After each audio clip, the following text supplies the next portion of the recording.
Plundering the Heavens Chapter 173 to Chapter 225. The sword chi was like a rainbow, overflowing with murderous intent. Xiao Jianming had been fooled twice. He was burning with anger and was about to go crazy. When he attacked, he did not show any mercy. The iron sword displayed the green Cloud9 sword's art to the extreme, and his sword was not far from Fangxing's vital parts. Fangxing also became serious, which was rare for him. He brandished his large saber and focused all his attention on defense. In the blink of an eye, they had exchanged more than 10 moves. Fangxing's face was pale, and he staggered backward, sword wounds already appearing on his body. Xiao Jianming, who was furious, pushed his sword to the extreme. He did not care about his spiritual qi. Every strike was full of hatred, and he attacked Fangxing with the strongest force. He wanted to cut him down with one strike. This kind of attack was very terrifying. Fangxing used all methods to defend himself. The broadsword danced like a windmill, and he even used several Vajra talismans for defense, but they were not very useful. However, this was exactly what Fangxing wanted. No matter how fierce Xiao Jianming's sword was, he gritted his teeth and tried his best to block. He was waiting for an opportunity, waiting for Xiao Jianming's momentum to weaken. Sigh, although this kid is not bad, his undisciplined broadsword is still at a disadvantage against Jianming's iron sword. Iron like Madness's face was full of worry. He sighed softly and could not bear to watch any more. Against Jianming, no matter how pure his spiritual qi is, or how monstrous his strength is, it's useless. In the face of an exquisite sword technique, no matter how strong his strength is, it's like hitting the air. It's not effective, and he'll hurt himself instead, Elder Bluebird said coldly, and his eyes flickered with a hint of joy. Xiao Shan he was expressionless, but there was a hint of complacency. He seemed to be quite pleased with Xiao Jianming's performance. However, he was also faintly slightly worried, deeply afraid that Xiao Jianming would really kill Fangxing with a single sword strike. In his plan, he should leave Fangxing alive and interrogate him about his secrets. Kid, today is the day you die. Xiao Jianming attacked fiercely, suppressing Fangxing to the point that he could not fight back. He sneered and slashed again. Seeing that it was difficult to resist, Fangxing had to shout again, "Explosive Purple Thunder Talisman." Xiao Jianming turned around, and retreated around 10 feet. Then, he turned around and attacked once again when he saw that Fangxing's hand was empty. His complexion turned gloomy. He had already made up his mind that he wouldn't flee in panic like he had done a moment ago even if this kid had the explosive Purple Thunder Talisman in his hand. In any case, the explosive Purple Thunder Talisman would explode in the time of 1 or 2 breaths. Even if he was not. And he, Ling, King Ming. After all, he might only be slightly injured, but Fangxing, who had detonated the talisman, would definitely be smashed to pieces. Damn, I can't fool him anymore, Fangxing frowned. He had been suppressing himself for a long time. He just wanted to consume Xiao Jianming's spiritual qi. However, after such a long time, Xiao Jianming's spiritual qi did not seem to be exhausted, which made him feel a little depressed. From the looks of it, this fellow is really quite extraordinary. A person in a rage would attack fiercely and fiercely. Every single strike would seek to be the strongest, and they would utterly not be considerate of spiritual energy. Xiao Jianming was able to continuously release his strongest attacks until now without his strength decreasing, and this was already extremely rare. Fangxing felt that he could not bear it anymore. If I continue to wait, I may accumulate a lot of injuries, which will affect my fighting capacity. He had an idea. Seeing Xiao Jianming riding the iron sword to attack from his side, he immediately leaned to one side to avoid it. His figure suddenly rushed out, and the saber's chi exploded with a whooshing sound. He chopped toward the Iron Eagle. It seemed that he found that Xiao Jianming was not easy to deal with, so he decided to deal with his Iron Eagle. And between him and Xiao Jianming, there was the Iron Eagle. Xiao Jianming's sword could not stop him. Humph, you really underestimate my black cloud, Xiao Jianming sneered, and pressed his palm on the back of the Iron Eagle. The Iron Eagle immediately let out a fierce cry, and a black light appeared between its claws. It used a kind of magical power to attack Fangxing. At this time, the Black Eagle's eyes also emitted a frightening ominous light. After all, the ferocious bird had intelligence. Plus, it was bloodthirsty and ferocious. Its thinking was simple, so its emotions became more and more intense. It also hated Fang Xing, and this hatred was not much weaker than Xiao Jianming's. If it had a choice, it even wanted to snatch before Xiao Jianming and tear Fang Xing into pieces. Therefore, when it had this opportunity to attack Fang Xing, it took advantage of it and stimulated all of its demonic energy. Damned beast, facing the Iron Eagle's magical power, Fang Xing's eyes also turned cold. The Iron Eagle hated it, and he also hated the Iron Eagle. His hatred did not weaken because it was only a ferocious bird. Because he clearly remembered that his eighth uncle's heart had been dug out by this animal's claws. That bloody scene had been deeply imprinted in his mind. Today, I will cut open your stomach, Fang Xing gritted his teeth and shouted coldly. Instead of slowing down, the saber's aura increased, and it chopped down even faster. It was also at this moment that the Iron Eagle, which was halfway through its execution, suddenly twitched. It let out a mournful cry, and directly fell from the sky. Xiao Jianming, who was on the eagle's back, was greatly startled. He instantly executed the chi plunder technique, and his figure floated up like a wild goose to avoid falling with the Iron Eagle. It was also at this moment that Fang Xing's saber had already chopped at the Iron Eagle's abdomen with a whooshing sound. Swoosh, the eagle's blood splattered, the Iron Eagle let out a mournful cry as it was sent flying 4 or 5 feet away, and fell heavily to the ground. This sudden turn of events caused everyone in the stands to be greatly shocked. A part of the reason why Xiao Jianming was able to suppress Fang Xing so fiercely was because he was riding on an Iron Eagle. Its speed was extraordinarily swift, and it possessed numerous variations. Who would have imagined that this strike of Fang Xing's that seemed to have utterly no hope of hitting would actually be able to injure this Iron Eagle? It looked like this Iron Eagle had forgotten to dodge or defend, and deliberately took this slash. Hey Yun, Xiao Jianming's eyes almost popped out of their sockets, and with a loud roar, he rushed over. However, Xiao Jianming was further away, while Fang Xing was closer to the Iron Eagle. As Xiao Jianming flashed over, Fang Xing let out an explosive shout, and his figure charged towards the Iron Eagle like a bolt of lightning. His speed seemed to be even slightly faster than Xiao Jianming's. Xiao Jianming could only watch helplessly as Fang Xing had already charged to the Iron Eagle's front when he was still around 10 m away from the Iron Eagle, and Fang Xing had raised his large saber. Little devil, don't you dare, Xiao Jianming shouted, and desperately slashed with his sword, trying to stop Fang Xing. However, Fang Xing simply ignored his roar, and instead raised his head, and fiercely smiled at him, and the saber in his hand fell. On the ground, the Iron Eagle's small and dark eyes finally showed a trace of fear, and it weakly cried out. Animal, it's your turn to pay for your life. Puff, the saber fell, and the eagle's head was separated, and blood splattered everywhere. Without its head, the eagle's corpse was still struggling, and it flapped its wings in disarray. Xiao Jianming's eyes almost burst out, and his eyes were bloodshot for a moment. After Fang Xing cut off the eagle's head, he immediately flew up and kicked the eagle's corpse, and the still twitching Iron Eagle immediately flew towards Xiao Jianming. Fang Xing followed behind the eagle's corpse, and madly slashed with his saber.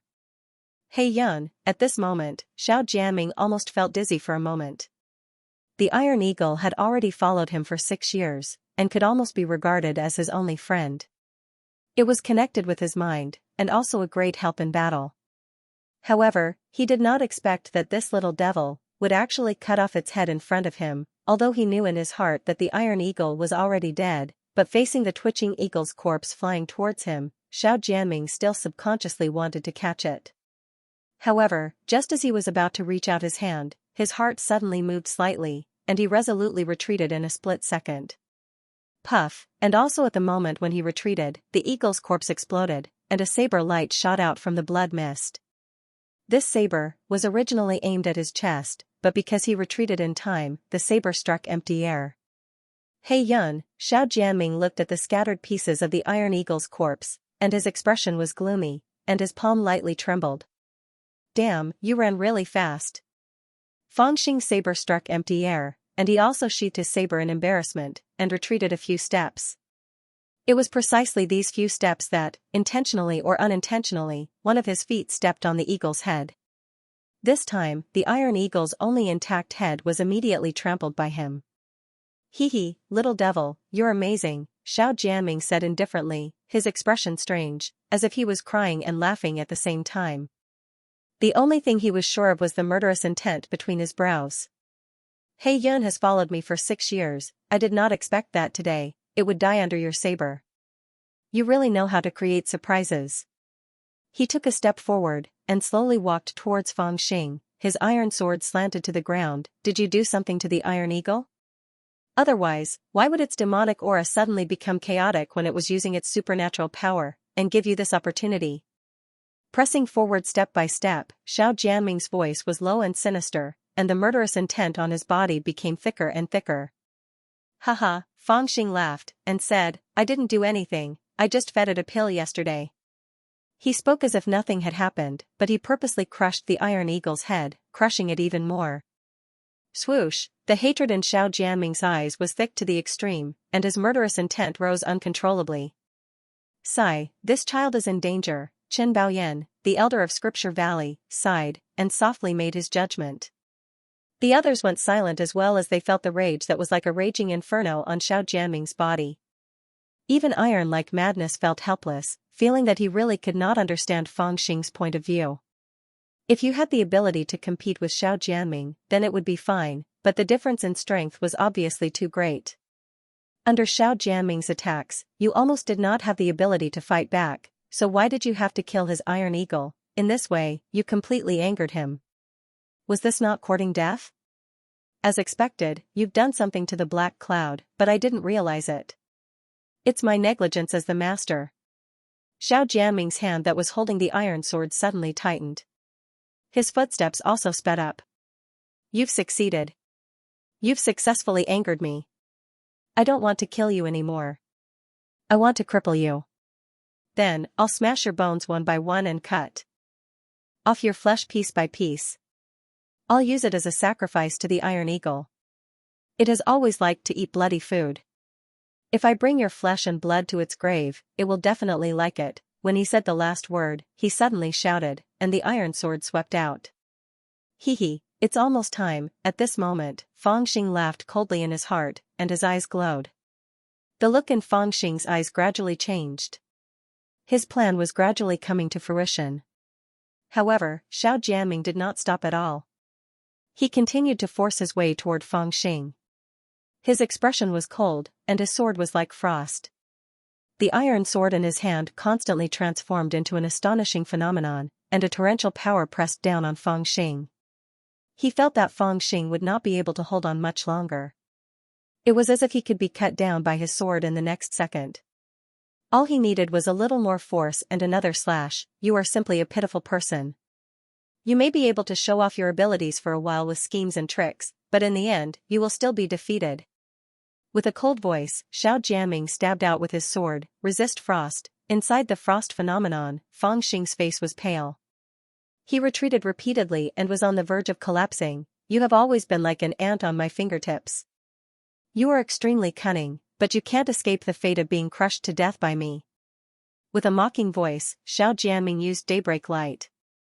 Pft, pft, pft. Fang Xing took out 4 Vajra talismans and cast the barrier technique, but they were all shattered by the sword, adding another sword wound to his body. He was always at a disadvantage, and it seemed like he would die in the next second.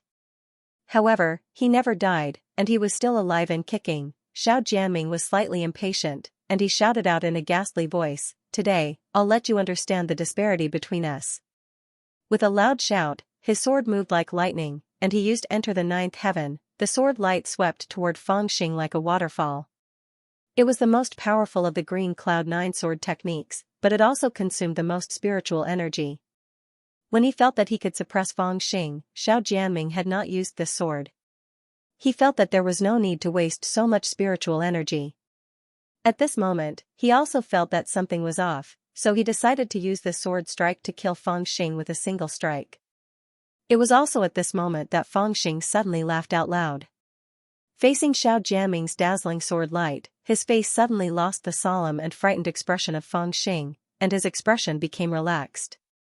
His arms shook, and the green dragon green flame saber was raised. With a vigorous force, he blocked this sword. In a split second, the sword chi exploded, and the violent airflow caused his clothes to flutter, but he did not take a step back. This seemingly invincible sword strike was actually blocked just like that. A hint of arrogance appeared on Xiao Jianming's angry and arrogant face. He even felt as if he had suddenly become a different opponent. Fang Xing's expression was very calm. He didn't care about the sword at all. His eyes were cold as he looked at Xiao Jianming with a smile that wasn't a smile. He said softly, "Are you angry?" "Angry? I killed one of your beasts, and you are so angry, so distressed? Then do you know, 5 years ago, when you killed hundreds of people in the Ghost Smoke Valley with one eagle and one sword, what did I think?" Xiao Jianming was suddenly shocked, and in an instant, he retreated 30 feet, and said with a trembling voice, "You." Fang Xing slammed his broadsword into the ground and planted it in the middle of the stone slab. His hand slowly formed an incantation gesture as he softly said, "That's right, I'm the 10th bandit leader who escaped. I'm here for revenge. Xiao Jianming, are you ready?" Xiao Jianming looked at the deep hatred in Fang Xing's eyes in shock. He suddenly understood many things. Why in the desolate mountains, he had approached him with unprecedented kindness, but in the end, this brat did not appreciate it at all, and instead was extremely hostile towards him.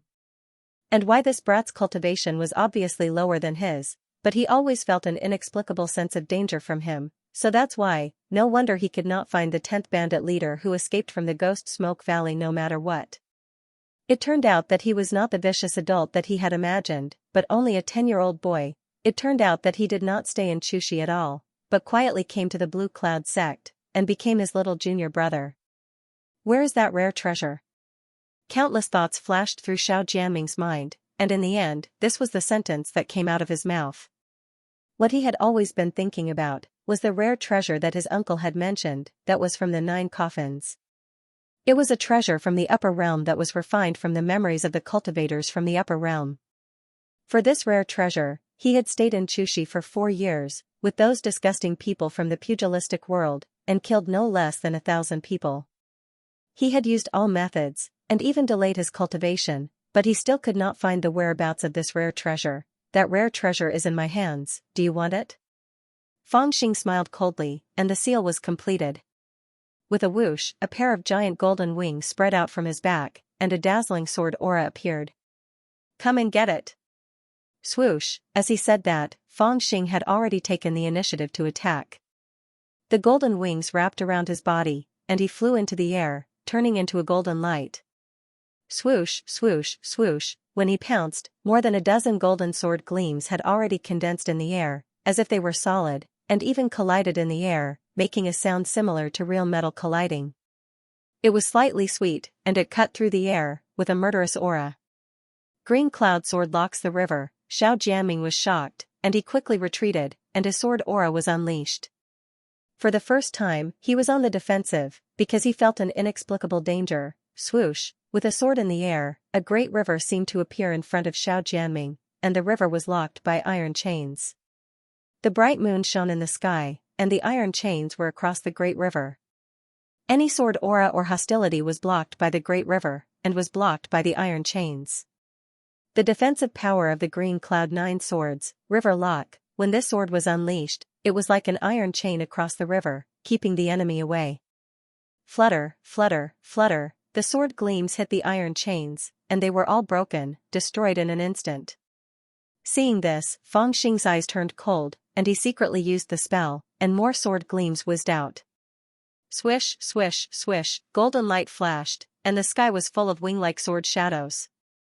36 sword gleams, the strongest 108,000 swords that Fang Xing could use, poured out.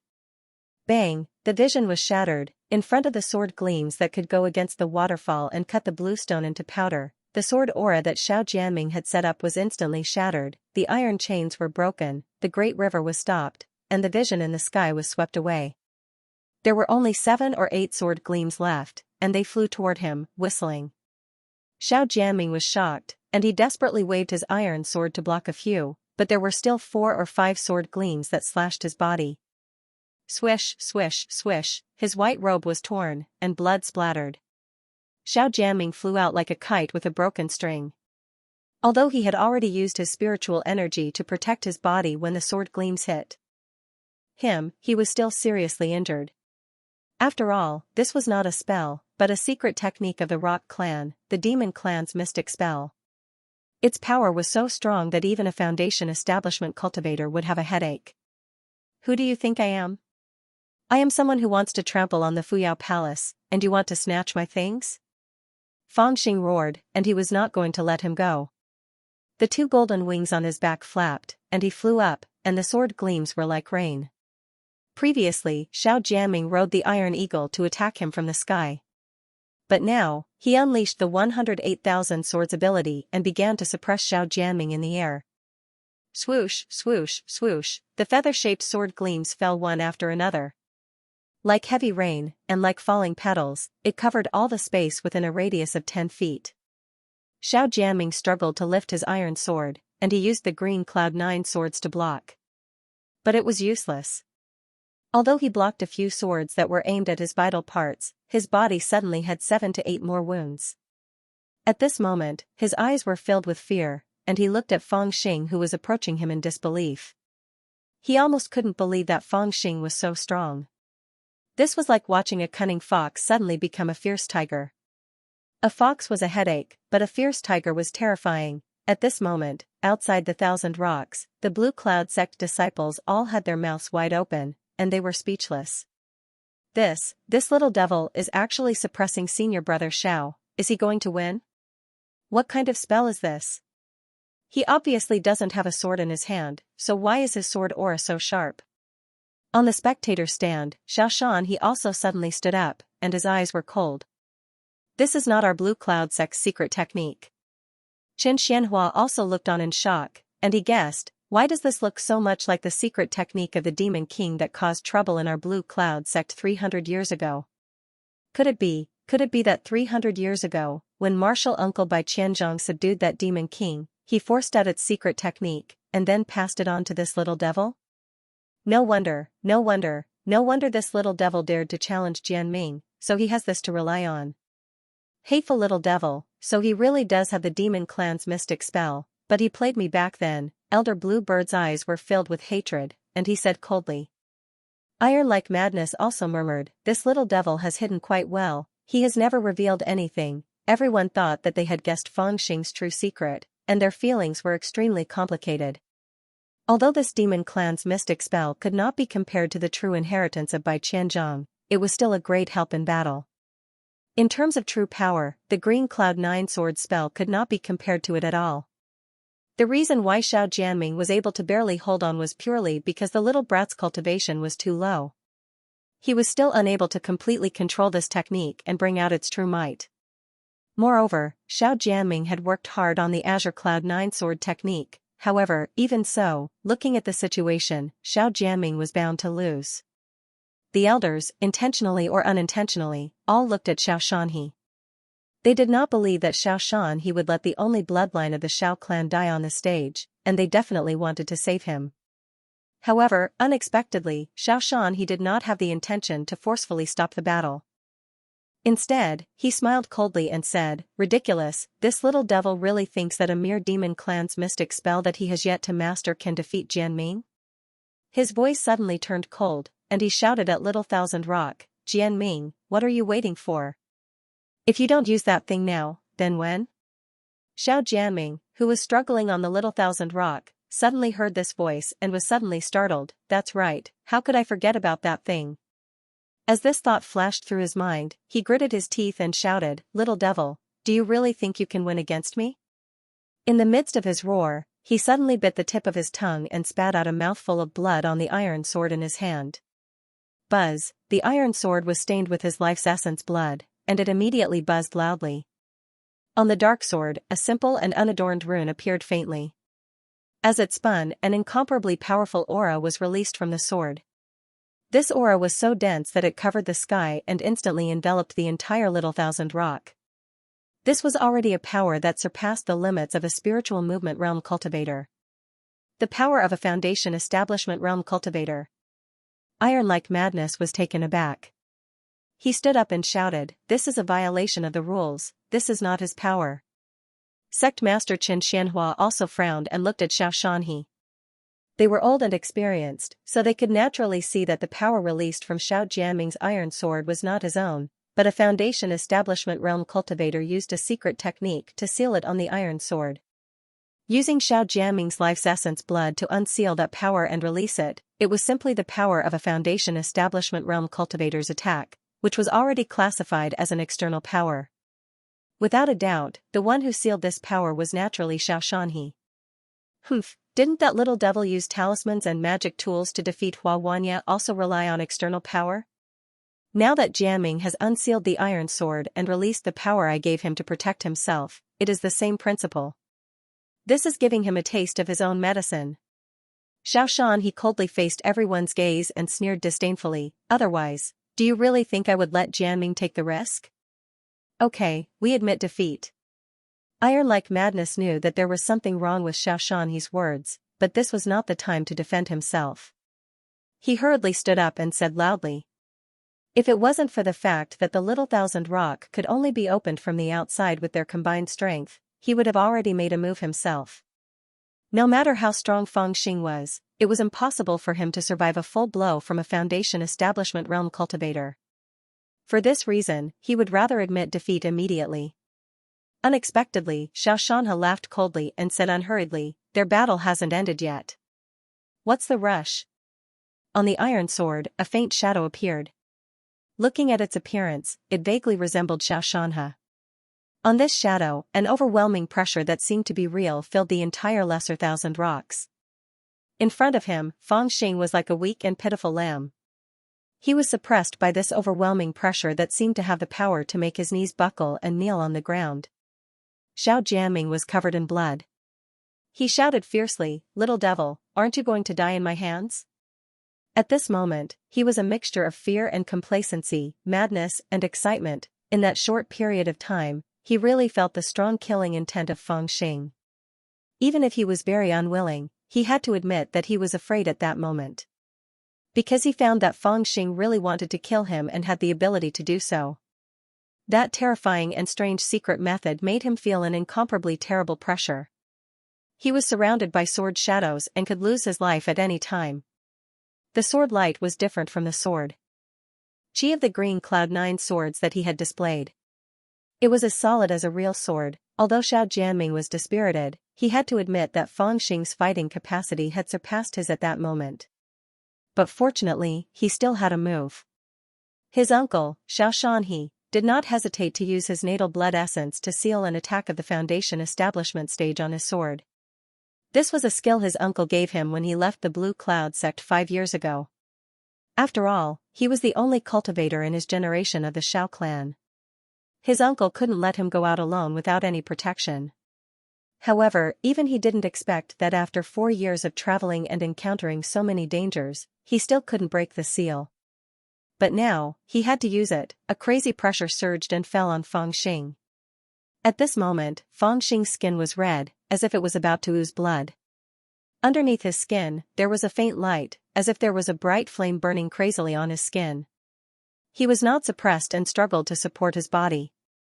Firstly, it was because when he cultivated the 108,000 swords, he had to go against the huge waterfall, which gave him a strong resistance to the strong pressure.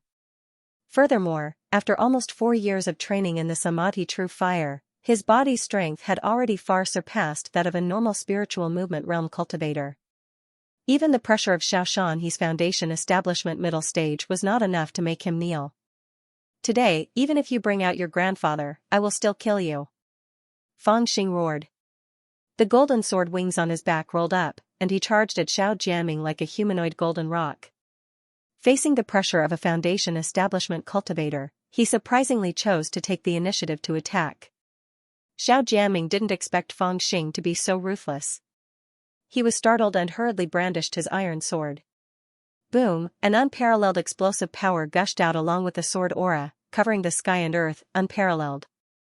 The golden sword wings on Fangxing's back intertwined in front of him, helping him to block the powerful attack. Clattering sounds continued, the illusory sword shadows were constantly being destroyed by the violent power, the sword aura shattered, and the golden wings gradually disappeared. Finally, when he was a few feet away from Xiao Jianming, his wings completely disappeared, and he was pushed back by the violent power.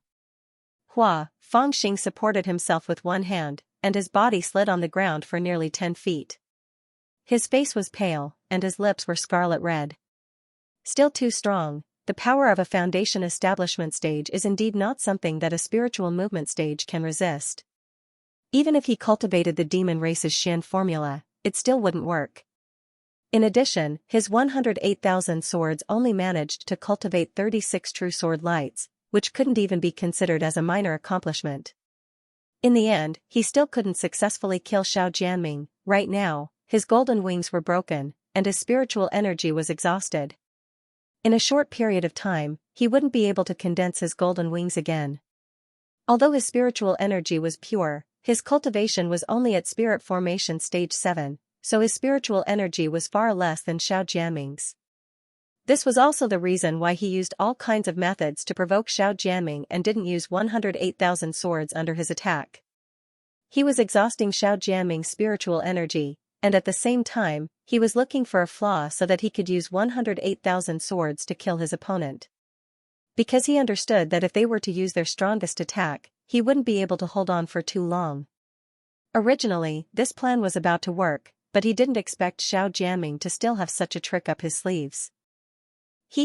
This brat's spiritual energy is almost exhausted, let's see what other tricks you have. Xiao Shanhe's face was sinister, and he suddenly shouted, Jianming, break his limbs, destroy his meridians. Spare his life.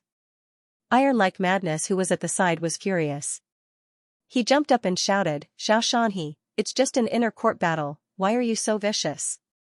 Xiao Shanhe looked at him coldly and said, this brat still hasn't admitted defeat. No matter what Jianming does, it's all within the rules. Iron like Madness roared. A sledgehammer appeared in his hand, and he was about to smash Xiao Shanhe's head. However, Qin Xianhua, who was at the side, suddenly blocked the sledgehammer and helplessly shook his head at Iron like Madness. At this point, even if Iron like Madness and Xiao Shanhe fought, it would be useless. On the contrary, it would make the enmity between Iron like Madness and Xiao Shanhe deeper. In the future, when he broke through to the Gold Core realm, he would definitely find trouble with Iron like Madness.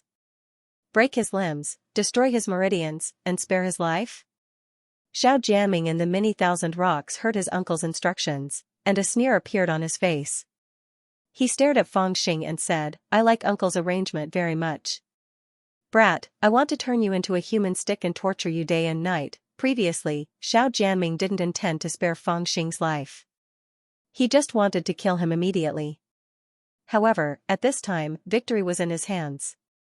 Coupled with the sudden knowledge that Fang Xing was the 10th thief who escaped from the Ghost Smoke Valley, the obsession in his heart rose uncontrollably. He wanted to catch Fang Xing and force him to reveal the whereabouts of the 9 coffins' rare treasure. With a wave of the iron sword, the foundation power contained in it gushed out, turned into a chain-like phantom, and firmly bound Fang Xing. In the face of this chain, Fang Xing didn't even have the ability to dodge. For him, the foundation power was a power that he didn't understand at all. It was different from the power of the spiritual driving stage. He couldn't dodge it, and he couldn't resist it. Xiao Jianming came over with the iron sword in his hand. With a sneer on his face, he raised the sword and directly chopped down on Fang Xing's left arm. Outside the many thousand rocks, the Maxin Valley disciples, Qin Xing'er, Lu Heihu, and the others couldn't help but turn their heads. They couldn't bear to see the next scene of flesh and blood splattering. At this time, Fang Xing's anger was like the sea, and his teeth made cracking sounds. At the instant Xiao Jianming's sword slashed down, a sense of danger that was between life and death instantly arose in Fang Xing's heart. At the moment of life and death, a strange light suddenly flashed past his eyes, and a wisp of bloody light involuntarily appeared on his entire body. A howl resounded by his ears, and it was the indelible projection of a painting that had once been left behind in Fang Xing's heart. Beheading picture, Fang Xing murmured. Good fortune came to the soul. In his body, in his sea of consciousness, the Golden Rock King was looking at the sea of fire in horror. He didn't know why, but suddenly, in Fang Xing's sea of consciousness, the true Samadhi fire was burning angrily. In desperation, he could only hide under Fang Xing's true soul altar to avoid being refined. The horror of the true samadhi fire that didn't belong to the human world was simply indescribable. And what made him feel even more frightened was that in the depths of the sea of fire, there was actually a sword light. It was just a sword light, faintly discernible, but it made him feel an unfathomable sense of horror. He couldn't see through it, and he couldn't understand it, but he knew how terrifying it was. After all, the Rock King was a demon king at the Golden Core realm, and even though he'd lost his demon body and cultivation now, his knowledge and experience were still there. But even with his knowledge and experience, he was completely unable to guess the profundities and depths of that sword light, that feeling. It was like heaven's will. The sword of heaven's will was unfathomable. Buzz, when Xiao Jianming's sword slashed down, there was suddenly a strange trembling sound next to Feng Xing, who was bound by the foundational power. This sound was clear and distant, as if someone was holding a sword and flicking it. It was very pleasant, but it contained an incomparably terrifying power. When it sounded, the foundational power that bound Feng Xing's body suddenly broke into pieces, like tearing paper.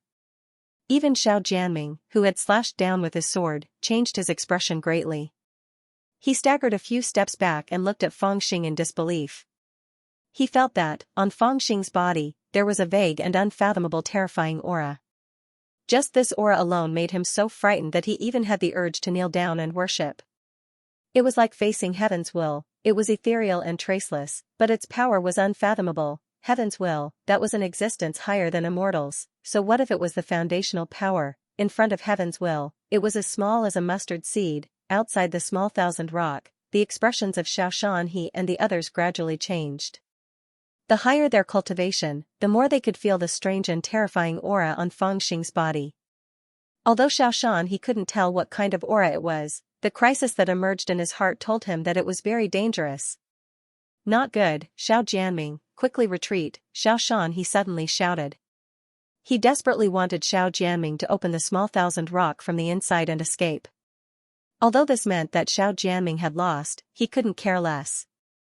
However, what he didn't expect was that, at this time, Xiao Jianming's mind was so frightened that he seemed to be unable to hear his words. Hurry, hurry, hurry, open the small thousand rock, Xiaoshan He roared. He flew up and came to the outside of the small thousand rock, wanting to open it from the outside. He didn't dare to be the slightest bit negligent, fearing that the only inheritor of this generation of the Xiao clan would lose his life in the next second. As his figure swept over, a red figure also followed and attacked together with him. Another figure in blue rushed over. It was Elder Blue Bird and Elder Chen Baoyan of the Literary Valley. The three of them attacked the small thousand rock together. Rays of spiritual light flashed as they desperately tried to break the magic formation of the small thousand rock. However, the magic formation of the small thousand rock was incomparably complicated. It was very difficult to open it from the outside. Even the three of them couldn't break it in a short time. Xiaoshan He angrily turned his head and roared, "Are you two going to watch him die without helping?" In the stands, Qin Xianhua gently sighed and slowly walked over. His speed wasn't much faster than that of an 80-year-old woman. Iron like madness simply turned his head and sneered, saying, "The competition isn't over yet. What's the hurry?" Completely unaware of the chaos outside, Feng Xing, who was in the mini kiliocosm, slowly opened his eyes. In the depths of his pitch-black eyes, there was a vague flash of sword light. At this moment, he was enlightened and understood what was happening in his body. It was the beheading picture. The decapitation diagram contained two strands of energy, and at the instant he comprehended the decapitation diagram, these two strands of energy had left a brand in his heart. One of them was the raging flames of the Samadhi true flames, and it was precisely this strand of energy that he usually cultivated. He utilized it to cleanse his spirit energy and temper his body to establish an extremely solid foundation for himself, and he'd even utilized it to subdue evil King Rock. However, no matter how strong the true Samadhi fire was, one thing was undeniable. Its power was far inferior to that flash of sword light, whether it was in the image of the beheading picture or when Feng Xing first mastered the operation of the true Samadhi fire. This flash of sword light existed in a form that suppressed the true Samadhi fire. It was the form of the winner, and the true Samadhi fire was the form of the loser. However, it was a pity that Feng Xing could try to master the true Samadhi fire, but he could not master that flash of sword light. During the 3 years of cultivation outside, Bai Qianzhong had been trying to help Fang Xing master that flash of sword light, but he failed. Even with Bai Qianzhong's cultivation and knowledge, he still could not comprehend or even understand that flash of sword light. Because of this, the flash of sword light only had one function, which was to help Fang Xing extinguish the true samadhi fire that was out of control. By now, he had become more and more proficient in controlling the true samadhi fire, and he rarely lost control of it. As for the sword light, it was as if it had disappeared. It had not appeared for more than 2 years. Until today, when Granny Qian's attack made Fang Xing feel a strong pressure. Then, when he was fighting with Xiao Jianming, Fang Xing felt unwilling and helpless. This flash of sword light represented the will of heaven. What was the will of heaven? It was irresistible. This was the will of the heavens. Fang Xing was usually mischievous, full of evil tricks, and swindled others. It was very rare for him to be forced to a dead end, and it was precisely because of this that he dared to offend anyone and lacked reverence towards anyone. Basically, he was completely unable to feel the feeling of being completely powerless before some sort of power. Up until today, when the series of drastic changes had occurred, even he felt a sense of powerlessness. It was this feeling that caused the sword light of heaven's will, which had been sleeping in his sea of consciousness for 2 years, to show signs of awakening. Buzz, the light hum of the sword of heavens will dissolve all the restraints around Fang Xing, allowing him to regain his freedom. This soft cry also frightened Xiao Jianming. His divine sense was still there, but his body was not free. After being called sword chime for his entire life, he finally understood the true power of sword chime. In the outside world, the elders were busy trying to open the Kiliacosm. However, with iron-like madness refusing to help and Xianxia slacking off, the opening speed of the Kiliacosm was extremely slow. Meanwhile, Fang Xing stood up, glanced at Xiao Jianming, and sneered as he held the azure dragon blue flame saber in his hand. Xiao Jianming's eyes were filled with fear. He opened his mouth angrily and strenuously said, "Spare. Spare.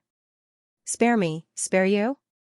Fang Xing looked at him mockingly and said, "Back then, I, Ghost Smoke, killed tens of thousands of people. Why didn't you spare me?" Xiao Jianming looked as if he was about to cry. No. No, tens of thousands, Fang Xing said, "I don't remember the exact number. Let's just say it's tens of thousands." Then, his face turned fierce as he shouted, "Xiao Jianming, this young master is here to collect a debt from you. Pay up." Swoosh. With a swing of the azure dragon blue flame saber, Xiao Jianming's right arm and the iron sword flew into the air. "Little beast, if you dare to hurt even half a hair of Jianming, this old man will definitely tear you into pieces." Outside the Kiliacosm, Xiaoshanhe's eyes were about to pop out as he desperately roared. Fang Xing looked at him and said with a smile, "I want to hurt him. Do you have the ability to kill me?" Saying this, he turned around and waved his saber again. With a chi sound, Xiao Jianming's other arm flew into the air. "You want to cut me into a human stick? Let me teach you how to be a human stick." Fang Xing sneered, and his eyes were filled with deep hatred. He kicked Xiao Jianming and took advantage of the fact that he was still in the air. With 2 chi sounds, Xiao Jianming's legs were separated from his body, and his torso fell heavily to the ground. "Jianming," Xiaoshanhe's voice trembled and his eyes were bloodshot. Even Xianxia, Elder Blue Bird, and the others felt a chill run down their spines. Especially Elder Qing Miao, she was terrified. She suddenly realized that the little brat that she looked down on before was somewhat terrifying. She desperately broke the array next to the Kiliacosm, not for Xiao Jianming, but to quickly kill this little brat. Such a little monster, even if he was only at the spirit driving stage, must not be allowed to live. At this time, Xiao Jianming was in so much pain that tears and snot flowed, but he did not faint. His eyes were filled with regret.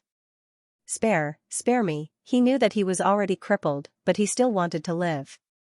"You know that I won't spare you, I even want to kill you for 3 days and 3 nights. Fang Xing squatted down beside Xiao Jianming. His expression was very calm as he said, "But thinking that my 9 uncles are definitely waiting for you in the underworld, I can't be too slow. Otherwise, they'll definitely laugh at me for passing my birthday so peacefully for taking so long to kill someone. Xiao Jianming, it's time to pay back your debt." Pay back the debt you owe for charging into the Ghost Smoke Valley majestically with an eagle and a sword to kill people. Xiao Jianming's eyes widened, and the fear in his eyes was extremely strong. Tears flowed out from the corner of his eyes. He was crying. Xiao Jianming, the dignified #1 true disciple of the Blue Cloud sect and one of the top heaven's favorites of the Chu region, was actually crying.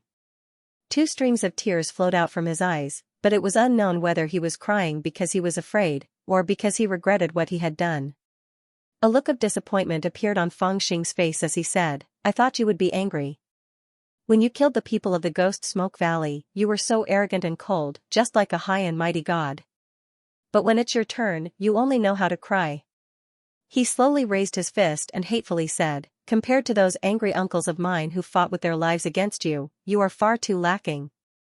After that, he fiercely punched down. At this moment, Xiao Jianming screamed in fear, and his eyes widened, filled with regret. When someone is facing death, they will feel anger.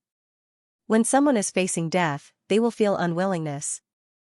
And Xiao Jianming was filled with regret.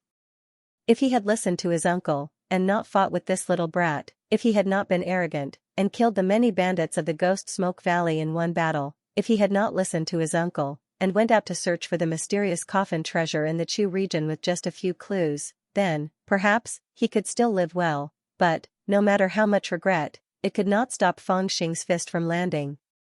Pooh, blood splattered everywhere. "No, Xiaoshan," he crazily shouted, "little bastard, I will definitely tear you into pieces." In the midst of his angry roar, Fangxing did not seem to hear it. He threw the azure dragon green flame blade to the side, and his 2 fists intertwined as he smashed down, venting the hatred that he had hidden for 5 years. Punch after punch, he smashed Xiao Jianming's head until it looked like a rotten watermelon. But he did not stop, and continued to smash, until the ground beneath Xiao Jianming was smashed into a large pit. Finally, "I have my revenge." After venting most of his hatred, Fangxing stood up, massaged his waist, and let out a long sigh. He had taken his revenge, and when he looked at the world again, he felt that it was much more adorable. Boom, outside the Lesser Kiliacosm, the array was opened one after another, and Xiaoshan he and the others were about to rush in.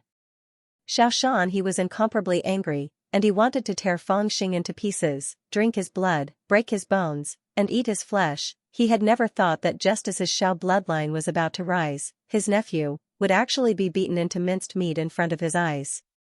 Without an inheritor, so what if he had obtained the mysterious formula? This kind of hatred and pain was hard to describe with words. In the midst of everyone's crazed expressions, only 2 people looked calm. One was iron like madness, and the other was Fangxing. Fangxing stood outside the Lesser Kiliacosm, bowed to iron like madness from afar, and didn't say anything. Everything was said without words.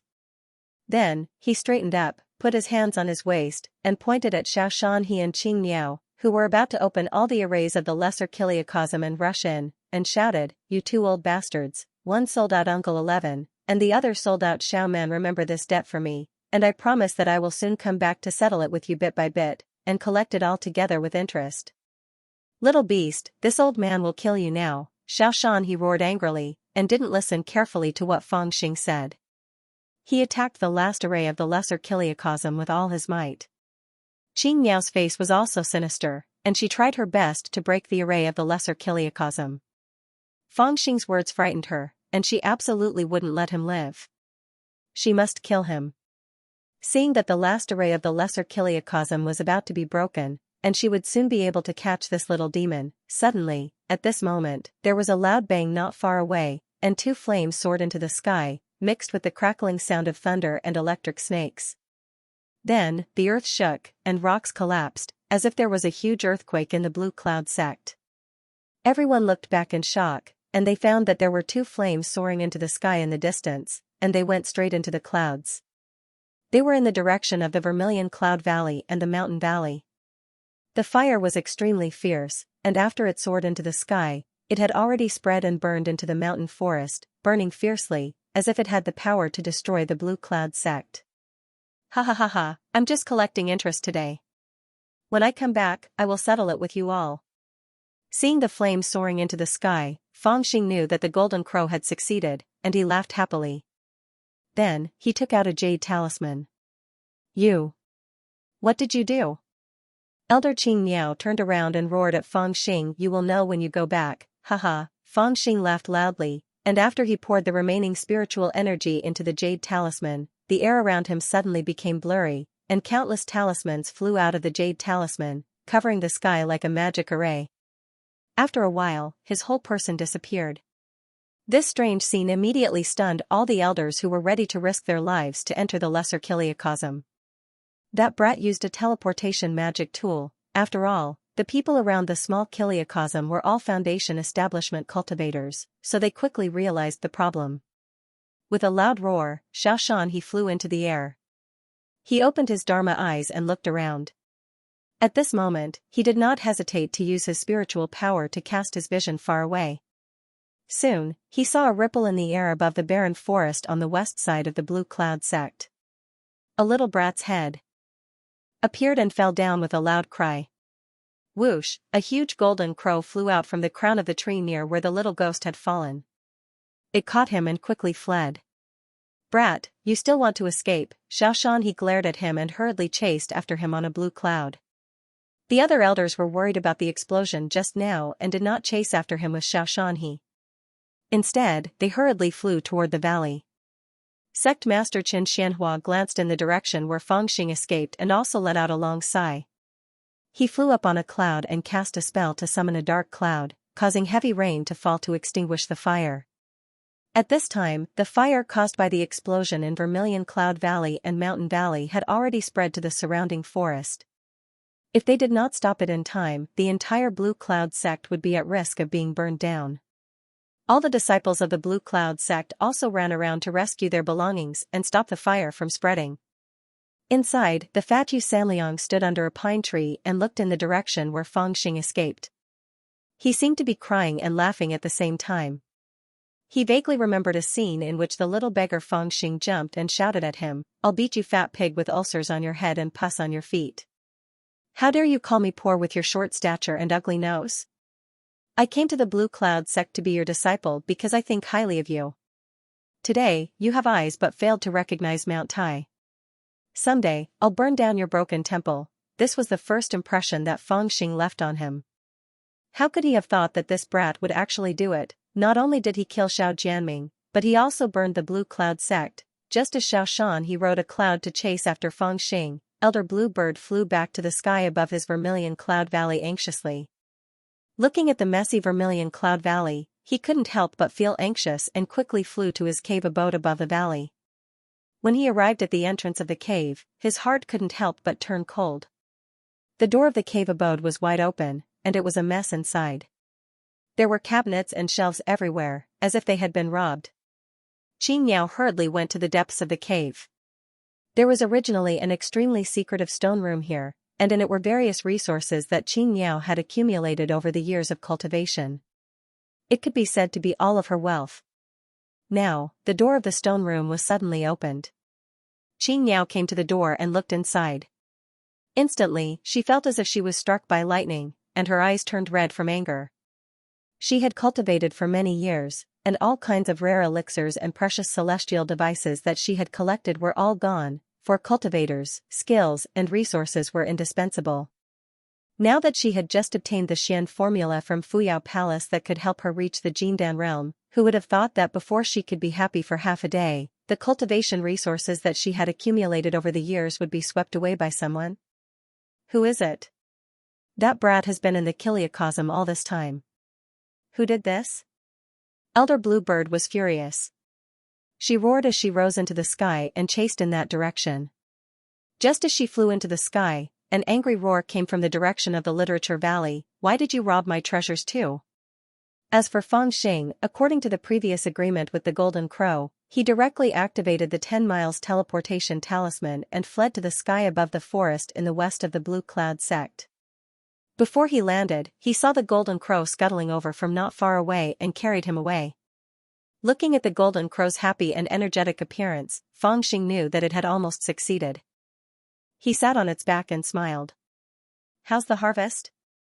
The Golden Crow laughed. "I've made a lot of money. I didn't know that the elders of this small sect are all so rich. I've looted the Vermilion Cloud Valley and the Mountain River Valley. I also buried 5 explosive purple thunder talismans and blew them up. Besides, when I passed by the Literature Valley, I felt that it would be a pity if I didn't pay it a visit, so I also looted it. It's a pity that the Maxian Valley, Feng Xing hurriedly asked, you didn't touch the Maxian Valley, right? The Golden Crow laughed and said, I didn't touch him because I didn't give you face. Feng Xing sighed and said, actually, it's not a big deal to touch him. This time, it was the Golden Crow's turn to be speechless. It thought that this little bastard didn't even let go of his master's treasure. It turned out that when the Golden Crow returned to the peak with the Golden Crow, Feng Xing discovered that the protective formation of the Blue Cloud sect had been broken as Monk Jiao Ro left with 2 peaks on his shoulders. In other words, before the protective formation was repaired, the Blue Cloud sect was simply an unguarded treasure house. Coupled with his hatred for Qing Miao and Xiaoshan River, he secretly made a decision to leave a memory for the Blue Cloud sect.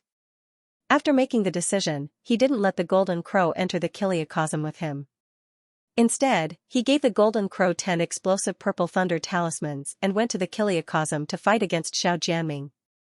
On the other hand, he let the Golden Crow take advantage of this rare opportunity to loot the resources that the 2 elders of the Vermilion Cloud Valley and the Mountain River Valley had accumulated for many years, and then blow up the 2 valleys. Upon hearing this, the Golden Crow was extremely excited and happily accepted the order. It was very familiar with this task. Moreover, without the protective formation of the Blue Cloud sect, it was even easier to do it. Many magic formations in the sect had become rootless and their power was greatly reduced.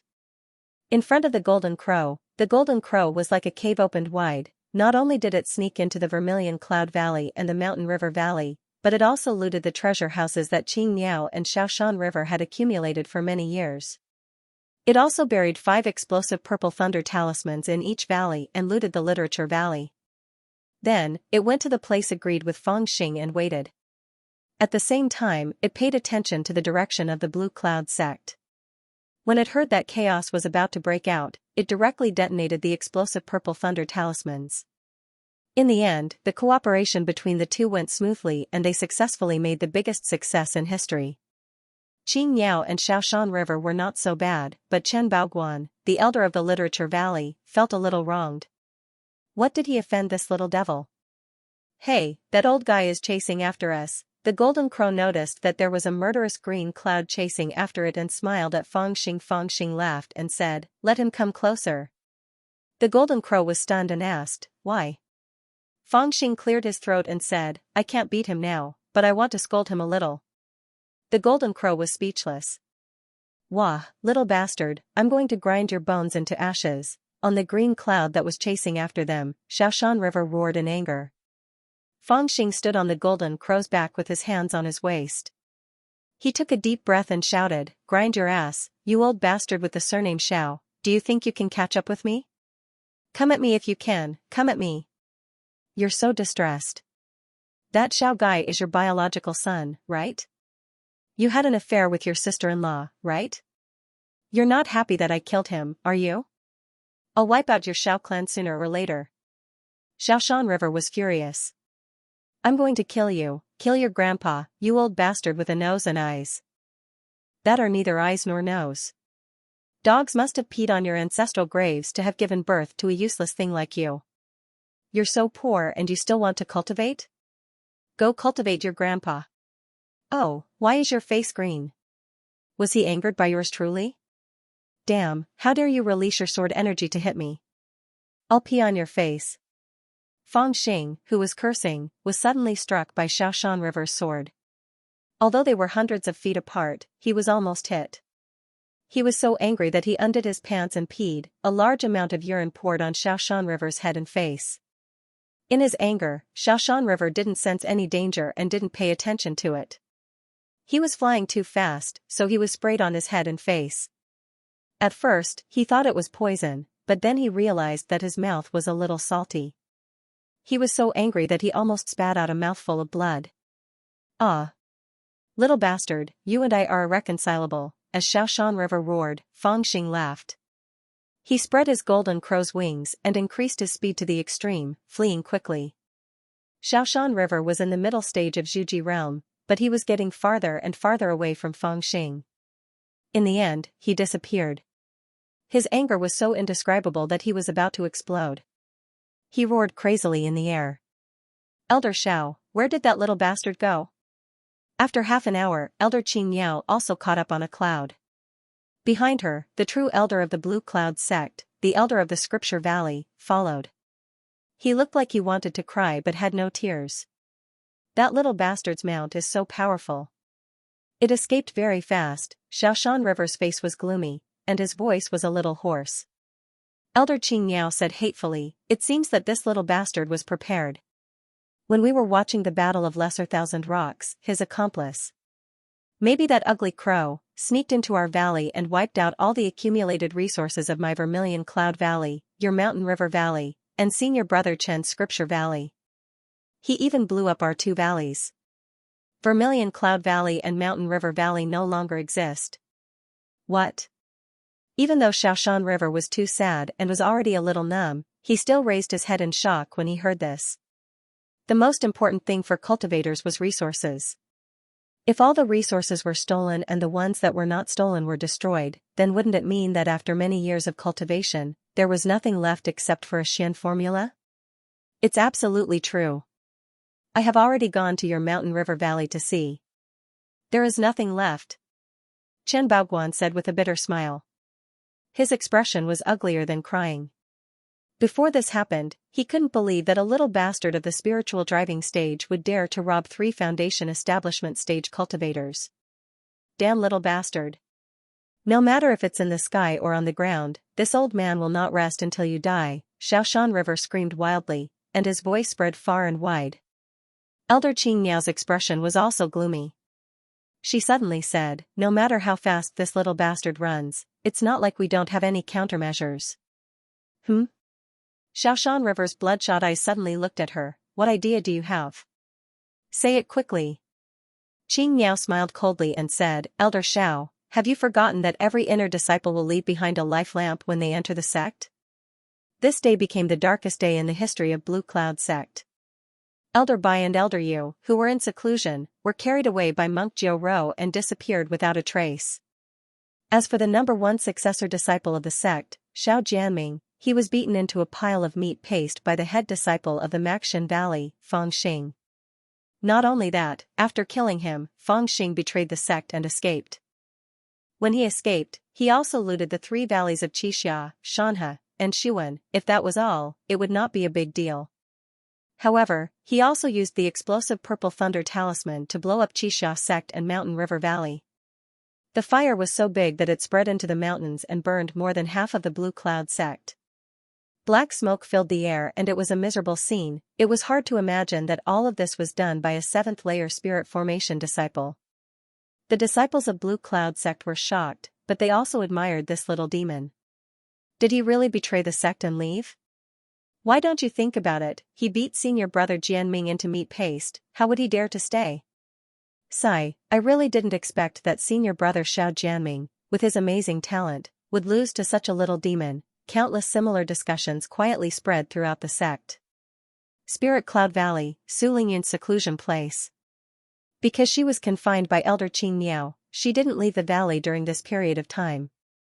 At this moment, a female disciple in front of her told her everything that happened on the Small Thousand Cliff. Su Lingyun was stunned. She recalled the appearance of a little beggar who brought his bewitching maid to the Blue Cloud sect to be apprenticed to a master. Who would have thought that in less than 5 years, they all left again? After being stunned for a long time, Su Lingyun gently stood up, slightly bowed in the direction of Fang Xing's escape, and secretly prayed. "All the disciples of the sect come to see me." Just as Su Lingyun was muttering to herself, a loud roar spread throughout the Blue Cloud sect.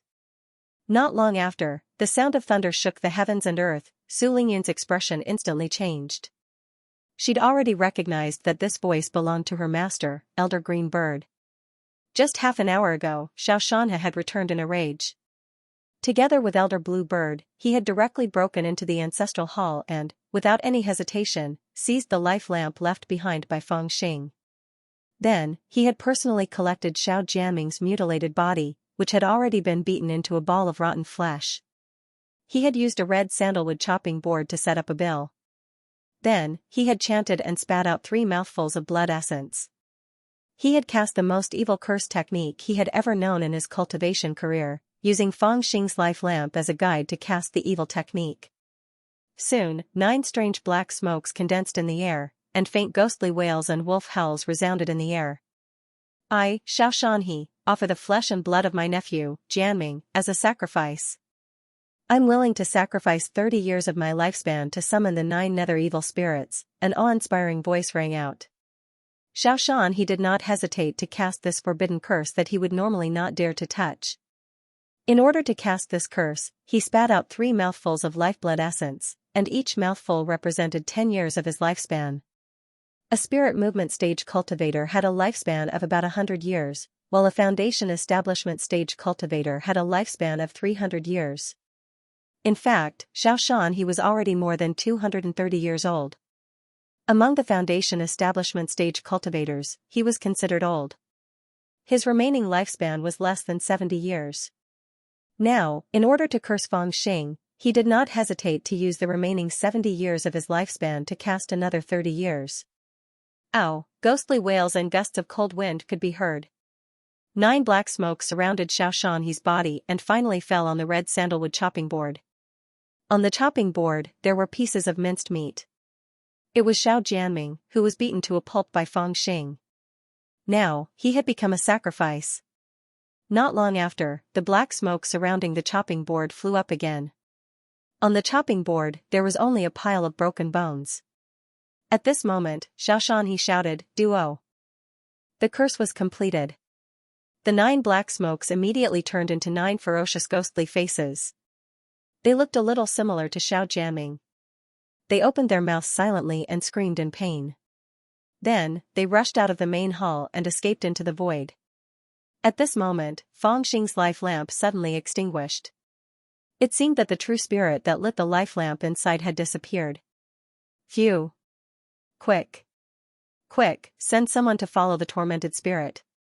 We must catch that brat. At this moment, Xiaoxianhe seemed to have suddenly aged 100 years. His already gray hair became even whiter. Elder Green Bird, who had been waiting outside the main hall, immediately ordered someone to beat the Thunder Awakening drum and sent out all the disciples of the Blue Cloud sect. At this moment, at the back mountain of the main peak of the Blue Cloud sect, Xianxia stood with his hands behind his back and looked up at the sky. Behind him, Iron Like Madness whispered, "Sect leader, I hope you can save that brat." Xianxia heard him and sighed. He's a good seedling. In the 200 years of my cultivation, there aren't many seedlings like him. But, sigh, I can't protect him. No matter how much I admire him, this brat burned down the sect and even ransacked the 3 valleys, Sunset Perching, Mountain River, and Book Valleys. According to the sect rules, we can also, he did not continue, but Iron Like Madness understood. This little bastard had caused too much trouble. Not counting the fact that he had killed Xiao Jianming, the crime of ransacking 3 valleys, blowing up 2 valleys, and burning down the sect was enough for the Blue Cloud sect to kill him 10 times over. Logically, the Blue Cloud sect would not help him anymore. According to the sect rules, they would even issue him an anti-decapitation talisman and list him as the #1 traitor wanted by the Blue Cloud sect. However, after realizing that Xiaoxianhe was going to use Feng Xing's life lamp to make a fuss, Iron Like Madness had no other choice but to look for the sect leader.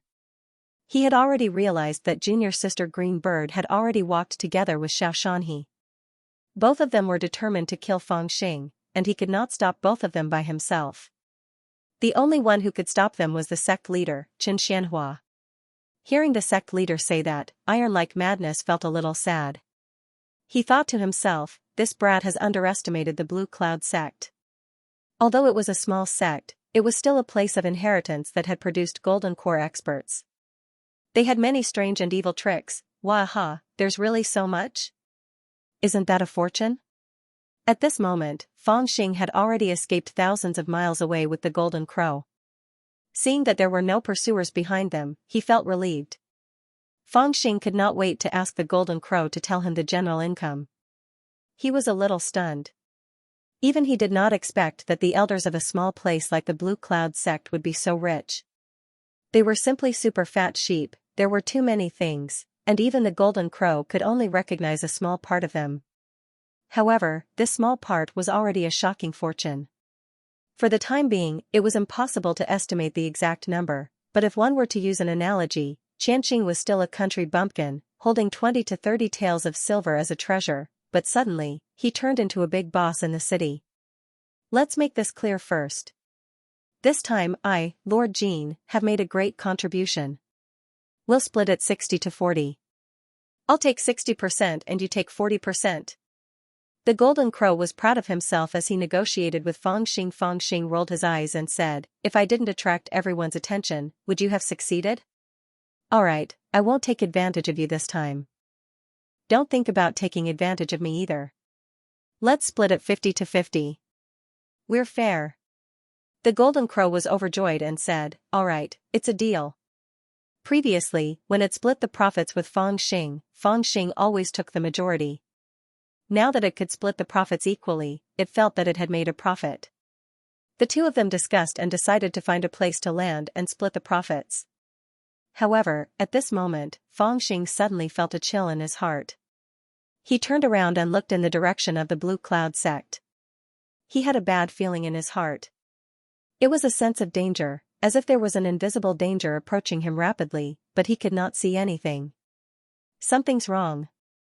Old Jean, land first. Fangxing stood up and held the azure dragon bluish flame saber tightly. Huh? What's wrong? The Golden Crow looked around and was a little surprised. Before it could finish its sentence, Fangxing, who was on its back, suddenly jumped up and scolded, "What the hell is that?"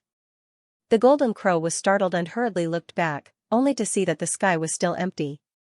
However, it was also at this moment that the Golden Crow's back suddenly became empty. Fangxing had actually fallen from its back, as if he had already fallen into a coma.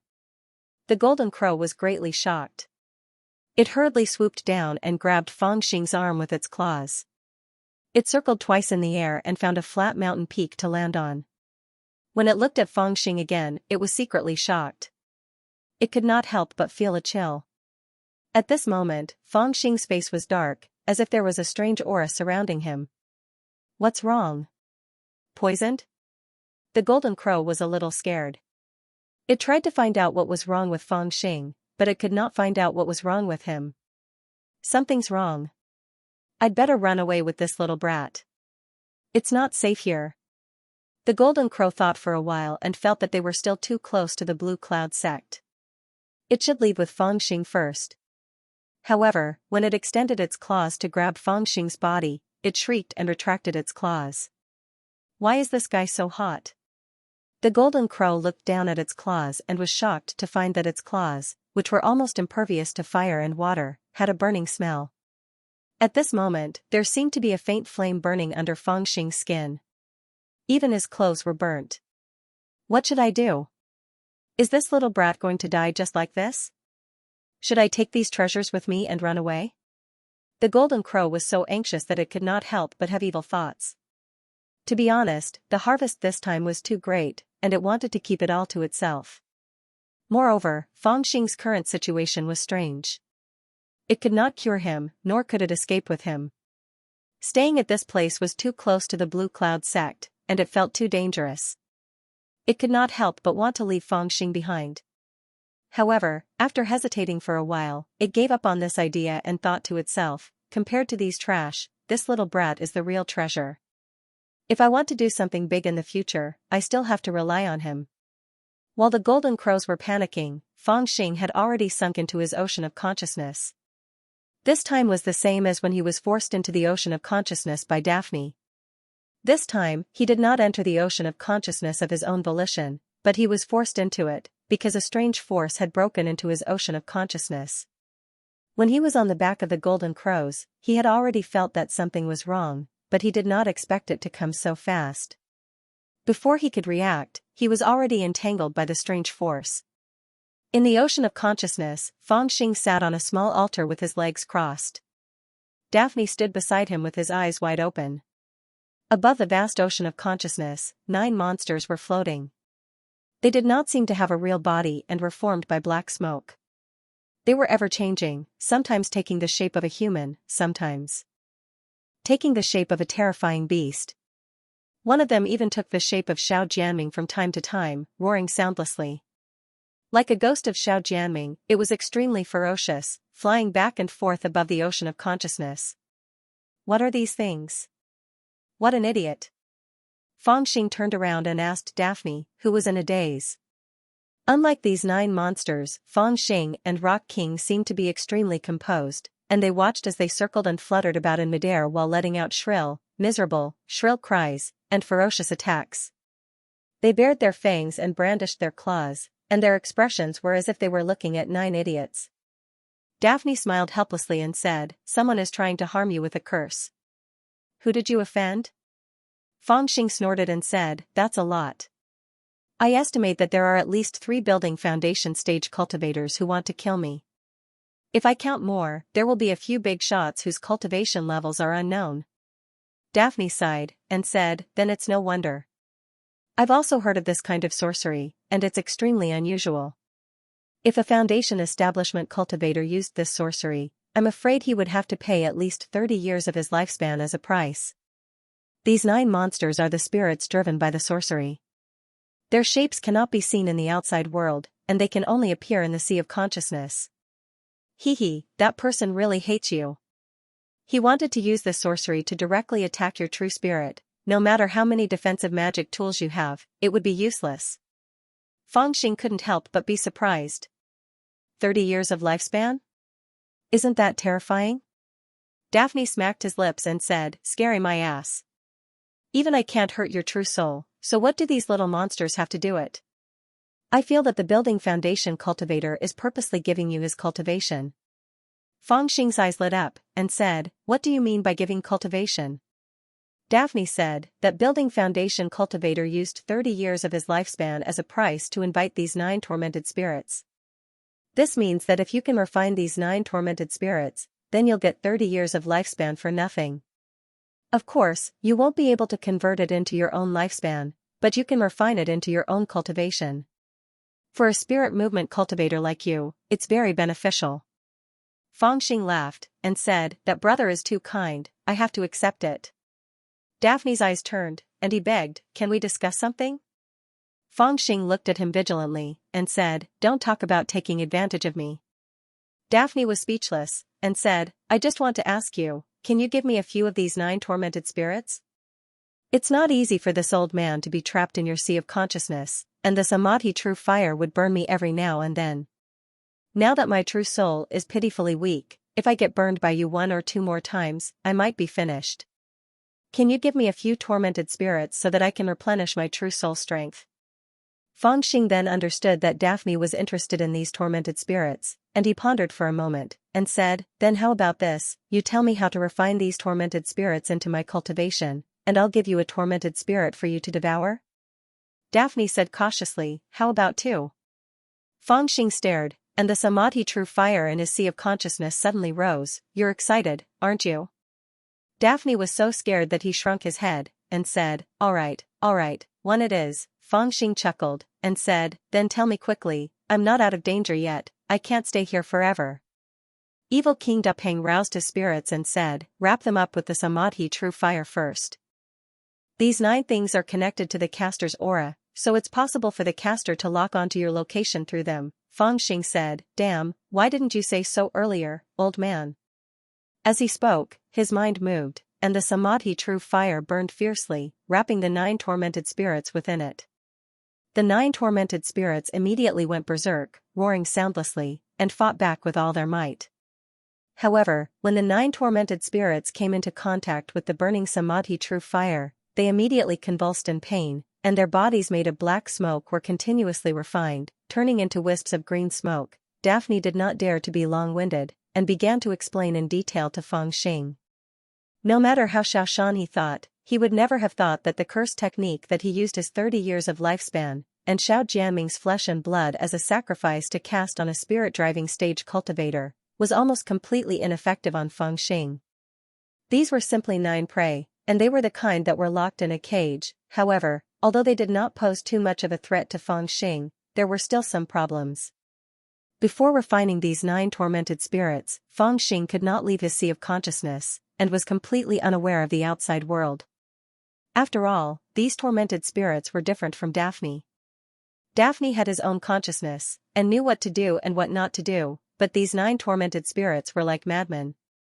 Before they were refined, they would only attack Fangxing's true spirit in a frenzy. Leaving them in Fangxing's sea of consciousness was a very dangerous and uncertain factor, and he did not know when they would come out to cause trouble.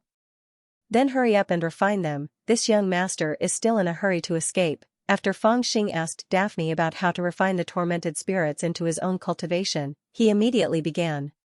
The Samadhi true fire once again rose, and burned towards the 9 tormented spirits like roasted sweet potatoes. Daphne was also quite excited, his eyes were shining, and he rubbed his palms together, ready to devour the one that belonged to him. Meanwhile, huge spiritual boats flew over in the outside world, and hundreds of disciples of the Blue Cloud faction got off the boats and searched around. Elder Bluebird's eyes were as cold as ice as he yelled, "Elder Xiao injured that brat with the curse spell.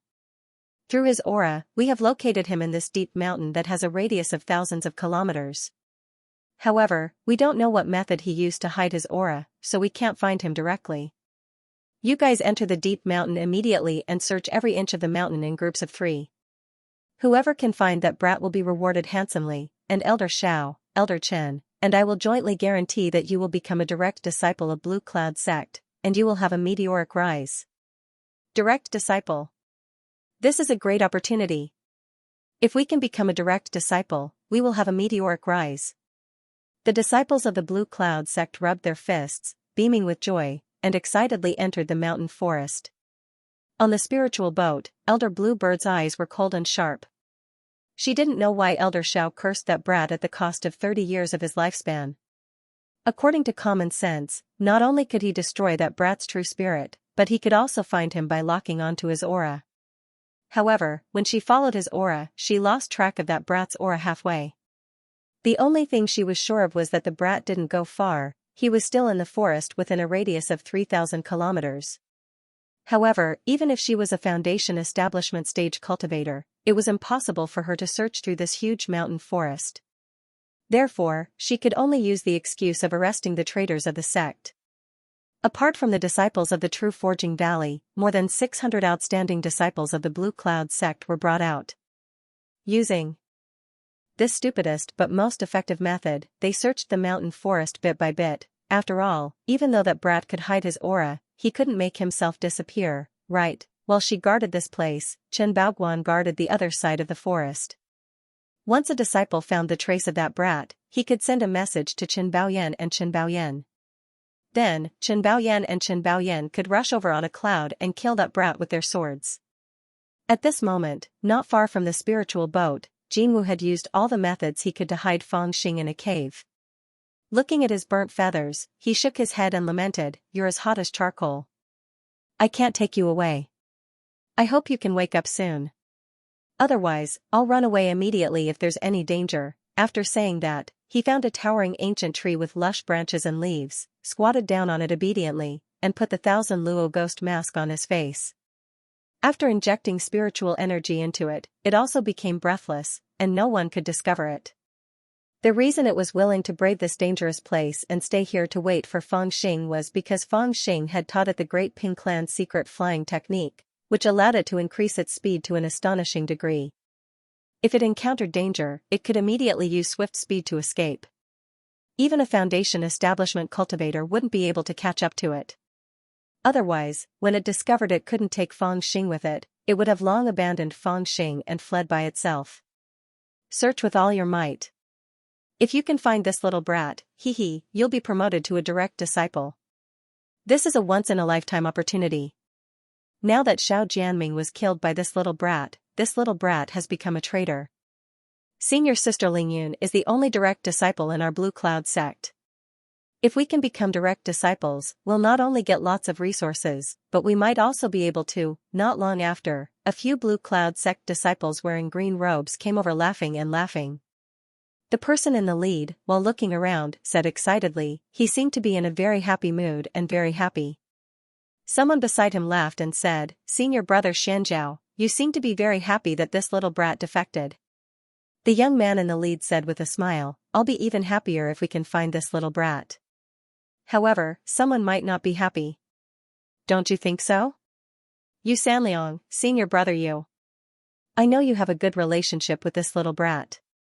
Hearing his words, a big fat man who looked worried was startled and immediately waved his hand. You're flattering me. Coincidentally, the people from Blue Cloud sect who were sent to search for Feng Xing were disciples who had just entered the Blue Cloud sect and had yet to enter the Four Great Valleys. Two of them were old friends with Feng Xing. One of them was Meng Xianzhao, and the other was the fat Daoist, Yu Sanliang. Both of them had met each other because of Feng Xing in the past, so they knew each other very well. This Meng Xianzhao was also one of the outstanding disciples in the outer sect. He was on the same level as Qin Xing'er and Lu Heihu.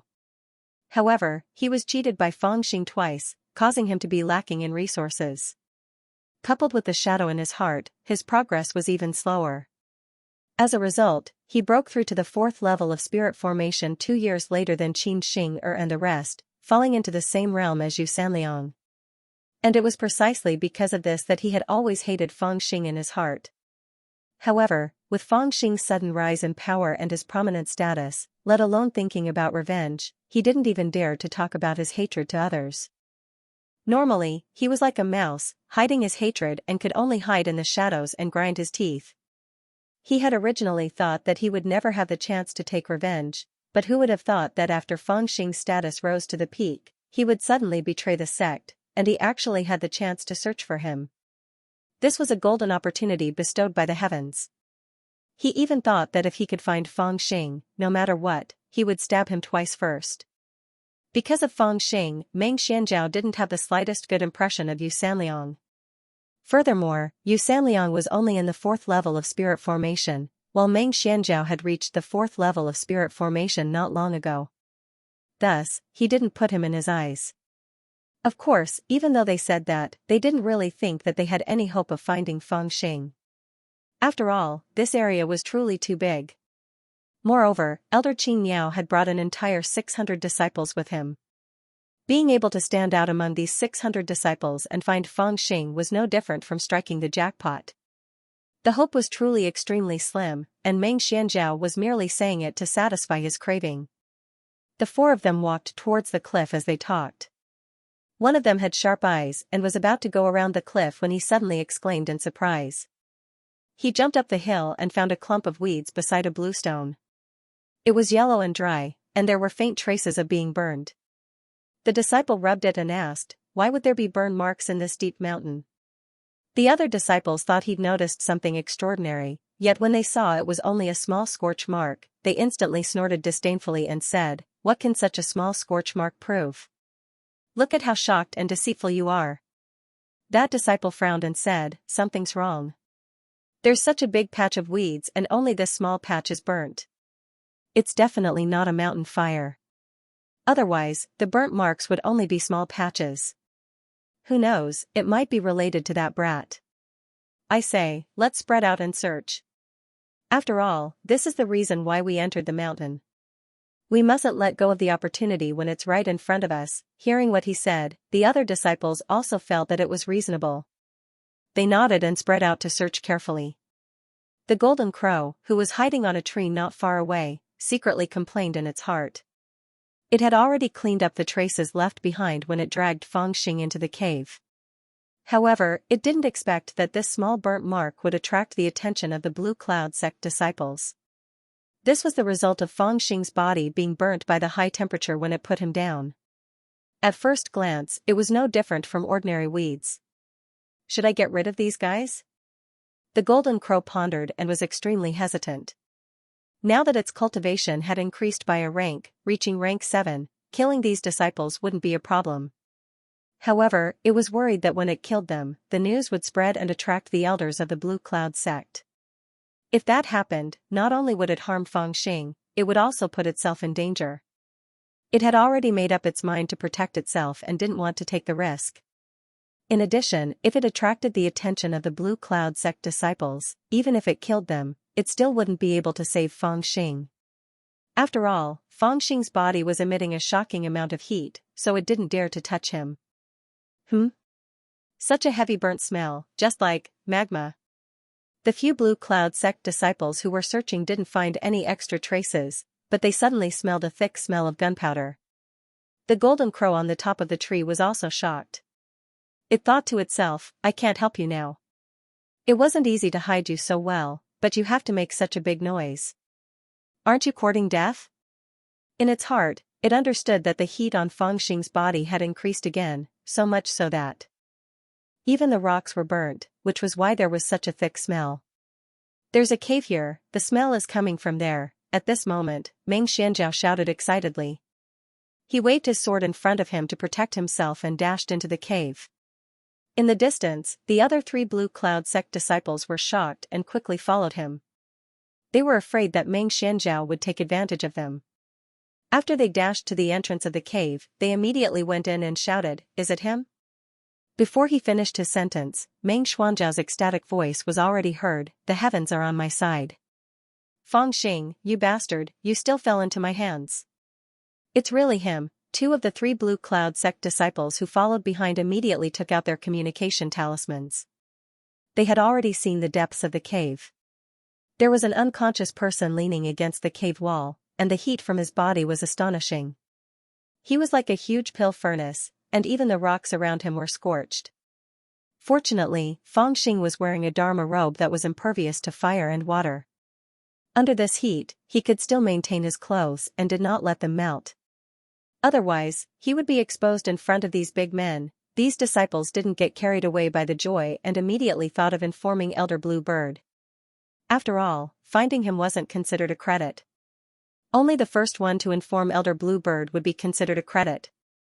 As for Meng Xianzhao, when he saw the unconscious Fangxing, he immediately stabbed his sword at his leg. The first thing he thought of was not to inform Elder Blue Bird, but to stab Fangxing to vent his anger. 3 people, 2 reactions. The 4th person, however, had a 3rd reaction. This person was none other than Yu Sanliang. After he rushed into the cave and confirmed that Fangxing was inside, he immediately clenched his teeth. A light flashed through the small eyes on his big face, and his hands quickly moved to form a hand seal. Because his cultivation base was the weakest, he was the last to rush into the cave. The other 3 people had their backs facing him, so no one saw him when he formed the hand seal. Whoosh, a powerful and crazy aura was suddenly released from Yu Sanliang's fat body. The 2 Blue Cloud sect disciples who were about to ignite the communication talisman were shocked. They turned around and shouted, What are you trying to do? Without saying a word, Yu Sanliang suddenly rushed toward them with a cold look in his eyes. This damn fat pig wants to protect this little brat. Take him down. The Blue Cloud sect disciple who was the first to bear the brunt was shocked. He shouted sternly and thrust his sword at the same time. The other Blue Cloud sect disciple and Meng Xianzhao also noticed the fat cultivator's intention. They sneered and attacked the fat cultivator together. To them, the fat cultivator was really nothing. After all, the 3 of them had a higher cultivation base than him. Moreover, the fat cultivator was usually honest and soft like dough. To them, he was the kind of person who could be easily taken down. However, nobody expected the fat cultivator to growl as he was charging toward them. The image of a huge wild boar suddenly appeared above his head. It had a sharp mouth and a big head. The mane at the back of its head stood up like steel needles. Its 2 sharp fangs were like 2 sharp knives. It opened its bloody mouth and let out a soundless cry. In an instant, it collided with the Blue Cloud sect disciple who was at the front. Pa pa pa, that disciple was also brandishing his sword and collided with the wild boar. His sword was broken into pieces and the wild boar's fangs pierced into his body. This 4th stage spirit formation disciple groaned and his eyeballs suddenly popped out. He never expected that he would die in the hands of this seemingly harmless fat cultivator in just one move. What kind of evil technique is this?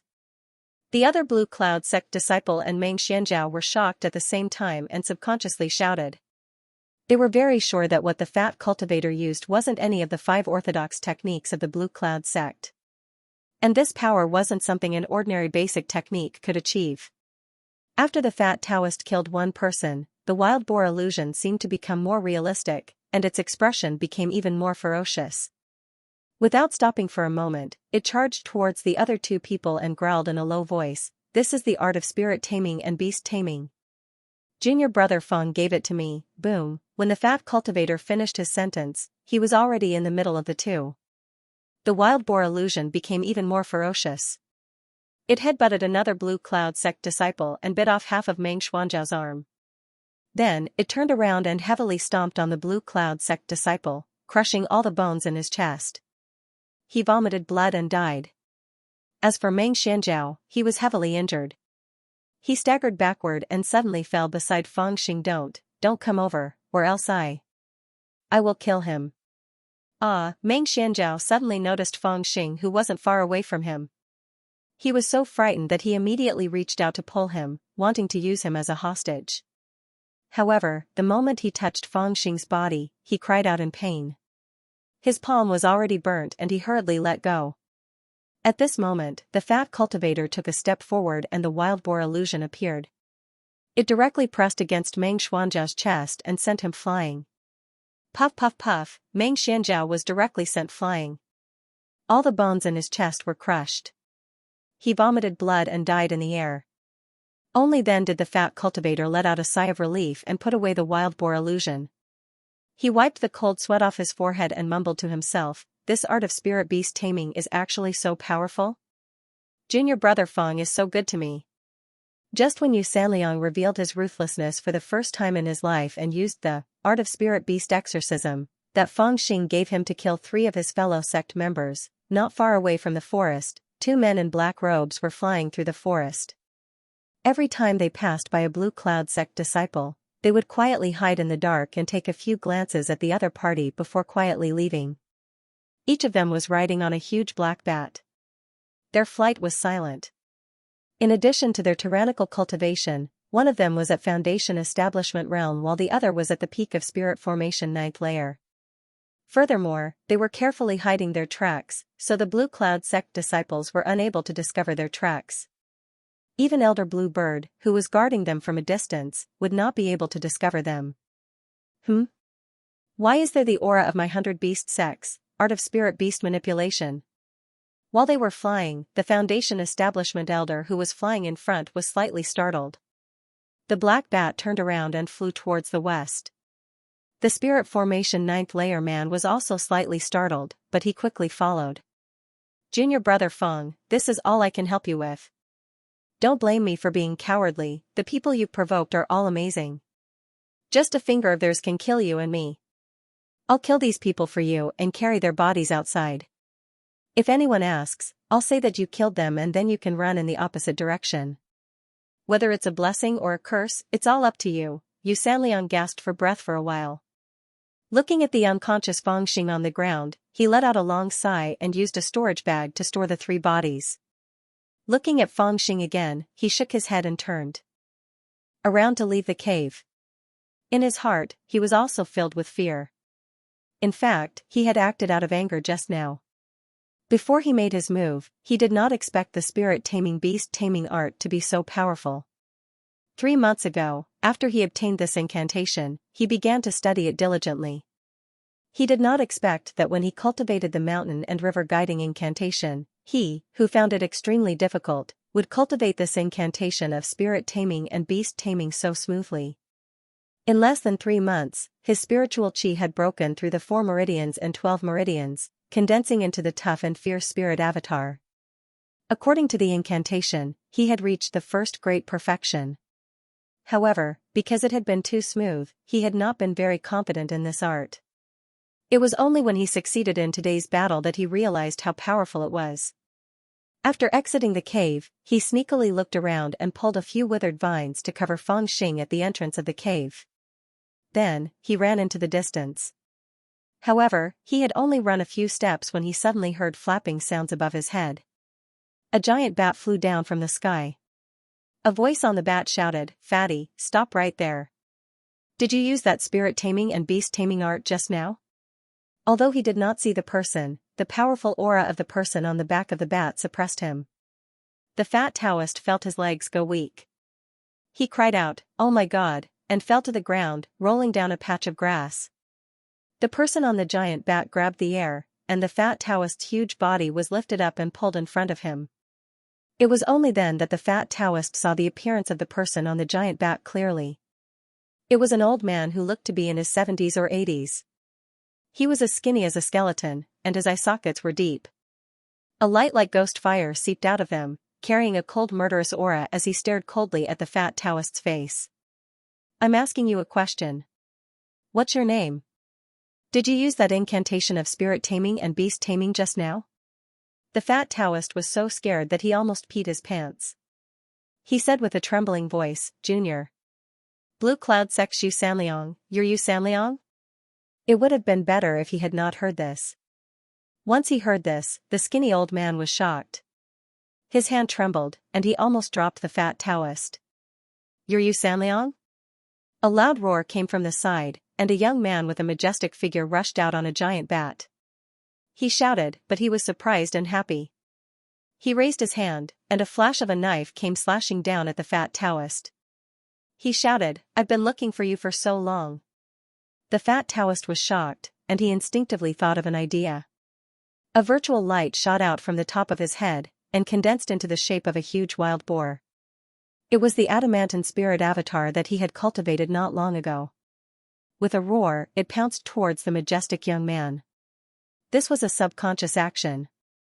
With his personality, he would not have dared to make a move in front of this old man. It was just that he had cultivated his spirit avatar not long ago, and he had not mastered it yet. Once he was in danger, he naturally activated the incantation, and his spirit avatar appeared. When his spirit avatar first appeared, the fat Taoist groaned to himself. He was not a match for these two people, and he was afraid that his life would be in danger. However, he did not expect that when they saw this, the old man and the young man were shocked at the same time. The flash of the knife in the young man's hand became even more intense, but the old man growled, "No," and suddenly struck out with his palm. In an instant, the young man's knife, the old man's palm, and the spirit avatar that appeared above the fat Taoist's head clashed violently. The fat Taoist in the middle was the most unlucky. He spat out a mouthful of blood and fainted. The young man was also sent flying 3 to 4 feet away. He shouted, "Uncle Master, why did you stop me? Before we came to the Chu region on official business, the sect leader ordered us to take a detour to the Blue Cloud sect. We were to capture Yu Sanliang of the Blue Cloud sect at all costs and take revenge for junior sister. We hid for more than a month, but we never found a chance. Today, we finally took advantage of the great change in the Blue Cloud sect to follow them to this forest to find this bastard. Now that we've found him, why don't we chop off his head and go back to ask for a reward? When are you going to change this violent temper of yours?" The old man said angrily, "We haven't even asked clearly, and you want to kill him? What if you kill the wrong person?" The young man was stunned. He said with grievance, "He doesn't know who we are, why would he lie to us with a fake identity? I saw him blurting it out without thinking, so it must be true. This Yu Sanliang isn't a good name, how could there be someone with the same name?" The old man said with a gloomy face, "It seems that the Yu Sanliang that the sect leader mentioned is a smart little brat, but he doesn't look like this person. But I'm not very sure, the sect leader only mentioned it casually, saying that he's Yu Sanliang of the Blue Cloud sect. Maybe, it's really him. Sigh, but even if it's him, we can't kill him. Didn't you see the spirit image that he displayed just now?" The young man was startled. He thought about it and said in surprise, "The spirit image that he displayed just now seems to be the gang main spirit image." The old man nodded and said, "That's right, it looks like a wild boar, sharp fangs, hair on its back like needles, ferocious. It's exactly the description of the gang main spirit image. According to the sect's records, the gang main spirit image's original form is a wild boar. Looks like this guy isn't simple, he actually cultivated the gang main spirit image. Coincidentally, the gang main ancestor spirit image is going to awaken in half a year's time. Could this fatty be a gift from the heavens to our 100 Beasts sect? Forget it, it's fine if we don't know, but since we know, we definitely can't kill him. Let's bring him back to the sect first." Hearing the old man's words, the young man's heart trembled. He felt an inexplicable sense of reverence towards this fatty, so he took out a tortoise breath pill from his pocket. The old man took it, pinched open the fat Taoist's chin and stuffed it into his mouth, then used his foundation-building energy to help him refine it. When the tortoise breath pill's medicinal power took effect, the unconscious Yu Sanliang's body immediately stiffened and his blood stopped flowing. the old man then put him into his storage bag. Let's go, I've only successfully built my foundation a month ago. The blue cloud sect's elder flying in the sky is in the middle stage of the foundation building realm, I can't afford to offend her. Since we've already caught you Sanliang, let's hurry back to the sect to report on the completion of the mission, lest we're delayed. The old man sensed a terrifying aura approaching, so he immediately ordered the young man. The young man nodded, then the two of them drove the giant bat and silently flew into the dense mountain forest. Not long after, they disappeared without a trace. Until they were far away, the golden crow hiding in the tree quietly poked its head out, smacked its lips and said in surprise, "One of the 100 beasts sect's 3 great spirit images, the gang main spirit image? I can't tell, now that this damn fatty is gone, I don't know if it's a blessing or a curse." In the midst of his surprise, he suddenly seemed to have sensed something. He was shocked, and his head shrunk and hid again. In the mountain forest, a man slowly walked out, looked around, and walked in the direction of the cave. His big sleeves fluttered, and he walked lightly and slowly. After sensing for a while, he directly walked into the cave. When he saw the unconscious Fang Xing, he frowned and gently patted Fang Xing's head with his palm. Meanwhile, in Fang Xing's sea of consciousness, Fang Xing was extremely anxious. He shouted at Daphne, "Didn't you say it was easy? Why is the last one so hard to deal with?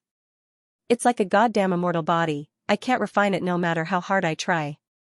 The Great Ping Evil King was also looking at the 9th tormented spirit that was surrounded by the blazing Samadhi true fire with a strange gaze. The other 8 tormented spirits had already been refined by Fang Xing, and he had even devoured one. However, he didn't expect that the 9th tormented spirit would be so difficult to deal with.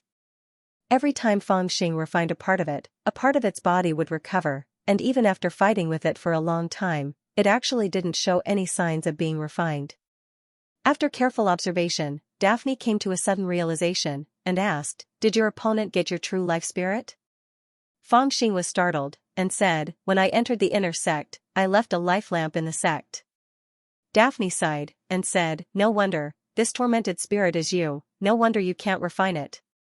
Fang Xing was furious, and with a wave of his hand, a Samadhi true fire burned Daphne, and he screamed in pain. Bullsh*T, I'm not that ugly. Daphne wanted to cry, but no tears came out.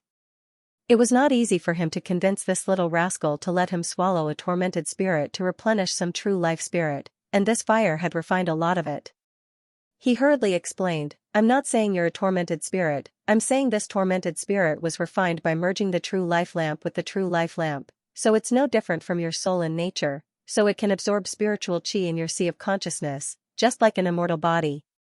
No matter how you refine it, you can't refine it to death." Fang Xing was furious, and he burned Daphne even more vigorously. Daphne was anxious and angry, and he shouted, "You said you won't bully me anymore." Fang Xing scolded, "When did I say that?" Daphne hurriedly said, "When I taught you the Rock Clan's secret flying technique." Fang Xing was stunned, and he immediately shouted, "I'm not bullying you, I'm punishing you. Who told you to say it's easy to refine?" As he scolded, he burned even more vigorously. Daphne wanted to die, and he cursed Fang Xing's 18 generations of ancestors in his heart. The last tormented soul had merged with Fang Xing's own aura and was of the same origin as Fang Xing's consciousness. It could absorb spiritual energy from the consciousness to restore itself. Even the true Samadhi fire could not refine it. Fang Xing gradually became anxious. He realized that he had been in the consciousness for too long. He did not know what the outside world was like. After all, he was still within the range of the Blue Cloud sect. However, this last tormented soul was surprisingly tricky to deal with. The many countermeasures that he discussed with the Golden Rock King were useless. However, at this moment, his consciousness buzzed as if some force was trying to penetrate it. The buzzing sound became louder and louder. Finally, it merged into a voice that gradually became clearer. "Traitorous disciple, Fang Xing, saved your fellow sect members, chased away powerful enemies, and sealed the Demon King. You have made great contributions. You have also kidnapped your fellow sect members, bullied the weak, disobeyed the sect rules, disobeyed your superiors, and hunted down the discipline elder. You have your merits and demerits. You have neither merits nor demerits. Extinguish your life lamp and expel you from the Green Cloud sect. the voice became louder and louder. It kept repeating and finally turned into a thunderous sound that echoed in the consciousness. Fangxing was stunned. He relaxed his control of the true samadhi fire and stared blankly at the sky above the consciousness. He had no idea what was happening. Logically, the sound from the outside world should not be able to enter the consciousness space. Just as he relaxed his control of the true samadhi fire to refine the tormented soul, a strange scene gradually appeared. The crazy and ferocious tormented soul gradually distorted in the thunderous sound. It seemed to be in great pain. It roared silently at the sky and its body shrank continuously. The sound turned into runes that filled the sky and sealed it bit by bit. After about the time it took for a jaw stick to burn, the tormented soul that even the true samadhi fire could not refine had shrunk into a ball and stopped moving. It had already been sealed by this thunderous voice. As it was sealed, the thunderous sound gradually weakened and finally disappeared completely. What happened? Fangxing asked Daphne, who had a gloomy expression. Daphne spat on the ground and said angrily, "Someone helped you. Go out and take a look." Fangxing was also full of doubts. Seeing that the tormented soul was firmly sealed, he ordered Daphne to keep an eye on the tormented soul for him. Then, his true spirit returned to its original position and left the sea of consciousness, gradually returning to the outside world. When he opened his eyes, the blurry environment in front of him became clear again. A middle-aged man in a green robe with 3 long strands of hair under his chin was staring at him with his hands behind his back. Sect Master? Fangxing was taken aback. He jumped up from the ground and was on his guard.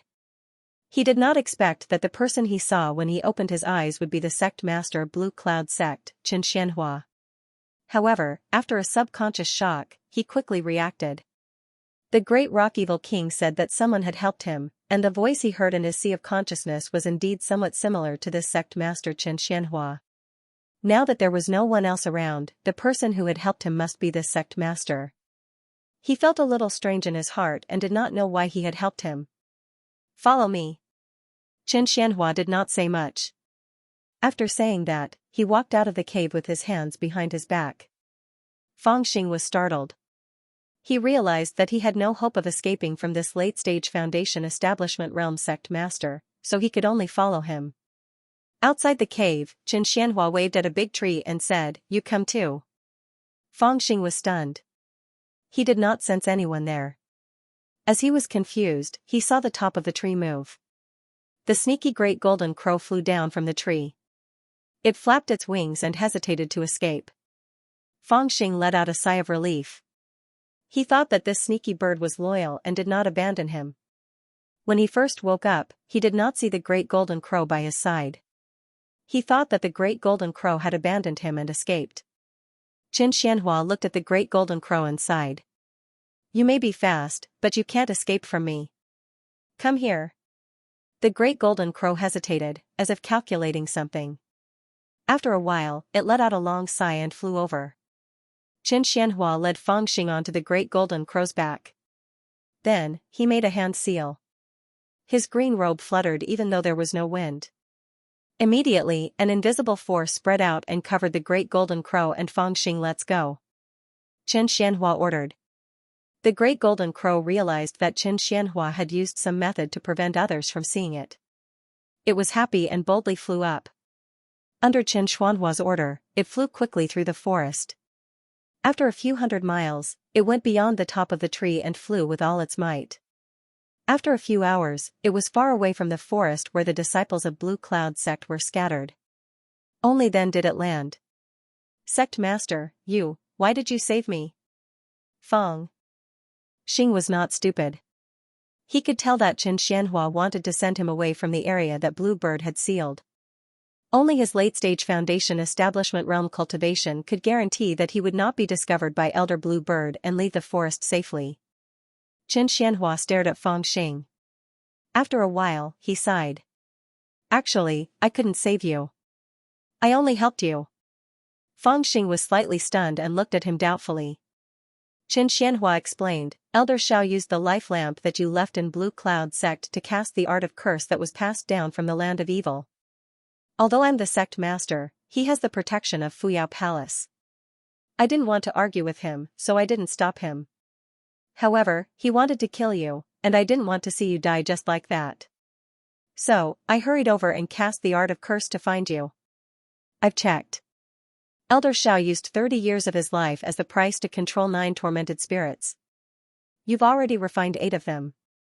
This is somewhat unexpected. However, the last tormented spirit is the real spirit that you left in the life lamp. It's tainted with your own aura, so it's the most difficult to deal with. It's also the most terrifying part of the art of curse. Even I can't refine it. I can only help you seal it for now. After a pause, he explained, I'm the sect master of Blue Cloud sect after all. I have the right to extinguish the life lamp that you left behind, but it has a certain binding force on the real spirit in the life lamp. Fangxing did not know why he had to explain it so clearly to him, but he did not interrupt. He blinked and listened. Xianxia explained the reason why he sealed the tormented spirit, then sighed softly and said, however, with my ability, I can only bind this tormented spirit for about half a year. After half a year, it'll break the seal again. When that happens, it'll become even more powerful. It'll entangle with your divine sense, and it might even cause chi deviation. If you don't think of a way to solve it, your path of cultivation will be cut off. Fangxing was shocked and exclaimed, that powerful? He thought that the problem had been solved, but after hearing the sect master's words, he realized that it was only slightly suppressed. Xianxia sighed and said, why do you think the sect left your life lamps for? Betraying the sect is a taboo in the cultivation world. You can't just run away and everything will be fine. With the life lamps, the sect will have a way to counter it. Fangxing heard the reprimand in his voice, so he chuckled and said, I didn't betray the sect. I just came out for a walk, Xianxia said, you blew up Sunset Perch and Mountain River valleys, and the sect was almost burned down. Is that not considered betraying the sect? Fangxing was stunned, then he quickly smiled and said, it's a personal grudge, it's a personal grudge. Burning down the sect was unintentional. Xianxia waved his hand helplessly and did not listen to his explanation. He sighed and said, you don't have to explain.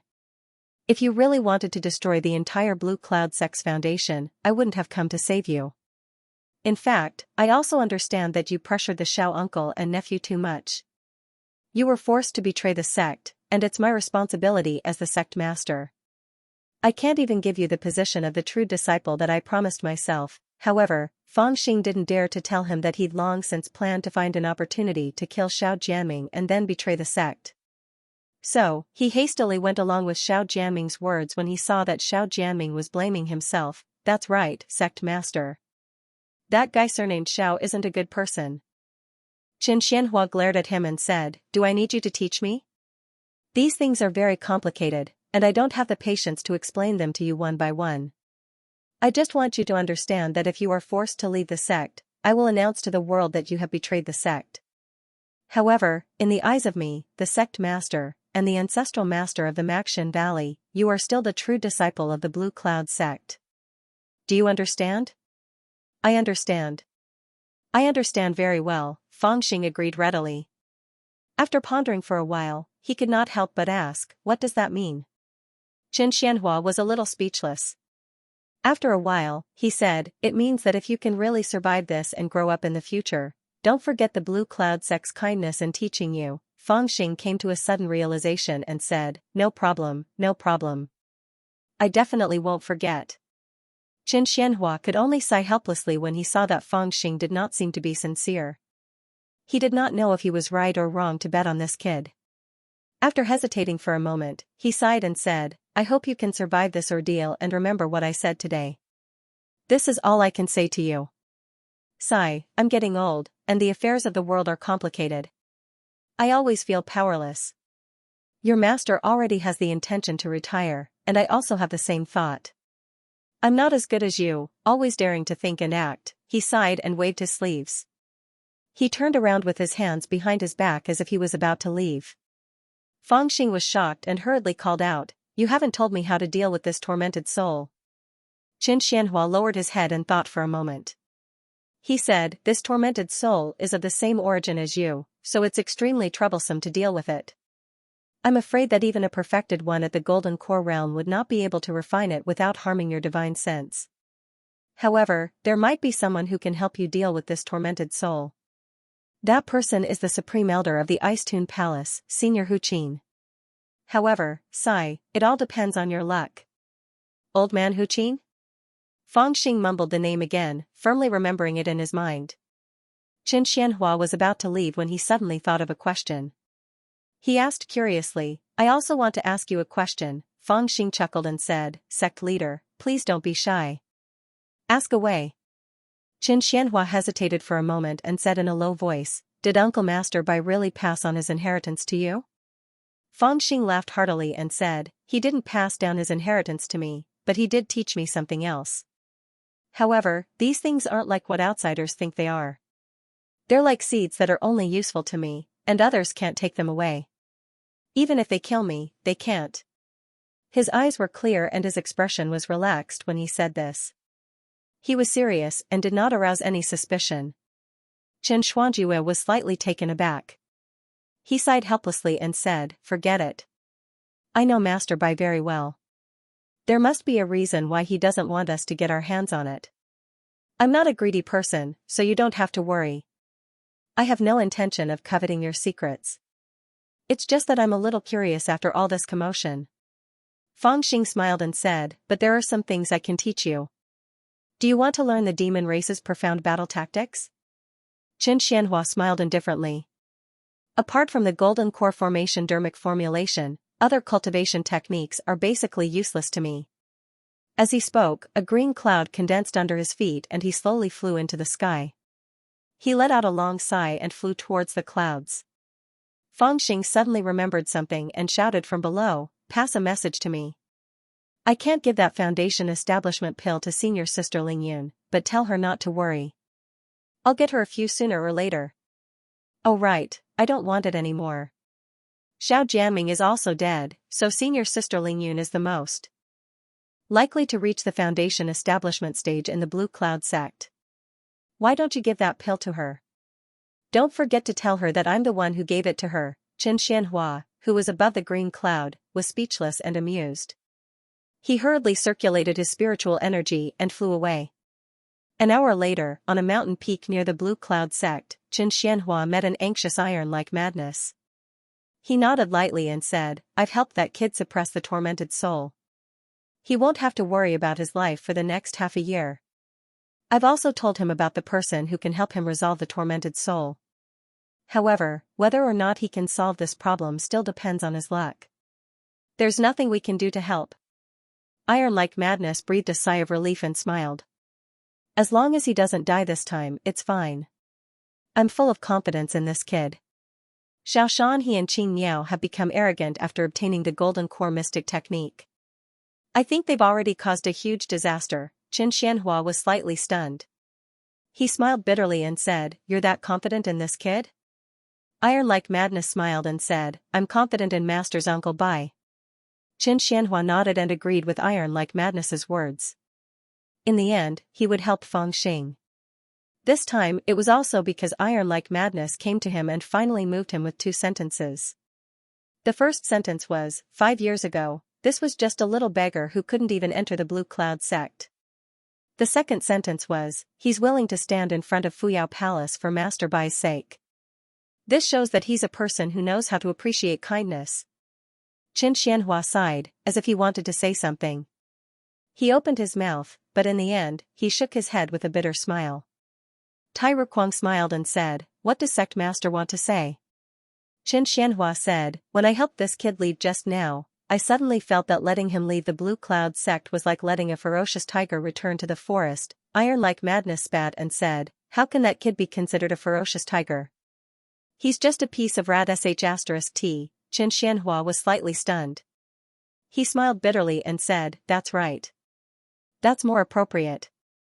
It's like throwing a piece of rat sh*t into a pot of soup. Both of them thought about it carefully and felt that although the little bastard Feng Xing performed well in the Blue Cloud sect, he was really not a person who could stay put. Everything he did was unexpected.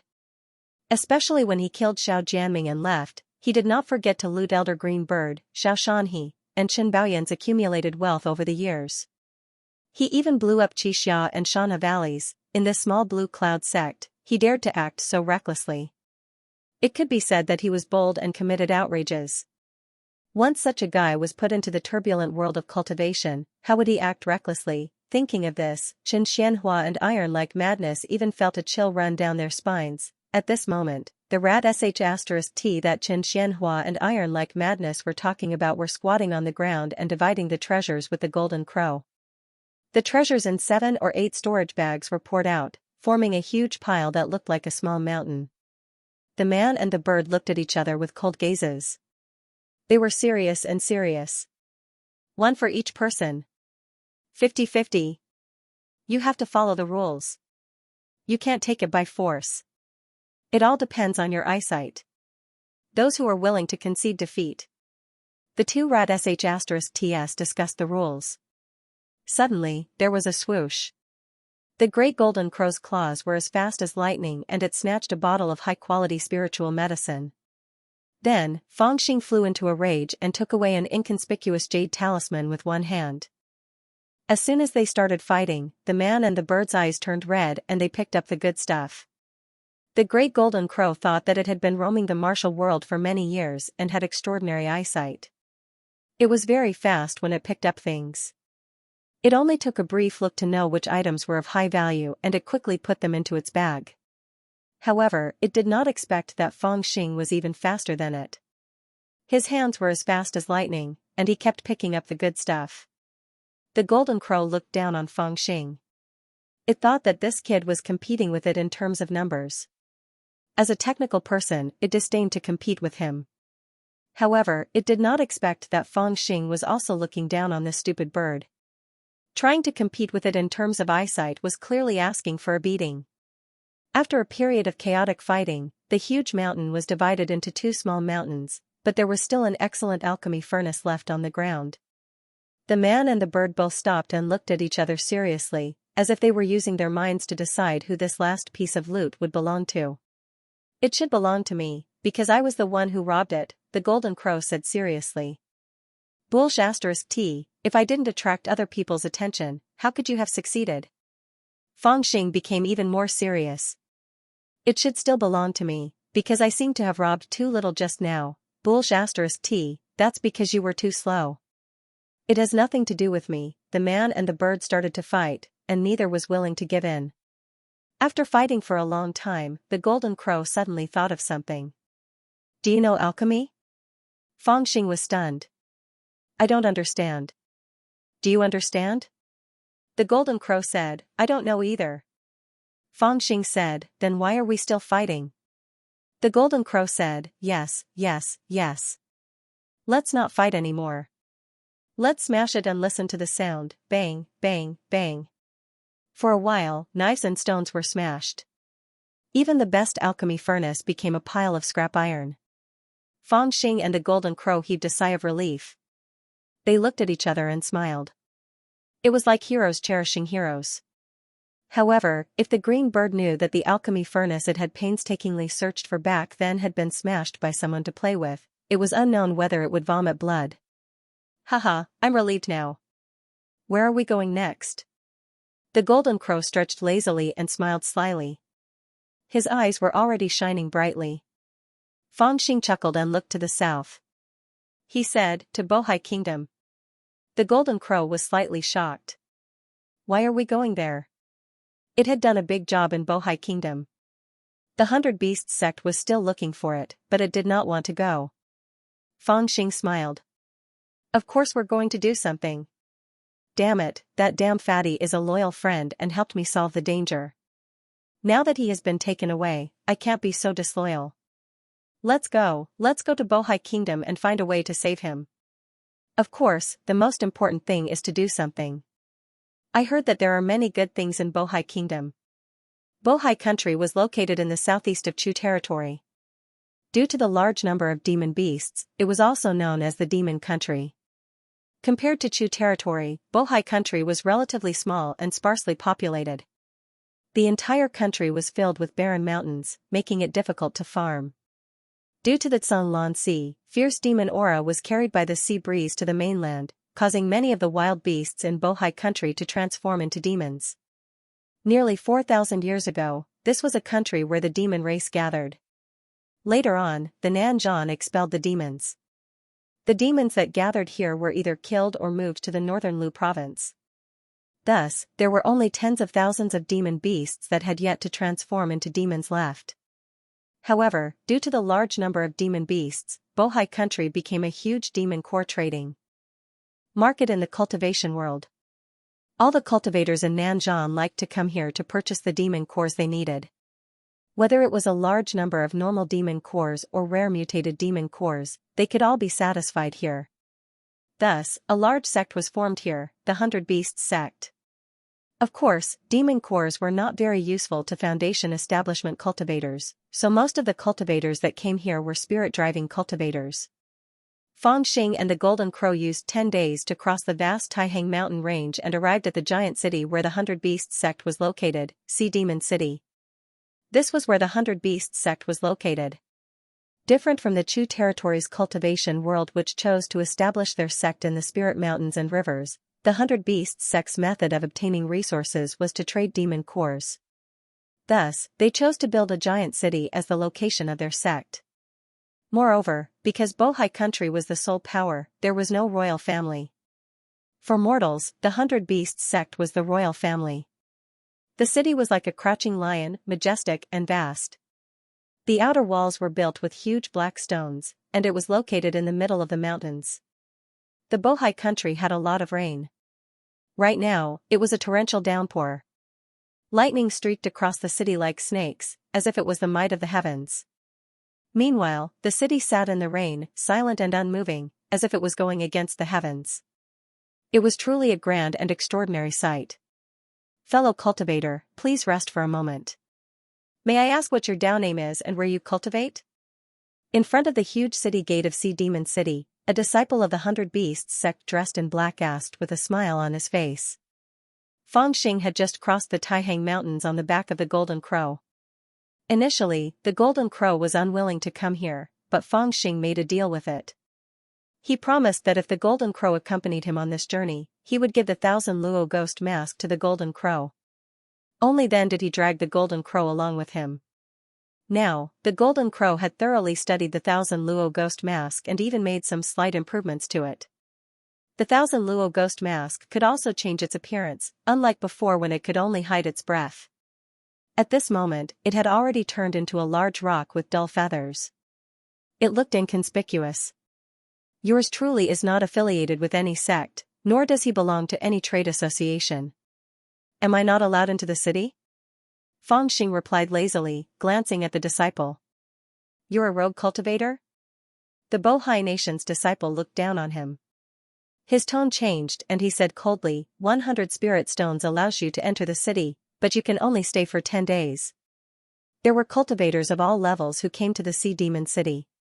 If they were from a famous sect or a trade association, then they were mostly here to trade, so the spirit stones they collected would be less. If they were rogue cultivators without any sect, their status would be lower. Not only would they have to pay double the spirit stones to enter the city, but the attitude of the 100 Beasts sect's disciple would also change.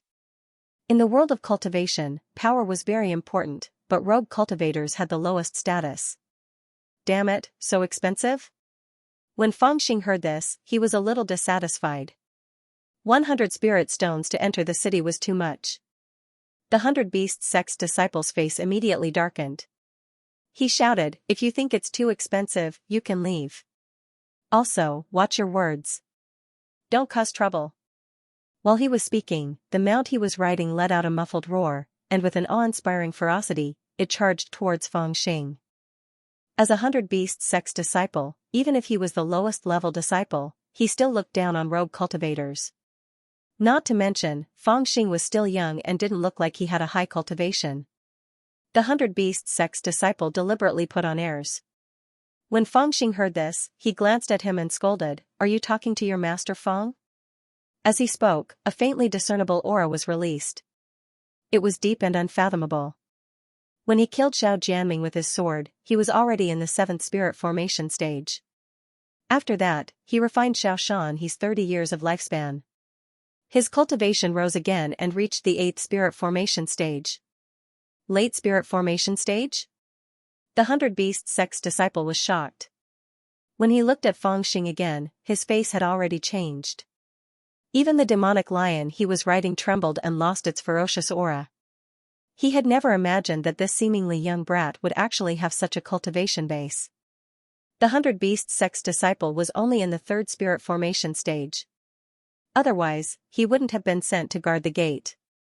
Seeing how high Fangxing's cultivation was, his heart was a little timid. Although he had the backing of his sect, he wasn't afraid of Fangxing making a move on him. However, in the cultivation world, the weak are prey to the strong. It's human nature for the weak to see the strong. Plus, even if he really had the same strength as Fangxing, so what, if he called out the sect's elders, even if he could suppress this rogue cultivator, he would still be labeled as a troublemaker. For a moment, he was stunned on the spot. He didn't dare to get angry and didn't want to lower his face to apologize to a rogue cultivator. Fangxing had seen this kind of small fry many times. He sneered and threw out 2 middle-grade spirit stones. He said lazily, "Do you really think this master is a rogue cultivator? If you don't have any eyesight, you deserve to guard the gate for the rest of your life. This extra spirit stone is your reward. Come and tell this master the rules of this city. It's best to be more detailed, or else I'll kill you, you bastard." Although he was scolded, when the 100 Beasts sect's disciple saw the middle-grade spirit stone, he couldn't help but feel happy. Plus, Fangxing's tone of voice made him realize that he might have seen wrongly. This young man might be a disciple of some big sector family, but he deliberately didn't want to reveal his family's background. Although there aren't many people like this, it's not a small number either. Obviously, this attitude of a master is not something a rogue cultivator can have. Thinking of this, he quickly smiled and said, "Fellow Taoist, I'm sorry for being disrespectful. Please come this way, let me explain to you." Just as he came to the side, before he could say anything, he suddenly heard someone shouting, "Fairy Yi has appeared." The surrounding people, whether they were going to enter or exit the city, heard this shout and immediately raised their heads to look at the sky. Fangxing followed everyone's gaze and looked over, only to see a purple-clothed woman flying over on a silver shuttle from the northwest horizon. Fangxing could see clearly that this girl was about 18 or 19 years old. She was tall and slender, dressed in purple, and carried a huge zither on her back.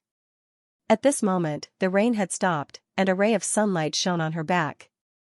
Her skin was smooth, her lips were like cherry blossoms, and her eyes were clear like water.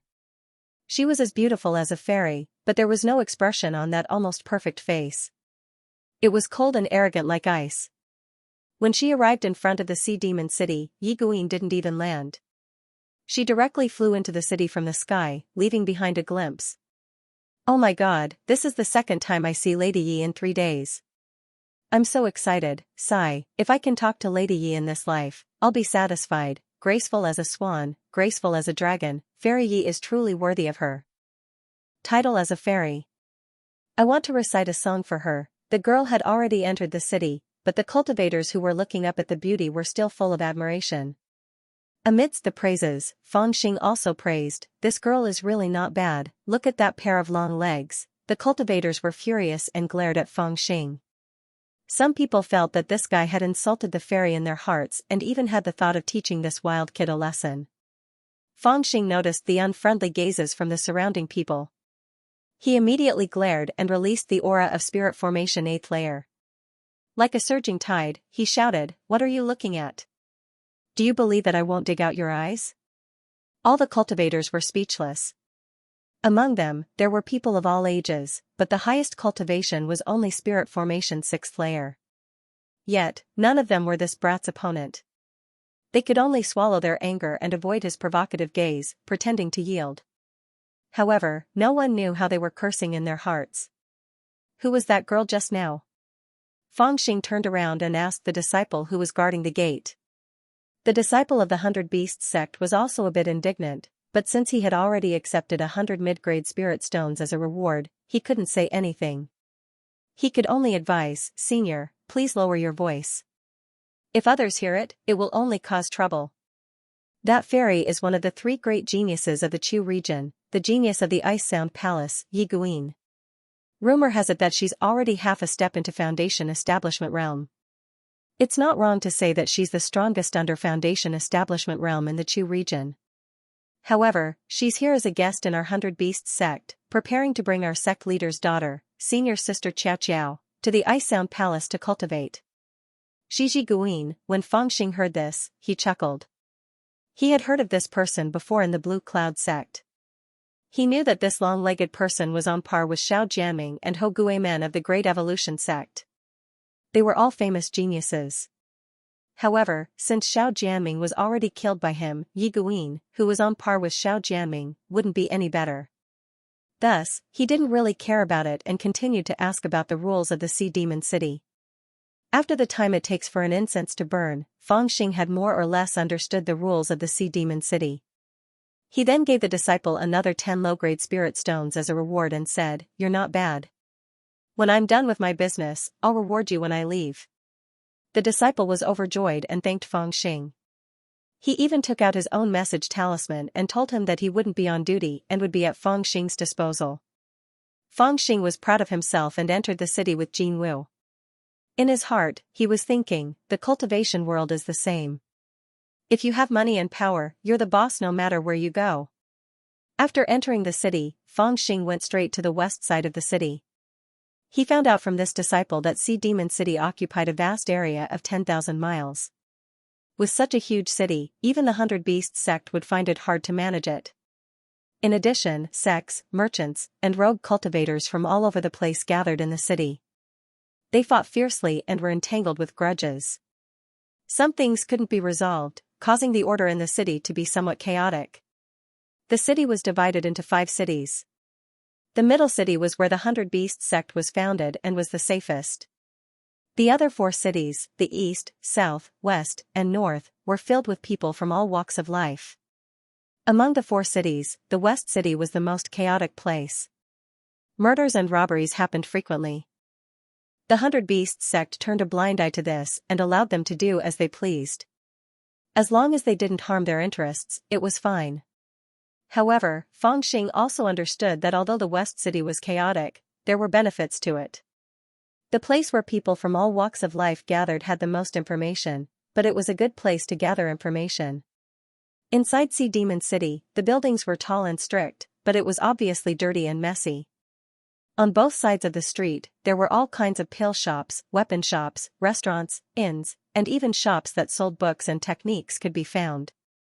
There were even brothels, casinos, and other places.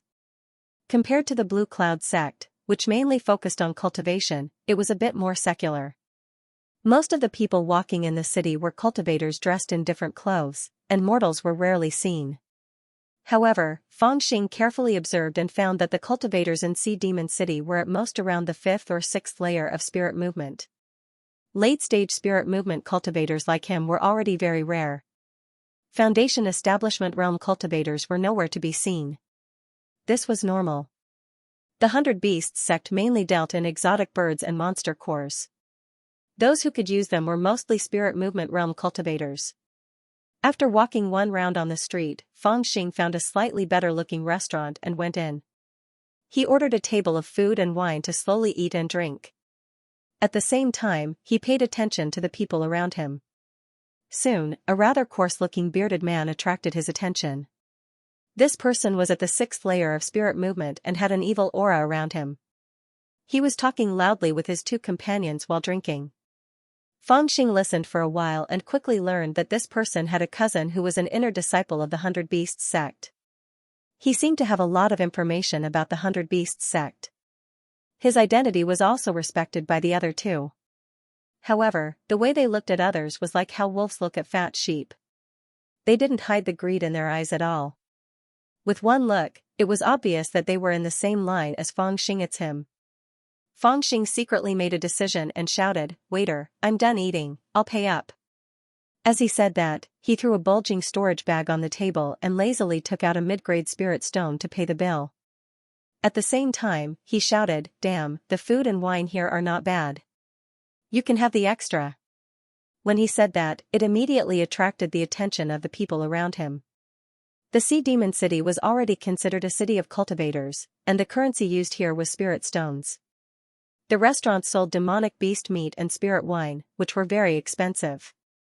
However, no matter how expensive it was, this meal only cost 20 low-grade spirit stones. Yet, Feng Xing directly tossed out a mid-grade spirit stone, which was worth 5 times the price of this meal, and he even said that he didn't need to keep the change.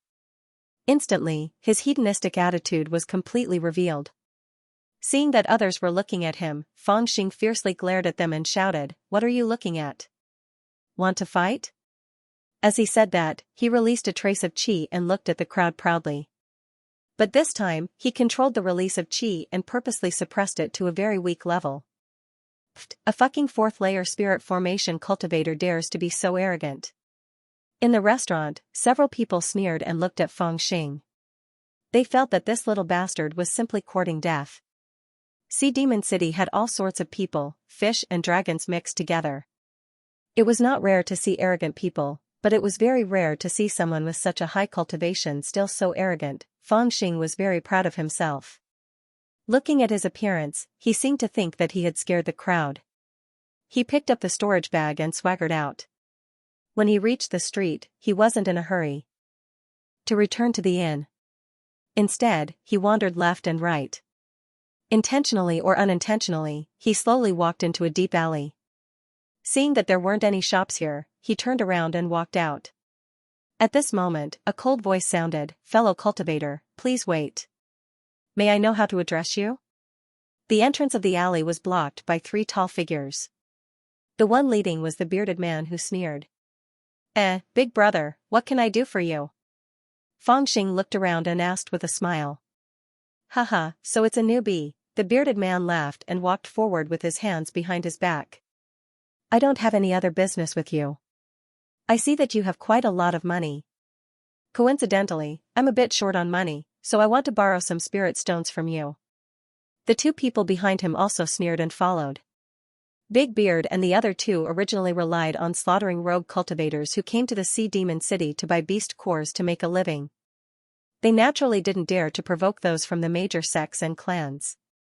However, those people all stayed in the middle city, so they wouldn't come to this shabby western city. Those who came to the western city were usually rogue cultivators with no money or background. Today, they met one, so it was like a fat sheep. But they didn't expect that this fat sheep, who looked quite likable, after hearing the bearded man's words, laughed and said, "Borrow money? Simple. Come over here. I'll slowly reward you." When the bearded man heard this, he felt that something was wrong. After living on the edge of a knife for so long, he had some sensitivity towards danger. This seemingly easy to capture fat sheep seemed to have a strange reaction.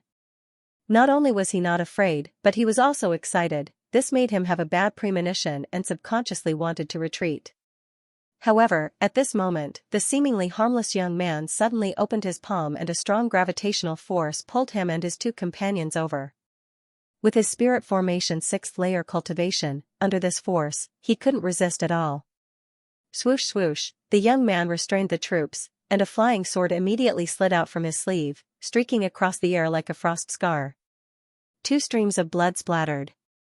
The bearded man's 2 companions had blood on their throats and their eyes were wide open. In an instant, they lost their lives. The bearded man's eyes widened and he struggled with all his might. At this moment, he already knew that this young man wasn't a good person. He wanted to call for help, but under the powerful gravitational force, he couldn't even make a sound. "I'll reward you with a candy first." Feng Xing laughed and pinched the bearded man's chin. He stuffed a dan into the bearded man's mouth and retracted the gravitational force. The bearded man only felt his body loosening and he fell to the ground. He immediately let out a muffled roar and dug his throat. At this moment, he was scared out of his wits. His 2 spirit formation 4th layer subordinates were actually killed by this young man without even blinking. This immediately made him understand that he had made a mistake in finding this fat sheep today.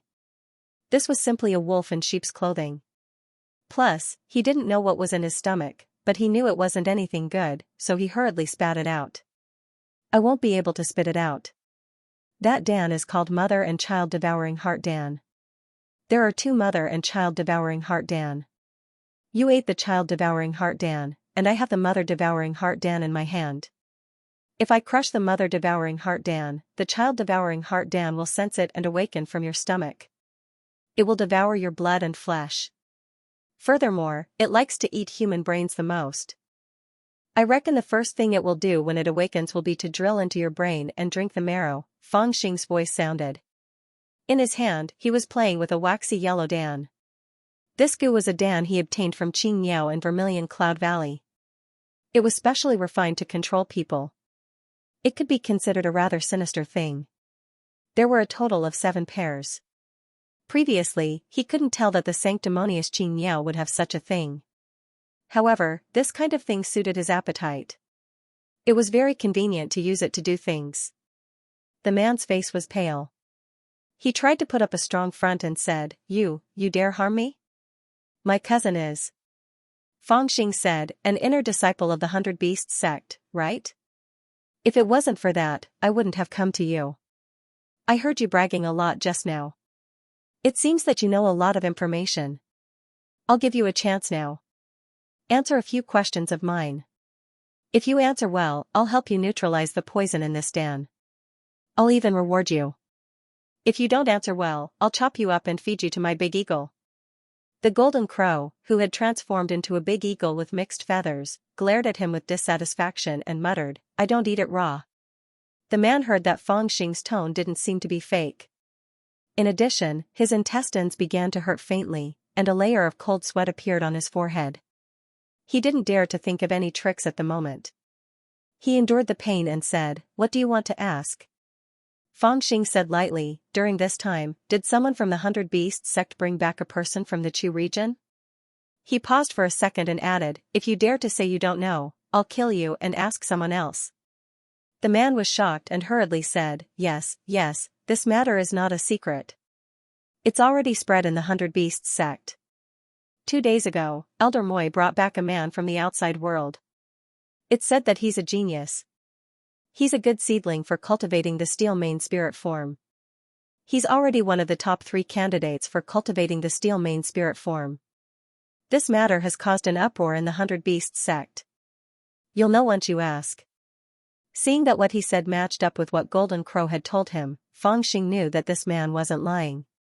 He sneered again and said, Then where is he now? Does the 100 Beasts sect plan to kill him? The man said, When I invited my cousin for a drink yesterday, he mentioned that this person has a distinguished status and has already been accepted into the inner sect. Elder Moy wants to recommend him to be the inheritor of the Steel Mane Demon Spirit, but the other 2 candidates for the Steel Mane Demon Spirit form are very dissatisfied with him. The Patriarch hasn't given an answer yet. He's still considering. Oh. I thought that damn fatty had soared to the sky. Looks like it's going to be troublesome, Fang Xing muttered and looked coldly at the burly man. He said, I have an opportunity for you, but whether you're smart enough or not depends on you. To tell you the truth, I'm good friends with that person, and I'm here to confirm his safety. If you're willing to help me scout for information, after I've confirmed his safety, not only will I pluck out your goo insect, but I'll also reward you with this item. As he spoke, he flipped his palm and a light yellow pill appeared. The fragrance of the pill assailed his nostrils. Rank breakthrough pill? The man's eyes widened and he swallowed. His expression seemed like he wanted to snatch the pill from Fang Xing's palm. To a rogue cultivator, the most precious thing isn't a talisman or a cultivation technique, but a rank-breaking Dan. Just like this burly man, he had been robbing rogue cultivators and committing all sorts of crimes. He had accumulated a considerable amount of resources and pushed his cultivation to the 6th layer of spirit formation. However, because he didn't have a rank-breaking Dan, his cultivation had been stuck at the 6th layer for many years. This couldn't be helped. He had begged his cousin many times and gave him many benefits, but he still couldn't get his hands on a rank-breaking Dan. The stage breakthrough pill was a rare resource. To a certain extent, it was an opportunity to raise one's cultivation to the next level. Sects and aristocratic families, however, had formed a rule that strictly controlled the number of stage breakthrough pills. Very few outsiders could get their hands on them. To sect disciples, rank-breaking Dan may be a little expensive, but to many rogue cultivators, it's impossible to buy. Of course, this isn't absolute. If you're willing to spend a lot of money, you can still buy it. However, the price is usually more than 10 times more expensive. Because of this, when the burly man saw the light yellow Dan in Fangxing's palm, his breathing quickened. This Dan, will young master really give it to me? The burly man's voice was trembling and his breathing was rapid. That depends on whether you're good at gathering information or not. Fangxing smiled coldly and put away the pill.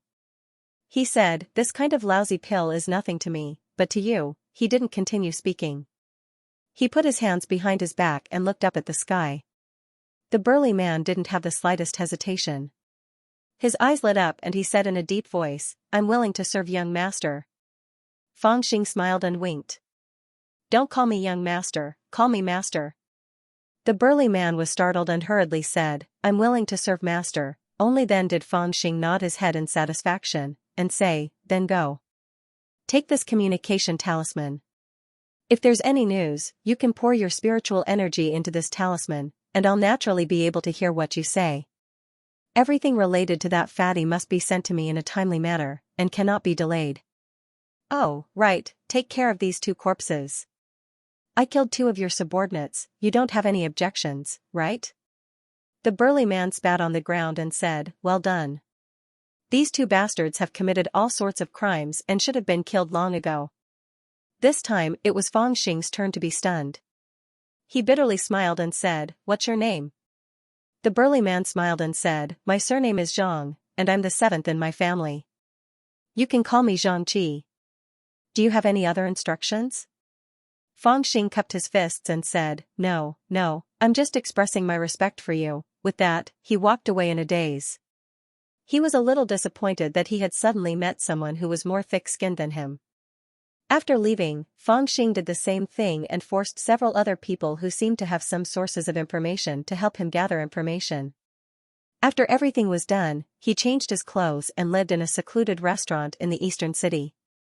He lived in seclusion and waited for these spies to send him information. The reason why he did not live in the middle city was because he had already seen through the Yin-Yang Fiend God mirror. Within the Sea Demon City, the middle city was protected by a formation. It was easy to enter but hard to leave, but the 4 border cities did not. During this period of time, he did not remain idle. He began to quietly cultivate and increase his cultivation.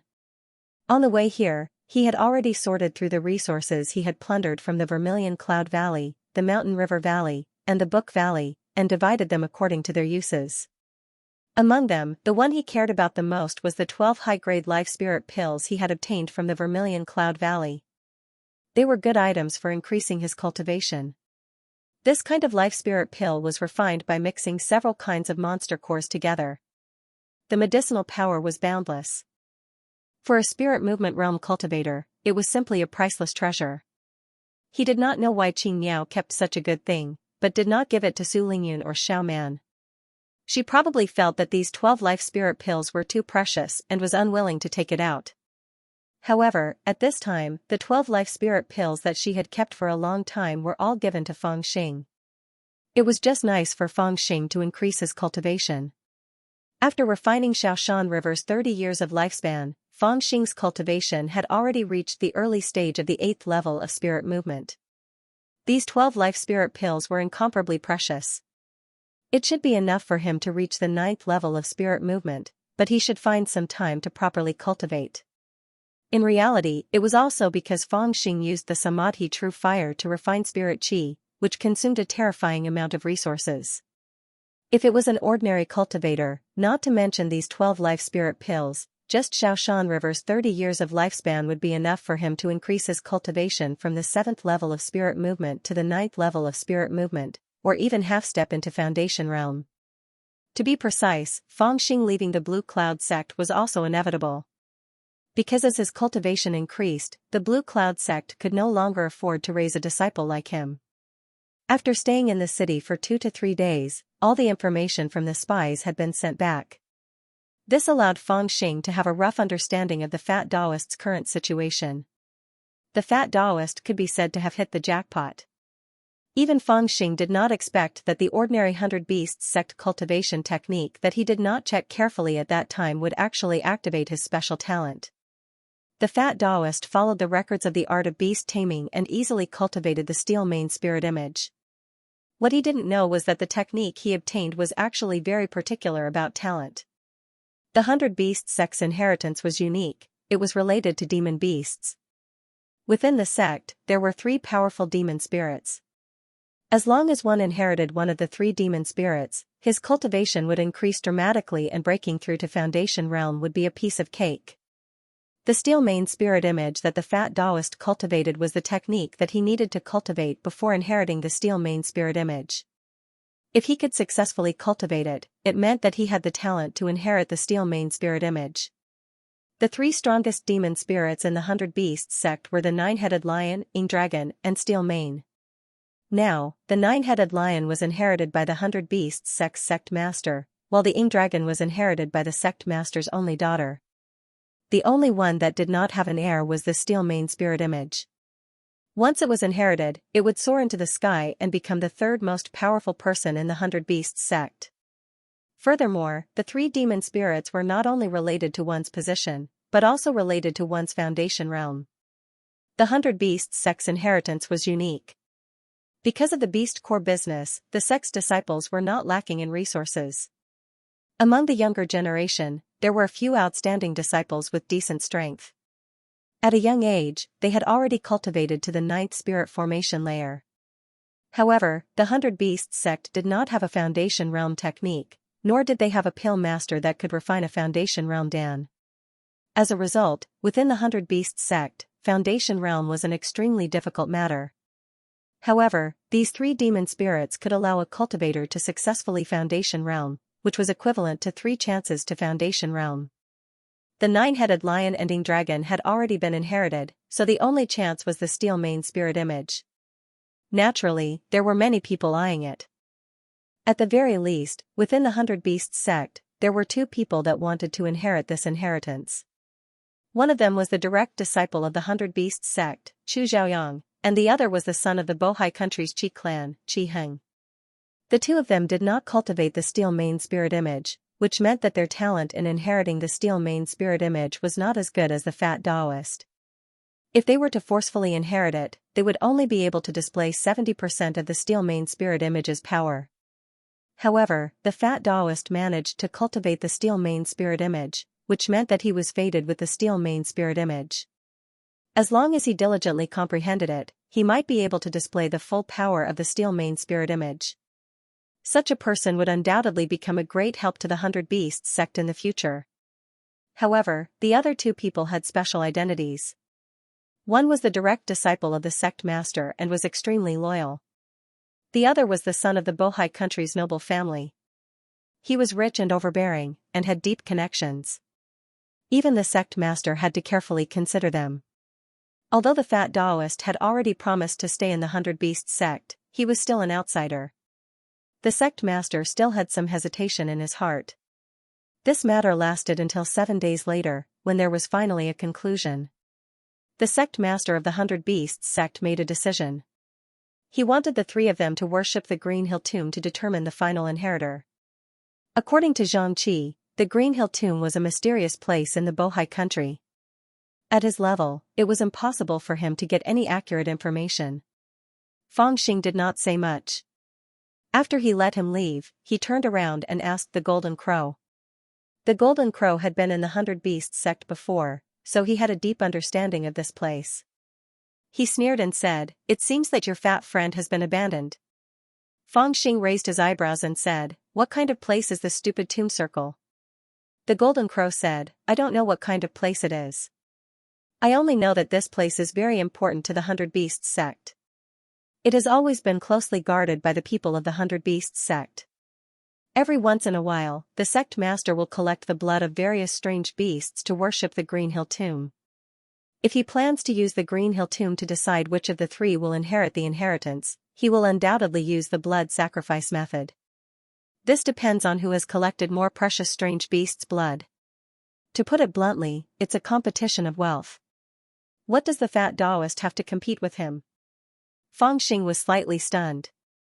He sighed and said, "Indeed, there's no such thing as a free lunch." "Fortunately, I followed him," the Golden Crow said. "You're rich now. Are you planning to help your friend?" Fangxing said, "I don't have money. I have to be frugal with this little bit of money I have." The Golden Crow said disdainfully, "Miser, how are you going to help him?"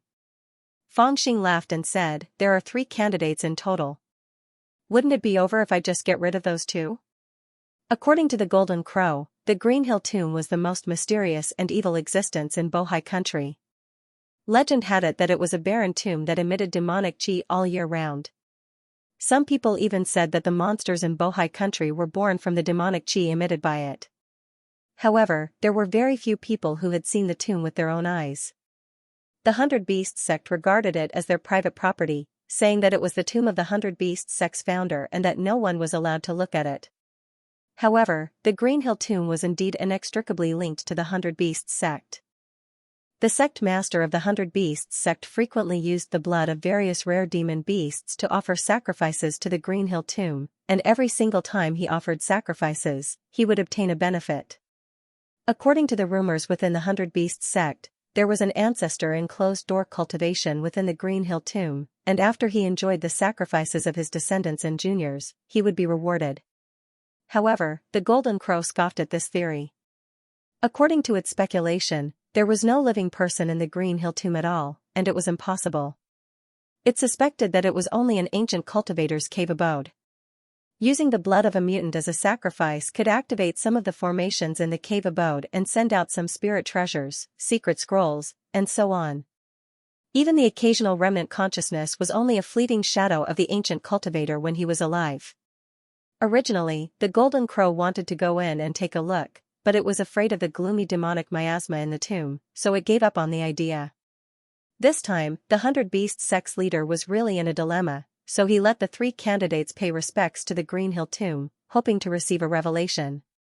However, the Green Hill Tomb could not be worshipped at all times.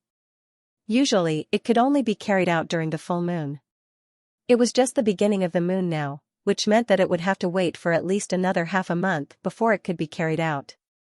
During this half a month, the fat Taoist would be safe. Seeing this, Fangxing was not in a hurry.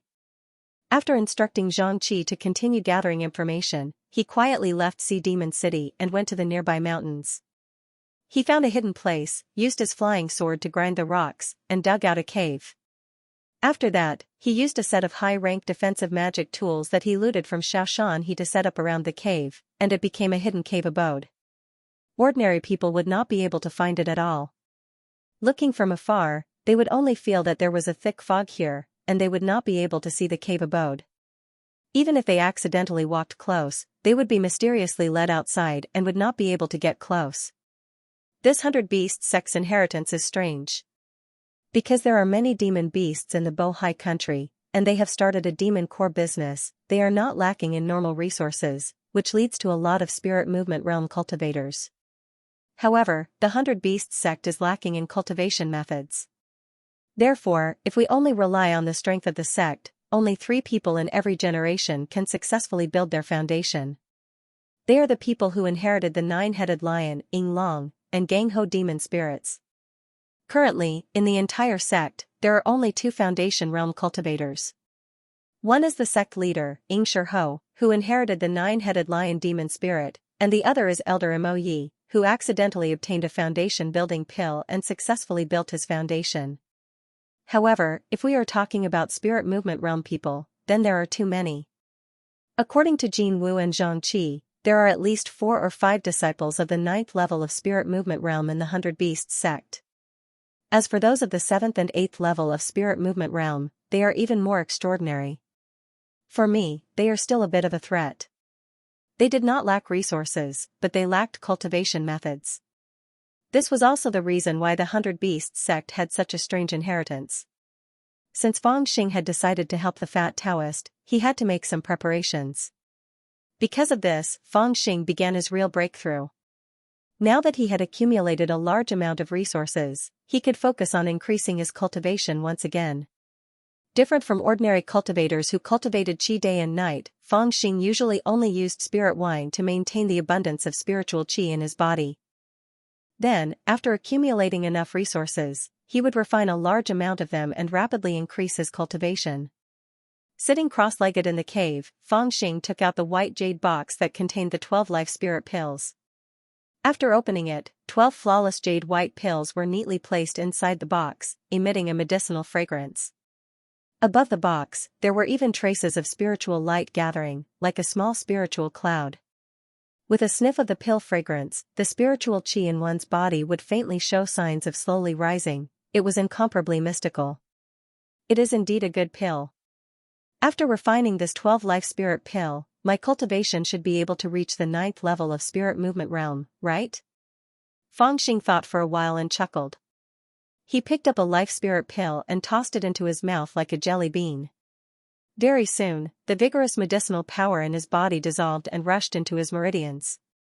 Feng Xing hurriedly used the Supreme Spirit Transforming Scripture to refine it, and traces of extremely pure spiritual qi returned to his meridians. He did not even need to use the Samadhi True Fire to refine it, and it could directly return to his meridians. From this point, it was indeed extraordinary. 7 days later, Feng Xing completely refined the first life spirit pill. He opened his eyes and let out a long sigh. As he exhaled, the inside of the cave was filled with a rich medicinal fragrance and abundant spiritual qi. In an instant, it was like a blessed land. This pill is really not bad, but the speed at which the medicinal power dissolves is very slow. It takes about a month for the medicinal power of a life spirit pill to completely dissolve. When it was being refined, it probably took into consideration the limit of ordinary cultivators to dissolve the medicinal power, so it was specially refined like this. If I use the Supreme Spirit Transforming Scripture to activate it, I can only increase the speed to about 7 days to refine one pill. Like this, it will take nearly 3 months to refine all 12 life spirit pills. But it's not that I can't waste this time. This pill does have a miraculous effect.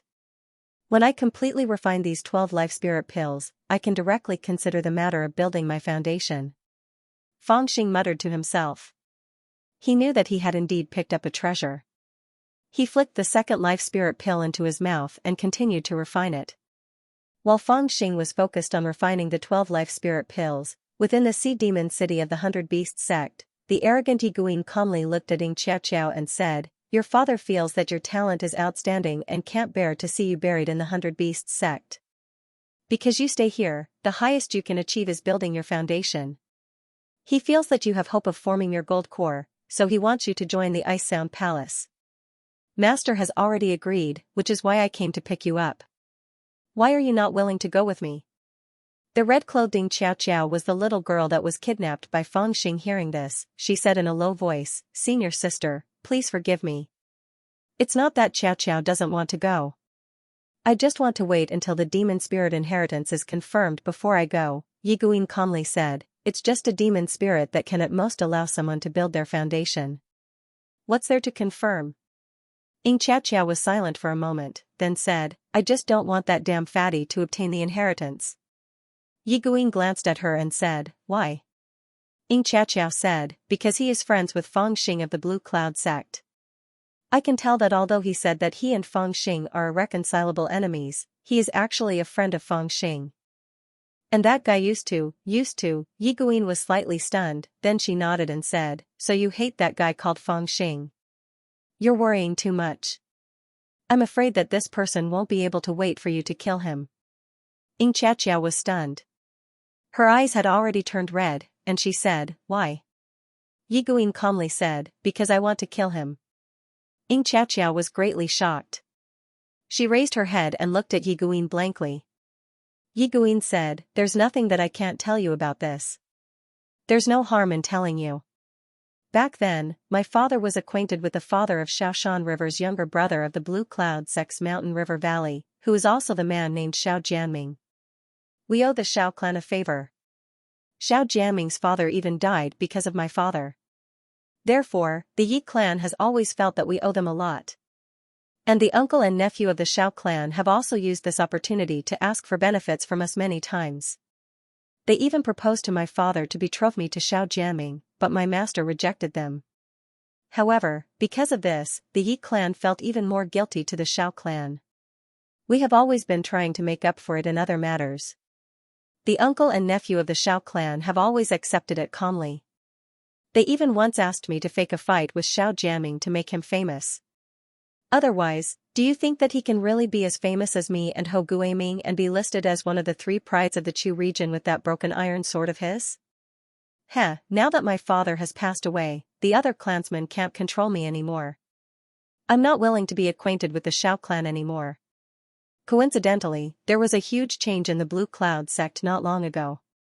It was a person called Fang Xing who killed Xiao Jiaming in the Thousand Rocks and became the Xiao clan's irreconcilable enemy. I'm prepared to kill that person called Fang Xing to avenge the Xiao clan. From then on, we'll have nothing to do with each other. After saying that, Yi Guin looked at Xianxia indifferently and said, "Do you think you can compete with me?" Xianxia hurriedly lowered her head and said softly, "Junior sister doesn't dare. It's the same if you kill him or if I kill him. I just hate him for killing the vicious slave for no reason. I want to make him pay with his life." Yi Guin sneered and turned to leave. However, she had her true thoughts in her heart that she hadn't spoken out. She was an extremely proud woman, and she was originally equally famous with Xiao Jiaming and Hou Guimen. However, Fang Xing had killed Xiao Jiaming, and it had imperceptibly seemed to have suppressed her. To her, it was extremely difficult to endure. Besides taking revenge for Xiao Jiaming, she had killed Fang Xing because she wanted to prove to others that she would absolutely not lose to anyone. 1 living spirit pill every 7 days. When Fang Xing had completely refined the 2nd living spirit pill, half a month had already passed. On this day, before dusk, deep in the mountains southwest of the 100 Beasts sect, in a valley that was shrouded in a strange purple mist all year round, a strange aura suddenly rose into the sky. At this time in the outside world, it was raining heavily in the Bohai country.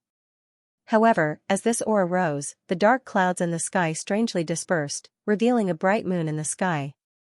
The moonlight was like silk, slowly falling into the valley one by one. "Is it time?"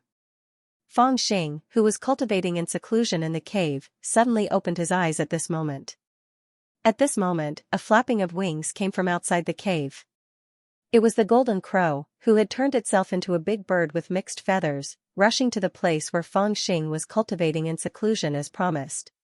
It lowered its voice and said, "Little devil, it's time to go to the Green Hill Tomb. I've been waiting for you for a long time." As the voice sounded, Fang Xing, who was wearing a Taoist robe of water and fire, rushed out of the cave and sat cross-legged on the golden crow's back. As he rushed out, the strange fog that surrounded the cave was also absorbed into a jade pendant at his waist. "Let's go and see what kind of tricks the 100 Beasts sect has." Within Sea Demon City, all the disciples of the 100 Beasts sect had already gathered, and all of them flew up to ride on the 100 Beasts sect's unique flying mounts, the night black bats. Along with the sect master's order, they were like a black cloud that flashed towards the Green Hill Tomb in unison. In this dark cloud, on a silver shuttle surrounded by spiritual light, Yi Guin, who was carrying a huge zither on her back, looked extraordinary with a cold expression. "Senior Sister Yi, why don't you get on the back of the black bat? Then you won't have to use spiritual energy to activate the silver shuttle."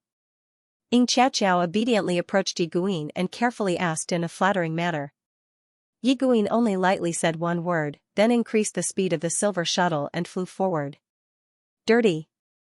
Xianxia bit her lips. She looked a little wronged, but she still obediently followed. "Hee, senior brother Zhao Yang, I wonder what kind of beast's blood you prepared as a sacrifice?" On a huge black bat sat a young man. He wore a thick brocade robe and seemed to be afraid of the cold. This person was the head disciple of the 100 Beasts sect that Fang Xing met in the desolate mountains, Chu Zhaoyang. The one talking to him was a tall and thin man dressed like a noble. His expression was a little playful. He was the son of the minister of Bohai country, Qi Heng. Chu Zhaoyang, Qi Heng, and the fat cultivator were also the candidates for the demon spirit inheritance. Chu Zhaoyang heard Qi Heng's words and lightly glanced at him. "Looks like you're very confident." Qi Heng laughed and said, "I'm not confident, but my father really cares about this matter." He didn't hesitate to spend 500 mid-grade spiritual stones to buy a jar of demon ape blood with the bloodline of an ancient demon ape. With this as a sacrifice, I'm sure the ancestor will feel this junior's intention.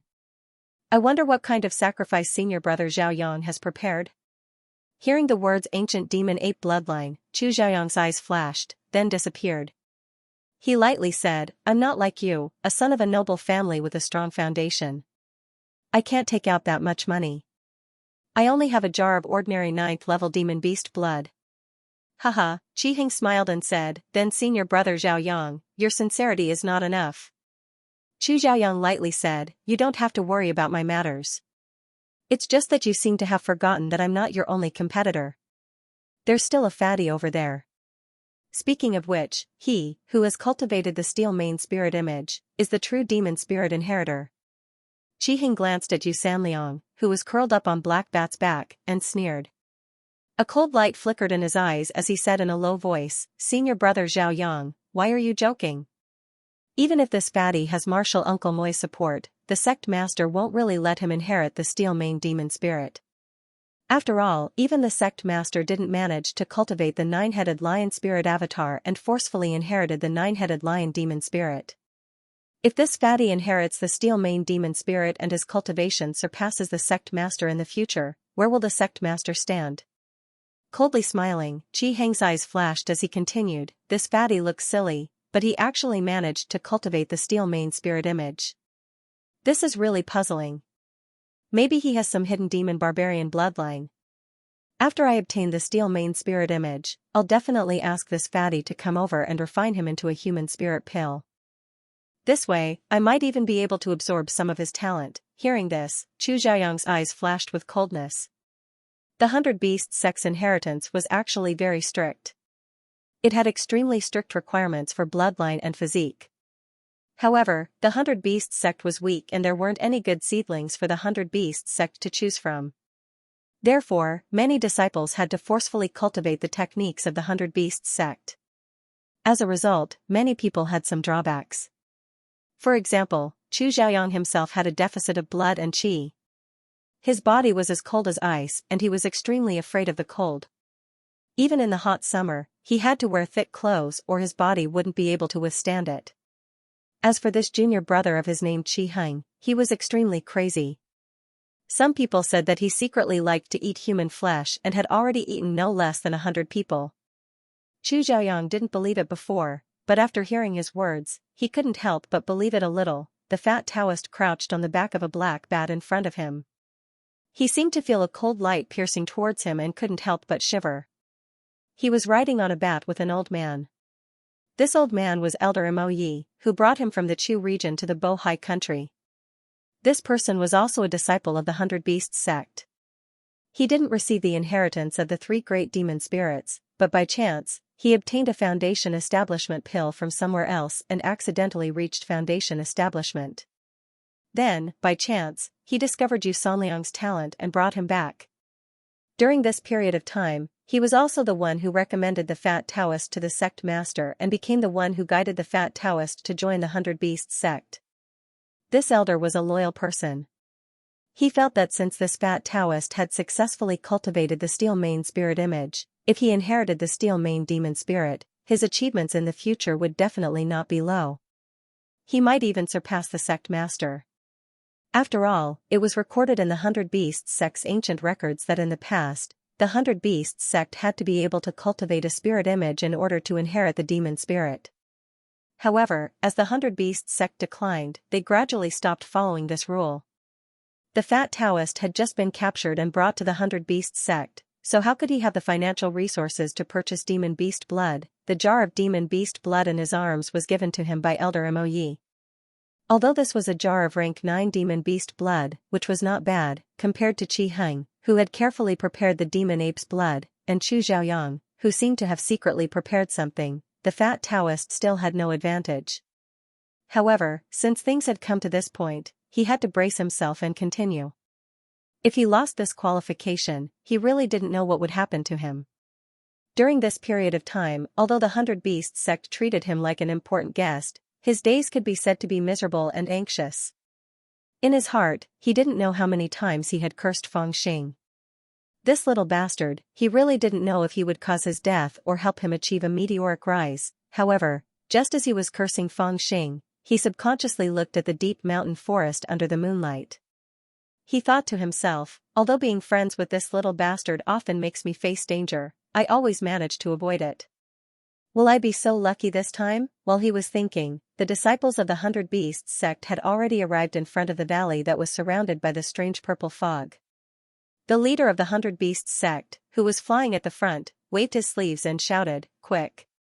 No one knew what spell he used, but the purple fog in front of him moved as if it was alive. It actually automatically separated into two sides, revealing a path that led directly into the valley. In the middle of the valley, a small black mountain could be vaguely seen. That shape, it looked like a grave. The grave was about 1,000 feet tall. The upper half was shrouded in the strange purple fog, and its true appearance could not be seen clearly. Only the lower half was revealed, revealing the black foundation stone. At the bottom of the grave, facing the direction of the crowd, there was a jade table carved from mysterious jade. It was carved with what looked like the face of a ghost, but also like the inscription of runes. Among the words, there seemed to be some bright red blood stains. Xianxia of the 100 Beasts sect leads the disciples to pay respects to the elder ancestor. Xianxia arrived in front of the Green Hill grave and shouted in a low voice. He was the first to kneel on the ground. Behind him, the disciples and elders of the 100 Beasts sect also jumped off the black bats and knelt down, saying, "Pay respects to the elder ancestor." Among the people who knelt down, only Yiguin stood straight. She did not even land from the silver shuttle. She only looked coldly at the Green Hill grave. There seemed to be some curiosity in her gaze, but more than that, there was disdain.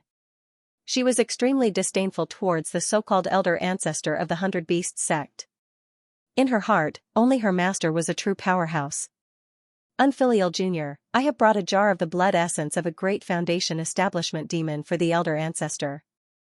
I hope the elder ancestor will kindly accept it," Xianxia shouted in a low voice. Then, he stood up and waved his sleeve. Immediately, a black jar flew out and landed on the jade table. Then, he flicked his finger, and a wave of energy shattered the jar. The black blood immediately spilled out and flowed along the runes on the jade table. It gradually disappeared, and no one knew where it flowed to.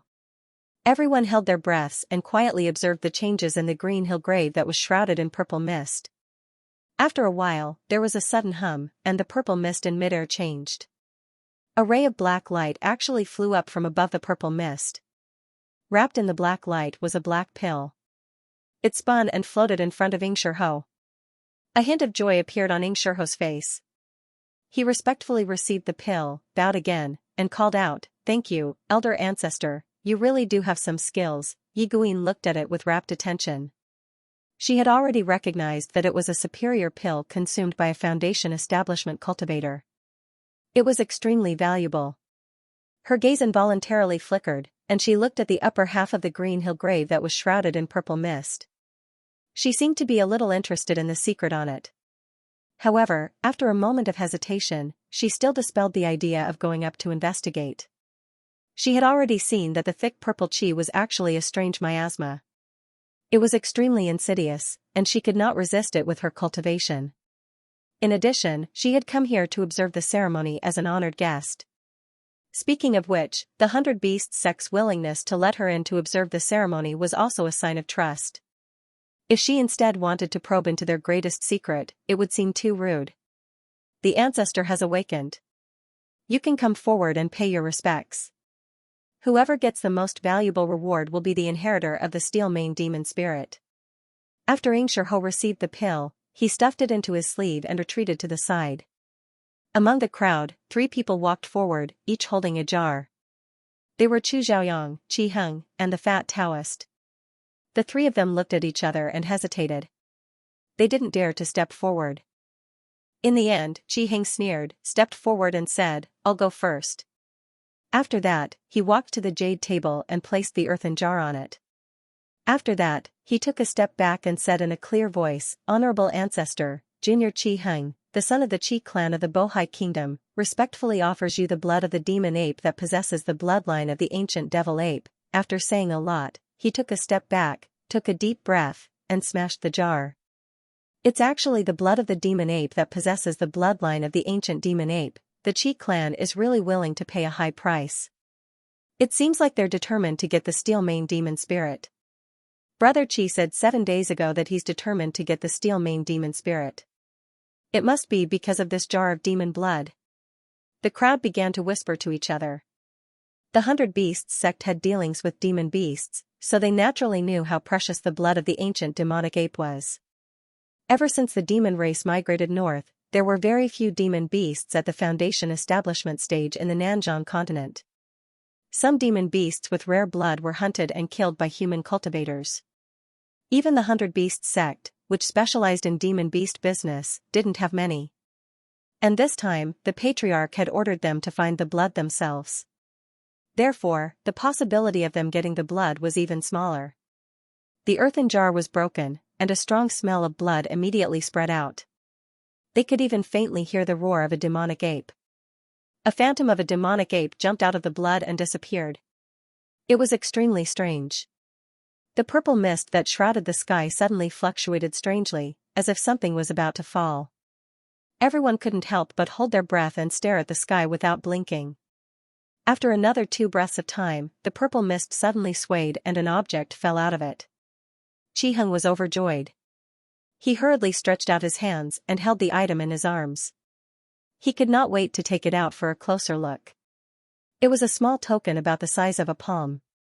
It was light green in color and was engraved with strange patterns. Qi Heng could tell at a glance that it was no ordinary item, but he did not know what it was used for. He hurriedly turned around and handed it to Sect Master Xianxia, asking him to appraise it. Xianxia took it, looked at it a few times, and probed it with his spiritual power. After a while, he handed it back and said with a smile, "This is the Imperial Spirit Plate. It concealed a divine sense of a demonic beast in it. This demonic beast will be under your command." Qi Heng was startled and quickly asked, "What's the value?" Xianxia smiled and said, "High grade." Qi Heng was immediately overjoyed. He took the Imperial Spirit Tablet and happily retreated. He glanced at Chu Xiaoyang and the fat Taoist with pride. "My turn." Chu Xiaoyang let out a long sigh. He carried the broken jar and walked forward. He had already made a decision in his heart. He had only prepared the blood of a rank 9 lightning-attributed demonic beast. It was incomparable to Qi Heng's blood of the demonic ape. However, he had already made up his mind.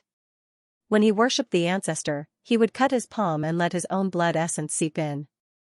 This would cost him a level of cultivation, but the quality of the blood sacrifice would also greatly improve. He hoped to use this to move the ancestor. This was something he could not help. Although he was the core disciple of the 100 Beasts sect, without a demonic spirit, he would not be able to successfully build his foundation. He had to give it a try. However, just as he took 2 steps, a voice suddenly called out to him, "Brother Xiaoyang." Chu Xiaoyang stopped and turned around. He saw Xianxia walking towards him. She opened the lid of the jar in his arms and took out a small silver knife. She wiped her right index finger and dripped a few drops of blood inside. Under Chu Xiaoyang's surprised gaze, Xianxia said, "I inherited the winged dragon demonic spirit. My blood is the blood of the winged dragon. This should satisfy the ancestor." Chu Xiaoyang's face was full of surprise. The disciples of the 100 Beasts sect were all shocked. Qi Heng, who was holding the Imperial Spirit Tablet, was overjoyed. He angrily looked at the sovereign. That was Xiaoxiao's own idea. "It's not my place to interfere," the sovereign said indifferently. Qi Heng's face suddenly became even uglier. Chu Xiaoyang's face was full of gratitude. He said in a low voice, "Junior sister, don't worry. I will definitely kill that brat for you in the future." Xiaoxiao smiled sweetly and said, "I'm afraid it won't be our turn. You go first. I'll tell you when you come back." Chu Xiaoyang nodded and happily carried the earthen jar and went forward. Like before, he sprinkled the beast blood in the earthen jar on the jade table. Not long after, purple mist surged again. Something flew down from the sky. Chu Xiaoyang hurriedly reached out to catch it. Holding it with both hands, he saw that it was actually a silver ring shining with spiritual light. Under the moonlight, it looked very extraordinary. He couldn't tell whether it was good or bad, so he hurriedly presented it to the sovereign. Oh, this thing is a beast locking ring. It can lock beasts and imprison people. It's a rare thing. Hearing this, Chu Xiaoyang's eyes lit up. He was very excited. At this moment, Qi Heng hurriedly asked, Master, between the two of us, which one is more valuable? The sovereign pondered for a while and said, both are high-grade magic tools, but their uses are different. It's hard for me to judge whether it's good or bad. We must return to see Demon City and let the old consecrator in the city appraise it, then let's hurry back. Qi Heng was worried and said casually. The sovereign said indifferently, there's no hurry. Isn't there another person? As he said this, he looked at Yu Sanliang, who was cowering and hiding at the back. Qi Heng followed the sovereign's gaze and looked over. He immediately sneered in his heart. He didn't think that Yu Sanliang could pose any threat to him. In fact, if it wasn't for Xianxia suddenly intervening and using the blood of the winged dragon that she had fused with a demon spirit to help Chu Xiaoyang, even Chu Xiaoyang wouldn't be able to obtain a magic tool that was comparable to his, let alone this fat foreigner. However, the sovereign had already spoken, so he didn't dare to object. He sneered and looked at Yu Sanliang, saying, it's your turn. Yu Sanliang's heart was perturbed as he slowly walked forward. Qi Heng suddenly sneered and said, Junior brother Yu, what blood sacrifice did you prepare? The fat Taoist wiped the cold sweat on his forehead and said with a weak voice, rank 9 demon beast blood. Qi Heng sneered, you don't even have any of the 5 elements? The fat Taoist said with a trembling voice, I don't think so, haha. Qi Heng was relieved. He sneered and said, then, please. When the fat Taoist walked past him, he suddenly said in a low voice, although you're very annoying, I want to taste the fat on your body. As he said this, he even took a gulp of saliva, as if he really wanted to take a bite of the fat Taoist. This sentence scared the fat Taoist. He knew that if he didn't inherit the demon spirit, he wouldn't be of much use to the 100 Beasts sect. Even Elder Moi wouldn't be able to protect him. Who knows, this cruel guy might really capture him and eat him. Thinking of this, his legs immediately became weak and he slowly walked towards the jade table. Damn fatty, walk faster, don't waste time. Xianxia also frowned and looked at Yu Sanliang, scolding him coldly. Yu Sanliang's legs became even weaker, his arms that were hugging the earthen jar were trembling, and he couldn't stop begging the gods in his heart. God, save me, Yu Sanliang, I won't eat meat anymore, Fang Xing, you little bastard, I've really suffered because of you. As he muttered, he finally reached the jade table and put the earthen jar on the jade table. God bless me, the fat Taoist prayed for a while, then clenched his teeth and smashed the earthen jar with a punch. Crash, the earthen jar shattered, and the blood inside flowed onto the jade table. The fat Taoist tightly gripped the corner of his clothes, his heart couldn't help but tremble, and he looked up at the sky. In midair, the purple mist fluctuated, as if something was about to fall. However, the strange thing was, after the purple mist fluctuated for a while, it actually calmed down, and nothing fell.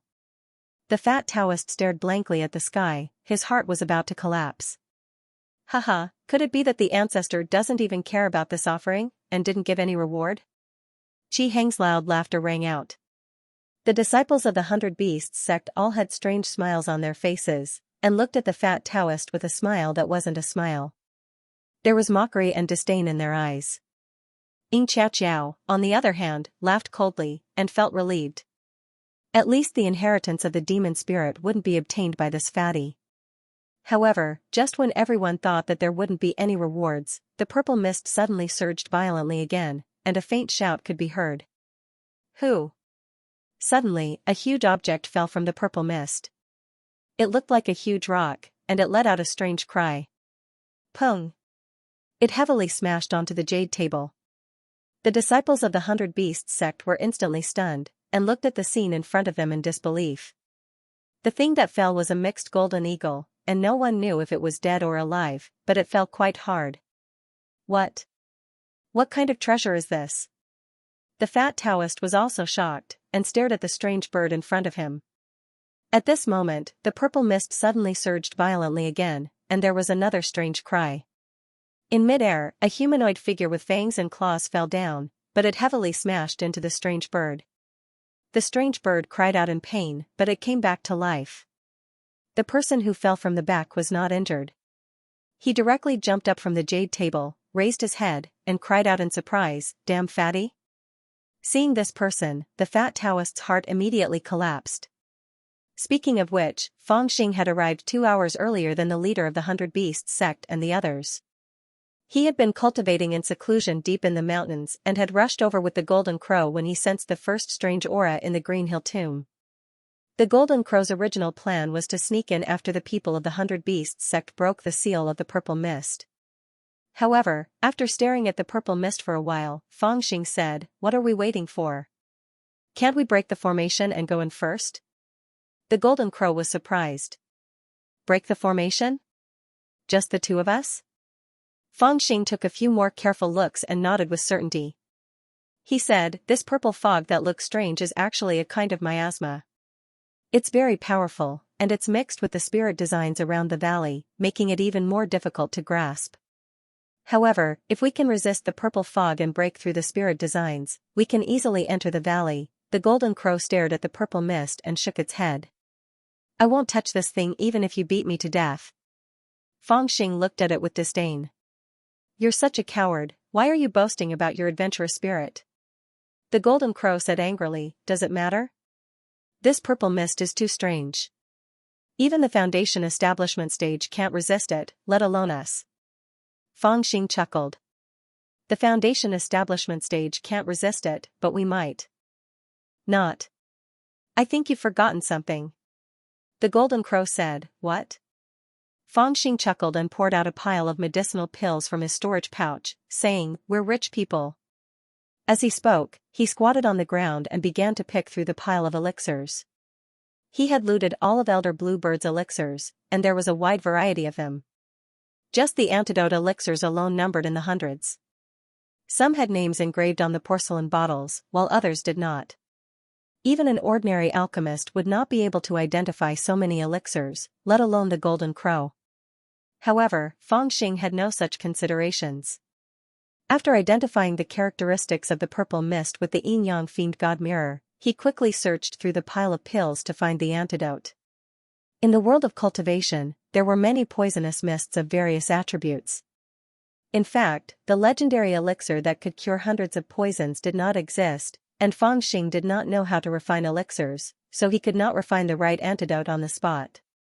However, he had the Yin-Yang Fiend God Mirror, so he could find the right pill according to the characteristics of this poisonous miasma. After all, many of the pills that Elder Bluebird had stored were commonly used antidotes.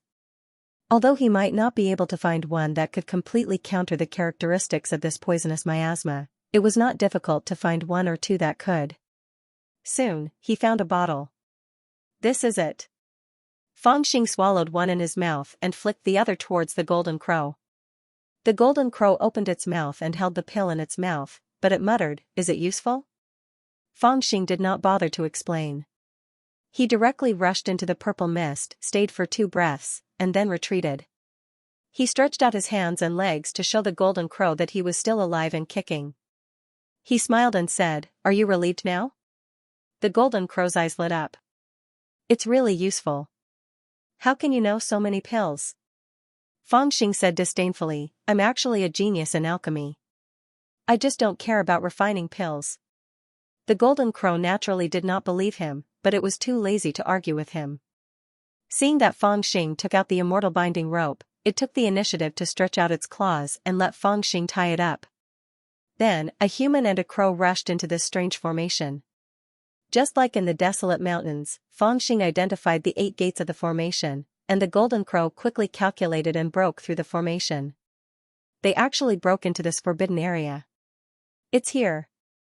After entering the valley, the Golden Crow looked for a while, then nodded with certainty and said, "I've seen related books in the 100 Beasts sect. This jade table should be the altar for worshipping the Green Hill tomb. As long as you sprinkle the beast's blood on the table, you can get the reward from the Green Hill tomb.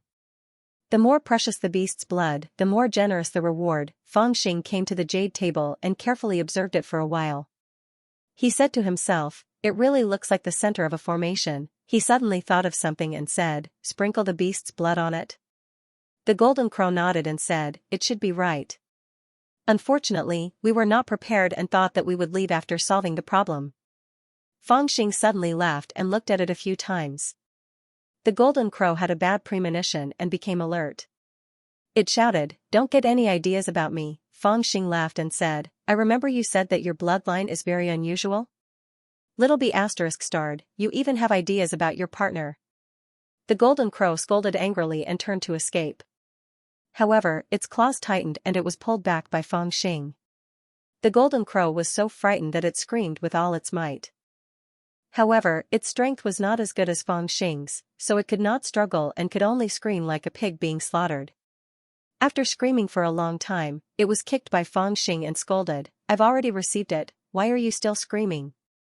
Only then did the golden crow stop and look down. It turned out that there was only a cut on its wing. Fang Xing had only used a porcelain bottle to collect some of its blood. However, the golden crow was still somewhat dissatisfied and shouted, "You have to compensate me." Fang Xing said, "Fine, fine, fine.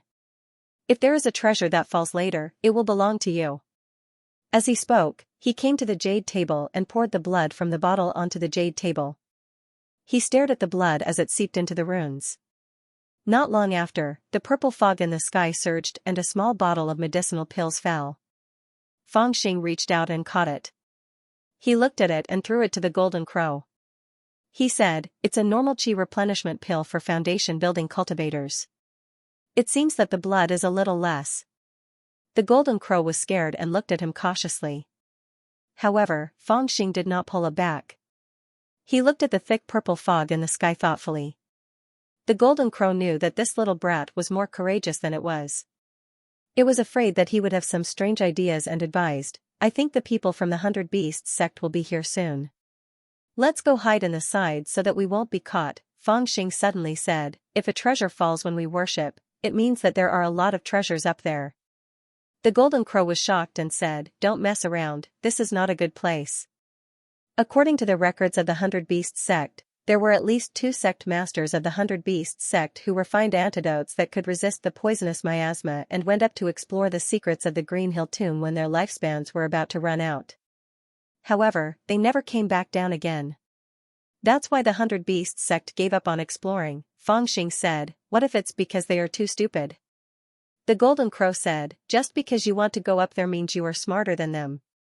Fang Xing laughed and said, "Don't worry, I'm not a fool." The golden crow sighed in relief and heard Fang Xing say, "If I want to go up there, I will definitely bring you along." The golden crow immediately became anxious and said, "You can go if you want to die, I'm not going." Fang Xing was speechless and slowly persuaded it, "I have already observed it. This jade case is indeed the hub of a large formation. As long as the blood of a beast is sprinkled on the jade case, it can activate the formation and pull out some items from the Green Hill tomb. The more essence contained in the beast blood, the stronger the power to activate the formation, so the items obtained will be more precious. It is not really a reward from the 100 Beasts sect's old ancestor. It is very likely that this is just an abandoned ancient cultivator's cave, and a cave with a lot of treasures." The golden crow was doubtful, "How do you know so clearly?" Fang Xing said, "I am actually a formation genius, I just did not hesitate to learn it." The golden crow was speechless again. After a while, it said, "The 2 sect masters recorded in the ancient books of the 100 Beasts sect were both at the foundation establishment stage, but after they went up there, they never came back. It can be seen that in this Green Hill tomb, even if there are no dangerous people, there must be very powerful prohibitions. Us 2 spiritual movement stage brats, it is better not to go up and join in the fun, our lives are more important." Fang Xing chuckled and said, "As long as I'm here, at the very least, we won't carelessly touch any restrictions. Besides, even if there's any danger, I have countermeasures. What do you think this is?" As he spoke, he took out a jade talisman. The golden crow had seen it before, and its eyes immediately lit up. It cried out, 10 miles teleportation talisman? It also realized that if they had this talisman, they could immediately escape from danger. Fang Xing snickered and poured out another pile of items from his storage bag. Picking a few items, he said, "Look at these." There were quite a few that the golden crow did not recognize, and it was a little dumbfounded. Feng Xing explained to it one by one, these three are diamond indestructible talismans. They can only be used once, but they can help us block a strike from a Foundation establishment stage master. They are the top treasures in the Shuan Valley talismans. This is called the 99 Qi replenishing pill. It can provide us with abundant vitality, even if we are injured for a moment, we can still hang on to our lives. And this is incredible, this is a treasure in the valley. It is called the 6 Puppet Spirit Detection Formation. It can drive 6 puppets to detect some unknown dangers in advance. He placed these things in front of the Golden Crow one by one, and said, "Tell me, with these things in hand, where can we not go?" As the Golden Crow listened, its eyes gradually brightened. It raised its head and looked at the Green Hill tomb, a little hesitant. Feng Xing despised it and said, "If you don't even dare to do something you are so sure of, don't boast about how fierce you are in the future." The Golden Crow was enraged by him, and as if emboldened, it spat heavily on the ground beside it and shouted, "Damn it, let's do it." Feng Xing immediately beamed and began to divide the treasures with the Golden Crow. He stuck a diamond indestructible talisman on his chest, swallowed a 99 Qi replenishing pill, held a 10 miles teleportation talisman that had already been filled with spiritual Qi from a middle-grade spirit stone in his left hand, activated the 6 Puppet Spirit Detection Formation obtained from the valley in his right hand, and held an antidote pill that could resist the purple fog in his mouth. He really was covered in a dazzling array of treasures. After he was ready, Feng Xing jumped onto the Golden Crow's back and flew into the sky valiantly and energetically. These two extremely daring fellows were really going to explore this strange and inexplicable Green Hill tomb with their good treasures. They flew up for about 300 feet and plunged into the purple mist. The purple mist was like a ghost, spreading eerily. The mist came from the same source as the purple mist outside the valley. Detoxification pills could dissolve it, so there was no need to worry. However, as soon as they entered, their vision was blocked. Feng Xing and the Golden Crow used their Dharma Eye technique to the extreme, but they could only see about 3 feet in front of them. However, the 6 Puppet soul-searching glyph array had been activated. The 6 puppet spirits flew around Feng Xing and the Golden Crow silently to detect the danger. As they continued to fly up, the temperature became lower and lower. The cold air surrounded them as if they had entered an ice cave. This cold Qi was extremely difficult to resist. Even the Golden Crow's feathers were somewhat unable to withstand it. Feng Xing used his mind and the Samadhi true fire in his body started to burn. The temperature of his body gradually increased. Then, he injected his spiritual Qi into the Golden Crow's body. This spiritual Qi contained the aura of the Samadhi true fire and immediately helped the Golden Crow to dissolve the cold air. The Golden Crow persevered and continued to fly up. After ascending for almost 1,000 feet, the purple mist in front of him suddenly dissipated. He had actually arrived on a flat mountain rock. This mountain rock was more than 100 feet in circumference, and the ground was inscribed with strange runes.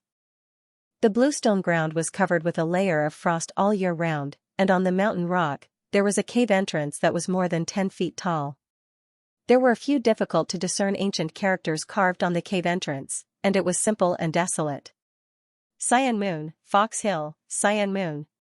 Fox Hill, Feng Xing and the Golden Crow read it at the same time. Then, they looked at each other strangely. The ancient characters on the cave entrance were not the common characters of this era.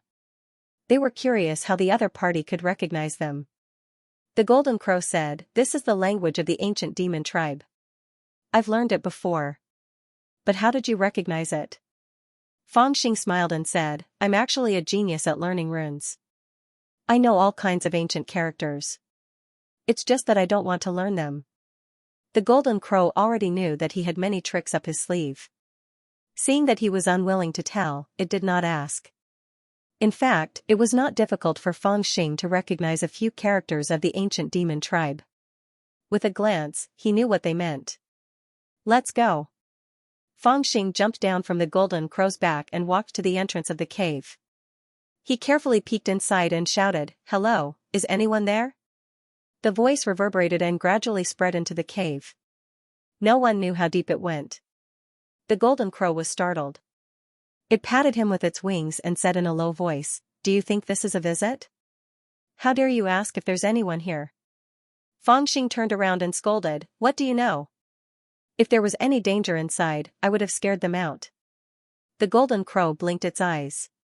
It felt that what he said made sense, but it didn't dare to agree. After waiting for a while, there was no movement inside, so Feng Xing mustered up his courage and rushed in. The golden crow steeled its heart and followed behind him timidly. After passing through a jade tunnel, the inside of the cave became spacious, but the cold chi was extremely shocking, as if it could freeze people. Fortunately, Feng Xing had the samadhi true fire to resist, so he was not afraid of this cold chi. With his help, the golden crow could also withstand it. The ground was a mess, as if there had been a big battle. Every few steps, a few skeletons could be seen. Some were complete, some had been split into numerous pieces, and all of them had been frozen stiff like rocks and were covered in a layer of frost. Coupled with the passage of time, it was already very difficult to distinguish their original appearances. Countless artifacts, medicinal pills, and so on were scattered around the skeletons. It seemed that it was precisely these skeletons that had been scattered in the passageway after they died. The golden crow was a little tempted. It saw a few interesting celestial artifacts and wanted to pick them up, but was stopped by Feng Xing.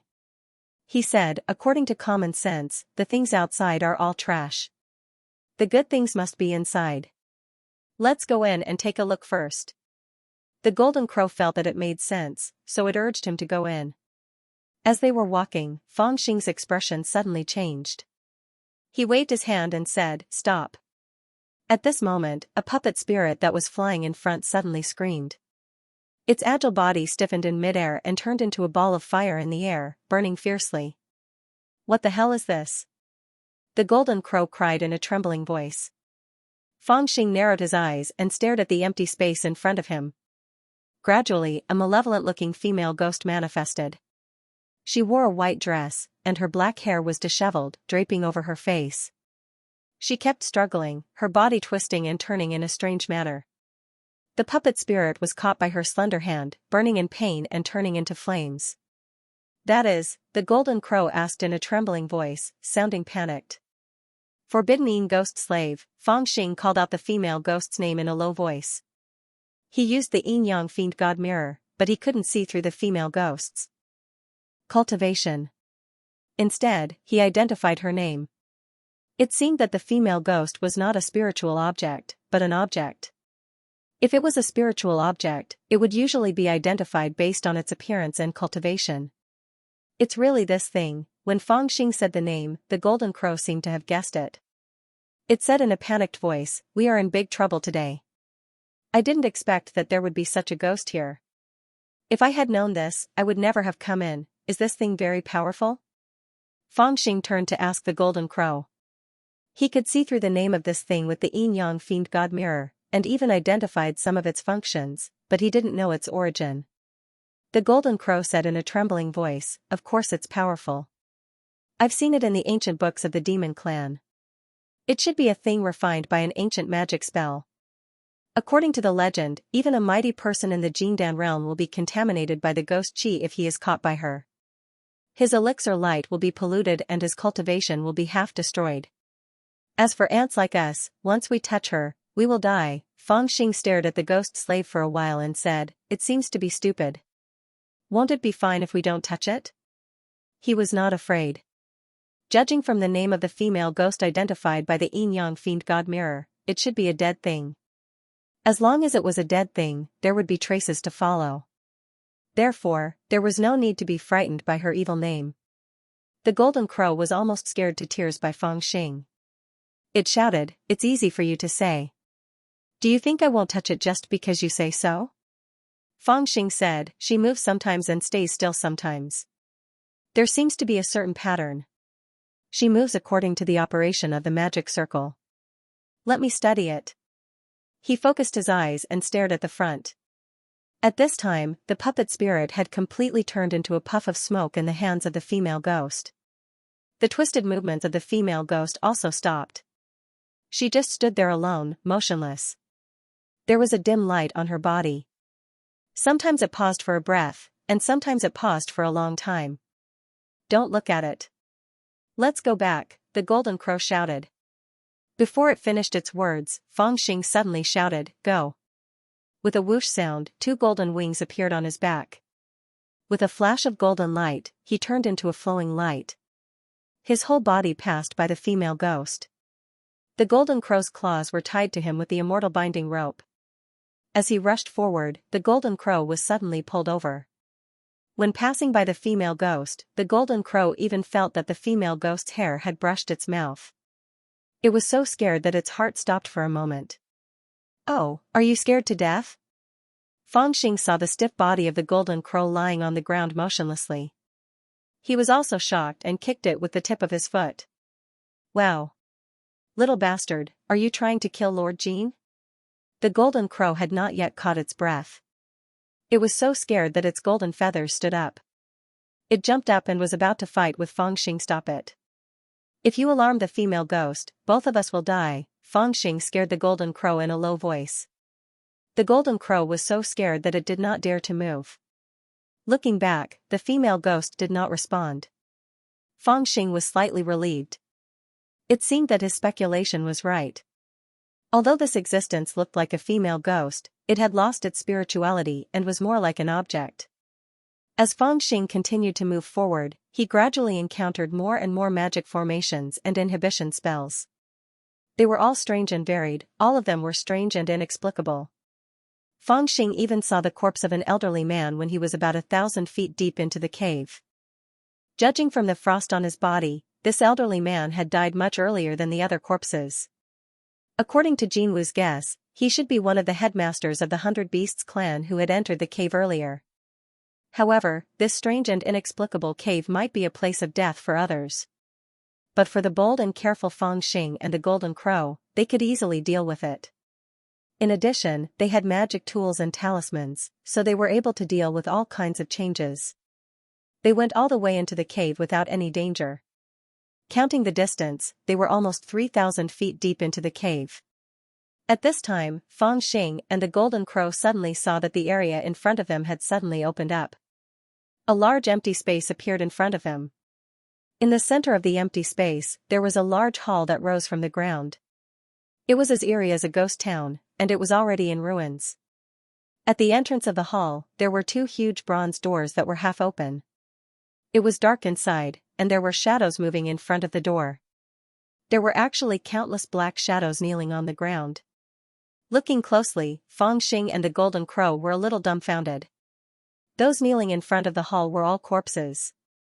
Kneeling corpses, there were dozens of corpses, and they were all kneeling corpses. They didn't know what they had done to be kneeling in front of the hall for so many years after they died, and they couldn't get up.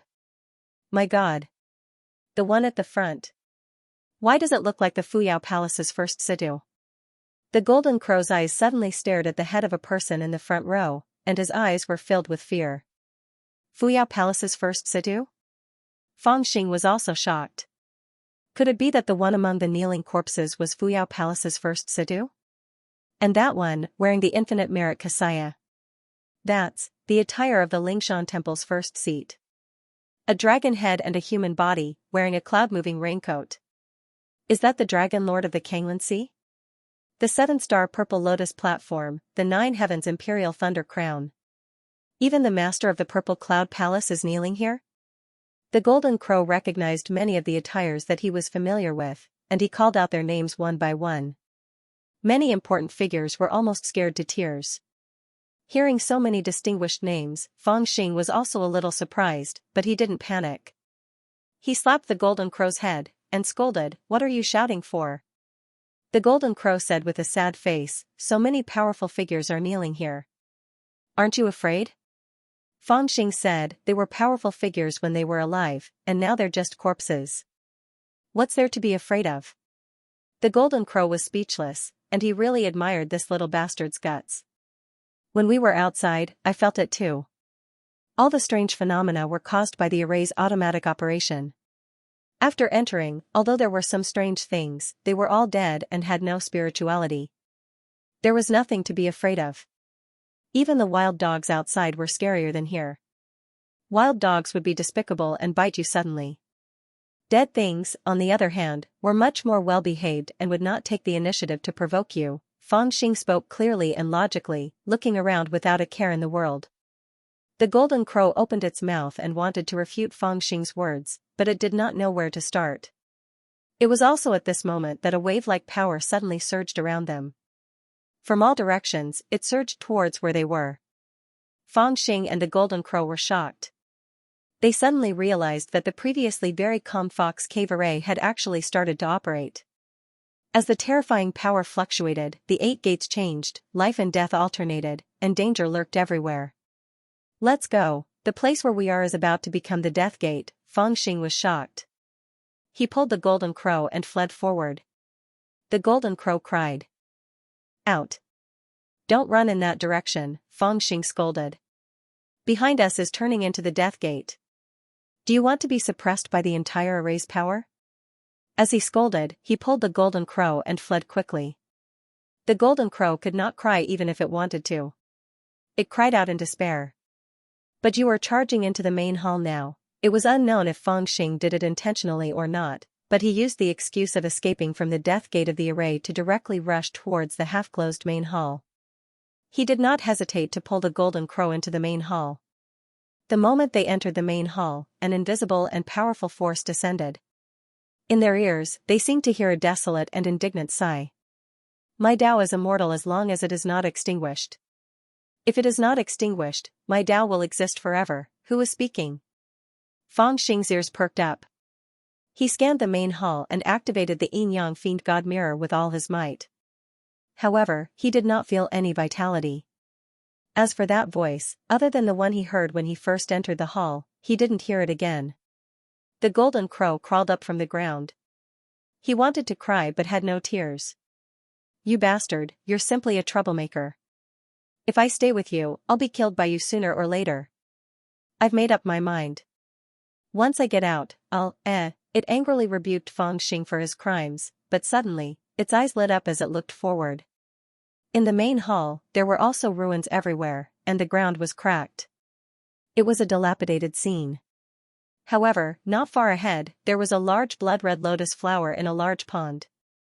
The pond was filled with dark red blood water that was rich with blood qi, and the lotus flowers were growing, standing gracefully on the pond, and there were nearly 100 strangely red lotus flowers in full bloom. "Blood lotus, it's actually the blood lotus," the Golden Crow's eyes almost popped out of its sockets. It shouted, "That's a blood lotus that grows by absorbing the blood qi of tens of thousands of beasts. It's a top-notch medicine in the world. It said that it has the effect of reviving the dead, and can even save people who have gone mad." Before it could finish speaking, Feng Xing had already rushed over and said, "Let's see if there are any lotus seeds." The Golden Crow immediately reacted. It ran over and said, "Yes, yes, yes." The blood lotus itself has no medicinal effect. Only after it withers will the lotus seeds have the effect of healing. "Young Master Feng, I love you so much." This fellow was also a weirdo. Once he saw a treasure, he forgot his fear and found Feng Xing more and more pleasing to the eye. "Don't disgust me. I'm not interested in crows. Damn, there are many beauties in our Golden Crow tribe. I have a very handsome cousin. How about I introduce her to you? Does she look like a bird like you?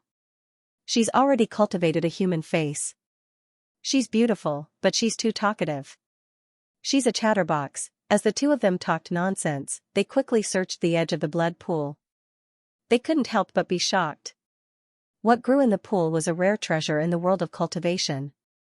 It was called the blood lotus. It was born from the blood qi of tens of thousands of beasts in the world and contained the essence of life.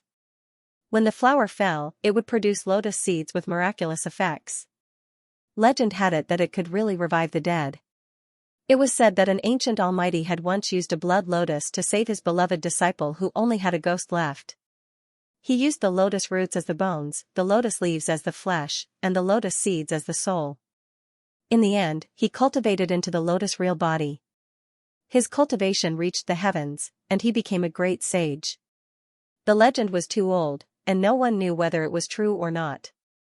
However, the lotus seeds of the blood lotus were holy medicines for healing, so it was true. After scanning for a while, Feng Xing's eyes were sharp.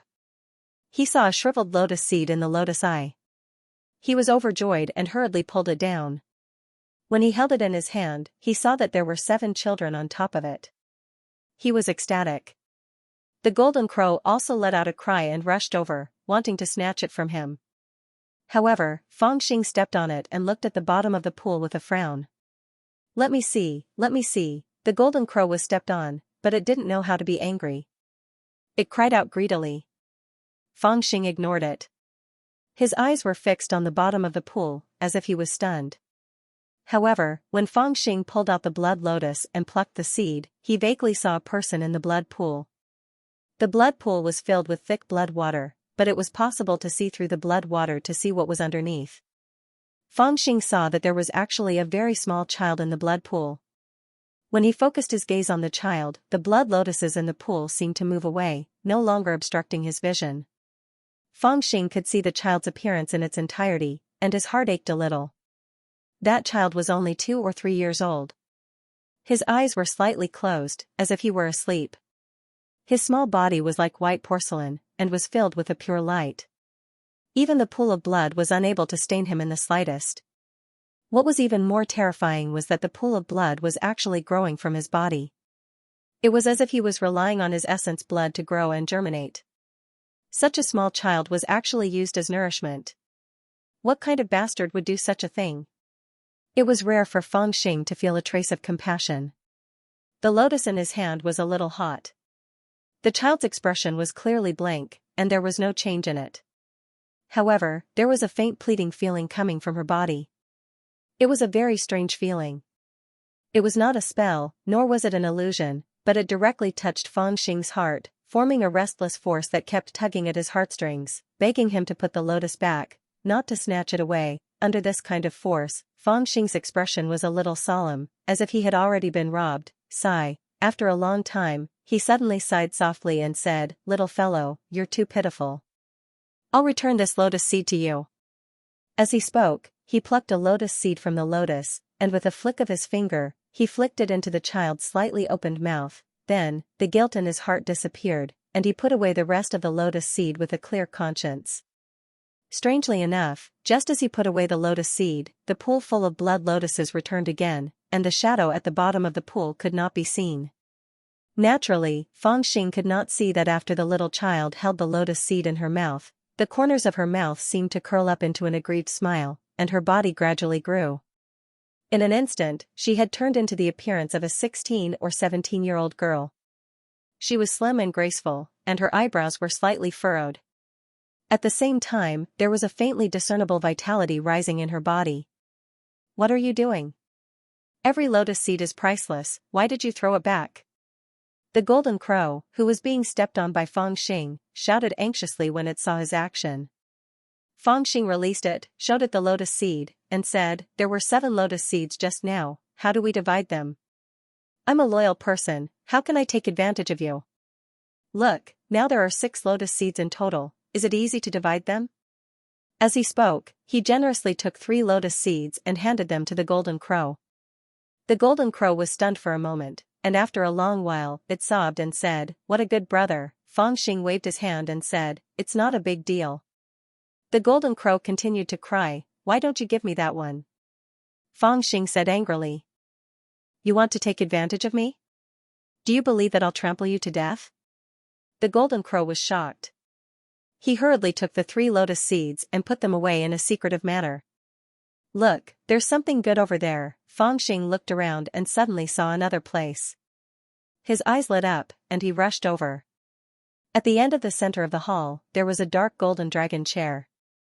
Although there were a few cracks on it, there was still an indescribable might that made people not dare to look at it directly. However, this kind of might was only effective on people who were in awe. Fangxing did not feel it at all. His eyes rolled around and he saw an item on the dragon chair. It seemed to be a fox mask, and it was placed neatly on the dragon throne. Fangxing immediately activated the yin-yang fiend mirror and looked at the mask. However, after a while, he was stunned. He could not tell, the mask was clearly extraordinary, but he could not see what it was even with the yin-yang fiend mirror. Appraising items was not like appraising a person's cultivation level, which required the consumption of spirit energy. Usually, one could tell what it was at a glance. It was the first time that Fangxing encountered a situation where he could not see through the mask after looking at it for a long time. "Forget it, let's get it first." Feng Xing reacted quickly. No matter what it was, let's get it first. Thinking of this, he was about to rush forward, but suddenly, an old voice was heard. Who goes there? Feng Xing and the golden crow behind him were shocked at the same time. There's actually someone here? The thought flashed through Feng Xing's mind in an instant, and he felt a little creeped out.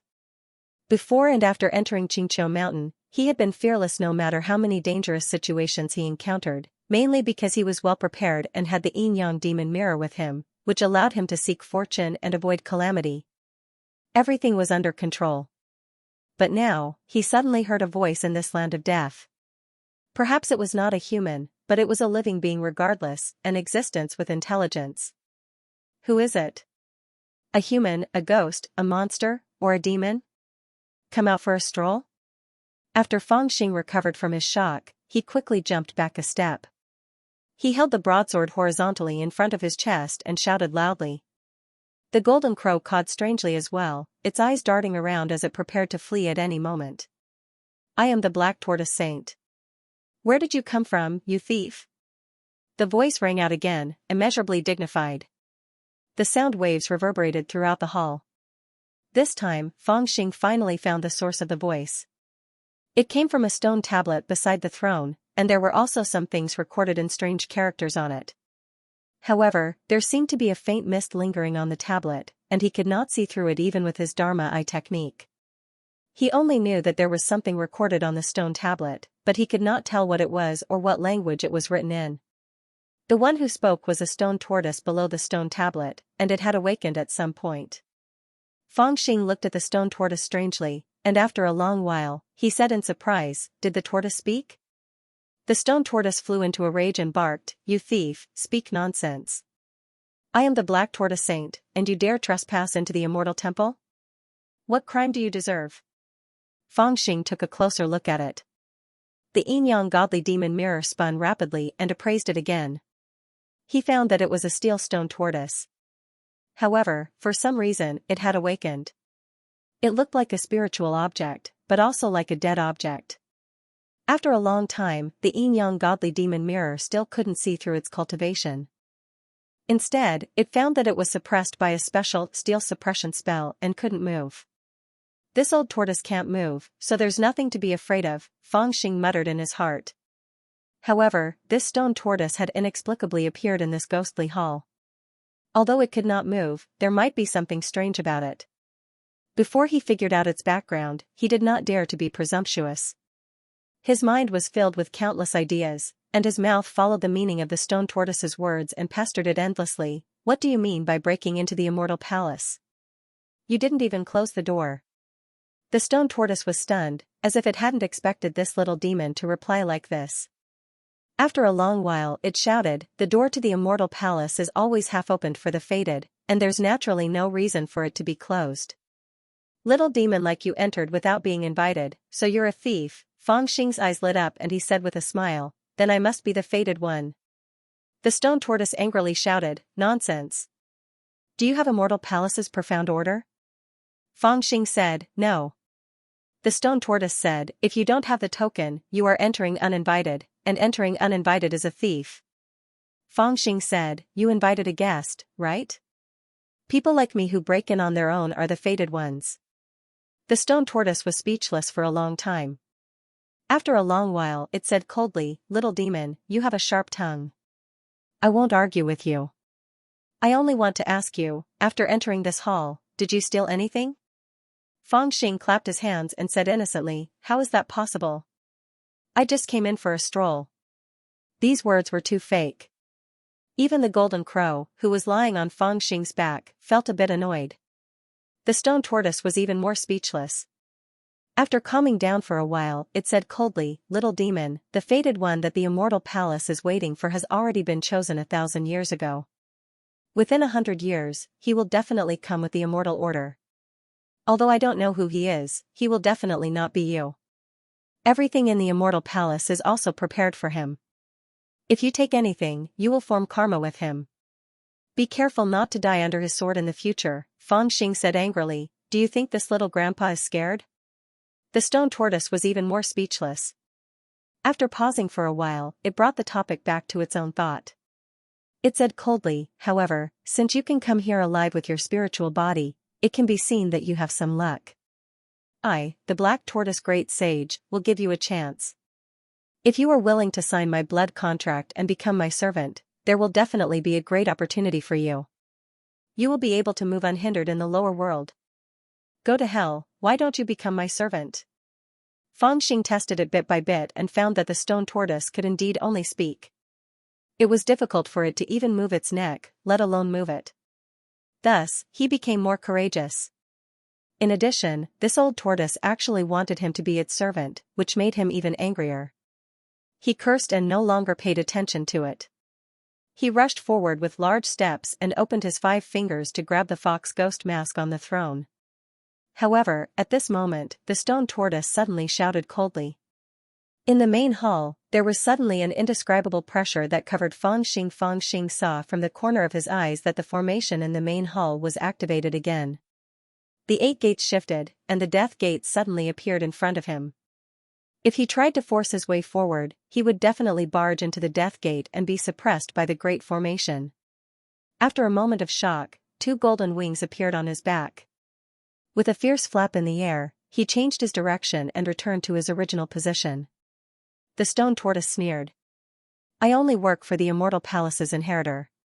What kind of ability do you have to speak so arrogantly and make me your servant? Hee hee, little demon, this saint has given you a great opportunity, but you don't want to accept it. Then don't blame this saint for being merciless and suppressing you. This old tortoise can actually operate the great formation. Fangxing's heart trembled. He found that although the stone tortoise couldn't move, it could operate a part of the great formation's power. It was also very terrifying. Originally, with his yin-yang demon mirror, he didn't have to worry about barging into the death gate. However, if there was someone controlling the great formation and deliberately activating it to suppress him, then it would be very dangerous. After all, a great formation that operated on its own and a great formation that was controlled to attack the enemy couldn't be mentioned in the same breath. It was like a knife thrown on the ground and a knife in the enemy's hand. However, although the stone tortoise said this, the great formation in the main hall rumbled and operated, but it didn't actually attack. Fangxing observed its expression and knew that the old tortoise was just trying to scare him. It seemed like it didn't want to kill him. It seems like this old tortoise has something to ask of me. What does it want me to do for it? Fangxing's brain worked quickly. After pondering for a while, he chuckled and said, "Don't be angry. Let's chat a bit more." The stone tortoise, on the other hand, put on airs and shouted coldly, "What is there to chat about? I'll suppress you right now." Even though it said that, the great formation still didn't suppress him.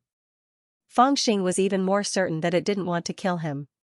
He smiled and said, "If you kill me, I don't think anyone else will be able to enter in the next 800 years. How about this, let's have a chat. You keep saying that if I become your servant, there will be benefits for me, but you can't just say it without any proof. What exactly are the benefits?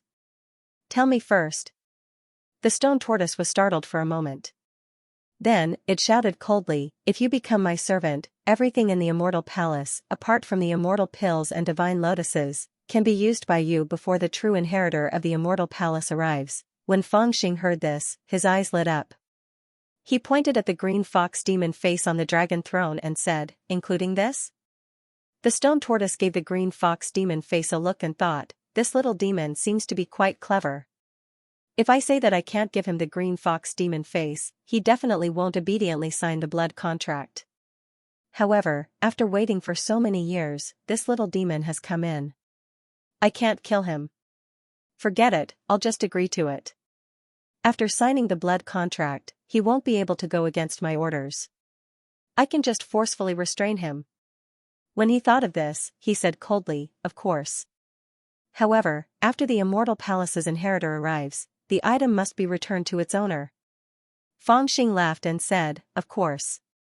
I'm not someone who borrows things from others and doesn't return them. How do I sign the blood contract?" The stone tortoise was overjoyed.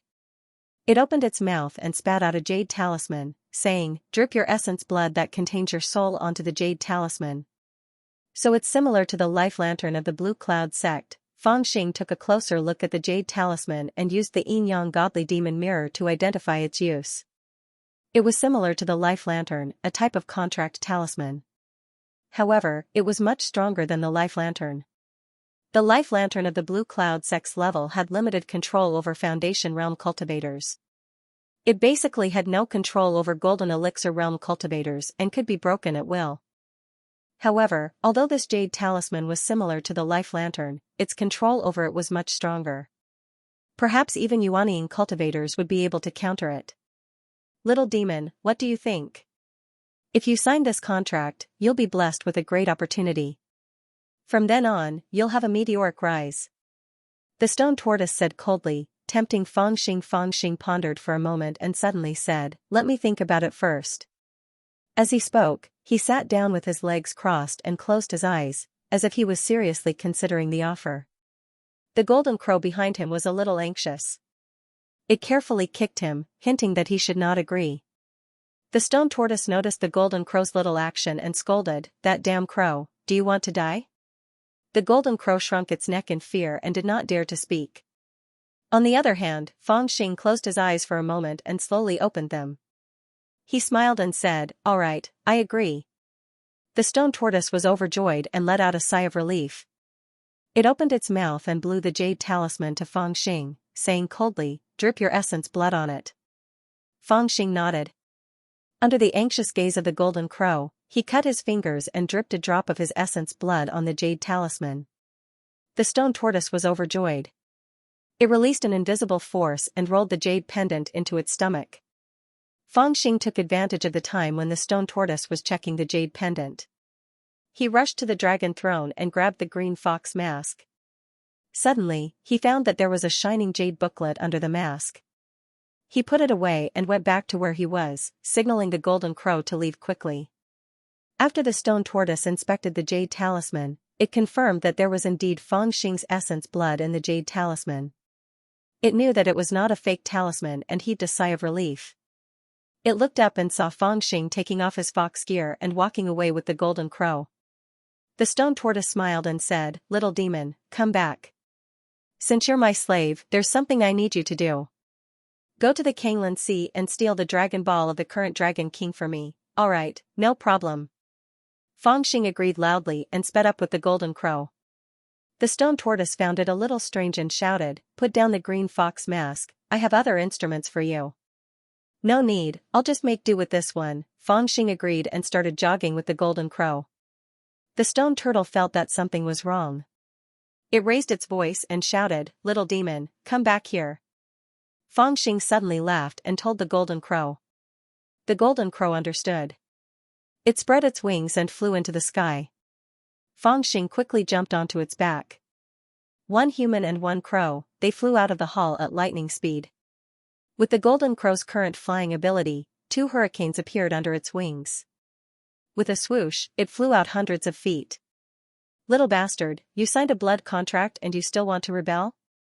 Although the stone turtle was a little surprised, it did not panic. It sneered and used its divine sense to explore the jade token. "Since you are my servant, you will never be able to rise again. Little bastard, come back here and kneel." The stone turtle coldly issued an order through the jade token. Suddenly, an invisible force was released from the jade pendant, and it instantly backfired on the owner of the blood essence. The stone turtle sneered and waited for the cunning little demon to return to its side. However, after waiting for a while, it gradually felt that something was wrong. The little demon had not escaped far. If he came back, he would have returned long ago. Could it be that this little demon lied to me? The stone turtle hurriedly checked the jade token. It could still feel that the aura of Fang Xing's blood essence was the same as the little demon's. However, it felt that it could not control it. It was a little impatient and carefully checked it. Finally, it found something different. It turned out that the blood essence contained traces of a strange aura. It was not pure. Although it was of the same origin, it was not the same body. "Little bastard, you dare to lie to me." "Ah, I want your life," the stone turtle roared. Without hesitation, it activated the Immortal Palace's array. However, at this time it could no longer see where Fang Xing was. It had been suppressed for many years and had just woken up. Its divine sense was seriously damaged and could not cover the entire hall. It could only activate the array with all its strength and make up its mind to trap this little demon here. This was like knowing that the enemy was at the bottom of a hill, but not knowing exactly where he was. If you pushed a pile of stones down, there would always be one that would hit you. After doing all this, it was still not satisfied. It released its divine sense through the array. Forbidden ghost slave, kill all living things for me. What did you do just now? The golden crow did not forget to ask Fangxing as it flew. It was simply too astonished. It had clearly seen Fangxing drip his own blood essence onto the jade token and sign the blood contract, but he was not afraid of the stone tortoise at all. He even dared to steal the item and flee. This was simply too abnormal, haha, a blessing in disguise. 3 meters to the left is where the gate of pain is. Fangxing laughed proudly. At the same time, he did not forget to point out the direction for Jin Wu. It turned out that when he said he wanted to think about it carefully, he had actually sunk into his knowledge sea to discuss with the great rock diabolic king. After Qin Xianxia helped him seal the 9th tormented spirit, he was also a little worried. On the way from the Chu region to the Bohai kingdom, he had entered his knowledge sea several times to discuss countermeasures with the great rock diabolic king. After all, although the old man deserved a beating, he was very knowledgeable. Under the roasting of the Samadhi true fire, Daphne had spent a lot of effort to help him think of a way to get rid of the tormented soul. However, the evil energy was of the same origin as Fangxing, so it was not easy to completely get rid of this hidden danger. After considering several methods, they were either too difficult or too dangerous, so they were rejected. However, during this process, Fangxing had more or less understood the nature of the tormented soul. The 9th tormented soul had become a very unique existence due to the curse technique. It was of the same origin as Fangxing's real spirit. Therefore, Fangxing's Samadhi true fire, which could almost refine everything in his consciousness, could not refine it. However, it was different from Fangxing's real spirit. After being infected by the curse technique, it had become a kind of spirit. Daphne did not know how to define it. In short, it was of the same origin as Fangxing's real spirit, but it did not belong to Fangxing's real spirit. There was one time when Daphne was being roasted by Fangxing, so he scolded, "Who asked you to leave your life lantern without thinking? You've caused trouble, and now you're looking for trouble with me. I don't want to do this anymore, just kill me." Fangxing quickly flattered him, "You didn't understand at that time. Next time, you won't leave your life lantern so easily." However, Daphne said, "Why not? Leave it as you please. You left it when you shouldn't, but when you can, you don't dare to leave it? As long as the tormented soul doesn't disappear, you can leave your life lantern as you please, and just hand over its aura." Fangxing hurriedly asked. Only then did he understand that after Daphne discovered the tormented soul's abnormality, he had thought of many ways to use it. One of the simplest ways was to use it to deceive the sect. After all, its aura was of the same origin as Fangxing's, so it was difficult for others to distinguish the difference. If the sect wanted to counter Fangxing, the power would only backfire on the tormented soul. It was also because of this assurance that Fangxing dared to sign a blood contract with the stone tortoise. Boom. In the entire Green Hill tomb, the power of the formation was running non-stop, and Fangxing and the Golden Crow also exerted their respective abilities to the extreme. Fangxing stared at the rapidly changing positions of the 8 gates with rapt attention, and then reported it to the Golden Crow. The Golden Crow, on the other hand, tried its best to calculate as it flew away. Sometimes, it was no longer necessary to look for the life gate, as long as it was not the death gate. However, the formation was rotating randomly, and it was not deliberately suppressing the 2 of them. In the chaos, it gave them a chance. Although there were many dangers, they gradually escaped to the edge of the formation. However, at this moment, a white shadow suddenly appeared in front of them, floating. It was the forbidden ghost slave. The ghost slave actually appeared in front of them without them knowing, and the strange aura on its body was getting stronger. "Not good, run!" Fangxing shouted. Before he could finish his words, the white shadow had already flashed and fiercely clawed at them. In an instant, the strange cold aura directly shrouded the ghost slave and Fangxing. The Golden Crow's reaction was also very fast. It hurriedly spread its wings, and its figure slanted to the side of the forbidden ghost slave. The forbidden ghost slave suddenly stretched out its hand to grab the golden crow. The messy black silk fluttered in the air, revealing the face that was covered by the black hair. The face was shockingly beautiful, but it was incomparably pale. Its pupils were dull and lifeless. However, its movements were as fast as lightning. It turned its hand to grab the golden crow. With such a shocking speed, the golden crow had no chance of dodging the grab. "Puppet spirits, go!" Feng Xing shouted at this moment, and instantly controlled the 5 living puppet spirits to rush toward the forbidden ghost slave. At this moment, the golden crow also chose to believe in Feng Xing. It did not look at the forbidden ghost slave at all, and it closed its eyes and rushed forward.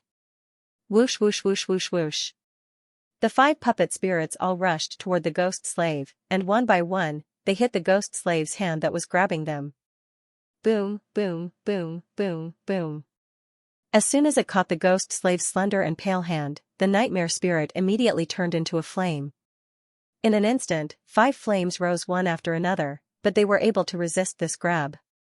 The 6 sublime soul-searching talisman that Feng Xing had hung on his waist suddenly exploded at this moment, and spiritual qi overflowed everywhere. It had already been destroyed. Fortunately, it had finally fought for an opportunity. The golden crow had already rushed behind the forbidden ghost slave with this slight opportunity. The forbidden ghost slave's grab missed, and it immediately turned around expressionlessly and fluttered toward the golden crow. Its speed was also extremely fast. Quickly run, quickly run. Feng Xing had no choice but to take out all kinds of flying swords and talismans, and he frantically attacked to stop the forbidden ghost slave behind him. At the same time, he urged the golden crow to quickly escape. I'll run, I'll run. In fact, there was no need for him to urge it. The golden crow had also used all its strength, and its tongue was hanging out of its mouth like a dog. Even so, the forbidden ghost slave behind them was still rapidly approaching.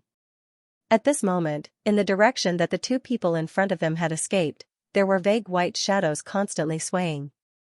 1, 2, 3, 4. In front of them, and even around them, there was a continuous stream of forbidden ghost slaves rushing over. There seemed to be hundreds of them. Seeing this, the golden crow let out a blood-curdling screech, and it almost wanted to commit suicide by hitting its head against the wall. Who would have thought that it couldn't even escape from the pursuit of one forbidden ghost slave, and now there were so many of them? How could it still live? There were pursuers behind them, and there was a blockade in front of them. The left and right sides were also not safe, and they had already been surrounded. Feng Xing's eyes couldn't help but turn cold. "Old Jean, get ready!" Feng Xing shouted, and at the same time, he took out a jade talisman and held it tightly in his hand. It was the 10 miles teleportation talisman. Nearly 100 ghost slaves in front and behind them were madly rushing toward them. Feng Xing roared, and suddenly activated the 10 miles teleportation talisman. A spiritual light flashed, and there was a ripple in the air.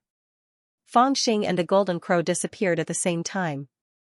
Nearly 100 forbidden ghost slaves rushed over, but their prey suddenly disappeared, and their movements came to an abrupt halt. Even with such a fast speed, they unexpectedly didn't collide with each other. They suddenly stopped, and then floated in the air, looking around blankly. Soon, they found the aura of Feng Xing and the golden crow in front of them again, and they chased after them. At this time, Feng Xing and the golden crow also chased after them using the 10 miles transportation talisman. There seemed to be some kind of restriction in this cave that forcibly suppressed the power of the 10 miles transportation talisman. Even in a small world like the small Kiliacosm, this top-notch magic tool could instantly teleport them to a distance of 10 miles, but this time, it could only teleport them to a distance of about 300 feet. However, the golden crow had just escaped from death, and it didn't dare to say anything else. Its eyes looked at the entrance of the cave, and it immediately caught in surprise.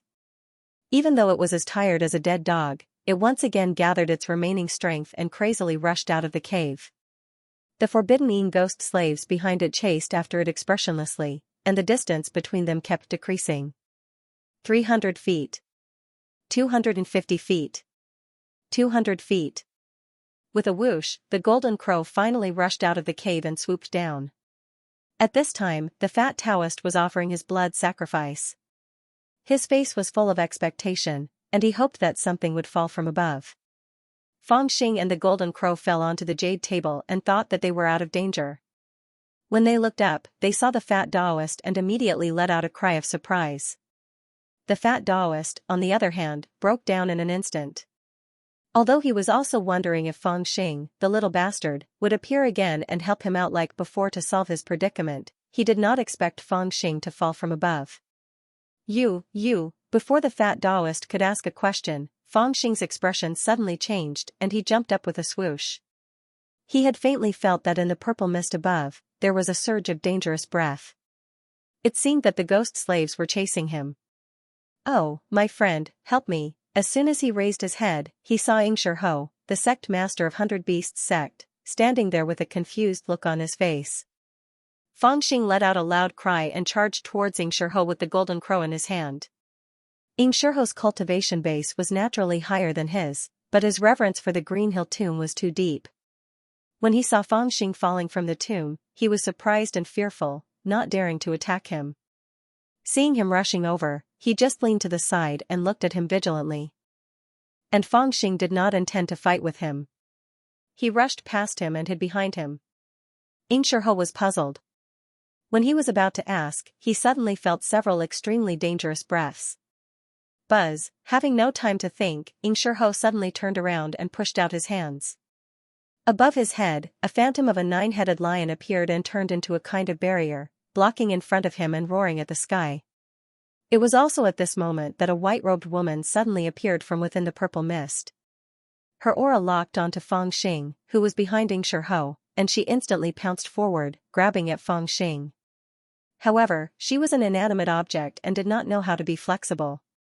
Even though Feng Xing was blocked by Xianxia, she still charged straight at him.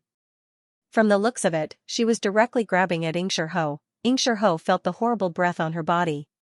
He was so scared that he roared and desperately tried to resist. Buzz, the white-clothed woman clawed at Xianxia's chest, but it was also at this moment that the skin on her body suddenly began to crack, turning into ashes that drifted into the air. In reality, this change had already begun when she charged out of the purple fog. Without the protection of the purple fog, her body began to decay, bit by bit, turning into ashes that drifted into the air. Just as she was about to grab Xianxia to death, her body also turned into ashes with a boom. That purple mist, for cultivators, was a poisonous miasma that was extremely difficult to resist. However, for her, it was equivalent to a protective object.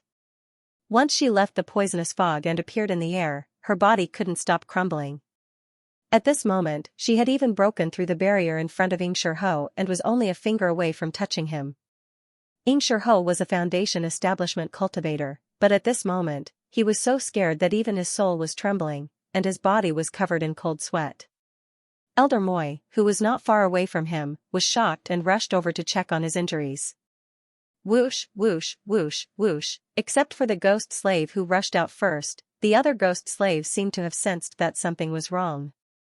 Even though they had no spirituality, they felt an instinctive fear and shrank back into the purple fog. For a moment, the purple fog was surging, and the white dress was faintly discernible. While everyone was panicking, the perpetrator, Feng Xing, was not flustered. As soon as he saw the ghost slave retreating into the purple fog, he knew that he had dodged the disaster. He rolled his eyes and was about to take advantage of the chaos to escape. However, he didn't expect that although the surroundings were chaotic, not everyone didn't notice him. In fact, from the moment he appeared, someone immediately focused on him. "It's you, Brother Zhao Yang, catch him," Xianxia was the first to shout, pointing at Feng Xing, who was escaping to the entrance of the valley. Swish, others didn't know the identity of Feng Xing and were still in a daze at this time. Many people saw that Feng Xing fell from the purple fog, so they were in awe and avoided him. However, Chu Xiaoyang had seen Feng Xing before. At this time, reminded by Xiaoxiao's shout, he immediately recognized that Feng Xing was the little devil he had seen in the Desolation Mountain. He snorted coldly and rushed over to grab him. At this time, there was a sneer beside him, and another figure sprang out obliquely. It was Qiheng. Qiheng had never seen Feng Xing before, so he didn't know who Feng Xing was. However, when he saw Fangxing fall from the purple fog, he was a little shocked in his heart. When he saw Xianxia shout for Chu Xiaoyang to catch him, he thought that this little devil had some important secret and Xianxia was going to help Chu Xiaoyang on purpose like before. Therefore, he rushed out and wanted to catch Fangxing first. Fangxing was stunned. He didn't expect that too young. Disciples would rush over before the two Foundation establishment cultivators could react and catch him. He had seen Chu Xiaoyang before, and during his time in Sea Demon City, he had also heard about Qi Heng's appearance. He recognized them at a glance. These two were the two people he had originally planned to kill. Therefore, he was happy in his heart. With a cold shout, he turned around and slashed. When he turned around and slashed, there was nothing in his hand. However, during the slash, the Azure Dragon Jade Flame Saber had already appeared in his hand. In an instant, the killing intent and golden fire clouds were dazzling. A violent aura enveloped the entire area as he ruthlessly slashed at Chu Xiaoyang. How did this little devil become so powerful? Chu Xiaoyang was greatly shocked. With a muffled roar, he pushed his palms forward to resist this move. Boom, the two forces collided, and the air seemed to explode. The airflow in the area was torn apart as if there was an explosion. At this moment, Chu Xiaoyang actually let out a muffled roar. He couldn't stop himself from retreating. His blood was boiling. In his heart, he was already incomparably shocked. He never thought that when he was in the desolate mountains, Fangxing was still a little devil in the middle stage of spirit formation. If he wanted to take him down, it would be as easy as flipping his hand. However, he didn't expect that in less than half a year, his cultivation had actually soared to this extent. It seemed to have faintly reached the peak of the 8th layer of spirit formation. The power of this slash was even more violent to the point that he couldn't take it head-on. Qi Heng was a bit slower than Chu Xiaoyang. Seeing this scene, his heart was immediately shocked and he instantly retreated. Go die. Fangxing sneered. A pair of golden wings spread out from his back. More than a dozen sword lights whizzed out. Just as the thought of retreating rose up in Qi Heng's mind, the sword lights had already rushed in front of him. He was so scared that he lost all his courage. He hurriedly circulated all his cultivation and erected a barrier technique to defend himself. However, under the attack of the 108,000 swords, the barrier couldn't resist at all and shattered. Swoosh swoosh swoosh, at least 7 or 8 sword lights instantly penetrated his body and flew out from his back before disappearing. Qi Heng stared blankly at the wound on his chest. He didn't expect that in the blink of an eye, the situation would take a sharp turn. What he was risking his life to fight for, was actually death. At this moment, Fangxing didn't care about him at all. The golden wings behind him spread out, and his whole body was already flying in the air. His speed was almost fast to the limit. In just a blink of an eye, he had already rushed in front of Chu Xiaoyang. The sky full of sword lights fell down on him. Chu Xiaoyang let out a muffled roar. He hurriedly retreated while summoning all kinds of flying swords, talismans, and barriers to resist. However, under the powerful attack of the Xian formula, all the defenses were futile. The sword lights shattered with unstoppable force. Whoosh, Fangxing didn't hesitate at all. After the sword lights broke through all of Chu Xiaoyang's defenses, he bent down from the sky and slashed down with his sword. Chu Xiaoyang used all his strength to resist Fangxing's sword lights. He didn't even have time to react before he felt a chill on his neck. He felt dizzy, as if he was flying. He didn't know how many times he spun in the air, but he was finally caught by a pair of hands. The last thing he saw was junior sister Xianxia's frightened, almost lifeless eyes. Xiaoyang. Qi Heng, everything happened in the space of 2 breaths. The sect master of the 100 Beasts sect, Ho, was temporarily out of strength because he was resisting the ghost hunter. The second Foundation stage Elder Moi rushed over to check on his injuries. He injected his spiritual power into his body to check. When he found out that the sect master only crazily increased his spiritual power to activate the 9-headed lion demon spirit, and his defense was broken by the woman in white, he suffered some backlash and was temporarily out of strength. Only then did he turn around to look at Fangxing. However, when he turned around, he just happened to see the scene of Fangxing chopping off Chu Xiaoyang's head. When he turned his gaze again, he saw Qi Hang's stiff body falling backward. His chest was a bloody mess, and he was seriously injured. For a moment, this drastic change almost made it hard for Elder Moi to breathe, even though he was in the foundation stage. After being startled for a moment, he let out a roar, raised all of his foundational power, and crazily slammed towards Feng Xing.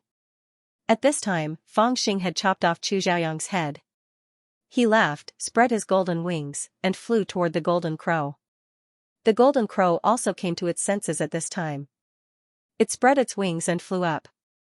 At the same time, it pulled on the immortal binding rope tied to its claws and pulled Feng Xing over.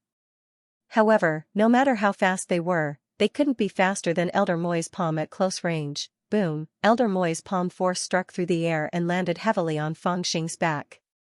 The flying Feng Xing let out a muffled groan, and his body fell forward like a kite with a broken string.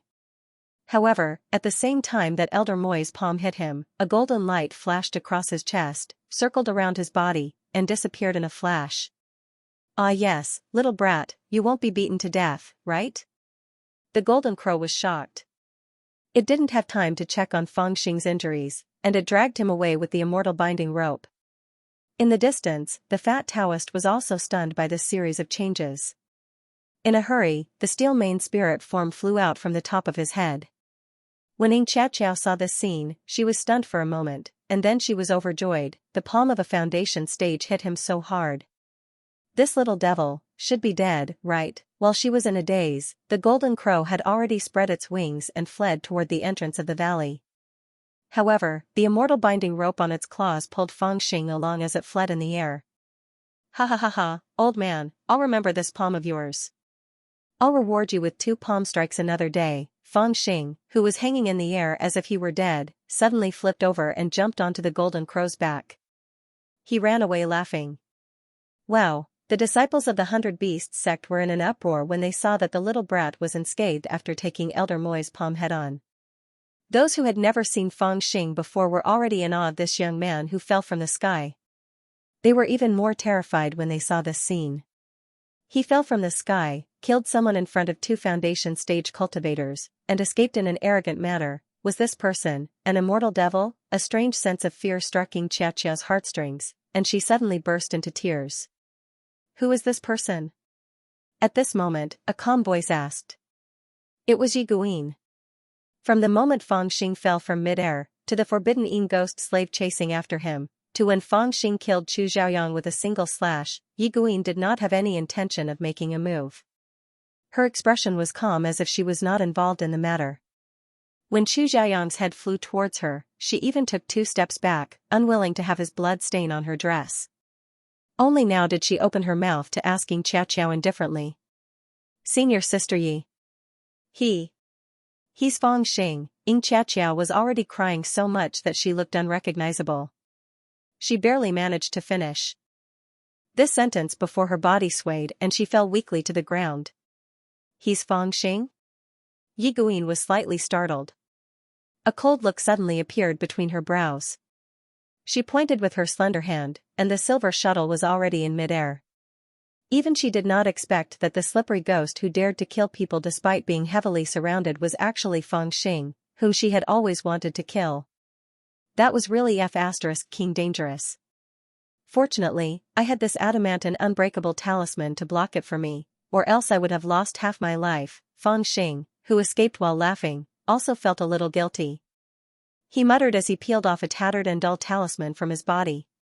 It turned out that when he was preparing to explore the Green Hill tomb, he stuck the adamant and unbreakable talisman on his body. It could block a strike from a foundation establishment stage cultivator, but he did not expect that he would not be able to use it in the Immortal Palace. After he came out, it blocked a strike from a foundation establishment stage cultivator for him, and he retired gloriously. Old gold, fly quickly. Once we leave this place, we'll find a place to study these 2 treasures. Feng Xing laughed proudly, then said with some regret, "What a pity, there should be many good things inside." The golden crow was completely speechless. It said, "Just be content. It's already good enough that you were able to escape." Even now, it still felt a lingering fear. In the Green Hill tomb, it was truly a close call and narrowly escaped death. However, this also made it faintly admire Fangxing. It thought that it was a bold one. After being expelled from the tribe, it traveled far and wide, experienced many storms, and caused many disasters. However, after knowing this little bastard, it realized that it used to be so obedient that it almost angered the heavens. If it was considered a troublemaker in the past, then wouldn't this little bastard be struck by lightning, especially when he was in the Green Hill tomb? There was really a moment where he felt a little admiration for this little bastard. Of course, it naturally wouldn't say these words out loud. It used all of its strength to fly into the distance. After all, the 100 Beasts sect also had 2 foundation-building cultivators. It was better to escape first. In fact, with its current flying speed, probably only late foundation-building cultivators could catch up with it. The highest cultivation level in the 100 Beasts sect was only the middle foundation-building sect leader, Xianxia, and he was already exhausted, so it was temporarily impossible for him to catch up. Elder Moi had just built his foundation not long ago, so it was even more impossible for him to catch up with the Golden Crow, so the two of them weren't very worried. After flying wildly for a while, the Golden Crow saw that no one was chasing behind it, so it slowed down. Although it didn't fly for too long in the Green Hill tomb, danger was everywhere, and it had indeed consumed a lot of spiritual energy. Although its stomach was constantly replenishing a large amount of spiritual energy with the 99 vitality pill, it was still a little tired at this point. Fangxing didn't care about it. He sat cross-legged on its back and took out the green fox ghost mask to study. This mask looked no different from an ordinary mask. Its shape was a strange smiling fox face. It was creamy white, and when it was knocked, it made a clanging sound. The material was neither iron nor wood, and no matter how he looked at it, he couldn't identify its function. After wearing it on his face, nothing unusual happened. After spending so much effort, don't tell me it's just a useless thing? Fangxing studied it for a while and used his hands to break it a few times. He found that the mask was strangely hard, and he couldn't break it even after using all his strength. With a thought, he took out a few flying swords and slashed at the mask with all his might. When he picked them up and looked at them again, he found that the sharp flying swords couldn't even leave a scratch on the mask. This showed that this treasure was really not ordinary, at least it was very strong. However, he really couldn't figure out the function of this thing, so he could only put it away and slowly study it later. What is this thing? Fangxing took out the jade book that was originally placed under the mask. In the Immortal Palace, time was too tight, so he only had time to take out the green fox ghost mask and this jade book. But thinking about it, these two things were sitting on the throne. The stone turtle also said that he could use everything in the Immortal Palace, but he couldn't touch the things on the throne and the blood lotus seed. It could be seen that their value should also be very high. There was nothing on the jade book. Fangxing pondered for a while and injected spiritual qi into it. Soon, faint handwriting flashed on the jade book, but it was a very special kind of writing. It was neither the common writing of the Nanjiangbu province, nor the ancient demon writing that he saw at the entrance of the Green Hill Tomb cave. After looking at it with the yin and yang devil mirror, Fangxing was surprised to find that it was a kind of immortal writing. He immediately realized that this jade book might be more important to him than the green fox ghost mask. He immediately read it carefully and soon deciphered the name of this jade book, Supreme Sensing Scripture. It's a little familiar. Could it be related to the Supreme Spirit Transforming Scripture? Fangxing was slightly startled and immediately remembered the Supreme Spirit Transforming Scripture that he had received in his dream. From the name, there were some similarities between the two. He was excited and hurriedly looked down. However, before he could read 2 lines of writing, he suddenly heard the Golden Crow say anxiously, "Someone is chasing us?" Fangxing was startled and looked up in the direction of the Green Hill Tomb. Suddenly, a silver light swept over like lightning. Its aura was amazing, and its speed was extremely fast. It was not much slower than the Golden Crow speed. At this time it had already caught up to within 1,000 feet. Using the Dharma Eye technique, he could clearly see that within the silver light was an expressionless woman wearing a fluttering purple dress, stepping on a silver shuttle, and carrying a huge jade zither on her back. It's that long-legged woman? Fangxing was slightly startled. He didn't expect that it would be her who had caught up. He still remembered that this woman was the so-called number 1 prodigy of the Chu region, Yi Guin, whom he had met outside the Sea Demon City. He looked behind her and didn't see the aura of a Foundation establishment cultivator. Fangxing was a little confused. He thought to himself, why did someone from the Ice Sound Palace chase after me when even the people from the 100 Beasts sect didn't catch up? He wasn't afraid of her, so he asked the Golden Crow to slow down and wait for the woman to catch up. When Yi Guin was within 1,000 feet, Fangxing raised his spirit chi and shouted, "Long-legged woman, why are you chasing after me?" Yi Guin had to ride the supreme-grade flying artifact given by her master to catch up. She was also a little surprised by the crow's speed. As she slowly approached, she heard Fangxing shout before she could say anything. Her face instantly darkened. She was the prodigy of the Ice Sound Palace and the last disciple of the #1 cultivator in the Chu region. Everyone called her a fairy when they saw her. When had she ever been called a long-legged woman? Not to mention that this little demon actually called himself young master in front of her. She was displeased in her heart, but she couldn't be bothered to pretend on her face. With a wave of her white hand, a flying sword that was overflowing with light flew out from the zither into her hand. 3 slaps on the mouth as punishment for your blabbermouth. Then, seal your cultivation and come with me. She stood tall and held her sword horizontally. She looked at Fangxing with an indifferent expression. Although she was looking at Fangxing, there was no focus in her eyes. It was as if she was looking at the void behind him. This was a woman who was so proud that her eyes rarely contained people. Fangxing was stunned after hearing what she said.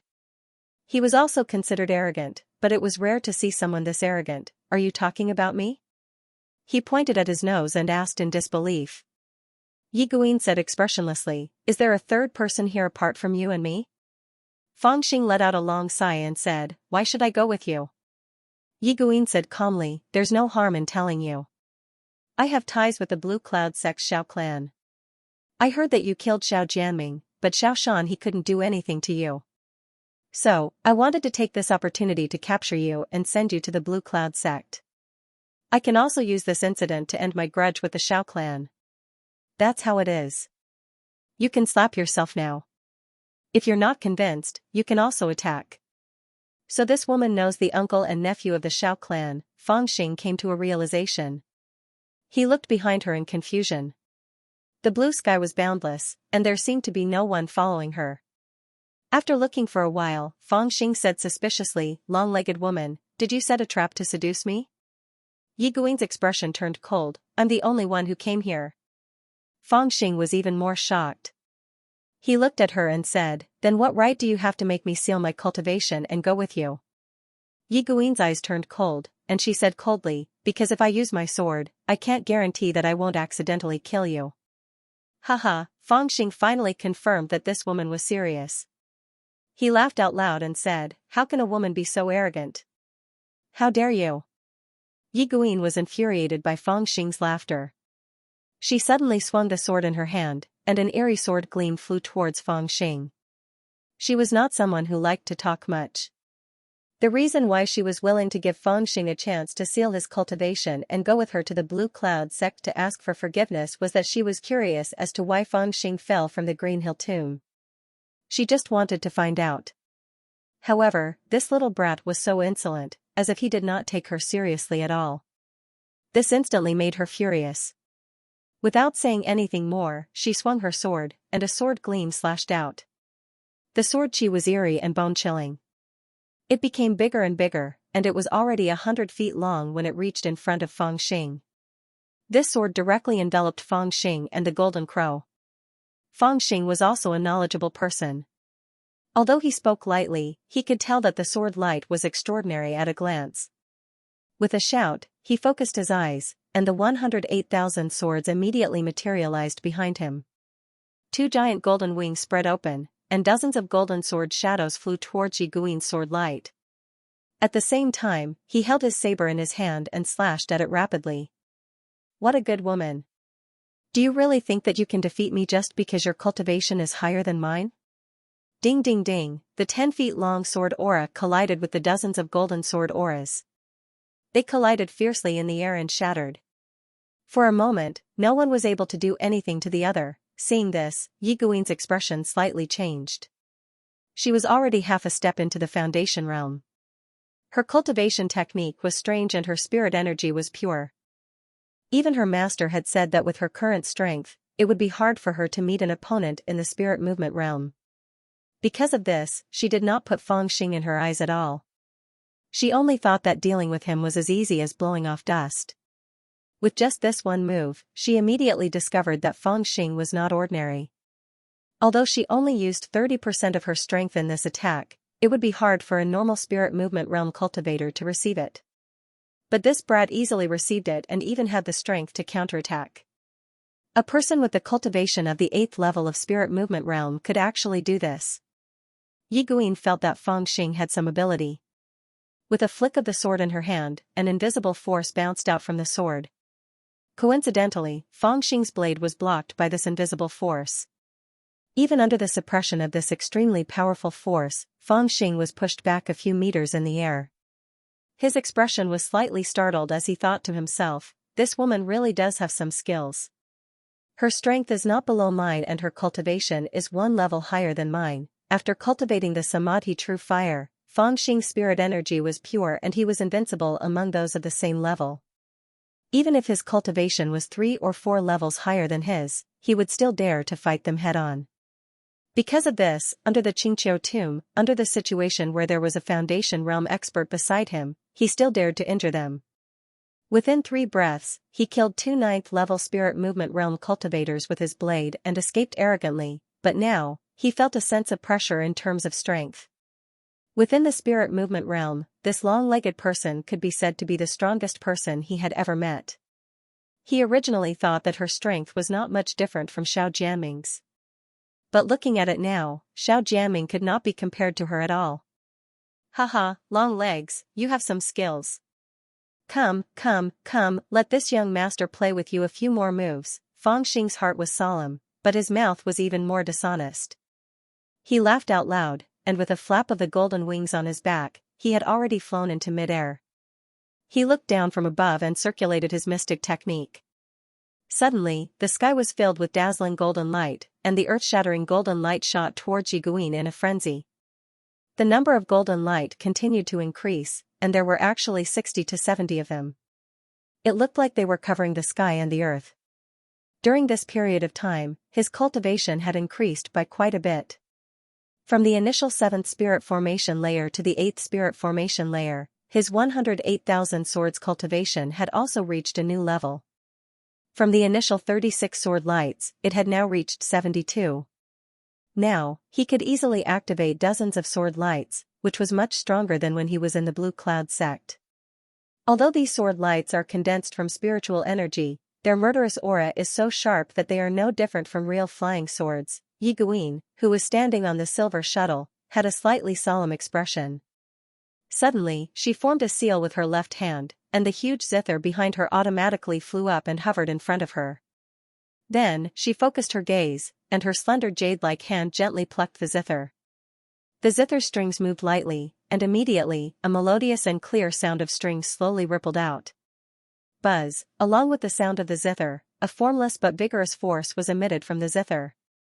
The overwhelming sword lights were as fast as lightning, but at this moment, they trembled slightly and actually stopped in mid-air. Then, Yi Guin plucked the string again, but this time, it was more and more impassioned, as if the sword force was soaring into the sky. Clap clap clap clap, the sword lights that stopped in mid-air shattered one after another, turning into golden light spots that scattered around her body.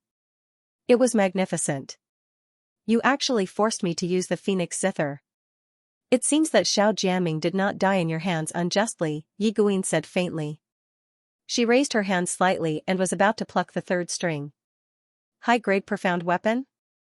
Fangxing, who was in the air, also had a cold look in his eyes and was slightly taken aback. He did not notice it before, but the zither that this woman had been carrying on her back was actually a high-grade profound weapon.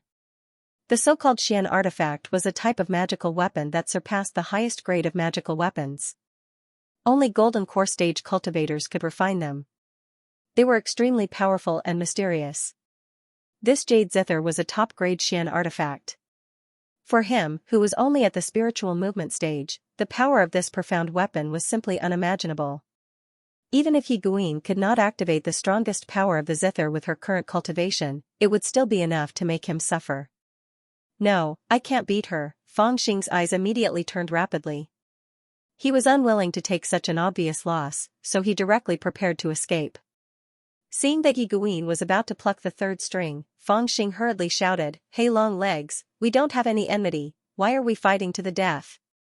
How about this, I have a few foundation establishment pills that I brought from the Green Hill tomb. They are priceless and hard to find in the world.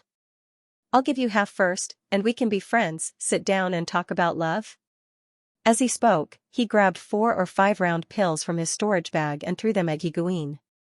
Yiguin originally did not care for this brat's bribe at all, but when she suddenly heard the 2 words Qingqiu tomb and foundation building pill, she could not help but be slightly startled.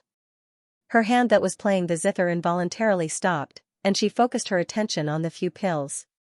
Just as these pills flew about 30 feet in front of her, Fangxing suddenly smiled slyly and secretly formed a spell.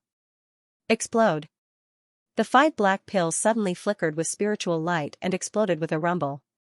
Every pill surged with scorching flames and carried an indescribable impact of firepower. When 4 or 5 pills were connected together, they formed a fire cloud that was hundreds of meters in circumference, and directly enveloped Yiguin within it. "Haha, run," Fangxing shouted. He spread his golden wings and jumped onto the golden crow's back. He turned into a golden cloud and fled into the distance. "Shameless, you actually used such a method to deal with me," an angry voice sounded from within the fire clouds. Yiguin stepped on her silver shuttle and walked out from the fire clouds. There were countless wisps of spiritual purple gas surrounding the surface of her purple dress. The flames that filled the sky immediately rebounded strangely when they came within a foot of her. The fire clouds that filled the sky burned fiercely, but not a single strand of her hair was curled. "Unfortunately, no matter how slippery, it's only a small path. If I let you escape today, I won't be Yiguin anymore," Yiguin said coldly. She suddenly flicked her finger, and a spirit stone that was enshrouded in purple gas immediately flew out and fell into a formation behind the silver shuttle. Traces of shocking purple light from the spirit stone seeped into the silver shuttle through the formation on the silver shuttle.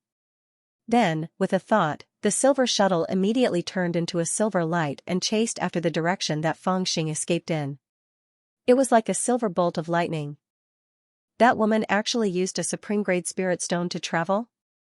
On the golden crow's back, Fangxing, who had been staring at Yiguin with his Dharma eye technique, was shocked when he accurately captured the purple light. He was knowledgeable, and he immediately recognized that the purple spirit weapon was a superior-grade spirit stone. A superior-grade spirit stone was equivalent to 100 middle-grade spirit stones, and its value was shocking. Even when he ransacked the treasuries of the 3 foundation establishment elders, Xianxia, Shanhe, and Shuwen, he only found a dozen of them, and he was reluctant to use them. However, this woman actually used them to travel. This woman's long legs are quite rich. The golden crow was also a little surprised, and said in a low voice, "The silver shuttle that the woman is driving seems to be a supreme-grade flying artifact, and can be driven by spirit stones. I, on the other hand, am using my own physical body. I will be chased to death by her sooner or later. Quickly think of a way." Fangxing tightly frowned and said, "This woman is also quite powerful. The purity of her spiritual energy is actually not much different from mine. She can be considered the most powerful person I have seen in the spiritual movement stage. Especially the magic weapon in her hand, it is a high-rank profound weapon. Its power is extremely great. If we were to fight head-on, I would not be her opponent. However, if she did not have that jade zither in her hand, I would beat her like she is my wife." The golden crow curled its lips and said, "Stop bragging, she can beat you like a son now, quickly think of a way." Fangxing laughed and said, "She is behind us, and we are in front. She will be the one at a disadvantage." Seeing that Yiguin was getting closer and closer, he did not dare to play around anymore. He stood up and said to himself, "I will reward you with a few more treasures." As he spoke, he raised his hand and threw out a few jade talismans. While they were still in the air, they were already intertwined with spiritual energy and sealed off the area.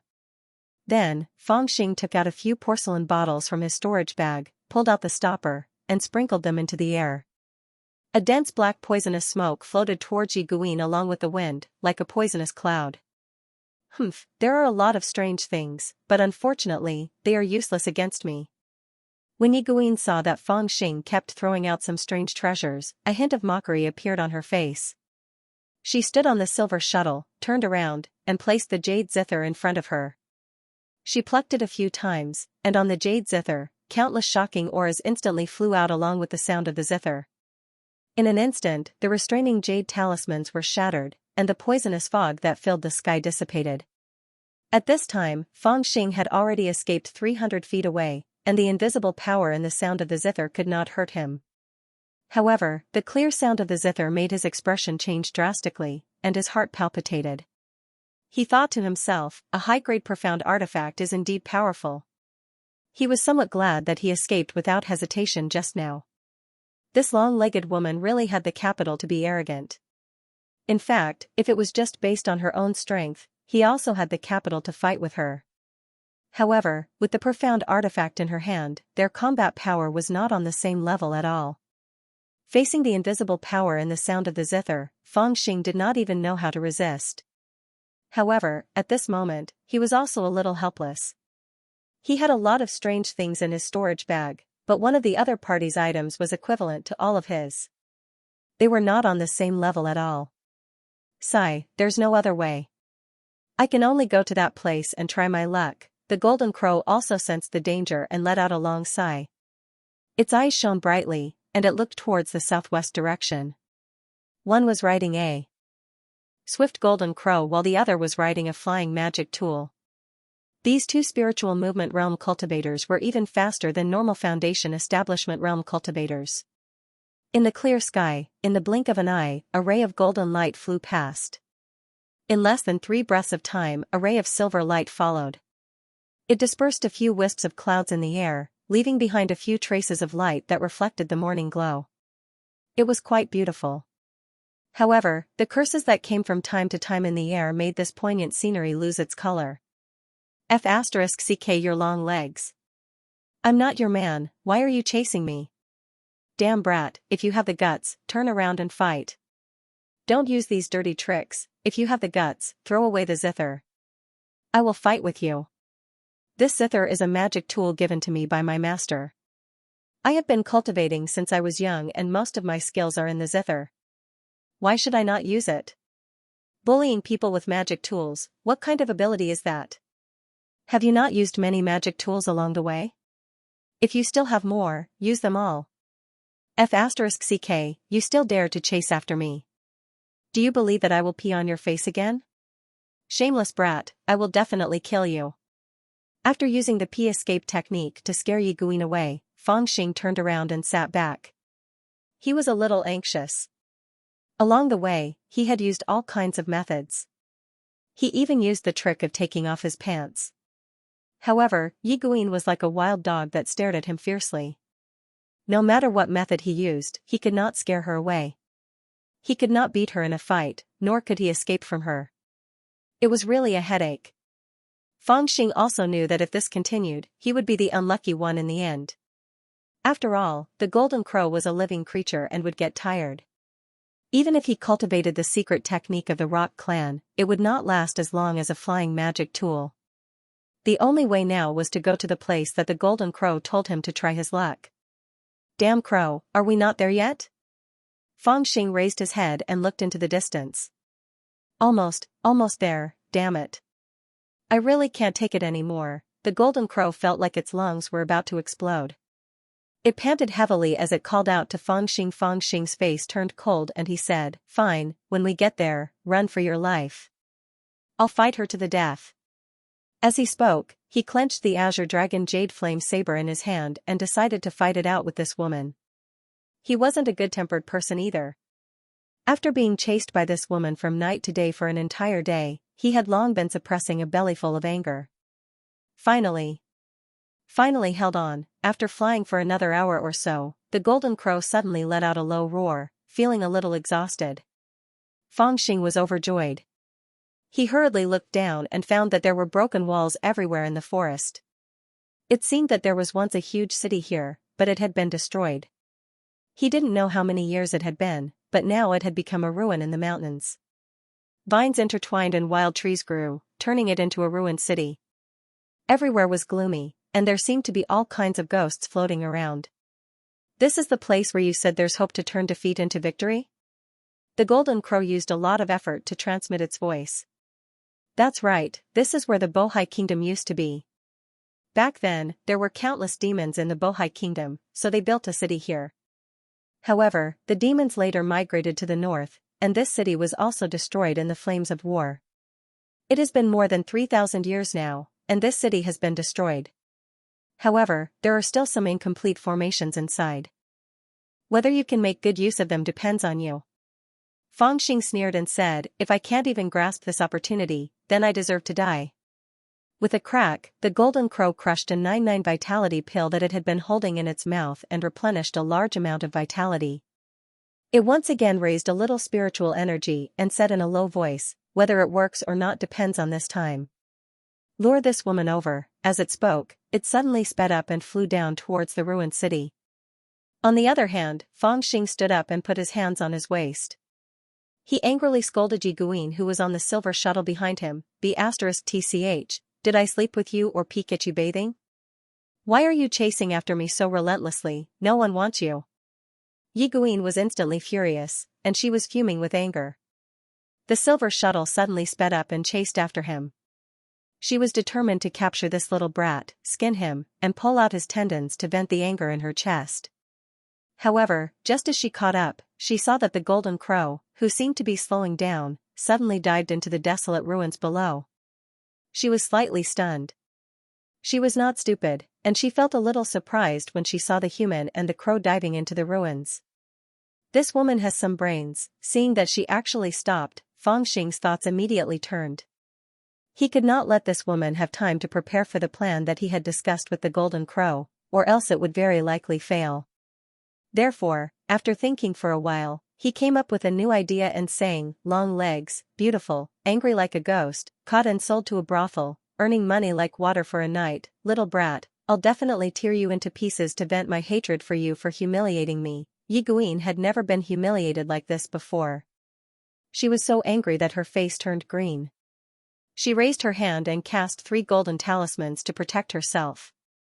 Then, she quickly controlled the silver shuttle and dived down. She chased after the shadow of the golden crow and barged into the ruins. Along the way, Fang Xing had a belly full of anger. How could she not feel the same? In terms of the anger in her heart, she was probably even more intense than Fang Xing. She had long wanted to skin this little brat and pull out his tendons. It was also this anger that made her rush in to capture Fang Xing even if she had to take some risks. After barging into the ruins, the golden crow seemed to have reached its limit and slowed down. Yi Guin was even more proud and hurriedly controlled the silver shuttle to catch up. Fang Xing, who was standing on the back of the golden crow, also seemed to be afraid. He turned around and pointed to the front as if he was anxiously telling the golden crow which direction to escape to. Yi Guin's lips immediately curled into a cold smile, and her killing intent was revealed. "Little brat, you must die today." The distance between them shortened bit by bit. Seeing that Fang Xing had already entered the range of her technique, Yi Guin took down the zither on her back and placed it in front of her. She raised her slender hand slightly and was about to pluck the strings of the zither. However, it was also at this moment that the golden crow that was flying swiftly suddenly changed direction and turned into a path with the little brat. Yi Guin was slightly stunned. She wanted to chase after them, but her expression suddenly changed. She was in too much of a hurry and did not notice that she was passing by a hidden abyss at this moment. This abyss suddenly appeared behind a broken wall, making it extremely difficult to discover. And at this moment, Fang Xing, who was hurriedly turning into a fork in the path about 300 feet in front of her, suddenly stretched out his hand and threw down a banner. As this banner was thrown down, an extremely powerful force suddenly fluctuated among the seemingly empty broken walls and suddenly blocked in front of Yi Guin. Yi Guin's mind turned quickly, and the silver shuttle stopped abruptly and spun towards the sky. She did not know what the little brat was doing, but she was vigilant and unwilling to take the risk. However, it was also at this moment that Fang Xing's despicable laughter sounded. He scuttled out from behind a broken wall nearby with 7 purple banners in his hands. Quick, force her into the dark prison abyss. The Golden Crow's weak voice came from this side and reminded Fangxing, don't worry, she won't be able to escape. Fangxing laughed coldly as he spoke and threw 7 purple banners in his hands consecutively. It was as if he had thrown out 7 formation eyes, and every purple banner had the power to activate the remnant formation. In an instant, the power of the formation gathered from all directions as he threw the purple banners. It was like a huge net that covered the sky and the earth. It fell from the sky and was about to cover Yiguin. There was an abyss under her feet. This little brat actually activated the remnant formation in the city? Yiguin was also taken aback. She had already noticed the abyss beneath her feet. The abyss was more like a fissure, and it was about 30 feet wide. Eerie cold air came from below, and the fiendish aura was frightening. This must be the dark prison abyss that the strange bird mentioned. From the name, one could tell that it was not a good place, and this little brat had obviously borrowed the power of the remnant formation to force her down. Little brat, you're dreaming if you want to trick me. Yiguin shouted. With a thought, the 3 purple talismans that she had summoned earlier flew up and resisted the power of the formation that was covering her. However, although the 3 purple talismans were mystical, they could not compare to the power of the remnant formation of the demon city. They only resisted for a few breaths' time before a faint cracking sound was heard. There were already cracks that looked like spider webs on the talismans. Evil Phoenix Melody, Yiguin took advantage of the few breaths' time that the 3 purple talismans had bought for her to quickly place the jade zither in front of her. Her slender fingers plucked the zither strings quickly. Ding, ding, dong, dong. She quickly played a song. The song was mournful and sorrowful, but it also faintly carried a sense of holiness. As the song was played, countless strange powers surged out from the jade zither. Pa pa pa, the 3 purple talismans quickly shattered, and the power of the formation fell towards Yiguin. At this moment, the song that Yiguin was playing had already taken shape. The power that surged out from the jade zither suddenly turned into the shadow of a fiery red phoenix. It let out a long cry towards the sky, and with a somewhat mournful and resolute aura, it charged towards the formation. The power was so strong that it was unimaginable. The power of the formation that covered the sky could not stop it from soaring into the sky, and there were faint signs of it shattering. Pooh! Pooh! Pooh! Pooh! A series of muffled sounds were heard. It was the purple banners that Fangxing had used to activate the remnant power of the formation. Under the power of the jade zither, they were unable to withstand the huge power and started to shatter. Every time one of the banners shattered, it meant that one part of the power of the formation had disappeared. When all the purple banners shattered, or even when there were less than 2 purple banners, Yiguin would be unable to break out of the formation and would not be able to resist. After all, the power of the formation that was activated in a hurry was only borrowed. It was not powerful enough to trap Yiguin. Fangxing's eyes immediately turned cold. At this moment, the Golden Crow had already reached its limit and could no longer escape with him. If Yiguin rushed out, he would definitely die. Damn it, B*TCH, do you really think that I'm easy to bully? Fangxing became ruthless. He raised his hand and threw a blood lotus seed into his mouth.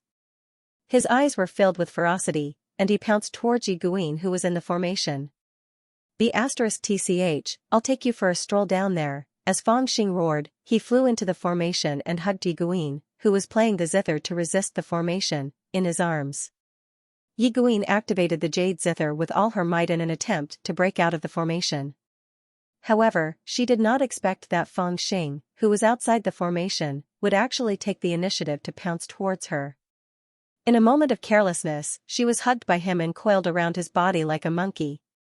As she was distracted, the sound of the zither was suddenly disrupted. Boom! As the sound of the zither was disrupted, the shadow of the virtual phoenix that was rushing out of the formation also shattered and fell from the formation. Fangxing and Yiguin shouted at the same time and fell into the dark prison abyss. This little brat. What are you doing? It's easy to enter the dark prison abyss, but it's difficult to come out. The Golden Crow stared blankly at this scene and cried out in panic. The sky was dark, and he did not know where he was. The frenzied energy kept tearing at him. Fangxing had no idea where he was, and he had already let go of Yiguin under this frenzied energy. He only felt dizzy, and he could not tell where he was. His body seemed to be floating and falling. Even if he used all the strength in his body, he could not perform the chi plunder technique. After an unknown period of time, Fangxing's body finally trembled, and he touched the ground. Although he was falling very quickly, he did not suffer any injuries. His body seemed to have fallen onto a soft body, and he even heard a soft moan. Although he was still dizzy, Fangxing knew that this was not a good place. He bit the tip of his tongue to force himself to wake up, and he immediately looked around his surroundings.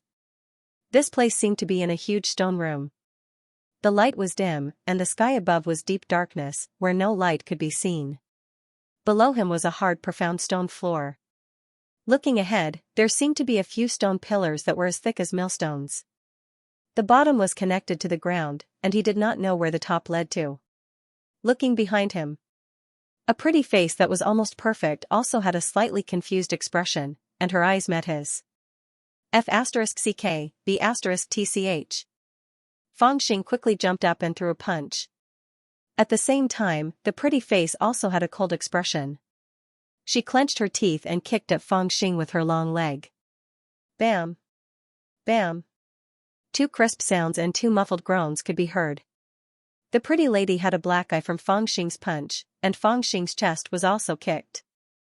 The two of them fell 2 to 3 feet away at the same time, and they looked at each other with murderous intent. That lady was naturally Yiguin. She fell into this strange place at the same time as Fangxing, but she did not expect them to land in the same place.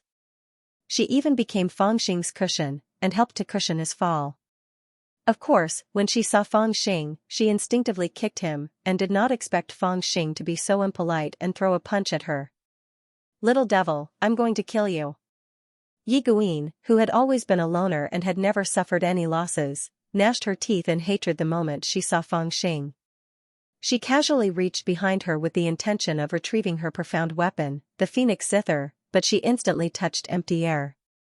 She was slightly startled, and only then did she recall that the Phoenix Zither was originally in her hands. However, she had fallen into this damned place, and the Zither had been accidentally thrown out in the process of falling. Presumably, it had fallen nearby.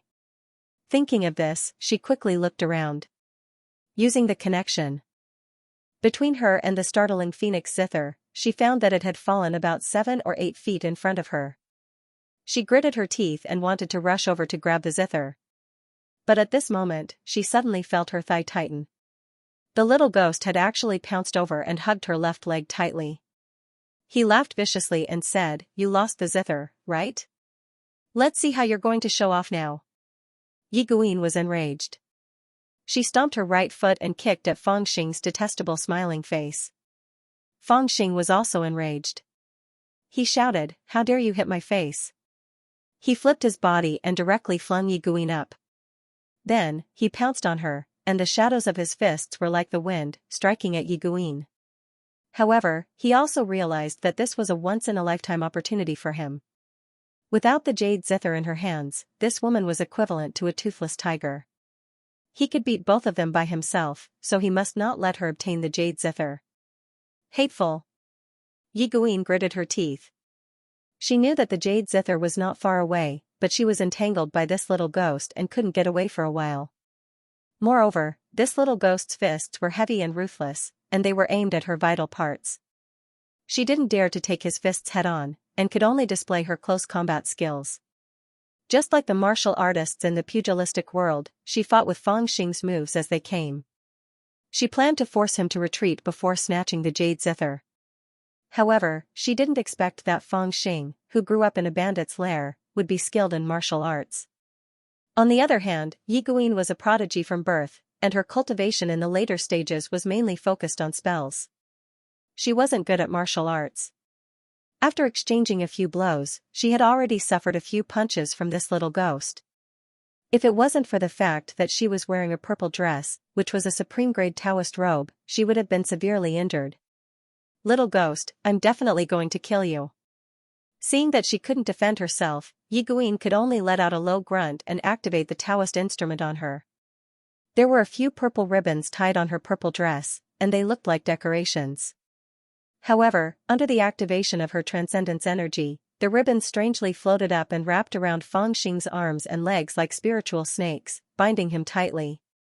Meanwhile, Yiguin felt her body lighten, and she regained her freedom. She smiled coldly and was about to snatch the jade zither while Fangxing was bound. However, Fangxing was greatly shocked. He struggled with all his might, but he couldn't break free at that moment. In a hurry, he used the only part of his body that he could move, his mouth, and bit down on Yiguin's shoulder. "Little ghost, you actually dare to bite me." Yiguin was in pain, and she slapped her palm down on Fangxing's back. Fangxing activated his spiritual energy and forcefully endured her slap, but he also took the opportunity to activate his fairy binding rope. He was extremely close to Yiguin, so he didn't have time to care about her petty actions. This was also the reason why Fangxing was so easily bound by the purple ribbons on Yiguin's body. Similarly, Yiguin couldn't avoid the fairy binding rope that he activated. When she realized that her legs were tightened, the fairy binding rope had already wrapped around her thighs. "Ha ha ha ha, you have the purple ribbons, and I have the fairy binding rope. Let's see who's more powerful." Fangxing loosened his mouth and laughed loudly. He turned around and crashed into Yiguin like a gourd rolling on the ground. "Bastard, I swear I'm not human if I don't kill you." The hatred in Yiguin's heart was indescribably intense. She couldn't move her legs or arms, and she actually bit towards Fangxing.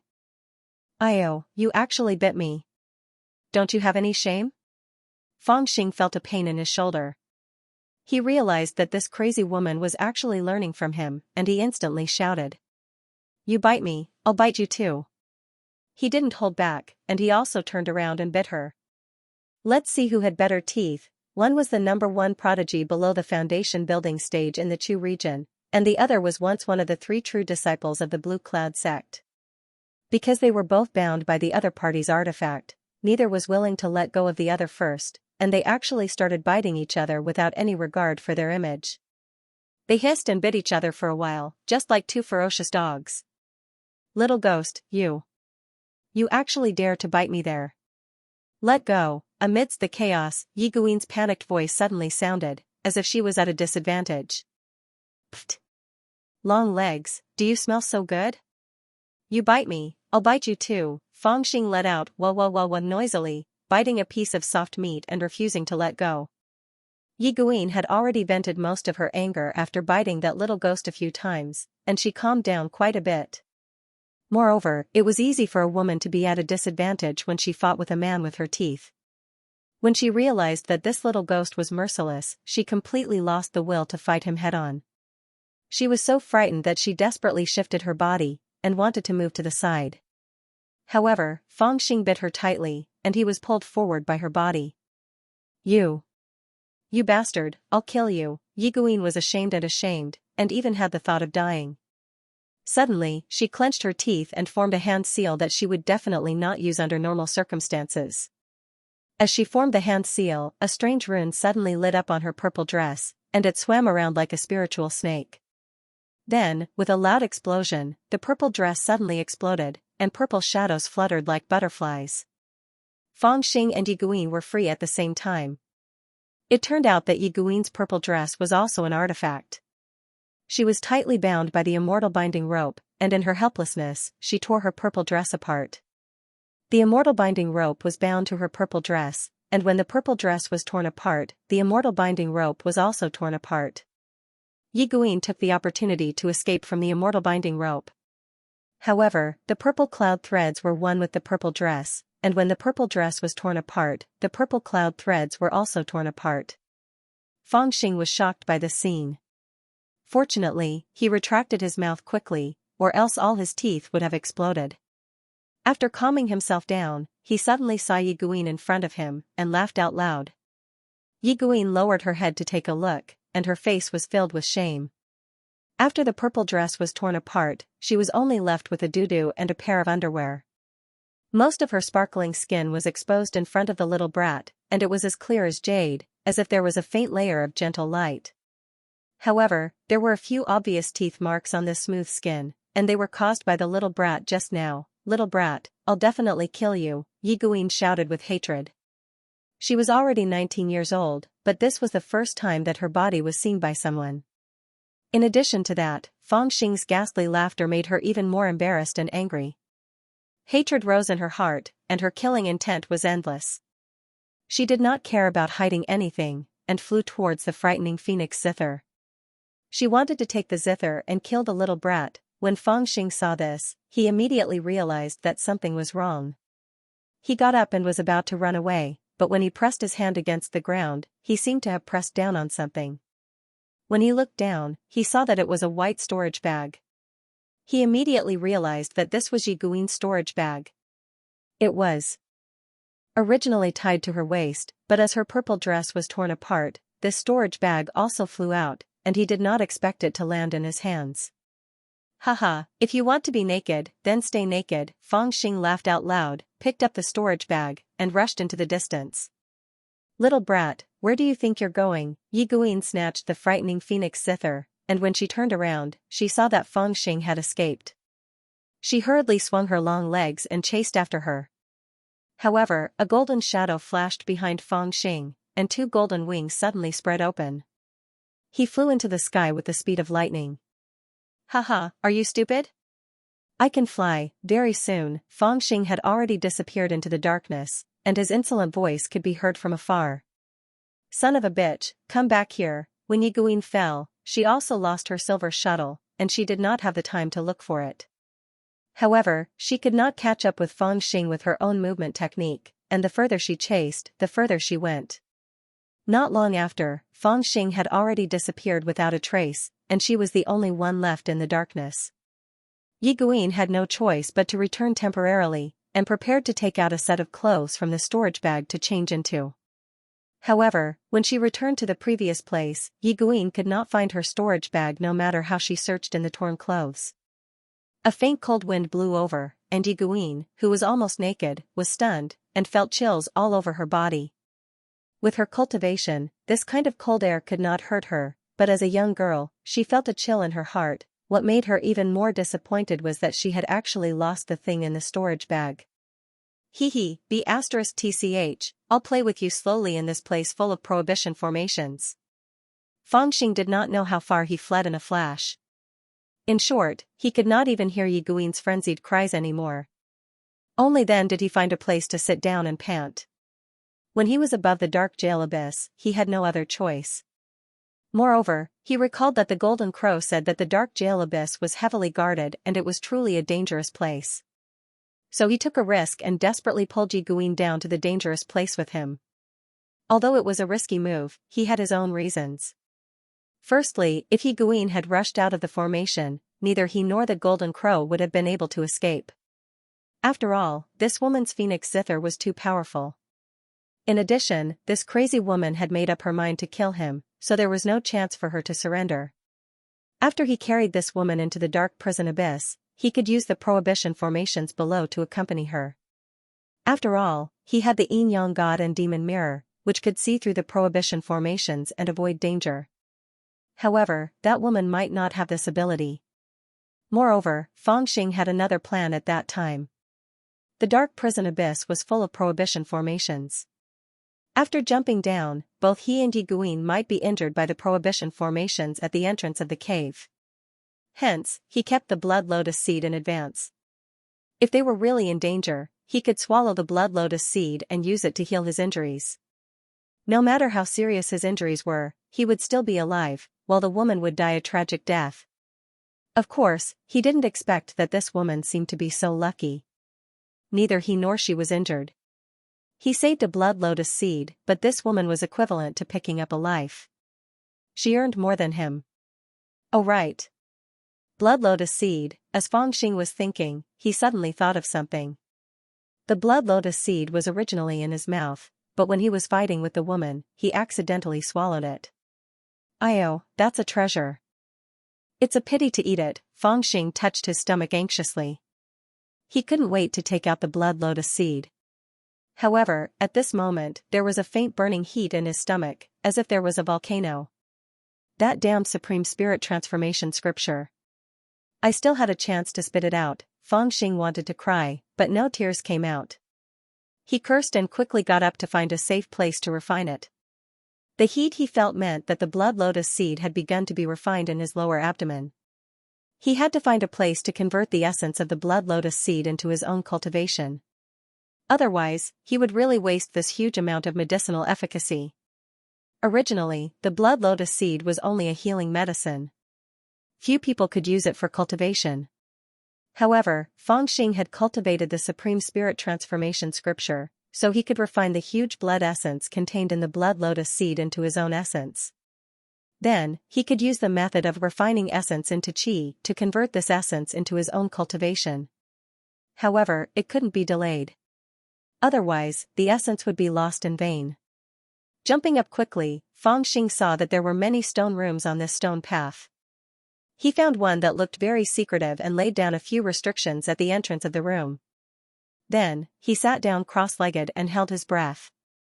Circulating the method of refining essence into qi, he refined the essence that had exploded majestically in his body into wisps of spiritual qi, which were then absorbed into his meridians.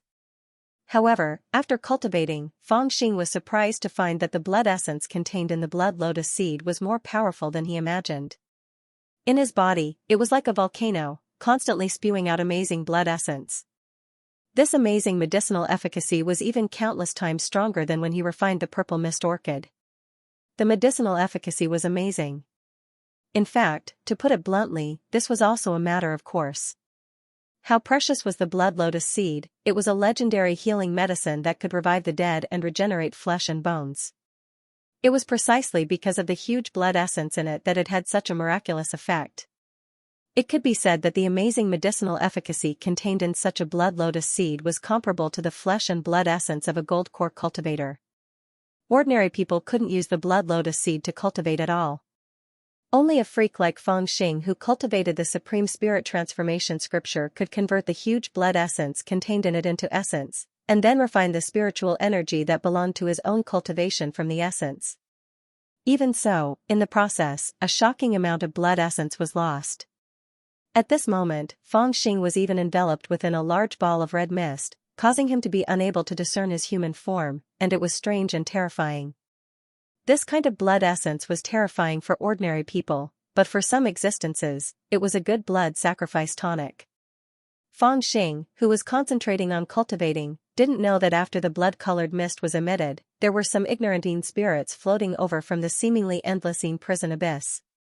They had experienced too many years.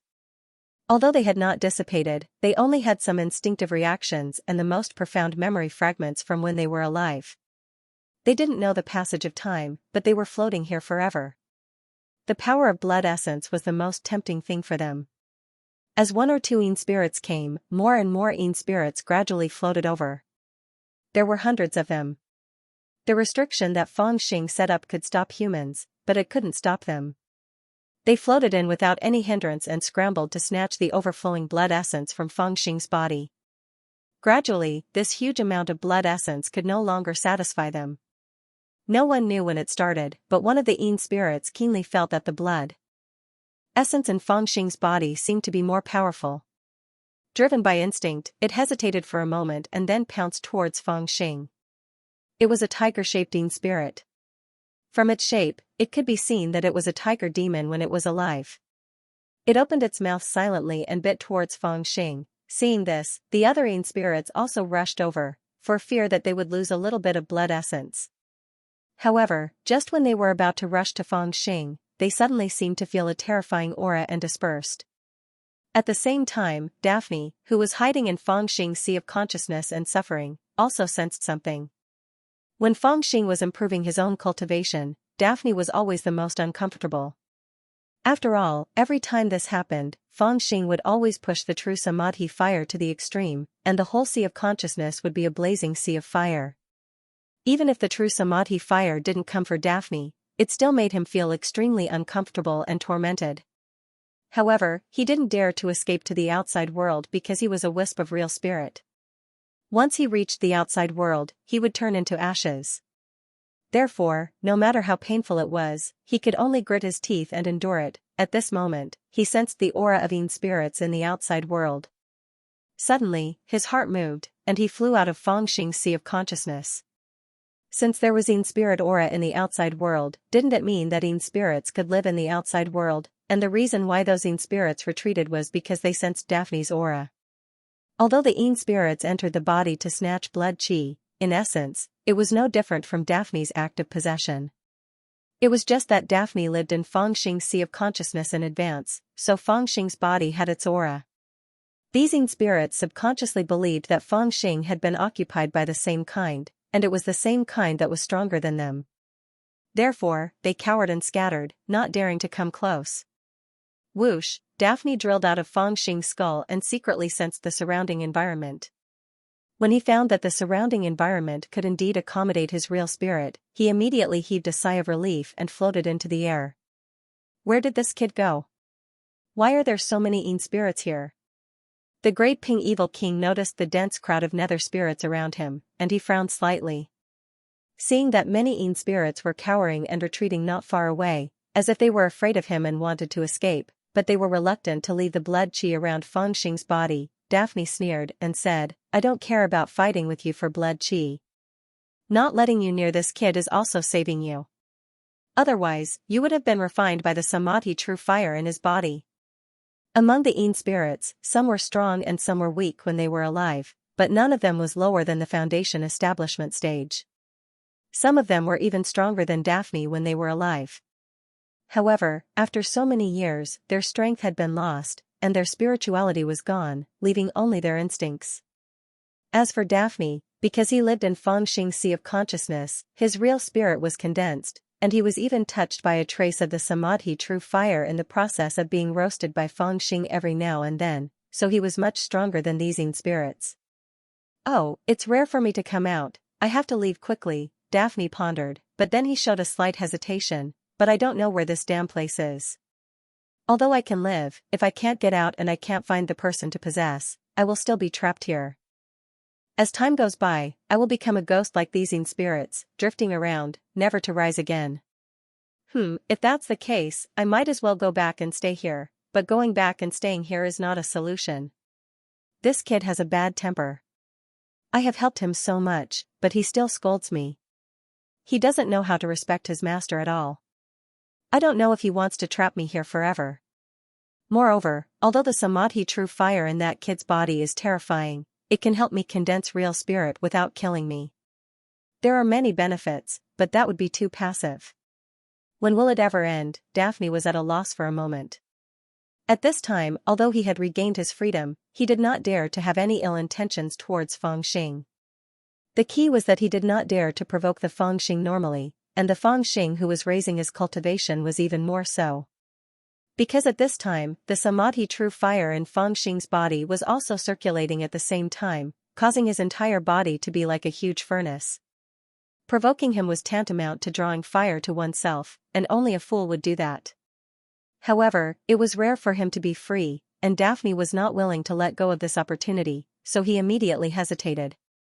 Inadvertently, he suddenly saw several hundred nether spirits in the surroundings, and a thought flashed through his mind, and he had an idea. You don't have to be afraid of me. I am Daphne of the Northern Cloud Ridge, and I come from the same origin as you. Daphne's real spirit trembled, and he used a secret technique to transmit his meaning in a way that the spirits could understand. I know you want to devour this blood chi, but this child is my little disciple, and his blood chi is my blood chi. If you want to enjoy it, I will not stop you, but you must exchange it with the most important thing in your body. As he spoke, Daphne released his chi, stirring up a chilly wind in the room. His meaning was very clear, a fair trade. Facing the majestic Daphne, the surrounding nether spirits did not have the slightest courage to refuse or resist. In addition, in their simple minds, they were also unwilling to leave this rich blood essence. They seemed to feel that Daphne's proposal was very fair. After a moment of hesitation, a nether spirit that looked like a peacock came forward and carefully left a complicated seal on the ground in front of Fangxing. Then, it eagerly devoured the blood essence around Fangxing. Starting from it, countless nether spirits rushed forward at the same time and left a complicated seal on the ground. Then, they fought to devour the blood essence.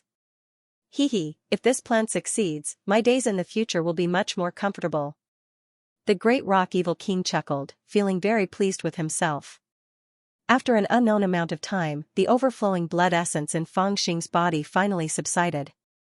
Seeing that there was no more blood essence to devour, the nether spirits around him also flew away and disappeared without a trace. It was as if nothing had happened. However, the ground in front of Fangxing, and even the wall opposite him, was covered with dense and strange seals, few. Finally refined. After a long time, the meditating Fangxing let out a long sigh and opened his eyes. Both of his eyes were shining like two gems. At the same time, an indescribable change was being emitted from his body. That was a change in temperament. Due to the substantial increase in cultivation, from the inside to the outside, it brought about a change in temperament. The blood lotus seed was finally completely refined. After the last trace of spirit qi entered his meridians, Fangxing did not get up. Instead, he felt the changes in his body with a strange expression. Spirit qi surged and flowed like fire. It circulated between the meridians in his body and had already reached its limit. His limbs and bones, every inch of the weak meridians was filled with a huge and pure spirit qi, spirit movement 9th layer, peak, a single blood. Lotus seed allowed Fangxing's cultivation to reach the spirit movement perfection realm. At this point, the road to the spirit movement realm was completed. There was no path forward anymore. He could only climb upwards and step into the foundation realm. Sigh, it's such a pity for the blood lotus seed. Fangxing lowered his head and sighed, feeling that it was not worth it. In fact, with the 12 life spirit pill, he had the confidence to raise his cultivation to the peak of spirit formation 9th layer. There was no need to waste this blood lotus seed. After all, it was a rare medicine that could save his life. But now, he had used up one of them to increase his cultivation. Instead, he had 10 life spirit pills left. 9th spirit formation realm, this little rascal's strength is rising very quickly. Suddenly, a voice rang in his ear. Fangxing let out a strange cry and quickly jumped up. He held the broadsword in his hand and was about to chop down. Hey, calm down, it's me. Daphne was startled and hurriedly raised both his hands to stop Fangxing from slashing down. Old bastard, why did you come out? When Fangxing saw that the person who spoke was actually Daphne, he couldn't help but be slightly startled. This guy was only left with a trace of his true spirit, hiding in his sea of consciousness. He did not dare to come into contact with the outside world, afraid that his soul would scatter. Daphne smiled and said, I still have to ask you, this strange environment can actually allow a true spirit to manifest. Just what is this place? This is the prison abyss. Have you heard of it before? Fangxing curled his lips and kept his broadsword, no longer paying attention to this demon king. With only a trace of his true spirit left, it was useless no matter where it was. It was not his opponent. Prison abyss? You actually came to this damned place. Daphne smacked his lips. He was a little shocked and looked around again. You know about this place? Fangxing's eyes lit up. When the Golden Crow told him about this place, he only said that it was a very strange place with many restrictive spells. It was easy to enter but difficult to get out, and there were many dangers. That was why they decided to use the incomplete formation in the city to trap Yi Guin here. However, the Golden Crow didn't know the specific use of this dark prison abyss and what dangers there were. Of course I know. Of course I do. Haha, this was the location of the Demon Kingdom's prison. Any demon that committed a great crime, or even human cultivators that offended the demon lord, would be thrown into this prison and suffer all sorts of torture, never to see the light of day for the rest of their lives. It's no wonder that my true spirit can directly manifest here. It's said that this dark prison abyss was built from the 9 serenities in rock, just like the netherworld. Back then, the demon lord set up this place because he considered that even if the imprisoned demon died, the Yin spirit would still have to suffer in this place forever. Hearing the cruelty of his words, Fangxing shuddered and said, Impressive, could it be that we can't get out? Daphne said, Not necessarily, let's take a look first. Fangxing nodded and stretched. Suddenly, he focused his eyes and looked at the ground. He clearly remembered that before he refined the blood lotus seed, the ground was still empty, but at this time, the ground and even the wall opposite him were covered with densely packed seals. There were hundreds of them, and he suddenly felt a little strange. Old evil, what is this? Fangxing squatted down and looked at one of the seals. The seal was only the size of a palm. It looked simple, but it was very mysterious and exuded a trace of eerie aura. After squatting down, Fangxing directly activated the Yin-Yang Fiend God Mirror and soon found out what it was. It turned out to be a demon spirit seal, something similar to a human cultivator's divine sense imprint.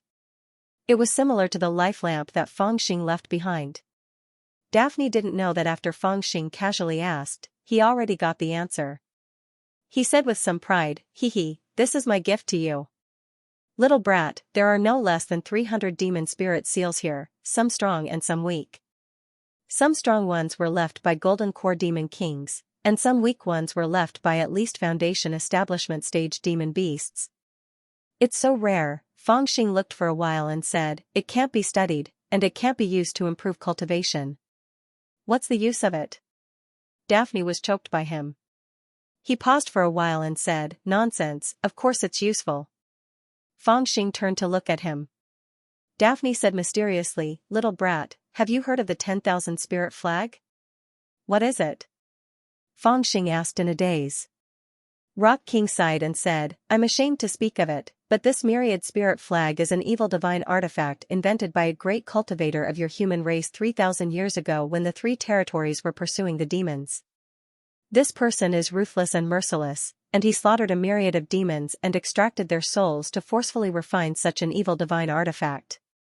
It's inscribed with the seals of 10,000 demon spirits, and once the flag is unfurled, it can command 10,000 demon spirits, and its evil might is unfathomable." Fangxing's eyes suddenly lit up. "Divine weapon? You're not lying to me, right?" Daphne smiled bitterly and said, "Would I lie to you with the tragedy of the demon race? That 10,000 beast flag is the eternal shame of our demon race.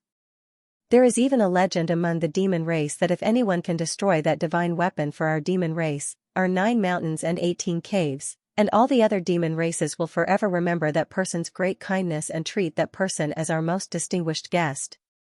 Fangxing said, "Who cares about your legend? Tell me quickly, do you know the method to refine this 10,000 beast flag?" Seeing that Fangxing was tempted, Daphne pretended to be in a difficult position. "After all, I'm also a demon. How can I teach people to refine such an evil thing?" With one look, Fangxing knew that this old guy understood. He made so many seals, maybe he wanted to persuade him to refine this 10,000 beast spirit flag. Now that he was worried, it was nothing more than to negotiate with him. Fangxing said straightforwardly, "Don't play dumb in front of me. Do you think you can deceive me? Let's be frank. If you can help me refine this 10,000 spirit flag, I can satisfy one of your conditions if I'm not in a bad mood." Daphne rolled his eyes, coughed dryly, and said, "How about 3? Fangxing glared and said, "Are you trying to make me feel bad?" Daphne was speechless. After a while, he sighed and said, "Even according to my age, I'm also a senior of yours." He was helpless. A dignified Gold Core Demon King had begun to talk about his age. Fangxing was too lazy to listen to him, so he waved his hand and said, "Fine, at most 2. If you are so long-winded, I won't even get one." He was determined to deal with the Rock King.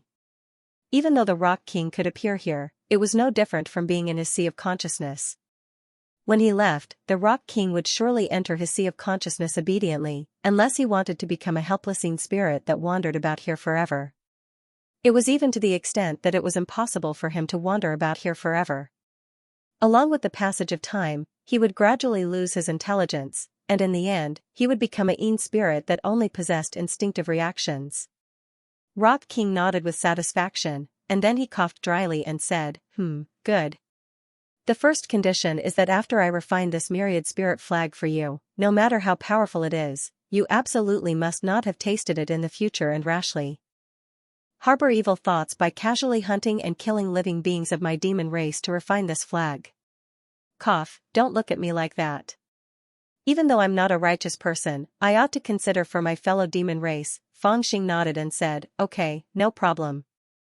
Tell me the next condition." Seeing that he was insincere, Daphne didn't know whether he took it to heart or not, but he couldn't be sure about this matter. He couldn't force this kid to make a vicious oath. If he did that, the kid's mood would definitely become very bad, and he would be the unlucky one. So he said, the second condition is that after this beast spirit flag is refined, I want to enter the main flag as the main spirit. What? You want to enter the beast spirit flag? When Fangxing heard this, he was taken aback. When Daphne talked about the all-spirit flag, he was full of hatred.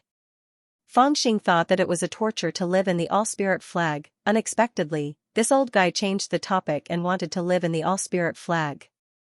The great Ping Evil King seemed to be a little embarrassed, and he explained, actually, entering the myriad spirit flag is also a good method to manifest in the world. Our demon race hates that myriad spirit flag because that person has madly hunted down our demon race's experts and forcefully seized their demon spirits to refine the myriad spirit flag. The demon spirits on the flag have been imprisoned by that person's technique, causing them to suffer unbearable pain. But this old man has entered the myriad spirit flag of my own accord, and I'm not imprisoned. I can help you defend against your enemies, and I can also return to your sea of consciousness at any time. When Fangxing heard up to here, he already understood the deeper intentions of Evil Rock King, and he glanced sideways at Evil Rock King and sneered. I was wondering why you're deliberately mystifying things and causing such a mess. Actually, it's because you want to find an opportunity for yourself to seize my body, right?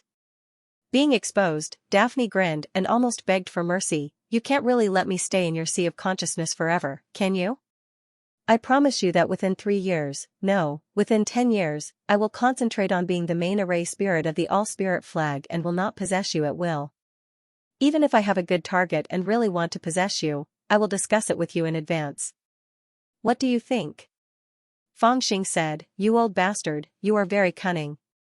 In order to prevent you from standing me up when you are in danger, sign a contract first. Great Ping Evil Monarch was slightly taken aback, but he immediately agreed readily, no problem. He wasn't worried about the contract. After all, he was in Fangxing's sea of knowledge. This brat could hit and scold him whenever he wanted. He didn't have any dignity at all. If this brat wanted to force him to sign a contract, he could do it with just a word. As long as he wanted to live, he would have to sign it obediently.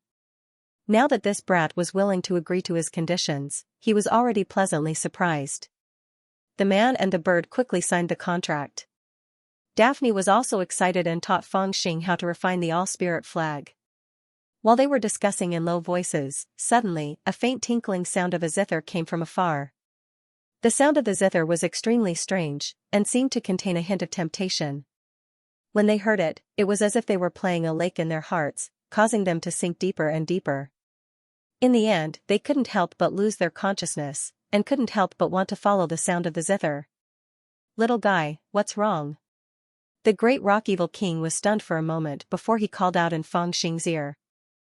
Fangxing's eyes were slightly perplexed, but he quickly recovered his vigilance and cursed in a low voice, that woman sure has a lot of ways. The sound of the zither was getting closer and closer, but the bewitching power became stronger. It was like an invisible hand that wanted to pull people into a deep dream. The zither was getting closer, and the zither of Chen. The sound of Chen had dragon. Chen. Spirit, Chen was spirit. Fangxing knew how dangerous it was. He hurriedly guarded his mind and resisted the sound of the zither. His foundation was deep, and he had grown up in a bandit's lair. He had experienced countless open and secret fights, so his will was extremely strong. Therefore, other than the initial surprise, it was difficult for the zither to control him. The sound of the zither did not ring for too long. Not long after, the sound of the zither gradually faded away. Yi Guin did not know where Fangxing was. She only played the zither as she walked, hoping that she could control him by chance. It seemed that this woman had no other tricks up her sleeves, so she did this. It's not easy to control the soul with sound. Little guy, you still have enemies here? Daphne was not affected in the slightest. After all, he was a gold core true spirit, and his level was much higher than Yi Guin's. She's a very shameless woman. Her strength is nothing to be afraid of. She's just making a scene with a high-grade profound level artifact. I see that my body is full of bites from her. Fangxing showed Daphne the bite marks on his arm and chest. He said in grief and indignation, she's a crazy woman. I fell into this damn place because of her. Don't you think this woman is despicable? He spoke with righteous indignation, as if he had forgotten that he was the one who bit her first. Despicable, despicable. This kind of woman is really despicable. Daphne, a dignified gold core demon king, behaved like a lackey. He followed Fangxing's words and scolded. Fangxing said, if this 10,000 spirit flag is refined, can it deal with her high-grade profound level artifact? Daphne frowned and said, the 10,000 spirit flag has 10,000 demonic seals. It can be called a high-grade divine weapon. 3,000 seals can be called a low-grade divine weapon. However, there are only about 300 seals here. It can only be regarded as a middle-grade profound level artifact at most. Damn, it's actually not as powerful as that woman's zither? Fangxing was a little depressed. He was so excited to refine this flag because he wanted to deal with Yiguin's phoenix zither. Daphne said, how can it be so easy to refine a profound level artifact? It'll take years just to collect the materials. Take this 10,000 spirit flag for example. If I didn't find so many ready-made seals for you, you wouldn't be able to refine it. Come and count it yourself. This is equivalent to 200 foundation building stage and 100 gold cores. If you collect them yourself, how long will it take? Fangxing sighed and said, all right, you're right. I'll make do with it. Daphne was speechless. He thought that this kid was really greedy. However, at this moment, it wasn't Fangxing who wanted to refine the 10,000 spirit flag. Rather, he was in a hurry to refine it. After all, it wasn't easy for this brat to relent. This was the only chance for him to regain his freedom and survive. Kid, do you have any good weapon embryos? Fangxing saw Daphne's question and took out 7 or 8 storage bags from his body. Magic tools were scattered all over the ground. However, Daphne was stunned. As a gold core stage demon king, he didn't care about these junk. However, this kid was clearly only at the spiritual movement realm. Where did he get so many magic tools? It was enough to open a shop. However, he shook his head and didn't think too much about it. He seriously picked from the pile. Fangxing let him choose. Suddenly, he remembered that he still had a storage bag that he snatched from Yiguin.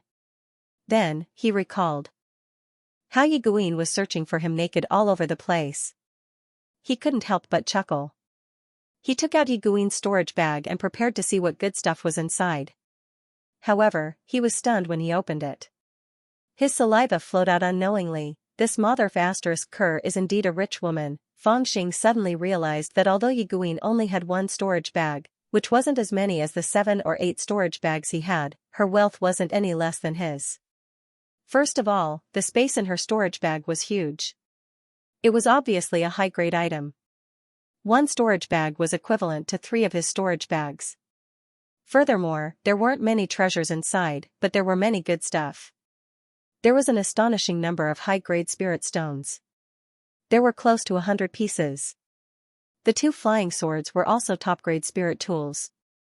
In addition, there were some pills to replenish spirit energy and heal injuries. As for the purple bottle, Fangxing pulled out the stopper and smelled it. He suddenly jumped up and stared blankly at the pill in the bottle. He said with a trembling voice, foundation building pill? Daphne, who was currently searching for a suitable tool embryo, was shocked. He turned around and asked, what foundation building pill? Fangxing pointed at the purple porcelain bottle in his hand and stammered, this woman actually has a foundation building pill. It's just a foundation building pill, there's no need to be so excited, right? Daphne muttered a few words, then turned around and continued to search for the tool embryo. He had already reached foundation building a few hundred years ago, so he wasn't very sensitive to foundation building pills. However, to Fangxing, it wasn't so simple.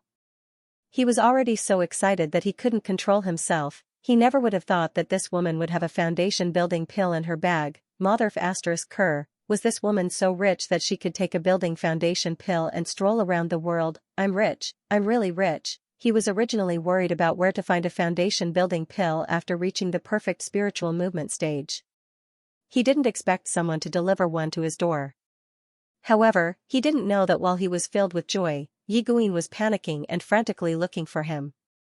Yiguin's heart was filled with regret when she thought that her storage bag was in Fangxing's hands. At this moment, she even began to regret. She really shouldn't have chased after this brat. When Fuyao Palace first came to the Chu region, they first visited the Ice Sound Palace and were bestowed a 70% foundation building pill. It was also that foundation building pill that caused a series of changes in the Blue Cloud sect. As for that foundation building pill, it landed in Yi Guin's hands. However, her master said that her foundation in the spiritual movement stage was still a little unstable. Even if she successfully built her foundation, it would be difficult for her to form a golden foundation. Yi Guin had a proud personality. She wholeheartedly wanted to form the legendary golden foundation and become invincible among her peers. After hearing her master's words, she hesitated and didn't immediately consume the foundation building pill. Instead, she left the Ice Sound Palace with it. She used the opportunity of coming to the 100 Beast sect to pick up her little junior sister to search for opportunities. She wanted to see if there was a way to refine her own spirit qi to the purest state. Previously, she was so anxious to capture Feng Xing because she felt that he had a secret on him. That was why she captured him and asked him about it. However, she didn't expect that she and the little brat would both fall into this strange and inexplicable place. They couldn't see the light of day, and her storage bag was also taken away by the little brat. Because of that, the foundation building pill that she carried with her fell into Feng Xing's hands. This made her anxious and regretful. She didn't hesitate to use her spirit qi to lure the little brat out with the sound of her zither. However, she didn't know how long she had been walking in the dark prison and playing the zither for a long time, but the little brat still didn't appear. Bastard. I will definitely kill you. Yi Guin didn't know how long she had been walking. She gritted her teeth and cursed. Tears actually flowed down her face. I want to build my foundation. In the secret stone room, Feng Xing was grinning from ear to ear as he excitedly said to Daphne. Discovering this foundation establishment pill had truly given him a feeling of pleasant surprise. He was just worried that he couldn't deal with that crazy woman, and the opportunity came. If he succeeded in building his foundation, even if that woman had a high-grade profound weapon, he was confident that he could suppress her.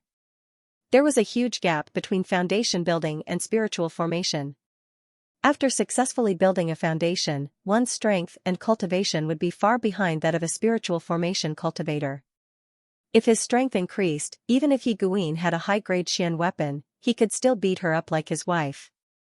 After all, although she was a half-step to foundation building, she had yet to reach foundation building and could not unleash the full power of a Xian weapon. According to Feng Xing's estimation, that woman could only unleash 30% of the frightening Phoenix Sither's power. In a situation where both of them were at spiritual formation, this 30% power was an insurmountable gap for him. However, if he succeeded in building his foundation, he would not have to be afraid of her. If I refine this flag, I will indeed have a better chance of reaching foundation building. Daphne listened, thought for a while, and nodded. Of course, it was useless even if he did not nod. Once this kid decided on something, he would not be able to interrupt.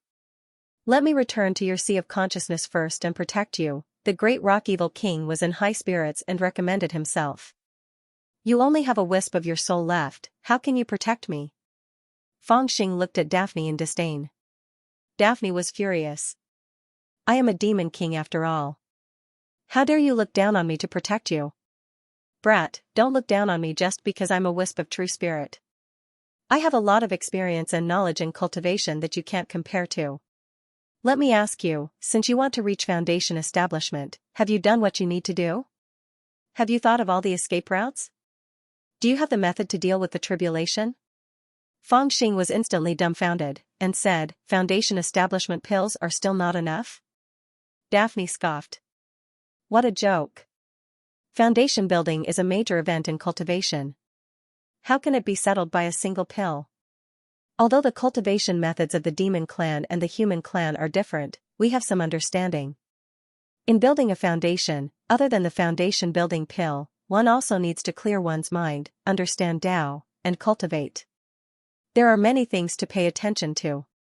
Most importantly, one needs to prepare the method to deal with the tribulation. Deal with the tribulation? What tribulation? Daphne said solemnly, of course it's the Tao ordeal. According to legend, cultivation is an act that goes against the heavens, and you're unknowingly subjected to the counterattack of the heaven Tao. Every time you're at the critical stages of foundation establishment, core formation, nascent soul, and so on and so forth, a calamity would descend that would destroy your Tao foundation and seize your fortune. This is the counterattack of the Heaven Tao, and it's practically impossible to avoid. It's precisely because of this that people that are breaking through would usually find someone to stand guard for them, so as to avoid any mishaps from occurring at the critical moment. So, this calamity is unavoidable? Daphne nodded and said, in theory, it's like that. The Heaven Tao's counterattack can't be avoided or avoided, so one can only face the tribulation. It was Fang Xing's first time hearing about this, and he couldn't help but ask in a daze, since it can't be avoided, then what's the point of you coming here? Daphne said, this tribulation is invisible, and no one knows what form it will take, or even when it will appear, so it can't be avoided or resolved. However, cultivators are unwilling to face the tribulation, so they'll leave behind a backup plan to face the tribulation. I'm standing guard for you, not to protect you with my great cultivation base. Of course, I don't have any great cultivation base right now. But if I enter your sea of consciousness and watch you build your foundation, if there's really a tribulation, I can warn you and let you know what method you should use to face the tribulation. Hearing his sincerity, Fang Xing could tell that this old bastard really didn't want him to die a miserable death, so he nodded and said seriously, thank you for reminding me, old heretic, I'm a man who knows what's good for me. If you really want to help me, I won't treat you badly and won't burn you with fire anymore. In the future, when I have a good body, I'll do my best to help you get it back. Daphne was a little surprised and happy, and said with a smile, that's good, but don't forget what you said today. Don't be so long-winded, come in quickly. Fang Xing let Daphne return to his knowledge sea, so he wasn't worried that he would try anything funny. After all, he had followed by Qianzhong for so long, so he understood some of the principles of cultivation. When he was building his foundation, if Daphne wanted to harm him, he would be able to affect him more if he stayed outside. In his knowledge sea, when the true Samadhi fire was released, Daphne couldn't wait to hide and wouldn't dare to cause trouble at all. Moreover, he had already signed a contract with him, so before he let him go, he wouldn't dare to harm him. He stood up and picked out a few useful Dharma treasures. There were layers of restrictions so that not even a drop of water could be seen. There were even a few that were soundproof to prevent Yiguin from disturbing his mind with the sound of the zither. He sealed the stone room 3 times from the inside and outside, so that if there were any accidents, he would be the first to notice it. Only then did Fang Xing sit down, take a deep breath, and take out the foundation building pill. *TCH, when I succeed in building my foundation, it's time for you to be unlucky. Fang Xing smiled fiercely, and with a flick of his finger, the foundation building pill flew into his mouth like a jelly bean. It's a little sweet. As the pill entered his mouth, Fang Xing smacked his lips, and this thought flashed through his mind. One step into the foundation building realm, and immortals would be separated forever. In the cultivation world, there had always been this saying about the foundation building realm. The spiritual movement realm was the barrier between mortals and immortals. Only after building the foundation building realm could one be considered to have truly stepped onto the path of cultivation. After building the foundation building realm, not only would the spiritual chi transform into a foundation seal, it would be many times stronger than those in the spiritual movement realm. Life force, strength, and speed would also be much stronger. More importantly, after building the foundation building realm, one would be able to cultivate the divine sense. This was a power that surpassed the eyes, ears, nose, tongue, and the 5 senses of an ordinary person. It belonged to the category of intent, and was extremely mysterious and had a wide range of uses. As the foundation-building pill entered Fang Xing's stomach, the medicinal power gradually dissolved, and gradually flowed along Fang Xing's meridians, flowing into his limbs and bones. The process of this powerful medicinal power dissolving was quiet, so quiet that even Fang Xing himself felt that something was wrong. He didn't know if the foundation-building pill had lost its effect. But after thinking about it, the foundation-building pill had been appraised by the yin-yang demon mirror, so there shouldn't be any problems. After an unknown amount of time, with a rumble, a bolt of lightning split open the thick fog. This bolt of lightning originated from within Fang Xing's body. This huge power caused Fang Xing's entire body to tremble, and faint traces of blood appeared from the pores all over his body. The medicinal power is this strong? Fang Xing was greatly shocked, and tried his best to concentrate and restrain his divine sense. In just half a breath's time, a second bolt of lightning lit up within his body. Qi, from the pores on the surface of Fangxing's body, filthy blood, as thin as hair, faintly emitted a fishy smell. At this time, Fangxing was also pulled into his sea of consciousness by a strange power, and sat cross-legged on top of the altar. Boom boom boom, the lightning did not stop, and kept striking down. Compared to the lightning that he felt in the outside world, the lightning that he felt in his sea of consciousness was striking down from the endless void above. It was as if a heavenly blade had split the void in half, descending from the 9 heavens and striking into his sea of consciousness. Boom, within the boundless sea of consciousness, the seawater gradually began to swirl. The clear and transparent seawater seemed to have become viscous. There was a wind, out of nowhere, a hurricane swept up the seawater, as if it wanted to empty the entire space of the sea of consciousness, and all the seawater was drawn to the altar. The seawater became viscous, and then, under the continuous strikes of the lightning, it began to crystallize. Then, under the urging of an invisible force, it kept squeezing, molding, and gathering together, turning into a crystal-clear, jade pagoda. In the sea of consciousness, this jade pagoda, which was made of all the water in the sea of consciousness, was countless zhang high, and almost broke the void. And Fangxing's true spirit was sitting cross-legged on the top of the jade pagoda, gazing at the void. The water in the sea of consciousness is the manifestation of the spiritual energy in the sea of consciousness. Now that the seawater has been crystallized and molded into a pagoda, does it mean that the spiritual energy in my body is also changing? I just don't know what it has become. Boom boom, damn, it hurts. Before this thought flashed through his mind, the lightning struck again, and Fangxing couldn't help but curse. As the lightning continued to strike, the countless Shanghai jade pagoda began to shrink and shrink. During this process, even Fangxing's true spirit was enduring endless pain. The feeling of being struck by lightning was strangely real to his true spirit. A kind of tearing pain arose spontaneously, as if something was growing in his true spirit. Ah, little devil, bear with it. If you want to build your foundation, you will have to endure this tribulation. Daphne sighed, hiding far away to avoid the calamity. The ancient people who built their foundation, formed their core, and formed their nascent soul all had to experience great pain, seeking a chance of survival in despair. Usually, they would choose the heavenly thunder. The heavenly thunder comes from the sky and connects with the earth.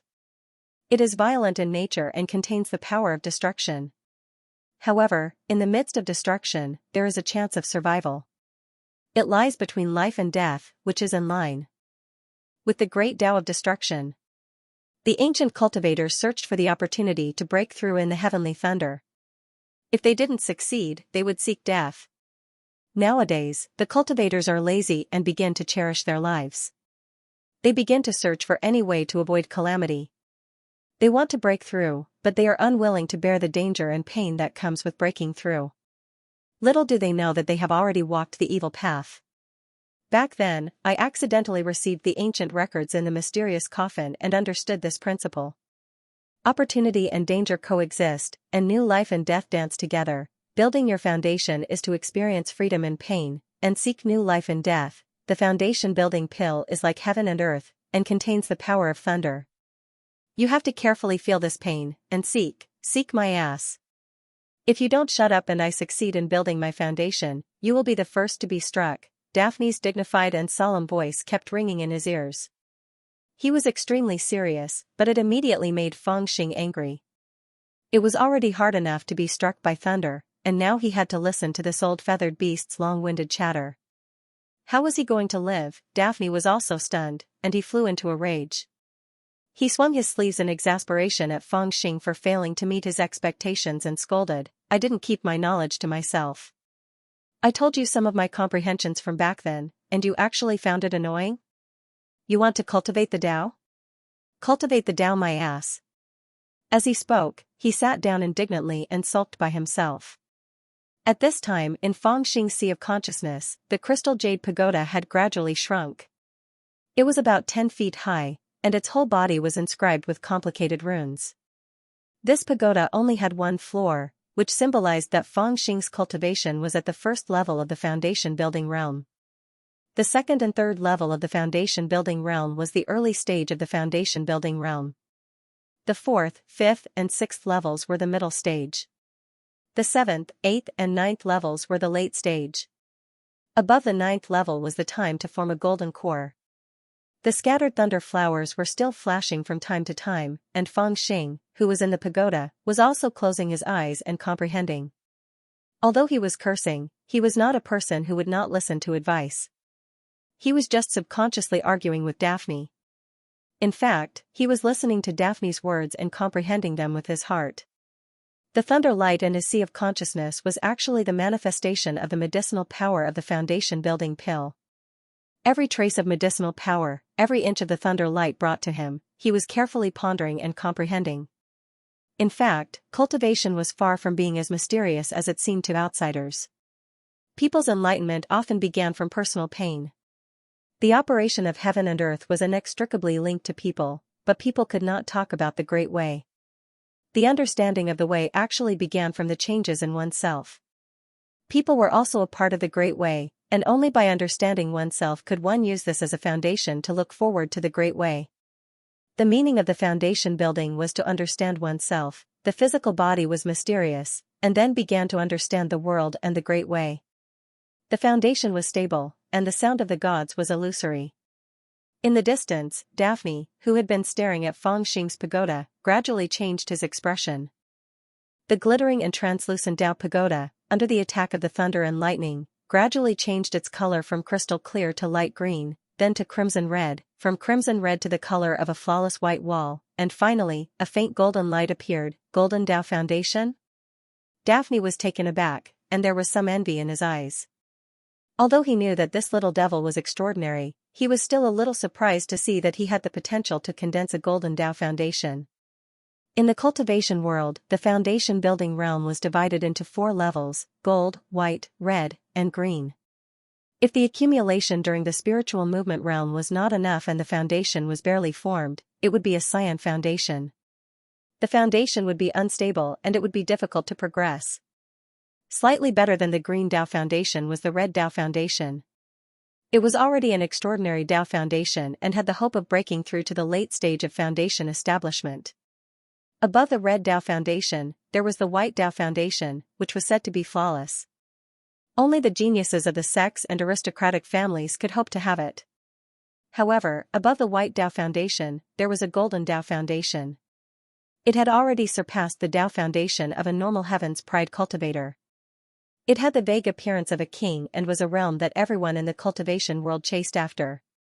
It was rumored that only those with an incomparably deep foundation in the spiritual movement realm could form it. According to Daphne's knowledge, in the entire Nanzhan, there were no more than 5 people who had the chance to form a golden Dao foundation. As for this little rascal, his Dao foundation was faintly glowing with a golden light. Could it be that he was going to form a golden Dao foundation? Gradually, the golden light on the spiritual foundation became more and more obvious. It was almost certain that it was a golden spiritual foundation. Daphne's eyes were already wide open as he sighed repeatedly, but at this moment, inside the Dao Foundation pagoda, Feng Xing, who had his eyes closed, suddenly opened his eyes and shouted, "True Samadhi fire, rise." At this moment, in his sea of consciousness, the lightning formed by the foundation building pill had already disappeared and his Dao foundation was gradually stabilizing. However, following Feng Xing's shout, on the Dao foundation, flames suddenly rose. It was the true Samadhi fire that he obtained from Bai Qianzhong. This fire was actually being used by Feng Xing at this moment. It began to refine Feng Xing's Dao foundation from the inside, burning more and more fiercely, and Feng Xing's Dao foundation, on the other hand, began to change from the golden light to a faint purple light. This is actually Purple Dao Foundation? Daphne jumped up in shock and shouted with a trembling voice. His face was filled with disbelief. In the world of cultivation, it was said that there were 4 kinds of Dao foundation. But Daphne had come into contact with the 9 coffins, so he had undoubtedly seen it. In fact, there was another kind of Dao foundation above these 4 kinds of Dao foundation, and that was the Purple Dao Foundation. Gold represented the Emperor, and purple represented the Immortal. This kind of Purple Dao Foundation was the kind of Purple Dao Foundation that could only be formed by those who were expected to become immortal. However, this kind of Dao Foundation had not appeared for tens of thousands of years. But at this time, in the process of refining Feng Xing with the true Samadhi fire, there was a faint tendency to form a purple Tao foundation. With the refining of the true Samadhi fire, Feng Xing's Tao pagoda became smaller and smaller, and the light became dimmer and dimmer. But in this dimness, there seemed to be an even more amazing light. That was the purple light, a kind of not obvious but amazing light. Can it really condense a purple Tao foundation? Is this the effect of the true Samadhi fire? Daphne's heart trembled. After staying in Feng Xing's sea of consciousness for so long, although he knew that the true Samadhi fire was extraordinary, he did not expect that it could help people condense a purple Tao foundation. Daphne was not stupid. He had been willing to stay in Feng Xing's sea of consciousness, but he had long discovered the benefits of the true Samadhi fire. Feng Xing usually burned him and refined him. Although it had been consuming his real spiritual power, it also made his real spiritual have a slight change. It was actually contaminated with the fire essence of the true Samadhi fire. For him, this was also a rare good fortune. However, although he knew that this fire was extraordinary, he did not expect it to be powerful to this extent. How many years had it been since he heard of the legendary Purple Tao Foundation? This little devil was really good at surprising people. At this time, he also guessed the reason why Feng Xing might be able to form a Purple Tao Foundation. The true Samadhi fire, only the true Samadhi fire could form such an opportunity. Because the true Samadhi fire, to a certain extent, was an immortal fire. The Purple Tao Foundation was an immortal fire, and only with immortal fire could it be possible to cultivate. Originally, with Feng Xing's incomparably pure nimble movement foundation, plus the foundation building elixir of Fuyao Palace, forming a golden Tao foundation was already the limit. However, the appearance of the true Samadhi fire made it possible for Feng Xing to go one step further. As the fire gradually died down, Feng Xing's Tao foundation also gradually stabilized, and it was glowing with purple light. However, this purple light was not strong. It was faintly flickering, and it only had a part of the purple meaning. Daphne had already stopped absorbing the fire essence of the true Samadhi fire, and was staring at Feng Xing's Tao foundation. Seeing this, his eyes flashed, and he thought to himself, it did not really condense into a purple Tao foundation, but only a part of the purple meaning. He was a little regretful that he could not see the real purple Tao foundation. However, he did not know that Feng Xing's true Samadhi fire actually did not have the Samadhi fire, but only the Samadhi fire of anger. Therefore, the fire essence was slightly weaker. It was already very rare to reach this state. Sigh, but it's not bad. This kid will be undefeatable among his peers, and it's just around the corner. Daphne sighed, stood up, and was about to congratulate Feng Xing. However, at this moment, there was a sudden change. Along with a shrill howl, a black shadow suddenly flew out from under Feng Xing's Tao foundation. This black shadow was strange, mournful, and evil. With a trace of horrifying aura, it directly flew above Feng Xing's Tao foundation. It was not afraid of the remaining true Samadhi fire on the Tao foundation, and pounced on it. Endless black smoke surrounded Feng Xing's Tao foundation tightly. Tormented spirit, Feng Xing and Rock were greatly shocked at the same time. Never had they imagined that at the final moment of the foundation establishment realm, the seal on the tormented spirit that was clearly sealed would loosen slightly because of Feng Xing's Tao foundation that was about to be formed. Moreover, the tormented spirit acted instinctively, intending to devour Feng Xing's true spirit, yet it had charged into the Tao foundation. However, with its strength, it wasn't able to affect Feng Xing much, and it was quickly suppressed by the violet light that faintly appeared on the Tao foundation.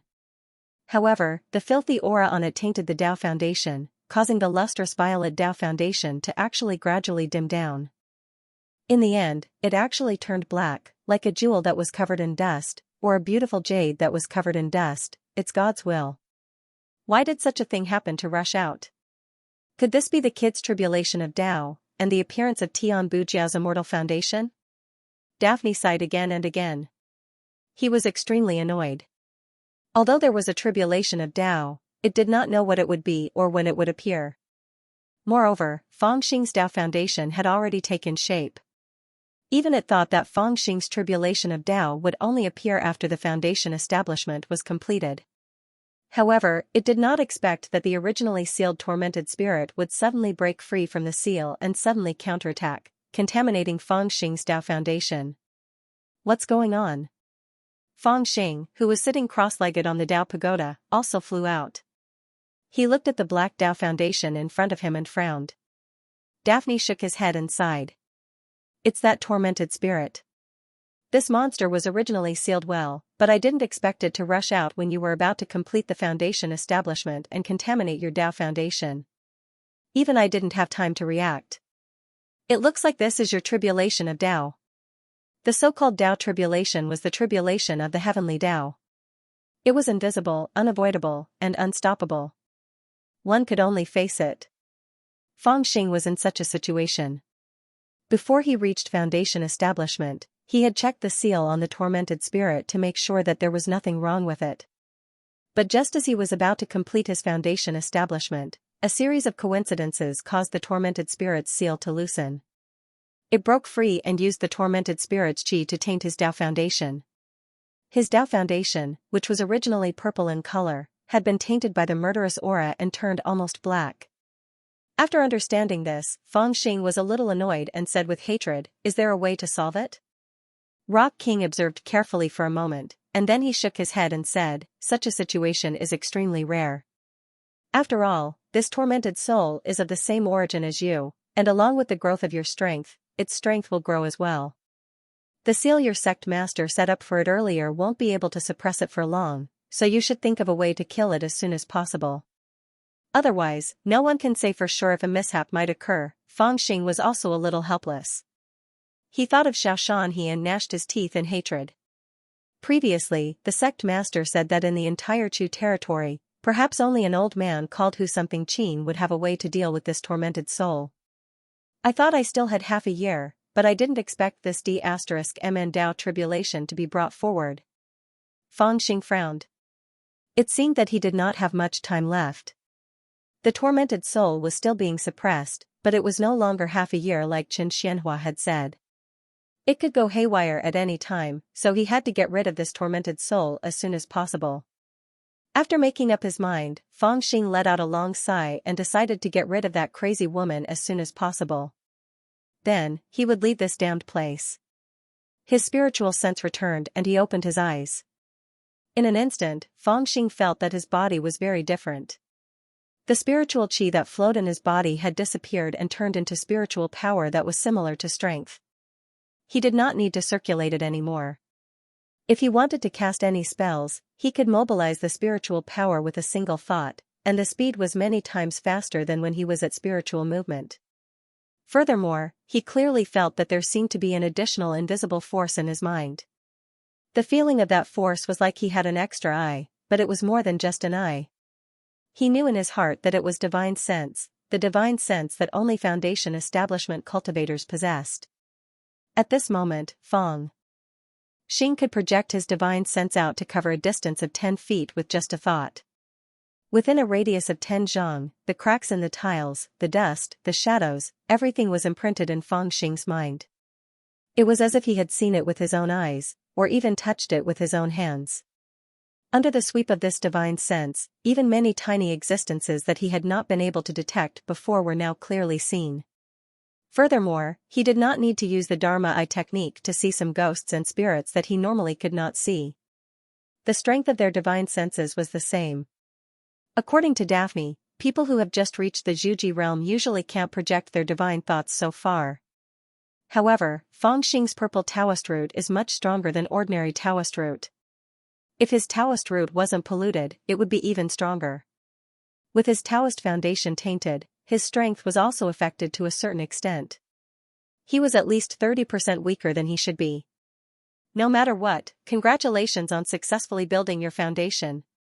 Daphne drilled out of Fang Xing's mind and cupped his hands at him with a smile. He did not call Fang Xing kid anymore, because since Fang Xing had succeeded in building his foundation, he could also be regarded as a cultivator. Haha, you're welcome. Fang Xing also cupped his hands at Daphne proudly. Now that he had succeeded in building his foundation, he looked at Daphne differently and could clearly sense his existence. In the past, Daphne was an illusory existence to him, but now under the sweep of his divine thoughts, he was a real existence. Come, come, come. I'll discuss the problem of the 10,000 spirit flag with you. Since you've successfully built your foundation, if you refine the 10,000 spirit flag, with the help of this magic treasure, not to mention those in the early stage of Zhuji realm, even those in the middle stage of Zhuji realm can't do anything to you. Daphne was in high spirits. He was still concerned about the results of the refinement of the 10,000 spirit flag. However, Fangxing chuckled and said, "There's no hurry. I'll go and take revenge on that woman first." As he spoke, he waved his hand excitedly and put away the many restrictive magic treasures at the cave entrance. Then, he went to look for Yiguin with his hands behind his back. At this moment, Yiguin was actually in a stone prison not far away from Fangxing. She sat in a corner of the stone chamber with her zither in front of her. She was only wearing a bright red undergarment and a pair of underwear. Although only a few days had passed, her expression had become extremely haggard, and she seemed to have lost a lot of weight. She was staring at a rune on the ground. The rune was drawn with fresh blood, and it was shining with spiritual light. "Kid, when I catch you, I'll skin you alive and pull out your tendons." Yiguin's voice was almost squeezed out from between her teeth. It was filled with a dense murderous intent and endless hatred. A glimmer of hope rose in Yiguin's heart as she looked at the rune drawn with fresh blood. During this period of time, she had tried many methods, but she could not find Fangxing. Moreover, the dark prison abyss was too big, and it was filled with various restrictive spells. There were many places that she did not dare to go near. After trying to find Fangxing with her zither for 2 days, she gave up helplessly.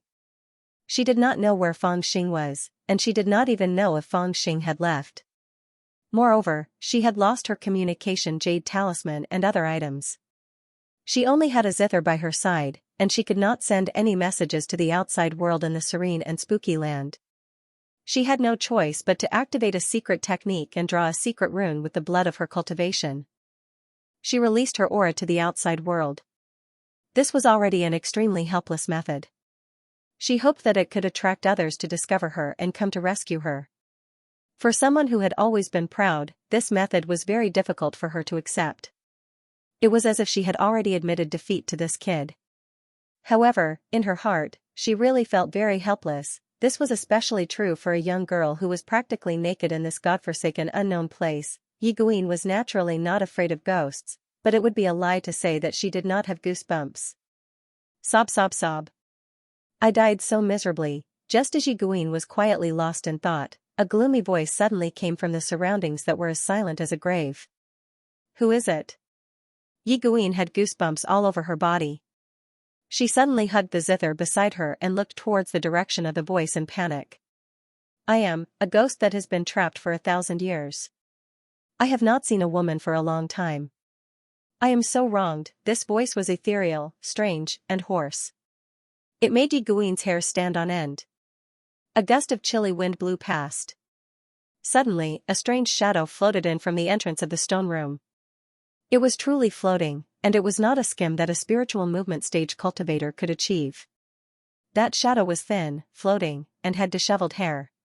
However, the body of a human had the face of a fox. Its expression was wooden, and it seemed to have a strange smile on its face. Within the 2 holes on its face, there was a ghastly gaze.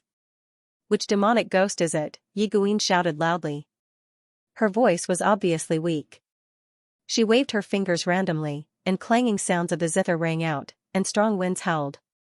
Swoosh, facing the dense murderous aura released by the high-grade profound weapon, the ghost did not even move.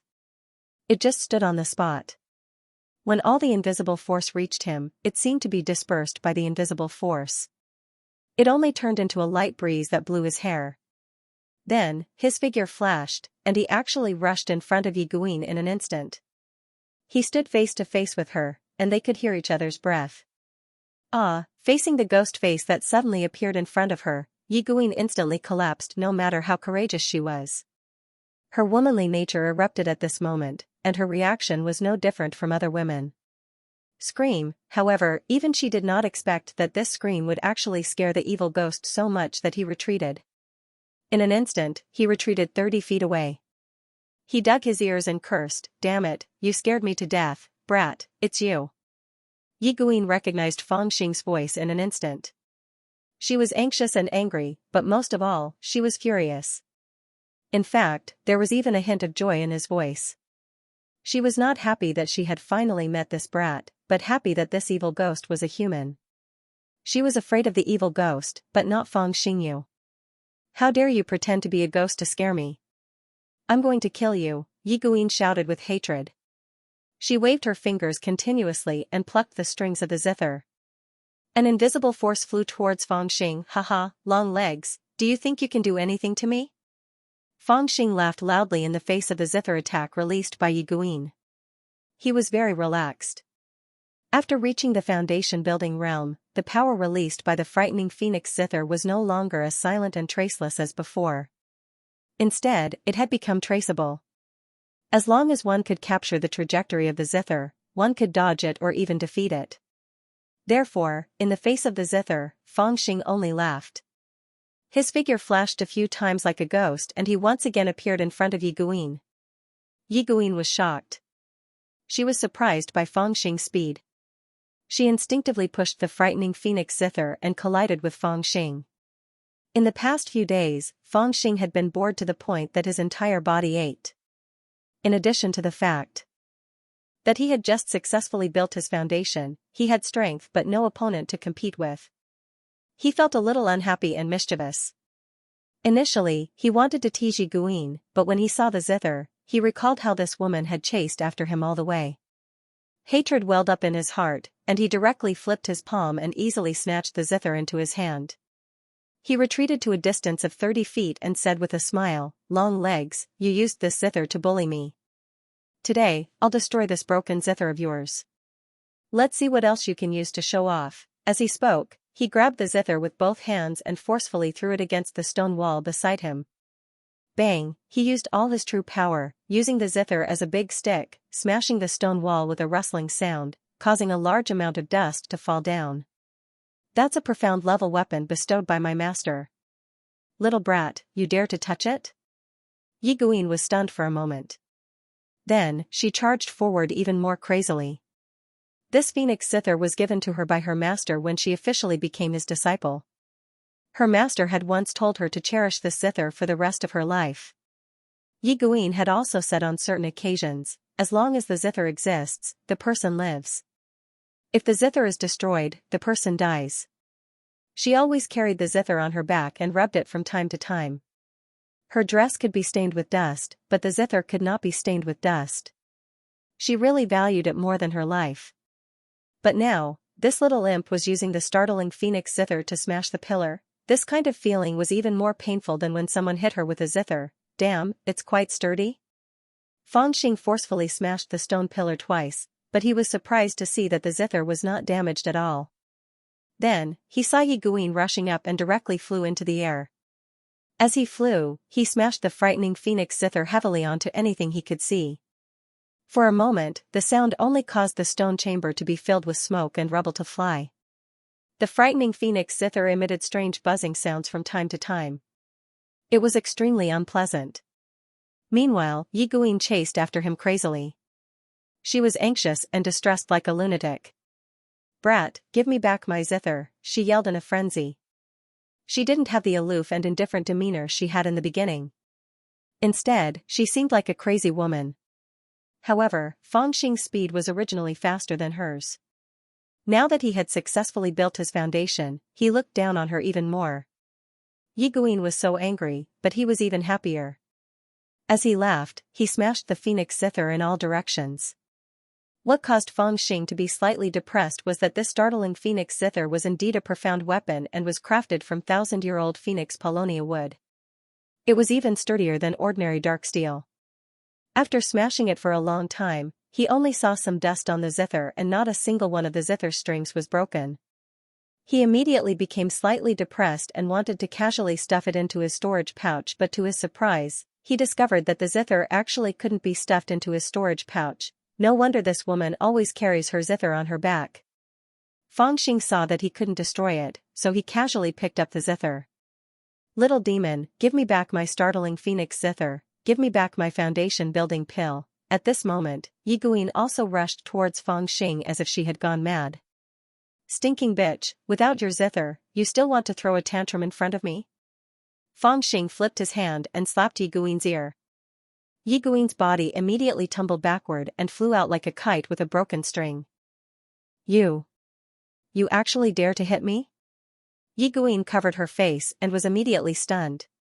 She was not stupid, but she was simply blinded by Fangxing's anger. The experiences of the past few days had almost tortured her to madness. Hence, after seeing Fangxing, she lost some of her rationality. However, Fangxing's slap woke her up and made her realize the strength of this little demon in front of her. Just 5 days ago, when she had just fallen into this dark prison abyss, this little demon was still not her match. Even if she abandoned her zither, based on her own strength alone, this little demon would not be able to casually send her flying with a slap. Moreover, the method he used to defeat the sound of the zither and the ghost-like figure, Yi Guin suddenly looked at Fangxing in shock and said with a trembling voice, You've already built your foundation? Fangxing chuckled and walked over slowly. A terrifying aura was released from his body and covered the sky and earth. How is this possible? 5 days ago, you were only Spirit Formation 8th layer. Yi Guin was stunned. She was even more shocked than when she saw a ghost just now. I have to thank you for this. Fangxing was proud of himself and pressed towards Yi Guin. Yi Guin's expression changed drastically and she retreated continuously. If she still had the intention to resist just now, she did not have the slightest intention to resist against Fangxing, who had already built his foundation. The gap between the foundation establishment and spirit formation was originally a natural chasm. Little demon, You're a dignified foundation establishment cultivator, yet you're bullying a weak spirit formation cultivator like me. What's the meaning of this? Yi Guin's voice trembled as she shouted. She had no choice but to use the common rule in the cultivation world. Generally speaking, it was very undignified for a person of a higher state to suppress someone of a lower state. Many people would be considerate of their status and would be lenient to those whose cultivation was lower than theirs. However, Fangxing did not think so. He smiled coldly and said, If you're not convinced, I'll beat you up. This is the meaning. As he spoke, he grabbed Yi Guin, who had a dejected expression, into the air. After building his foundation, the power of the gravity technique also increased. Under his powerful strength, even a person who was half a step into the foundation establishment realm like Yi Guin could not resist at all. An invisible force wrapped around her neck, causing her face to turn red from suffocation. If you're so capable, seal your own cultivation and fight me. At the spirit formation realm, Yi Guin was extremely unwilling. Even at this moment, he still wanted to use the method of provocation to make her seal her own cultivation. Back then, you used your lousy zither to act arrogantly in front of me. I also asked you to throw away your zither and fight me with your real strength. What did you say then? Save it. You're a smart person and refused to throw away your zither to fight me. I'm not a fool either. How could I be stupid enough to seal my own cultivation? Back then, you used your zither to suppress me. Today, I'll use my cultivation to suppress you. Fangxing sneered. With a flick of his palm, he instantly threw Yi Guin onto the stone wall behind her. Then, she slid down from the stone wall. Her jade-like body leaned sideways powerlessly. Her body trembled and she spat out a mouthful of blood. Her expression was dejected. You just kill me. My master will avenge me. Yi Guin no longer held any hope. However, she was still very proud. Even at this moment, she did not have the intention to beg for mercy. Her voice was low, as if she already had the will to die. It's too much of a pity to kill you now. Fangxing did not kill her. He chuckled and sized up Yi Guin. His eyes shone with a devious light. Yi Guin was instantly shocked. She was not afraid of death, but she was afraid of another thing happening. It was something that every woman was afraid of. Little brat. Don't ever think about doing that dirty thing to me. Yi Guin suddenly made up her mind. She raised her hand and strangled her neck. Her fingers even sank into her skin. I'd rather die than let you have your way. At this moment, she was even determined to kill herself. She wanted to end her own life to prevent the birth of evil. When Fangxing saw this, he was slightly stunned. He thought to himself, I'm only going to capture you and bring you back to help Daphne. I'll kill you after I refine the 1,000-spirit flag. How is it that you'd rather die than let me have my way? However, he was not afraid when he saw this woman threatening him. He said leisurely, up to you. If you commit suicide, I'll bring your corpse out, strip it naked, throw it on the street, and set up a tent. I'll show it to anyone who can give me a copper coin. Hee, this is the body of the #1 prodigy in the Chu region. How good do you think my business will be if I advertise my reputation? Yi Guin was instantly stunned, and fear appeared in her eyes. If this little brat really did that, then she would not even dare to die. As proud as she was, she could not imagine being exhibited by this little brat after her death and being criticized by those ordinary people. You dare. If you dare to commit suicide, I'll dare to bring you out to be exhibited. If you dare to do that, I won't let you off even if I become a ghost. I'm not even afraid of you being alive. Do you think I'll be afraid of ghosts? After this conversation, Yi Guin was completely defeated. Her body trembled, and she crouched down. She said in a weak voice, You. Do whatever you want. But I have a condition. Give me a thunderbolt talisman or an explosive talisman. I only ask, to explode myself into pieces. Leave nothing behind. Little brat. I'll still kill you in my next life. Seeing that she seemed to have accepted her fate, Fangxing chuckled and threw out the immortal constricting rope. Follow me. Let's go. Yi Guin was scared out of her wits. She allowed him to put the immortal constricting rope around her neck and followed him like a puppet. After passing through the corridor and entering the room, they soon arrived at the stone room. Daphne was squatting in front of a pile of artifacts, and he said without turning his head, What took you so long? There's actually 2 people? Yi Guin's expression suddenly changed. However, she soon realized that Daphne was only a spirit and not his real body. But no matter what, she was still disheartened and filled with hatred when she saw that there were outsiders present. Didn't you say that you want someone to inscribe over 300 seals on the flag? I brought you an assistant. Fangxing chuckled and pulled Yi Guin over. He pointed at Daphne and said, Go and work. Yi Guin was stunned. She turned to look at Fangxing in disbelief. You brought me here to work? Fangxing glared at her and said, You're not willing to do it? Do you believe that I'll beat you up? Yi Guin's face flushed, and she gritted her teeth. Boundless hatred rose from the bottom of her heart, and she suddenly shouted, Bastard, I'll kill you sooner or later. I swear that I'll kill you sooner or later, go to hell. If you don't work, I'll kill you right now. Fangxing kicked Yi Guin's butt and shouted, Get to work. He was a little baffled. He did not know why this woman, who seemed to have been tamed, suddenly became angry. Yi Guin crawled up from the ground and looked at Fangxing coldly without saying a word.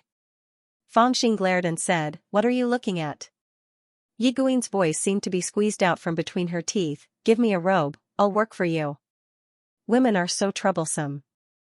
Won't you still work even if you're naked? Fangxing shook his head speechlessly. He took out a robe from his storage bag and tossed it over. He did not dare to give this woman his own clothes. Although she did place a few sets of dresses in her storage bag, each of them was a powerful Dharma robe. Although Fangxing did not wear dresses, he treated these things as his own. He would definitely not return them to Yi Guin. Time passed day by day. In the blink of an eye, 7 days had passed. Fangxing had already stayed in the dark prison abyss for 12 days. During this period of time, Yi Guin was completely subdued by Fangxing. She did not dare to resist, nor did she dare to die. She did not even dare to be careless when working. This was because Fangxing had set a new rule. As long as she made the slightest mistake, if she was too slow, a piece of cloth would be cut off from her body. Yi Guin accepted her fate when a complete Taoist robe was cut into pieces and her flesh was exposed. What she had to do now was to use a secret technique to seal the seals on the ground and walls of the stone room onto the flag bit by bit on the tool embryo that Daphne and Fangxing had jointly refined. This was an extremely meticulous and tedious task. The reason why Fangxing was willing to let her live temporarily was because he found it troublesome and did not want to mess around. Yi Guin was the main force, Daphne supervised, and Fangxing inspected from time to time. the thousand-spirit flag gradually took shape. During this period of time, Fangxing often went out to explore the internal structure of the dark prison abyss. Just as the great Ping Evil King had said, the dark prison abyss was a huge black prison of the demon race. It was extremely huge, so huge that it was hard to even see the edge of it. There were nearly 1,000 prison rooms and many arrays and restrictions. Fortunately, Fangxing had already successfully built his foundation, and he only spent 3 days to explore the entire prison. If he was at the spiritual movement realm, he would need at least half a month to explore the entire prison. After 3 days of exploration, Fangxing finally found an opportunity to leave according to Daphne's guidance and suggestion. It was at the end of the black prison. There was a huge and tightly closed mysterious iron door. There was no path in front of the door and 9 huge restrictions appeared in the air. As long as one could break through the 9 huge restrictions, one could reach the mysterious iron door, open the iron door and leave the black prison. More than half of the 9 giant seals had been damaged, but they still possessed considerable power. Fangxing had used the Yin-Yang Fiend God Mirror to take a look, and there was no safe passage that could completely avoid these 9 seals.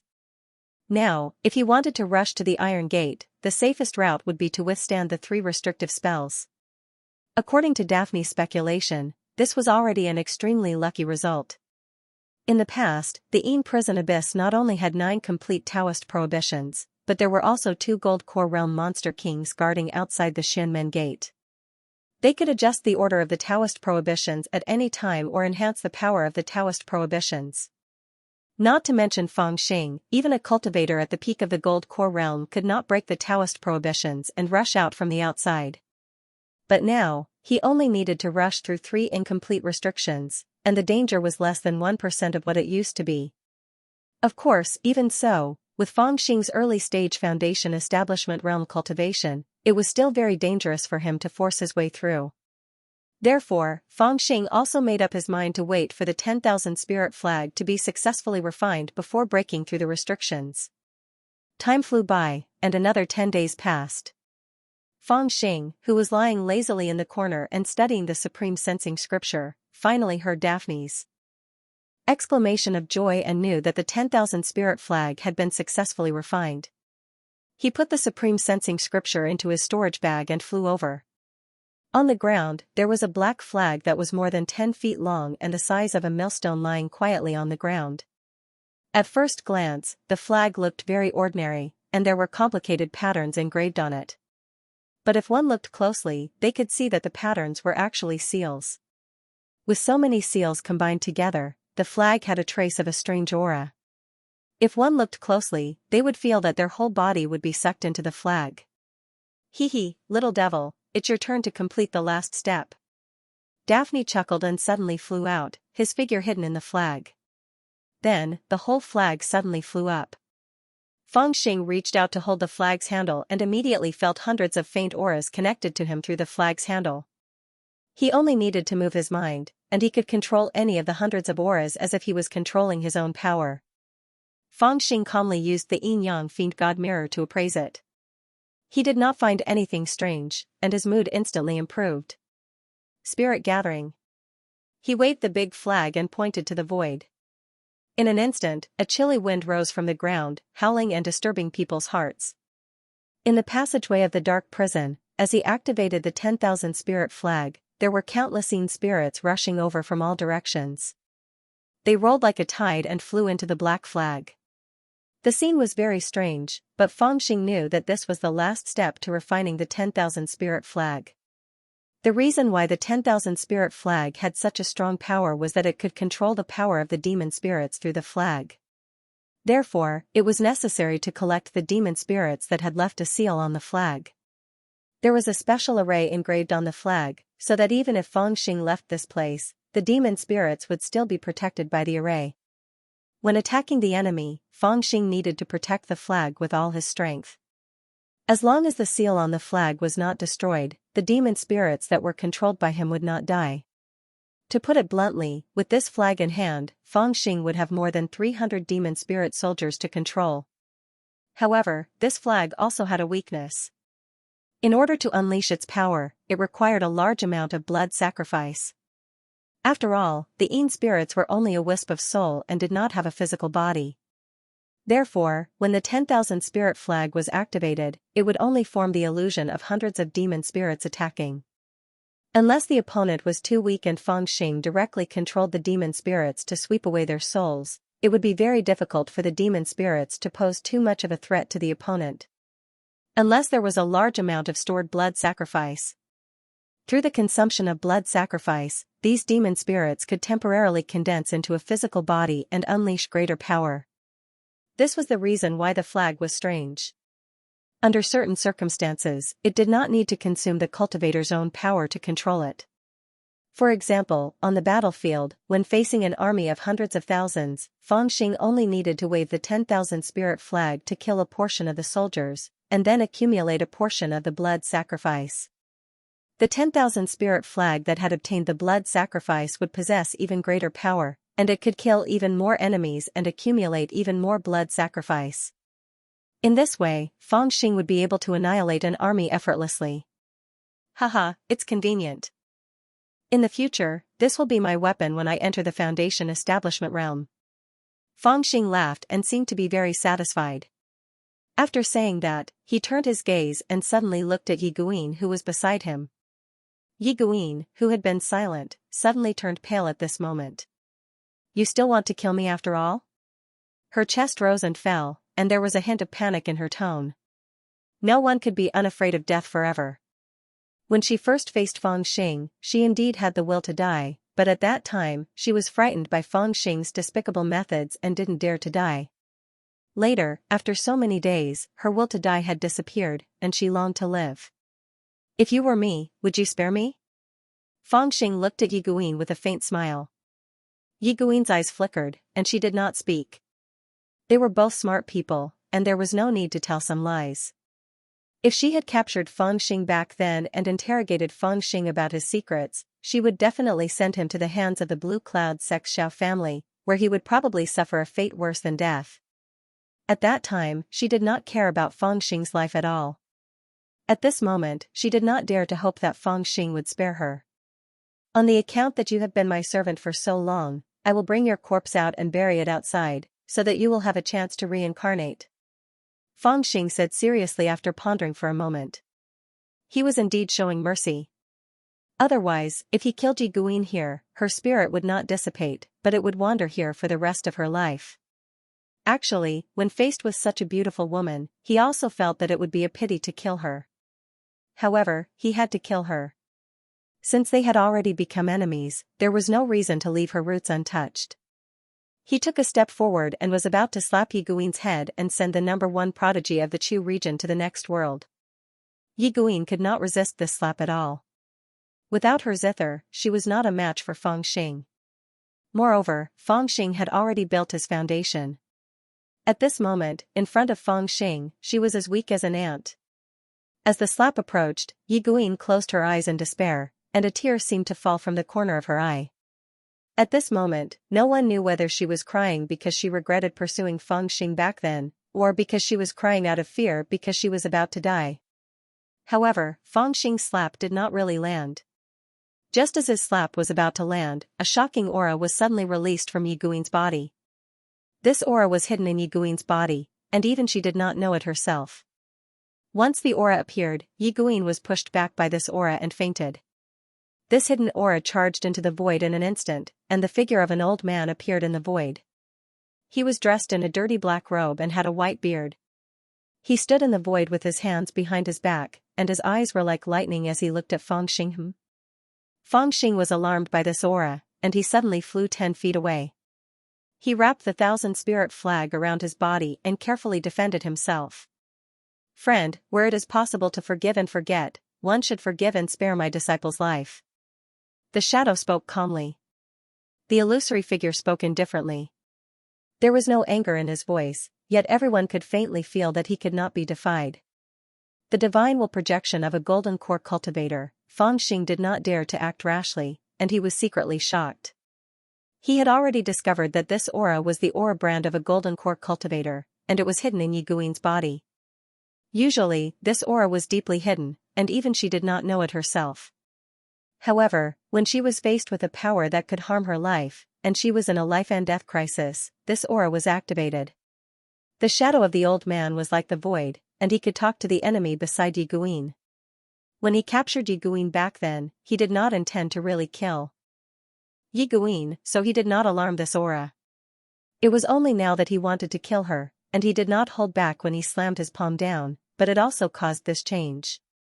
Hee, old man, do you know how your good disciple chased after me for a day and a night for such a small matter? If I was not lucky, I would have been killed by her, and now you want me to spare her with just a sentence? Fang Xing carefully calculated the power of this shadow, and at the same time, he sneered, don't think that I can't tell. You're just a brand. How can you stop me? Through the yin-yang fiend god mirror, Fang Xing could tell that this shadow was only a manifestation of the golden core cultivator's chi activity, and its power was limited. If he was an ordinary early-stage foundation establishment cultivator, he would still be afraid of him. However, the current him was far more powerful than an ordinary early-stage foundation establishment cultivator. Moreover, he had a profound weapon like the 10,000 spirit flag in his hands. He was at least 70% confident that he could destroy Yi Guin's aura as well. My disciple is arrogant and aloof. She is indeed a little condescending. I apologize to you here, the old man said calmly, my aura might not be able to stop you, but forgive me for being blunt. If you kill my disciple, you will definitely destroy this aura that I have stored in her consciousness. As long as you destroy my aura, you will be inexplicably linked to me. In the future, if you appear within 1,000 miles of me, I will definitely sense it. Furthermore, I can use a secret technique to find your location. Hu Qin is untalented, but if you insist on making things difficult for you, I'm afraid you won't have a good time either, the calm voice floated in the air. It sounded like a threat, but it also sounded like a description of a very simple matter. However, when Fang Xing heard it, he was instantly stunned. Hu Qin? When Fang Xing heard this name, he was instantly stunned. He seemed to be unable to react for a long time. Yi Guin's master is Hu Qin, the Hu Qin that sect leader Xianxia mentioned, the only person who could help him dispel the curse. Shouldn't this name be a woman? Why is it a man, and king old man at that? Fellow Taoist, I know my disciple's temperament, so this time, no matter if she wins or loses, or if she suffers any losses, I won't get involved. I'll just treat it as a personal grudge between the two of you. However, she is my disciple after all, and I can't watch her die, so I beg fellow Taoist to spare her life. Even if old Hu Qin owes you a favor, what do you think? Seeing that Fang Xing was shocked, Hu Qin slowly added. Fang Xing's thoughts spun extremely quickly. He cleverly hid his surprise when he discovered that Yi Guin's master was Hu Qin, whom he was looking for. He did not reveal any of it and laughed, old man, I can give you face this time and spare your disciple's life. However, you said that you owe me a favor. Let me ask you, will you keep your word? When Elder Hu Qin heard this, he was slightly stunned. He nodded and said, thank you, fellow Taoist. Hu Qin's words are naturally true. Fang Xing lowered his head and pondered. He wasn't sure if the old man meant what he said, so he casually said, all right, I'll remember it. Hu Qin was slightly startled. He cupped his fists at Fang Xing, and the shadow he had cast in the air gradually disappeared. Following the disappearance of the shadow, Yi Guin moaned and slowly woke up. It's so awesome to have a good master. Not only does he have a body full of treasures, he even has an aura that came to plead for him at the critical moment of life and death. Fang Xing smacked his lips. He felt that the difference between people was really too big. You won't kill me? Yi Guin didn't know about the conversation that had just happened. She seemed to be a little surprised to see Fang Xing standing 10 feet away from her. Wouldn't it be a pity to kill a little beauty like you? Fang Xing suddenly chuckled and suddenly got close to her. He pinched her chin and lifted her little face up. Their eyes met. As Yi Guin looked at him in fear, Fang Xing chuckled and said, I'm a soft-hearted person. Seeing that you've been very obedient during this period of time, I've decided not to kill you first. However, you have to remember that you owe me a life. The old man Hu Qin had already said that if he killed this woman, he would destroy his aura at the same time, and he would be tainted with karma. This was a great enmity. Fang Xing still needed the old man's help, so he naturally wouldn't kill him easily. However, even though he couldn't kill this woman, he was still unhappy that he let her go for nothing. Fangxing pondered for a while. As he looked at the woman's rarely seen weak expression, he suddenly had an evil thought. He pouted and kissed Yi Guin's pale lips. Yi Guin had escaped from death. Just as she was surprised that this little brat would spare her life, her lips were suddenly kissed. Her eyes widened instantly, and her body felt sore and powerless as if she had been struck by lightning. Even though I won't kill you, I'll leave you with a memory. Fangxing was actually only pecking at her lips lightly. He was afraid that Yi Guin would take the opportunity to bite him, so he was very careful. After the kiss, he felt that it wasn't enough. His palm secretly reached into Yi Guin's bosom. Suddenly, he let out a long laugh and pulled down a piece of red silk cloth. Then, he flew towards the end of the dark prison. Yi Guin sat there dejectedly. After an unknown period of time, she finally felt that her chest was slightly cold. When she looked down, she was so angry that she almost fainted. There were no longer any restraints on her chest, and 2 white pigeons jumped out. That little brat actually pulled away her doo-doo, son of AB*****. I'll definitely kill you. Yi Guin's anger burned away her gentleness, and her shrill voice reverberated in the corridor. As for Fangxing, he had already rushed to the front of the 3 restrictions in front of the black iron mystic gate. Without hesitation, he flew up and floated in the air. The 2 golden wings on his back flapped, and golden shadows filled the sky. In an instant, there were hundreds of rays of sword radiance that were incomparably real, and they shot towards the first restriction. It was the 108,000 swords. With the success of the foundational level, the power of this technique had increased by 10 times. Boom! Boom! Boom! The airflow surged, and the force flew in all directions. The first restriction was broken by the swords. Fangxing's body was like a flowing light, and he passed through the broken restriction. The 10,000 spirit flag wrapped around his body, and he rushed straight into the second restriction. Black smoke surged out of the 10,000 spirit flag in an instant, and like a strange armor, it wrapped around his body. The power of the lightning in the second restriction was endless, and it struck down in an overwhelming manner, but it all hit the black smoke. The second restriction was forcefully resisted, and Fangxing was already not far from the third restriction. Go! Fangxing roared, and he threw out the frightening phoenix zither that he had been holding in his hand. Boom! Boom! Boom! In an instant, countless strange flying swords were activated in the third restriction, and like a sea of swords, they struck the frightening phoenix zither in a chaotic manner. These flying swords were all extremely sharp, and they were comparable to supreme-grade flying swords. However, the frightening phoenix zither was unusually hard, and even Fangxing could not destroy it. Now, it happened to block the flying swords, and clanging sounds could be heard, but it was not damaged at all. Fangxing hid behind the frightening phoenix zither, and with the zither as a shield, he broke through more than half of the restrictions. In the end, he carried the frightening phoenix zither on his back, and used the spiritual power of a foundation establishment stage cultivator to support a barrier technique, and his body flew towards the mysterious black iron gate like a flying kite. At this time, above the ruins of the demon city, there were 2 foundation establishment cultivators flying in the air, and they were searching closely. One of them was wearing a loose robe, and he had a lion's face and brown eyes. He was the leader of the 100 Beasts sect, Xianxia. The other person beside him was as skinny as firewood, and he had a goatee. He was Elder Moi. After Yi Guin and Fangxing escaped one after another, they also rushed out as quickly as they could. However, Fangxing and Yi Guin were both astonishingly fast, and it was difficult for them to catch up. The blue sky was vast, and they had no idea where the 2 of them had gone. Xianxia could not bear the responsibility if something happened to the number 1 prodigy below the foundation establishment stage in the Chu region.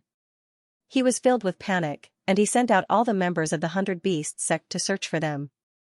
This search took more than 10 days, and they almost searched the entire Bohai Sea. However, they finally sensed the weak aura that Yi Guin had sent out using a secret technique near the ruins of the demon city. Leader, we can confirm that Lady Yi should be in the dark prison abyss of the demon clan. Only that place is heavily restricted, and that's why Lady Yi can't break out of it. She can't even use her communication jade talisman, and can only send out a trace of her aura. Hopefully, we can sense it, and we can work together to break open the dark prison abyss and get her out. Elder Moi lowered his body to report, and Xianxia ordered. Nothing must happen to Lady Yi, or it will be a disaster for the 100 Beasts sect. Immediately activate the formation, break open the dark prison abyss, and get Lady Yi out. Also, that brat fell from the Green Hill tomb inexplicably. I'm afraid he has already obtained some secrets that even our patriarch doesn't know. We can't let him escape. After we capture him, we'll interrogate him. Xianxia pondered for a while, and coldly made a decision. Yes, leader. Elder Moi agreed, and arranged for people to set up a formation to break open the dark prison gate. After the formation was set up, he was about to activate the formation with all his might to open the prison gate. However, he suddenly heard a muffled caw-caw sound coming from within the Gate of Wonders. Mou was slightly startled as he looked in the direction of the Gate of Wonders. It was also at this moment that the Gloom Prison's profound gate suddenly opened and an excited laughter rang out. Haha, I'm finally out. Inside the gate, a figure wrapped in a black flag rushed over with lightning speed. Why did he come out by himself? Trap him. Elder Moi was shocked, and he rushed forward in a flash. At the same time, he shouted at the surrounding disciples who were setting up the formation. The person who rushed out of the Celestial Gate of Wonders was naturally Fangxing. As soon as he regained his freedom, his heart was filled with excitement. However, as soon as he came out, before he could clearly see the surrounding scenery, he heard a loud shout in his ear. A skinny old man rushed towards him. His two skinny hands grabbed out with an invisible force that wrapped around him like a rope. He couldn't help but be stunned for a moment before slapping out. Damn you, you scared me to death. It was clearly a casual slap, but whether it was speed or strength, it far exceeded Elder Moi's expectations. He clearly saw the slap coming, but he didn't have time to block it. He only felt his face go numb, and half of his body was numb. He flew back at a faster speed than when he rushed over, and his head plunged into the broken wall. It was unknown whether he was dead or alive. The surrounding disciples were shocked, and they stared blankly at the little brat who rushed out from behind the gate, not daring to rush forward.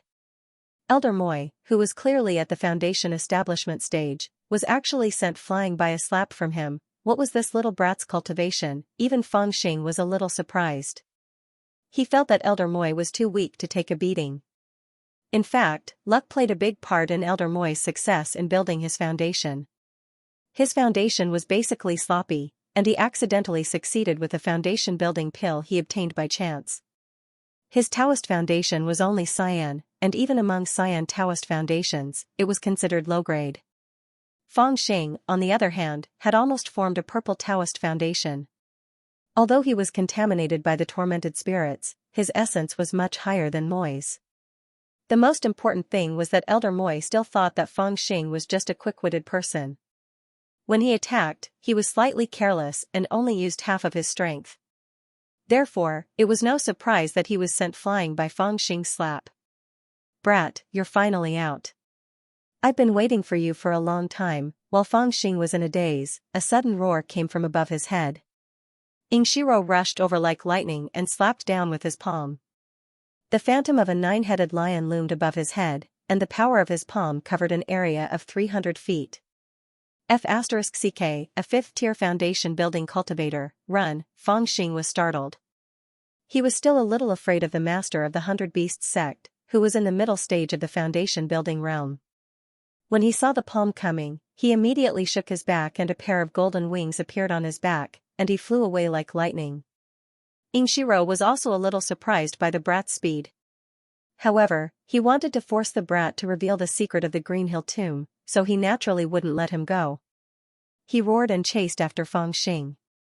He was in the middle stage of the foundation building realm, so he flew on a cloud faster than lightning. On the other hand, Fangxing hadn't learned the cloud riding technique yet, so he only used the 2 golden wings on his back to fly, but his speed wasn't slow either. The 108,000 swords were originally derived from the secret techniques of the rock and flying clans, so the effect was extremely obvious when used for flying. One fled, and the other chased. In an instant, they flew more than 3,000 miles. Xianxia was just about to get close to Fangxing, but he hadn't caught him yet. Fangxing groaned inwardly, feeling that he couldn't escape. But right at this moment, Daphne's strange voice rang out from within the 10,000 spirit flag, which was used for defense. You're merely in the middle stage of the building foundation realm. Why are you running away? Fangxing stared blankly and said, I can't beat him. Daphne was speechless. Do you think my myriad spirit flag is just a decoration? Fangxing was startled, thinking that it made sense. He immediately stopped and said, I'm not running anymore. I'll deal with him later. After reaching the foundation building realm, he hadn't fought with anyone yet, so it was hard for him to judge his opponent's strength. Thus, he was quite cautious in his actions. When he saw Xianxia, who was in the middle stage of the foundation building realm, chasing after him, he subconsciously ran away. However, after being reminded by Daphne, he suddenly realized that he didn't need to be so afraid of him. Even if he had just reached the foundation building realm, with the 10,000 spirit flag in hand, he might still be able to fight. Little devil, just surrender. I have questions to ask you. I don't want to kill you directly. Xianxia saw that Fangxing had stopped, so he waved his sleeves and shouted coldly. Haha, Fangxing laughed and didn't answer at all. He directly waved the myriad spirit flag and shouted, Old devil, bite him. As soon as the 10,000 spirit flag was waved, half of the sky was covered with black clouds. Indistinctly, countless demons of different shapes could be seen hiding in the black clouds, rolling like smoke, and rolling towards Xianxia. In the black clouds, the Golden Rock King, which was more than 30 meters long, was extremely conspicuous.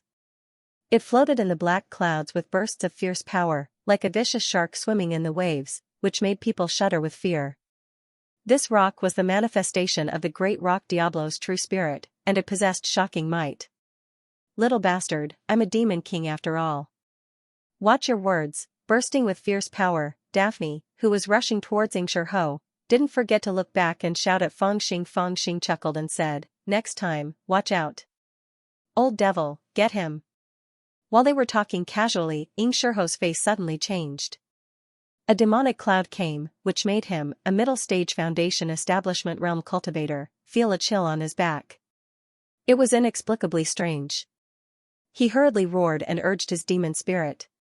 A shadow of a 9-headed lion, which was as big as a hill, appeared above his head. The 9 heads opened their mouths at the same time, and invisible sound waves roared towards the black clouds. The 9-headed lion's magical ability, Devouring Lion's Roar, the sound waves surged, destroying the clouds and splitting the sky. It was accompanied by gusts of hurricanes, which swept through the void. Hee, you're actually using our demon clan's demon spirit to cultivate. This inheritance of yours is interesting. Within the black clouds, Daphne sneered. His figure suddenly grew by 3 times, not much smaller than the 9-headed lion's shadow. Then, he spread his wings, and the sword feathers covered the sky and the earth, attacking the 9-headed lion. The sound waves of the lion's roar collided with the sword feathers, and unexpectedly annihilated each other. For a moment, black smoke billowed in the sky, and torrents shot out in all directions, stirring up the wind and clouds. Inheriting a demon spirit to your own body, and borrowing the power of the demon spirit to display your magical ability, this is quite ingenious. If an ordinary person encountered you, they would probably suffer a big loss. However, in front of me, you're restrained. Give me this demon spirit. Daphne's voice came from the darkness, which was surprisingly overbearing and majestic. When Fangxing heard how overbearing Daphne was, he was overjoyed. At the same time, he thought that this evil old devil didn't seem to be a good person in the past.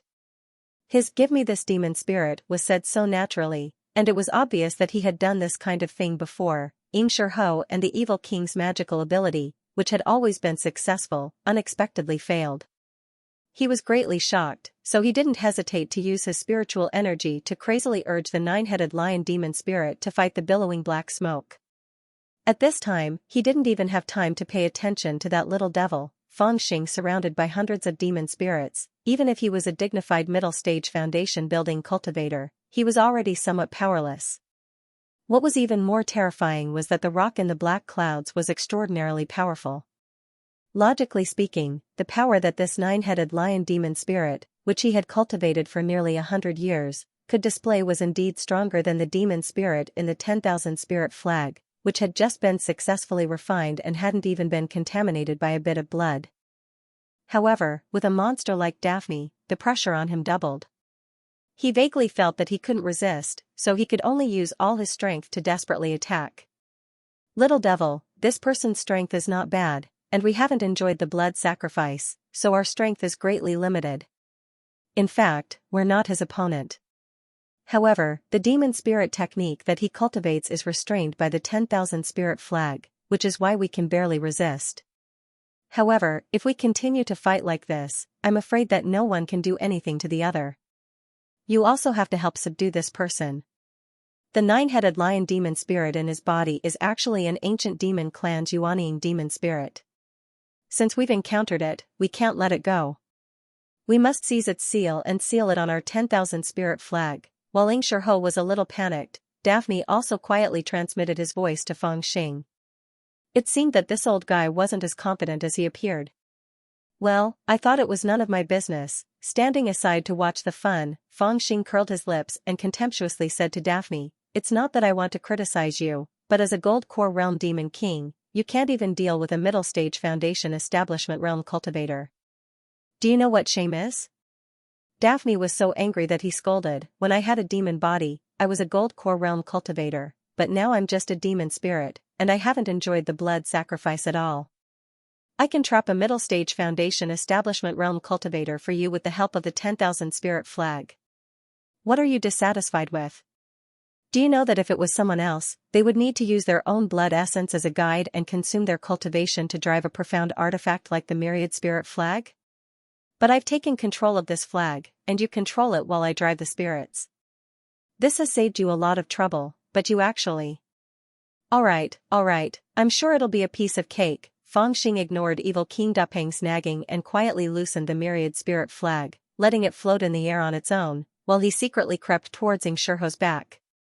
Seeing that the man was fighting with all his strength against the demon spirits in the dark clouds, he spat a mouthful of saliva into his hand and took off the phoenix zither from his back.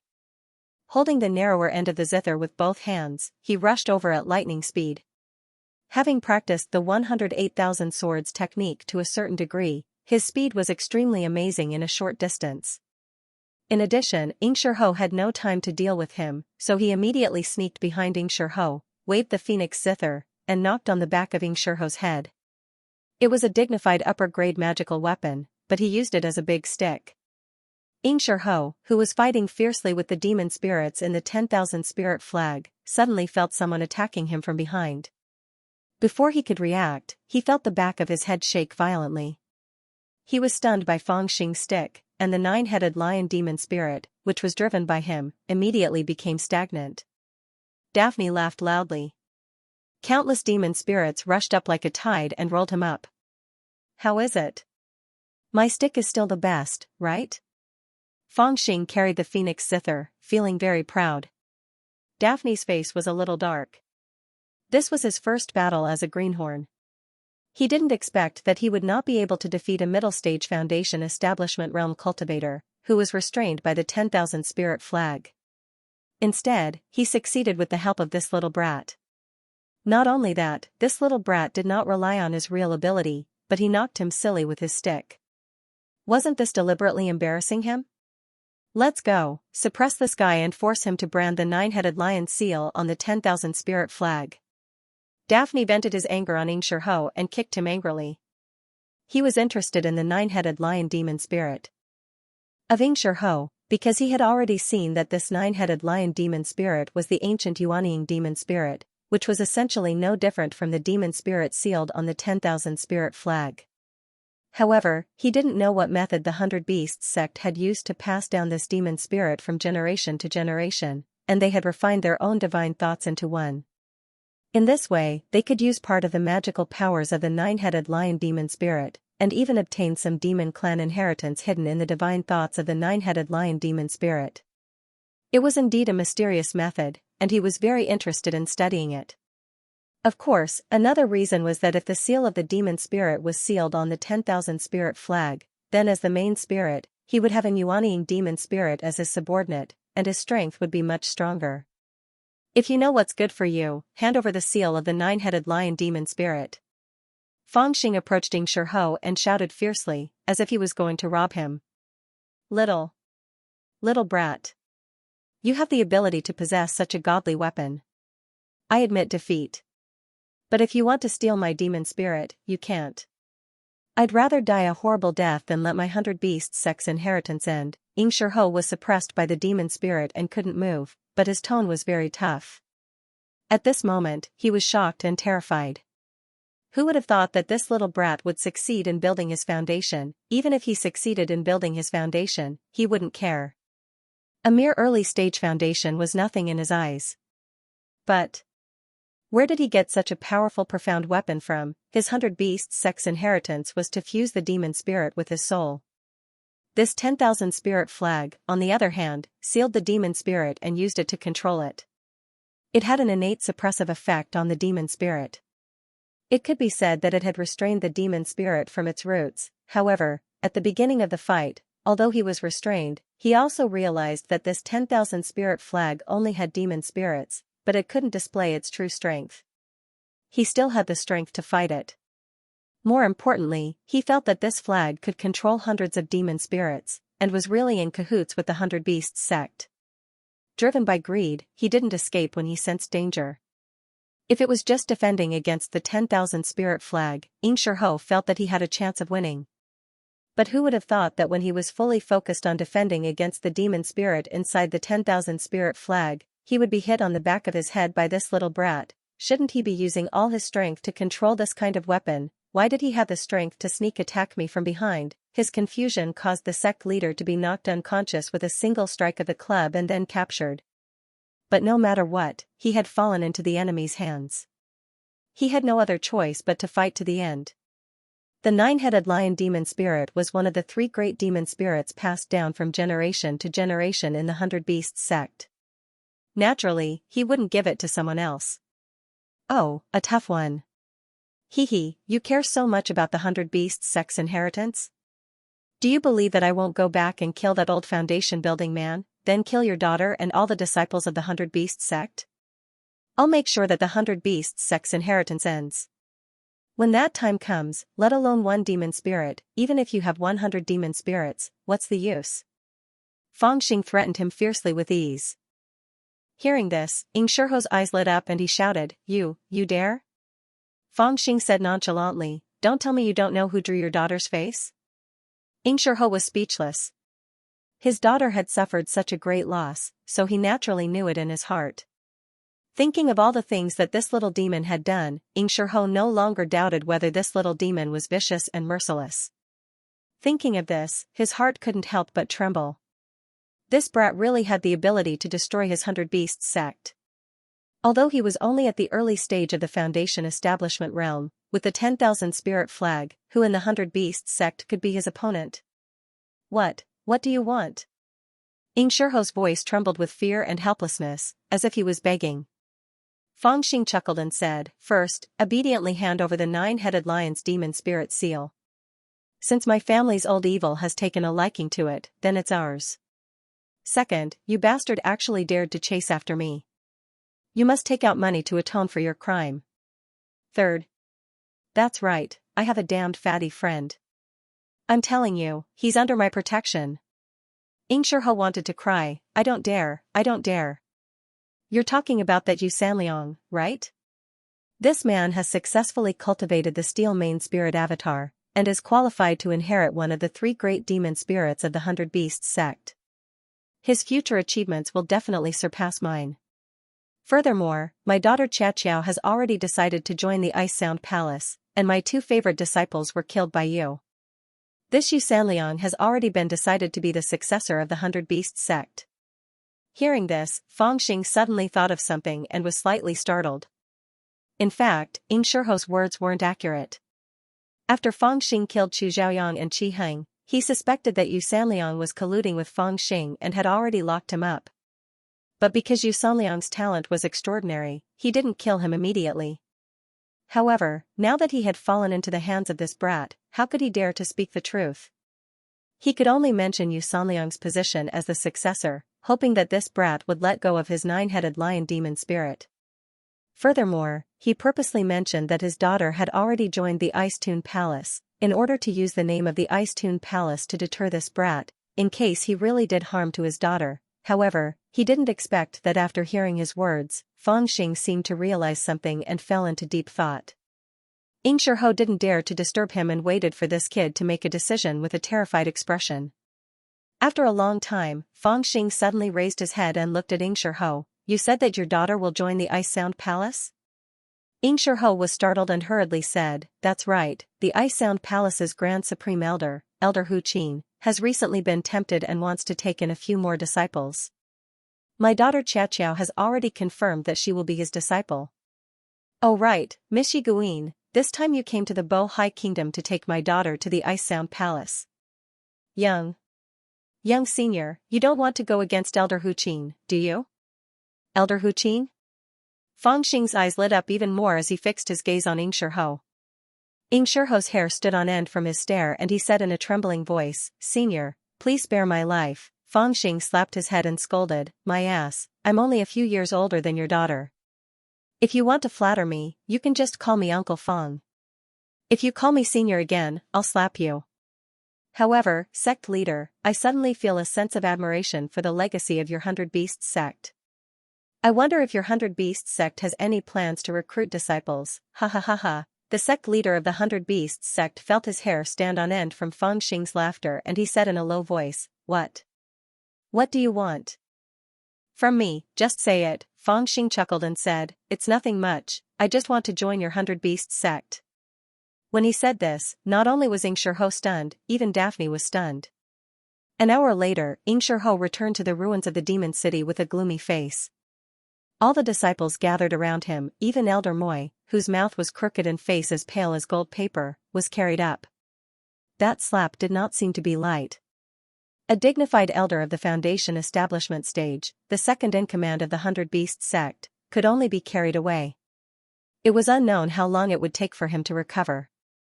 Xianxia glanced at Elder Moi, and his face darkened even more. There was a hint of helplessness in his eyes as he said in a low voice, "That little brat is really powerful. I chased him for an hour, but he still managed to escape." Elder Moi was slightly stunned and wanted to say something, but Xianxia interrupted him and said, "Let's bring Miss Yi out first." Since Elder Moi was injured, the sect master of the 100 Beasts sect personally presided over the formation. He did not care about the consumption of spirit stones. Finally, after 3 days, he successfully broke through the dark prison abyss, broke through 3 restrictions, and brought Yiguin out. The current Yiguin made everyone's eyes widen. She was no longer the proud and arrogant girl from half a month ago. She was so haggard that she did not look like a human. She was in a daze and did not say a word. Many disciples of the 100 Beasts sect saw the scene. They were surprised and their faces were full of disbelief. "Fairy Yi. How did she become like this? That little devil, what did he do to Fairy Yi?" Gradually, Fangxing's name became known. In a short period of time, he was in the limelight. Whether it was the Chu territory or the Bo Hai country, rumors of the little devil Fangxing were spreading. Previously, the news of Fangxing betraying the Blue Cloud sect, killing the genius Xiao Jianming, and even burning down the mountain gate had already quietly spread in the cultivation world. Everyone who heard it felt that it was really unbelievable. How could a disciple of the spiritual movement realm have such great abilities, betraying the sect, killing people, burning down the mountain, and stealing treasures? How much courage and ability did he have to do such a thing? How did he manage to escape alive after doing such a thing? After all, every disciple who entered a sect would leave behind a life lamp. The counter of the life lamp was the shackle of every disciple's life. How did this little brat escape from the counter of the life lamp so energetically? Before this wave of news had even subsided, the matter of Fangxing and Yiguin once again set off a huge wave. Who was Yiguin? She was the #1 genius below the Foundation establishment realm in the Chu territory. She was a dazzling figure who was the center of attention. She was the perfect and flawless fairy in the eyes of countless young cultivators. News about her, even if it was a small matter, spread faster than the news of Fangxing betraying the sect and burning down the mountain. Because of this, when Fangxing crossed paths with her, it was like adding oil to the fire. His name spread throughout the Chu territory overnight. Did Fairy Yi really lose? Heh, what kind of person is Fairy Yi? If there is no accurate information, who would dare to talk nonsense about them? Sigh, what a pity. Fairy Yi is a proud and aloof person with great talent. It is said that with her cultivation, she rarely meets a match within the spiritual movement realm and can be said to be invincible. Even when Hou Guimen and Xiao Jianming, who were equally as famous as her, she easily gained the upper hand. It was only because she did not want to show off too much that she stopped and ended the match in a draw. Right now, she is already half a step into the Foundation establishment realm. She originally wanted to use the name of the Invincible Spirit Movement realm to successfully reach the Foundation establishment realm and shine. Who would have thought that she would lose at this critical juncture? Hee, it would be fine if she only lost. But do you know what kind of person that little devil is? It is said that when he was in the Blue Cloud sect, he swindled people and committed all kinds of crimes. He was even more ruthless and cunning. He and Fairy Yi were trapped in the dark prison abyss for half a month. That was half a month. A single man and a single woman, what do you think he would do? Io, is this true? I really don't know if it is true or not. After all, we weren't there to see it. But it is said that when the 100 Beast sect leader Xianxia and Elder Mo Yi entered the dark prison abyss, they both covered their eyes and retreated. Moreover, they were not in a hurry to come out. Instead, they ordered people to send a few dresses in. Fellow cultivators, tell me, what happened? That little devil actually did something to Fairy Yi. That is too much. That hateful little devil actually did something that is worse than a beast. If I were to meet him, I would definitely tear his corpse into 1,000 pieces. That's right. This kind of disaster must be eliminated. Otherwise, who knows how many female cultivators will fall into his hands. Within a few short days, Fang Xing's evil name had spread throughout Chu territory and the surrounding small countries. Everyone knew about him. While all the cultivators were talking about Fang Xing's evil deeds, and many of them were gnashing their teeth, wanting to tear him into pieces, Fang Xing was sitting in the main hall of the 100 Beasts sect in the middle of the Sea Demon City, drinking with Jinwu. At this very moment, the disciples of the 100 Beasts sect were searching for Fang Xing's whereabouts. They swore that they would kill that little brat. However, the sect leader of the 100 Beasts sect, Xianxia, stood at the side with a dejected look on his face. From time to time, he would pour wine for Fang Xing, hee. Sect leader, pour me a bowl too. Jinwu looked at the dejected look of the master of the 100 Beasts clan. He smirked and asked Xianxia to pour some wine for him. A year ago, Jinwu stole the Beast King Cauldron from the 100 Beasts sect, was chased by people, and fled in fear. But a year later, he was sitting in the main hall of the 100 Beasts sect, drinking wine, and even asking the sect leader to pour wine for him. The Golden Crow truly felt that life was too exciting. At the same time, he admired Fang Xing even more. Speaking of this guy, he was also very cunning. After Fang Xing fell into the dark prison abyss, he had been guarding the ruins of the demon city, but after the people of the 100 Beasts sect found him, he quietly hid, but he didn't hide too far away. He had been paying attention to the movements of the demon city, thinking that if Fang Xing died in there, he would let it go, but if he came out alive, he would see if there was a chance to save him. It didn't think that after Fang Xing escaped, he would be incomparably domineering. By the time the Golden Crow caught wind of the news, it realized that Fang Xing had already trained the leader of the 100 Beasts sect like a slave. This made the Golden Crow surprised and happy at the same time. Later on, it realized that Fang Xing had already successfully built his foundation. In its heart, it simply worshipped Fang Xing and followed him to Sea Demon City. These few days, all kinds of news were spreading outside, but the two of them were eating and drinking in the Sea Demon City, very comfortable. Sai, the headmaster of the 100 Beasts martial school, was extremely dispirited. He picked up the jug and poured the wine for the Golden Crow. Then he looked at the Golden Crow bitterly. At this time, the Golden Crow had returned to its original appearance. He naturally recognized it. This Golden Crow was the thief that had pretended to be suppressed by his Beast King tripod and then escaped when he was not paying attention.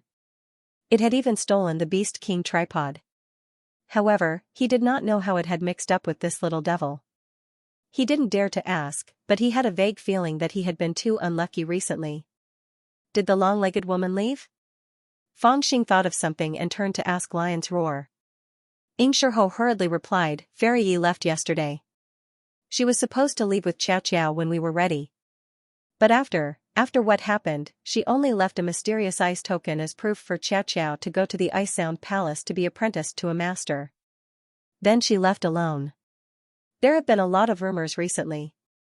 She doesn't seem to be in a good mood, hee. It would be a wonder if I'm in a good mood. The Golden Crow smiled slyly and winked at Fangxing. You really didn't do that? Upon hearing this, even Xianxia's ears pricked up. Fangxing glared at the Golden Crow and said, Am I that kind of person?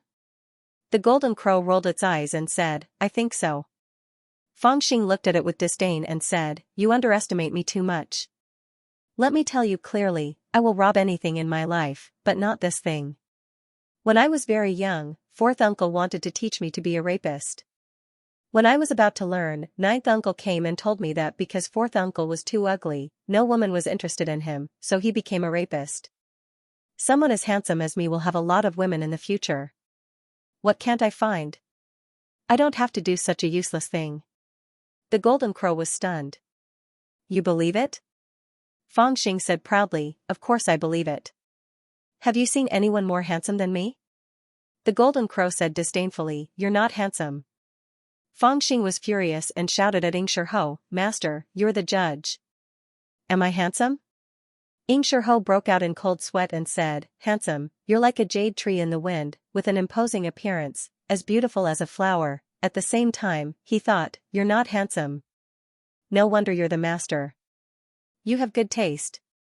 Fangxing became proud and patted Xianxia's shoulder. By the way, have you arranged the things I mentioned?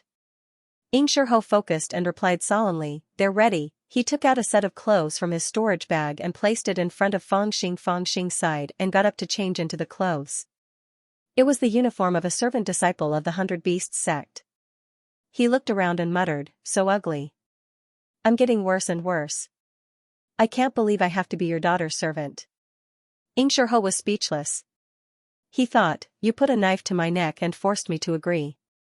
I should be the one suffering, right? After changing his clothes, Fangxing reached out to the Golden Crow. The Golden Crow was a little distressed, but it still handed over a black mask. It was the 1,000 luo ghost mask that Fangxing had given to it.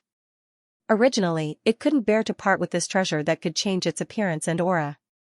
It treasured it as much as its own life, but after hearing about Fangxing's plan, it endured the heartache and returned it to him. After all, this kid's life was more important. Fangxing took the mask and tried it again. At this time, he had successfully built his foundation. When he looked at the mask again, he could see that it was different from before. He could clearly see the material and the internal magic array structure.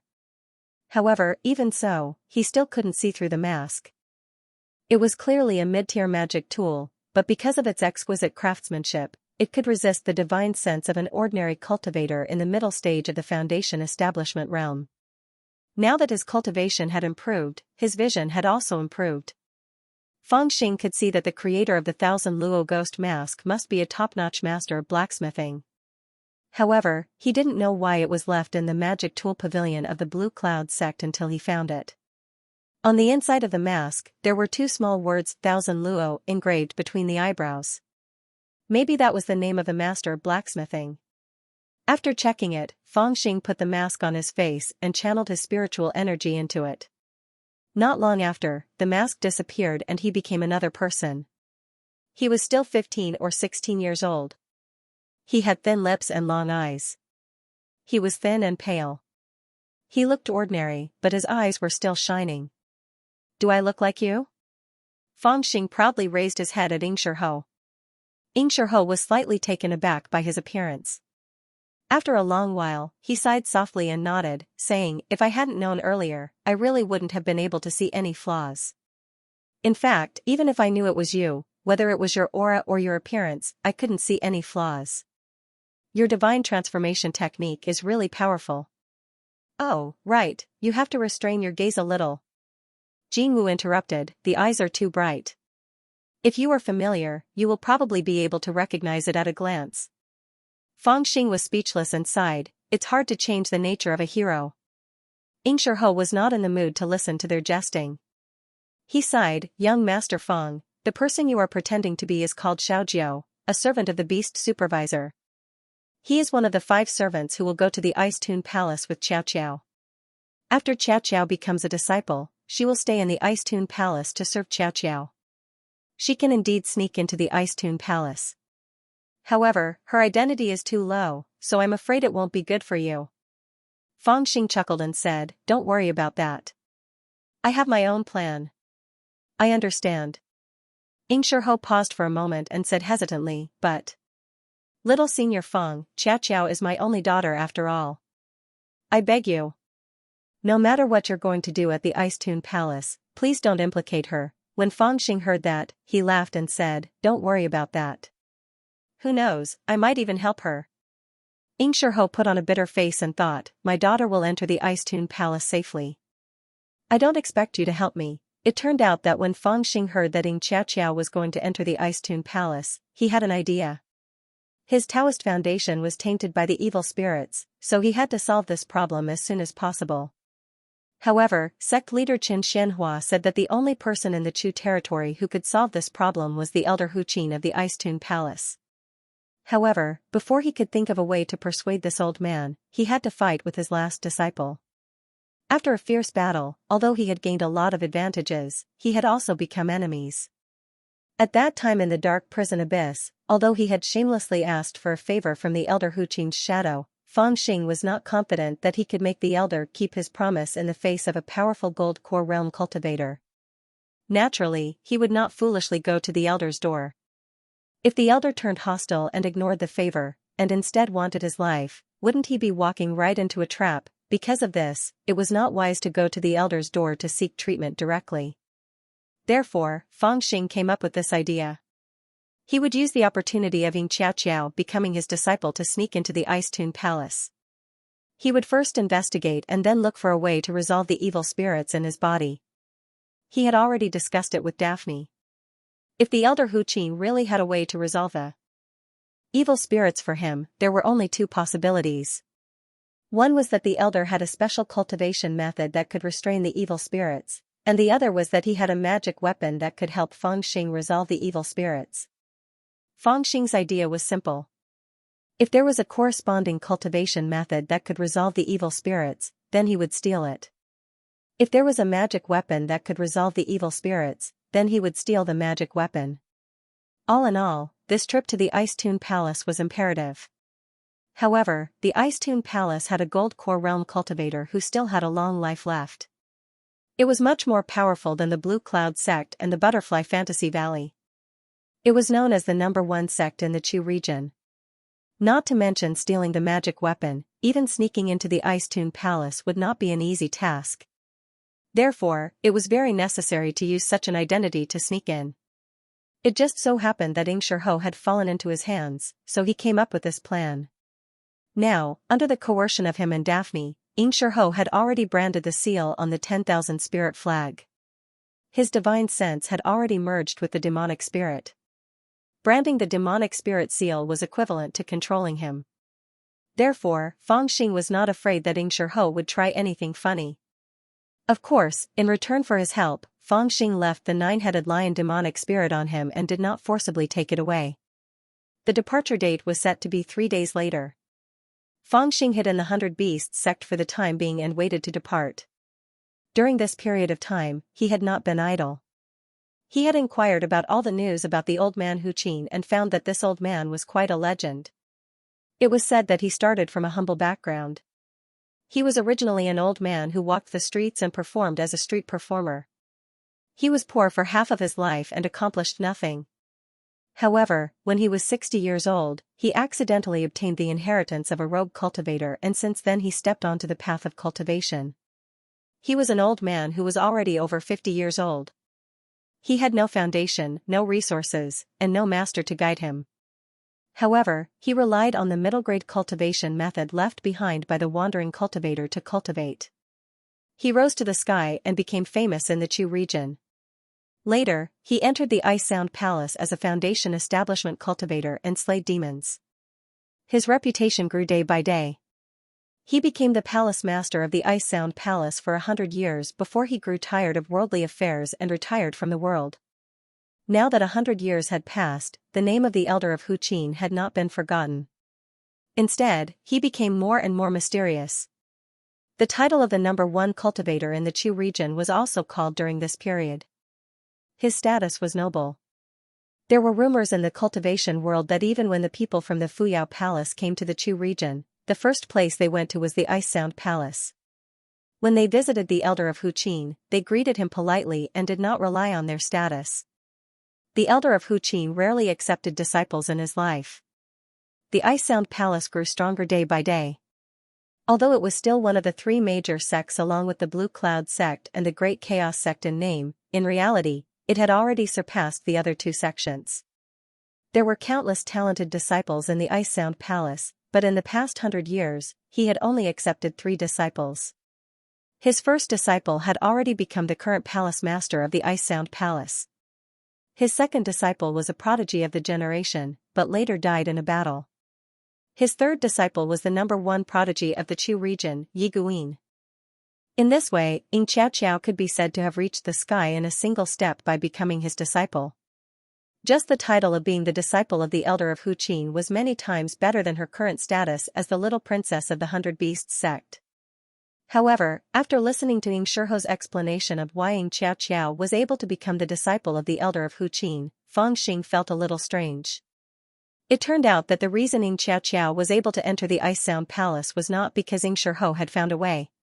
Instead, the great elder who had not been seen in the world for nearly 100 years took the initiative to send him a letter saying that he had heard that Xianxia was talented and wanted her to be his disciple. From Ing Shiho's point of view, his daughter could become the disciple of the #1 person in the Chu region and did not have to stay in a small sect like the 100 Beasts sect for the rest of her life. Naturally, he was overjoyed and immediately agreed. However, Feng Xing faintly felt that something was wrong. In the cultivation world, there were naturally precedents of old monsters with profound cultivation fighting to take in a genius as a disciple because they cherished talent, and there were quite a few of them. However, those who were qualified to be fought over by those old monsters were all true geniuses. Feng Xing had seen Xianxia before. Although her talent was indeed not bad, it depended on who she was compared to. In terms of talent alone, she could probably be considered a genius when compared to himself who had D-grade aptitude back then, but if compared to Yi Guin, it was like comparing a sparrow to a phoenix. This level of aptitude did not seem to have reached the level where the great elder of the Ice Sound Palace would take the initiative to send a letter to accept her as a disciple, right? Feng Xing could not figure out this problem, so he did not think too deeply about it. There were still 3 days before the departure time. Feng Xing had nothing to do, so he secretly made preparations. The first thing he had to do was to hide the frightening phoenix zither that he had taken from Yi Guin. The method was similar to the Ice Sound Palace. He directly wrapped the outside of the frightening phoenix zither with a layer of black iron and forged it into the shape of a one-legged bronze spear. On the outside of the black iron, he asked Daphne to engrave dense runes, which could not only enhance the power of the bronze spear, but also prevent others from sensing the aura of the frightening phoenix zither inside the black iron. Daphne vowed that with the runes that he had personally engraved, ordinary gold core cultivators would not be able to find any flaws at all. Feng Xing also had no choice. The frightening phoenix zither was a high-grade profound level weapon and was priceless. Naturally, it could not be casually thrown away.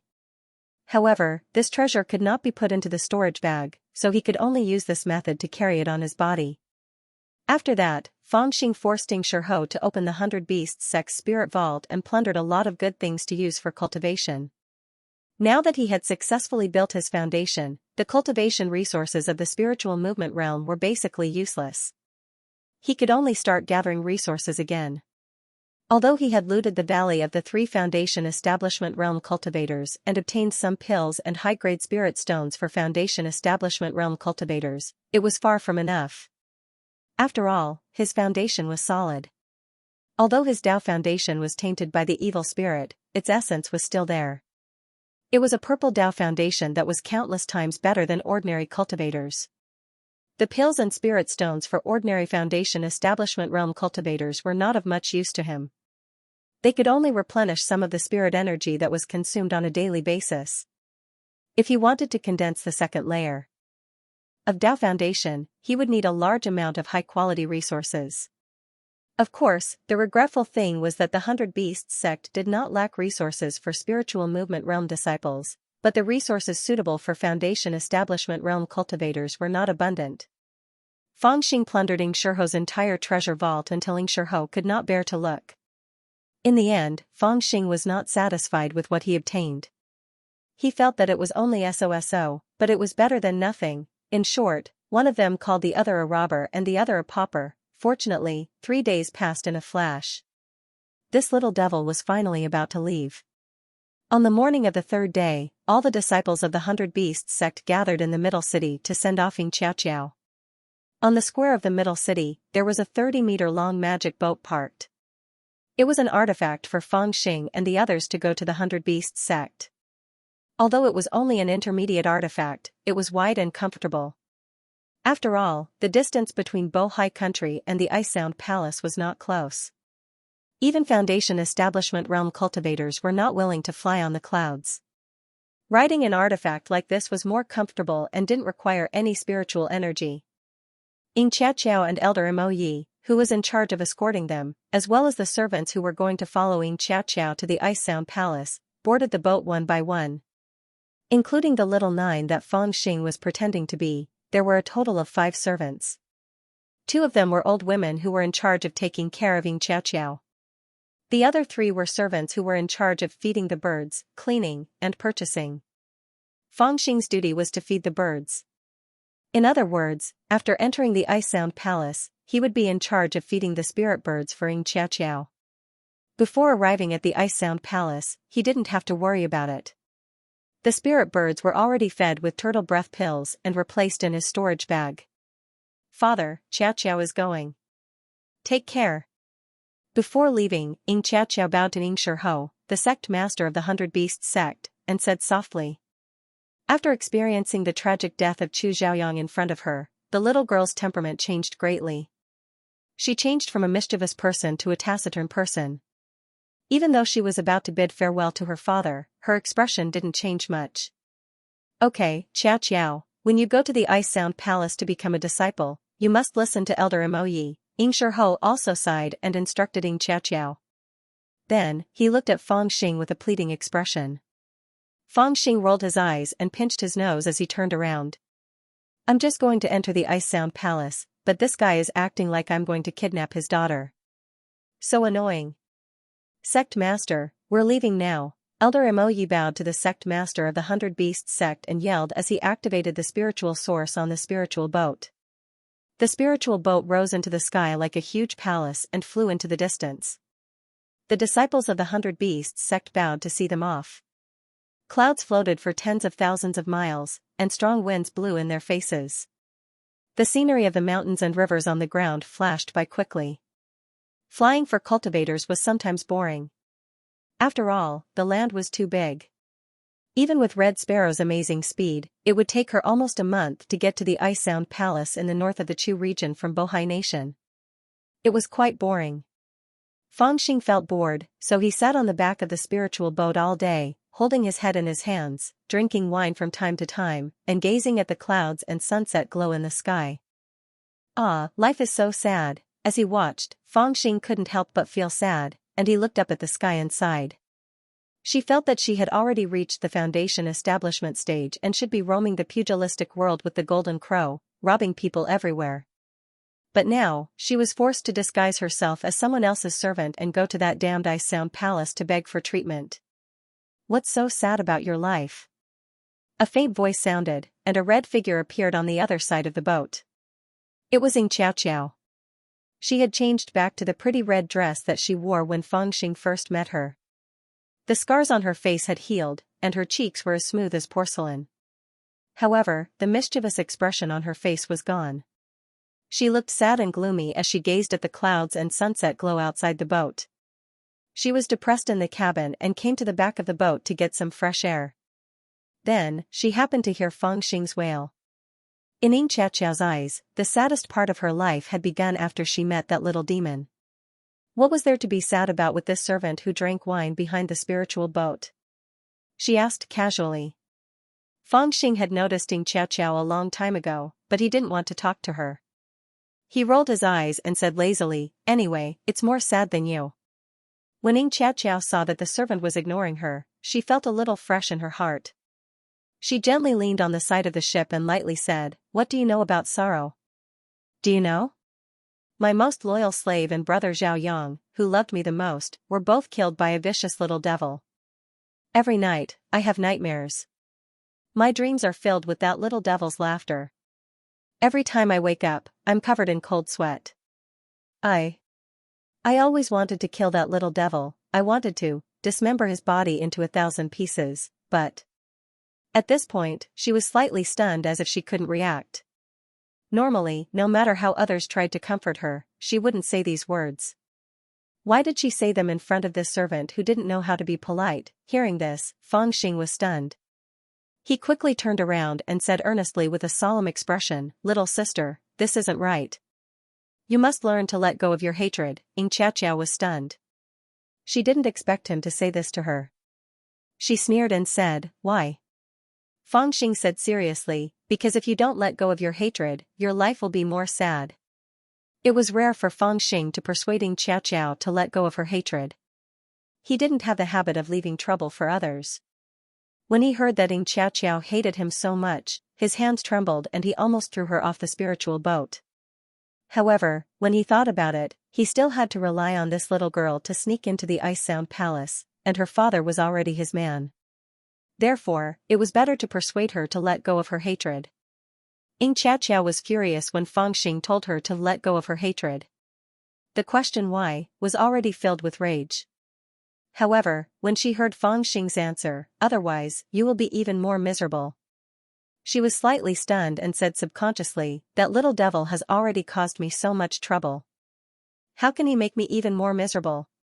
Fangxing said solemnly, "Think about it. You hate him so much that you will definitely provoke him again. Moreover, he is so powerful. Wouldn't you be seeking death if you choose to provoke him? What if he kills your father? Wouldn't that be even more miserable?" Xianxia snorted and said, "How can he be my father's match?" Fangxing said, "That's not for sure." Xianxia said, "He is definitely not my father's match." Fangxing was speechless and said, "All right then. What if he kills you too?" Xianxia's face turned red and she said loudly, "I'm not afraid of death." Fangxing said, "What if he strips you naked and hangs you on a tree?" Xianxia's expression changed drastically.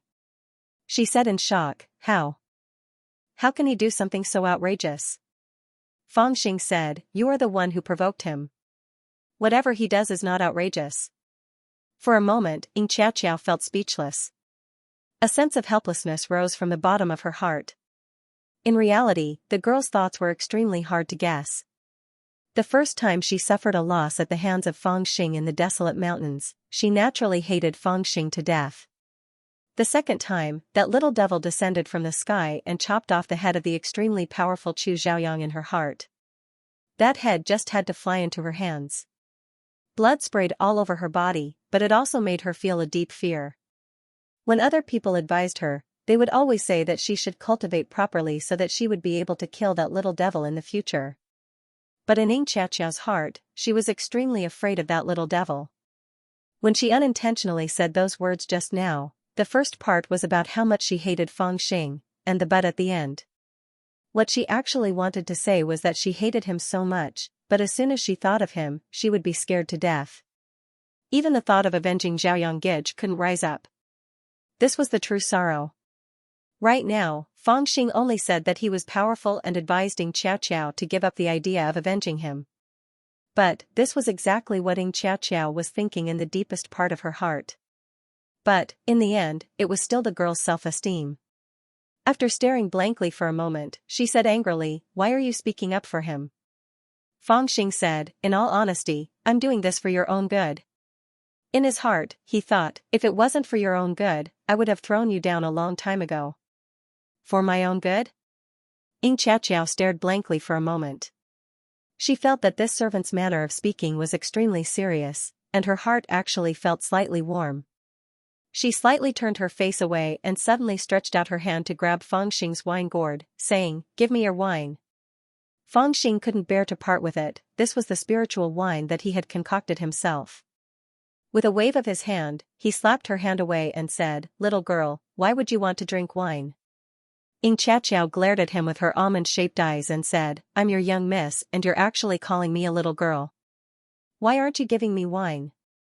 Fangxing clutched his head and sighed, "You're actually using your status to pressure me. My life is really King sorrowful." He was wondering if he should throw this damn girl down. Hearing this, Xianxia felt a bit guilty. She felt that although this servant was rude and unreasonable, he was doing this for her own good. He didn't allow her to drink wine because he thought that she was too young, and drinking wine wasn't good for her health. She felt a bit like her slave who was a bit stupid and fierce but was very loyal to her. No wonder her father specially assigned him to go to the Ice Sound Palace with her. "Okay. I don't blame you for calling me that, but I want to drink wine." Xianxia pursed her lips and revealed her unruly temper from before. "Drink. Drink. Drink. I'll let you drink until you die." With his hands clasped behind his back, Fangxing walked into the cabin with 2 jars of wine. They were the excellent wine that Elder Moi had put on the spiritual boat. It was named 6 Sun Spring, and it was made with the elixir pills of 6 demon beasts. However, this spiritual wine was made in a very delicate way, and it was strong but not harmful. Unlike Fangxing's spiritual wine, no one except him and the Golden Crow could drink it. Seeing Fangxing walk over with 2 jars of wine, Xianxia's eyes turned red.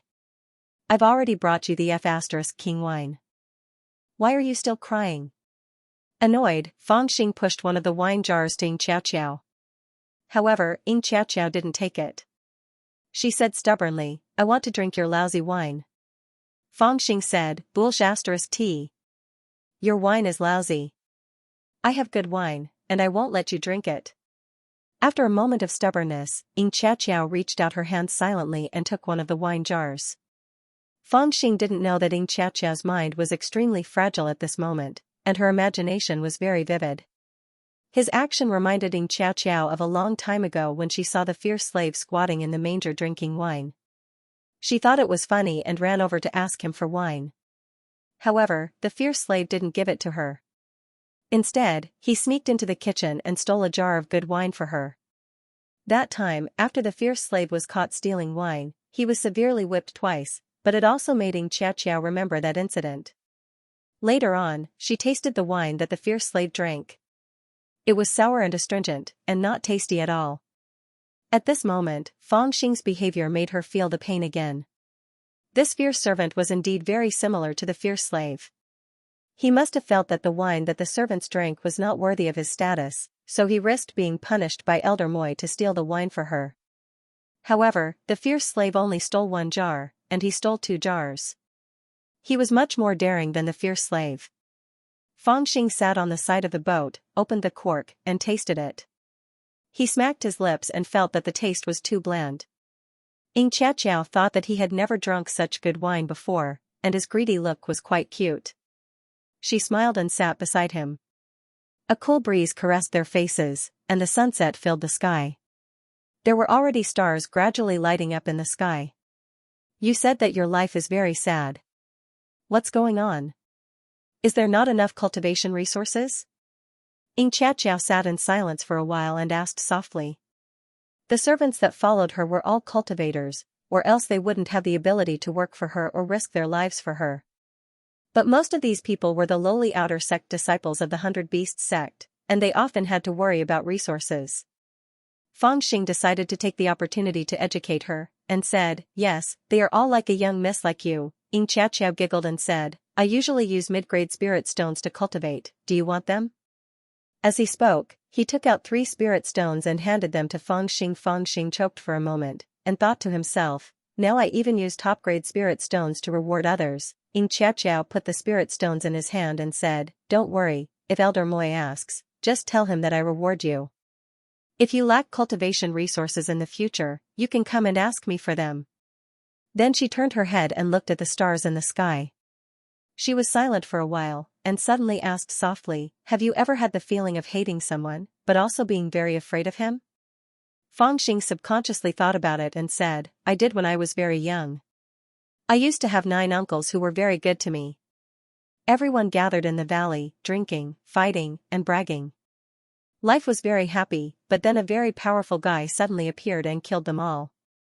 I was so scared that I came out of the secret passage. At that time, I hated him very much, but I was also afraid that he would chase after me." Xianxia was startled and hurriedly asked, "What happened after that?" Fangxing was about to say, "I killed him after that," but he suddenly realized that if he continued to say it, he would expose himself.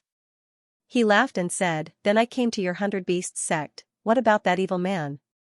Xianxia turned her head and asked. She seemed to be very concerned. She didn't realize that she was very close to Fangxing, and her eyelashes were almost touching his nose. "He died after that," Fangxing said lightly. "Ing." Xiaoqiao sighed and said, "That's great, someone avenged you." After a moment of silence, she said softly, "You're also very sad, right? I know you want to persuade me, evil people will naturally face retribution, so there's no need to find him for revenge. I actually don't dare to, I'm scared when I think of him. Sometimes when I dream of him in the middle of the night, I'm so scared that I don't dare to sleep anymore." As she said that, her voice became lower and lower, and her head gently leaned on Fangxing's shoulder. "If you want to sleep, go back to your room. No, let me lean on you for a while, my shoulder is sore." Fangxing turned his head to scold her, but he saw that Xiaoqiao's eyes were closed with tears on her cheeks. At this moment, in the front cabin of the spiritual boat, 2 old maids were coming out to look for Xiaoqiao when they heard a violent spiritual essence fluctuation in the distance. Before the huge bright moon in the night sky, a huge silver chariot tore through the black clouds in the sky and charged toward the side of the spiritual boat, almost crashing into it. "No! There's a spiritual boat ahead," someone in the silver chariot yelled coldly, and the chariot turned around abruptly, brushing past the spiritual boat. However, this chariot was so big that it was 3 times the size of the spiritual boat. Also, it seemed like it had just used teleportation. The moment it appeared, it created a violent gust of wind that almost flipped the spiritual boat over. Leaning on Fangxing's shoulder, Xiaoqiao exclaimed and was sent flying. Fangxing's eyes turned cold as he pulled her back into his arms and looked at the chariot. "Daoist friend, who dares to crash the spiritual boat of our 100 Beast faction?" At this moment, Elder Moi, who had been meditating in the front cabin, suddenly flew out of the spiritual boat and yelled in the air. "Hee hee, 100 Beast faction? That small faction in Bohai Nation? Don't block our way. We're in a hurry." A relieved voice came from the chariot. It seemed like the person on the chariot was worried that they almost crashed into the spiritual boat, but he heaved a sigh of relief when he heard that it was the spiritual boat of the 100 Beast faction. "Which faction are you from? You crashed into our spiritual boat, and instead of apologizing, you want us to get out of the way?" Elder Moi was a little angry. He released his aura and pressed it toward the chariot. The silver chariot came to a stop and floated in the air. The chariot was 100 feet tall and 20 feet long. Its surface was sparkling, and it was engraved with complicated runes. Spirit stones of different functions were embedded into the chariot, forming a matrix. It was these expensive matrix that gave the chariot the ability to teleport. However, even though the chariot had stopped, the person in the chariot had no intention of showing himself. In the face of Elder Moi's coercion, the other party even felt like a joke, not feeling anything at all. An early-stage Foundation establishment realm cultivator dares to block the chariot of the Emo family? A sneer came from the chariot, and an aura suddenly shot out, covering the sky and earth. Mid-stage Foundation establishment realm, Elder Moi was shocked, and his expression changed abruptly. His desire to force the other party to apologize instantly faded when his strength was suppressed by the other party. But he was slightly unwilling to suffer in silence like this, so he paused for a moment and said, "Could it be the Bailey Kingdom's Mo clan? Fellow Daoist, don't bully us like this. We're here to escort the faction master's daughter to the Ice Sound Palace's Huqin elder to become her disciple. It won't look good if we fight." He was already showing weakness in his tone. The Bailey Nation was one of the small nations surrounding the Chu region. Its name referred to its small size. However, there were spirit mines within 100 square kilometers, and the cultivators there were quite rich. The Emo family of the Bailey Nation was one of the few big families in the Bailey Nation. They were quite powerful, and it was said that they had a golden core realm cultivator. They couldn't be underestimated. Moreover, the other party had a mid-stage foundation establishment realm cultivator. Elder Moi naturally didn't dare to fight with the other party. However, it wouldn't look good if he backed down. Therefore, he used the name of Xianxia, who was going to the Ice Sound Palace to become her disciple. He wanted to use the name of the Huqin elder to scare the other party. Huh? Are you also going to the Ice Sound Palace to become a disciple? Suddenly, the door of the chariot opened and two figures flew out. It was an old man and a young man in white riding on a purple ancient sword. The old man was in the middle stage of foundation establishment. It was obvious that he was the one who released his aura to suppress Elder Moyi. The young man was in the 9th layer of spirit formation realm and had an extraordinary aura. The young man flew toward the spiritual boat on his sword and said mildly, "Who is the disciple? Please come out and meet me." Alarmed, Elder Moi dashed over immediately and stopped in front of the spiritual boat. He asked in a deep voice, "Fellow Taoist, what do you mean?" The foundation establishment middle stage elder smiled and said, "Don't be afraid. This is Mo Yang, the prodigy of our Mo family. He also went to the Ice Sound Palace to become the disciple of the elder of Huqin. He met his future junior sister and just wanted to pay a visit." What? Elder Moi was slightly taken aback as a look of disbelief appeared on his face. This young man also went to the Ice Sound Palace to become the disciple of the elder of Huqin. This was too strange. The elder of Huqin was a grand elder of the Ice Sound Palace who had retired for almost 100 years. He had only accepted 3 disciples in his life. He thought that the sect master's daughter, Xianxia, was extremely lucky to get the opportunity to become the 4th disciple of the elder of Huqin. Who would have thought that another disciple would appear out of nowhere? Seeing Elder Moi's expression, the young man smiled and said, "I have the mystic ice token as proof." Then, he flicked his finger, and a translucent token emitting chilly energy floated in the air. Seeing this, Elder Moi was even more puzzled. He had seen Xianxia's mystic ice token, and it was indeed the same as this one. Puzzled, he turned his head and looked at Xianxia in the spiritual boat. Xianxia was in Fangxing's arms, and she was a little flustered. Fangxing had to pinch her to wake her up. With a blush on her face, she looked at Fangxing and calmed herself down. Then, she jumped onto Elder Moi's cloud with the Qi Plundering technique and took out a mystic ice token. After showing it to the other party, she bowed and said, "Greetings, senior brother Mo." The young man named Mo Yang glanced at Xianxia, and a trace of surprise flashed in his eyes. He smiled and said, "What a beautiful junior sister." Then, he turned to the mid-tier foundation establishment realm old man and nodded. "Junior sister, your spiritual boat is too slow. When can we get to the Ice Sound Palace? Since we met, it must be fate. Why don't you get on my chariot? I'll give you a lift." Slightly surprised, Xianxia didn't want to get on someone else's spiritual boat. She said regretfully, "It's okay."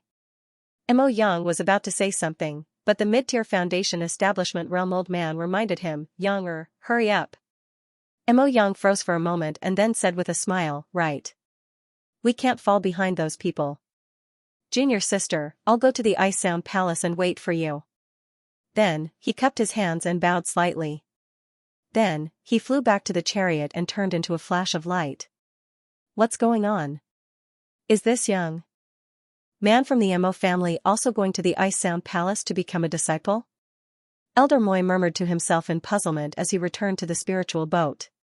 Fangxing thought, "That pretty boy said that I can't fall behind those people. Is there someone else? Something is not right. Let's hurry to the Ice Sound Palace." Elder Moi had an ominous feeling, and he also activated the spiritual boat with all his might. After this incident, Xianxia didn't want to stay at the back of the boat anymore. She smiled at Fangxing and said, "Thank you for today." Finished speaking, he walked towards the front cabin, his footsteps much lighter than before. "This trip to become a disciple seems a bit weird," Fangxing murmured as he walked toward the back cabin. He hoped that his plan to sneak into the Ice Sound Palace wouldn't be affected, or else he would be in big trouble. The spiritual boat traveled day and night and finally arrived at the sky above the Ice Sound Palace after half a month. By now, it was less than 3 days before the disciple ceremony with the Ice Sound Palace. The Ice Sound Palace was located on a snowfield, and there was an ancient meridian that emitted chilly energy all year round. The area within a radius of 5,000 kilometers was covered in ice and snow all year round. Although the ancient meridian was extremely cold, it was a top-tier spiritual meridian. The chilly energy contained traces of spiritual essence, and it could suppress distracting thoughts. It was a good place for cultivation. Otherwise, the Ice Sound Palace wouldn't have chosen this place. When they were 500 kilometers away from the Ice Sound Palace, it was already afternoon. In the chilly wind, a man and a woman in brocade robes came up to them and said, "Are you the one who got the mystic ice token and came to the Ice Sound Palace to become a disciple?"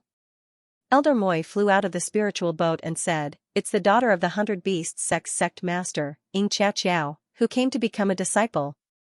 As he spoke, the 2 disciples of the Ice Sound Palace had already arrived in front of him. Xianxia also appeared and handed over the mystic ice token. After the 2 disciples examined it, they looked at her coldly and said, "The others who got the mystic ice token will arrive soon. Master has ordered that the Ice Sound Palace doesn't have enough cave dwellings, so you'll stay in the Cold Soul Valley for now. 3 days later, you'll meet the Grand Supreme Elder." Elder Moi was slightly shocked. He cupped his hands and said, "Fellow cultivator, are there a lot of people who came to become a disciple?" Actually, among the 2 Ice Sound Palace disciples, the older one was in the 9th level of Spirit Formation Realm while the younger one was only in the 7th level of Spirit Formation Realm. However, they were still disciples of the Ice Sound Palace, so Elder Moi didn't dare to put on airs and asked politely. The 2 Ice Sound Palace disciples sneered when they heard this.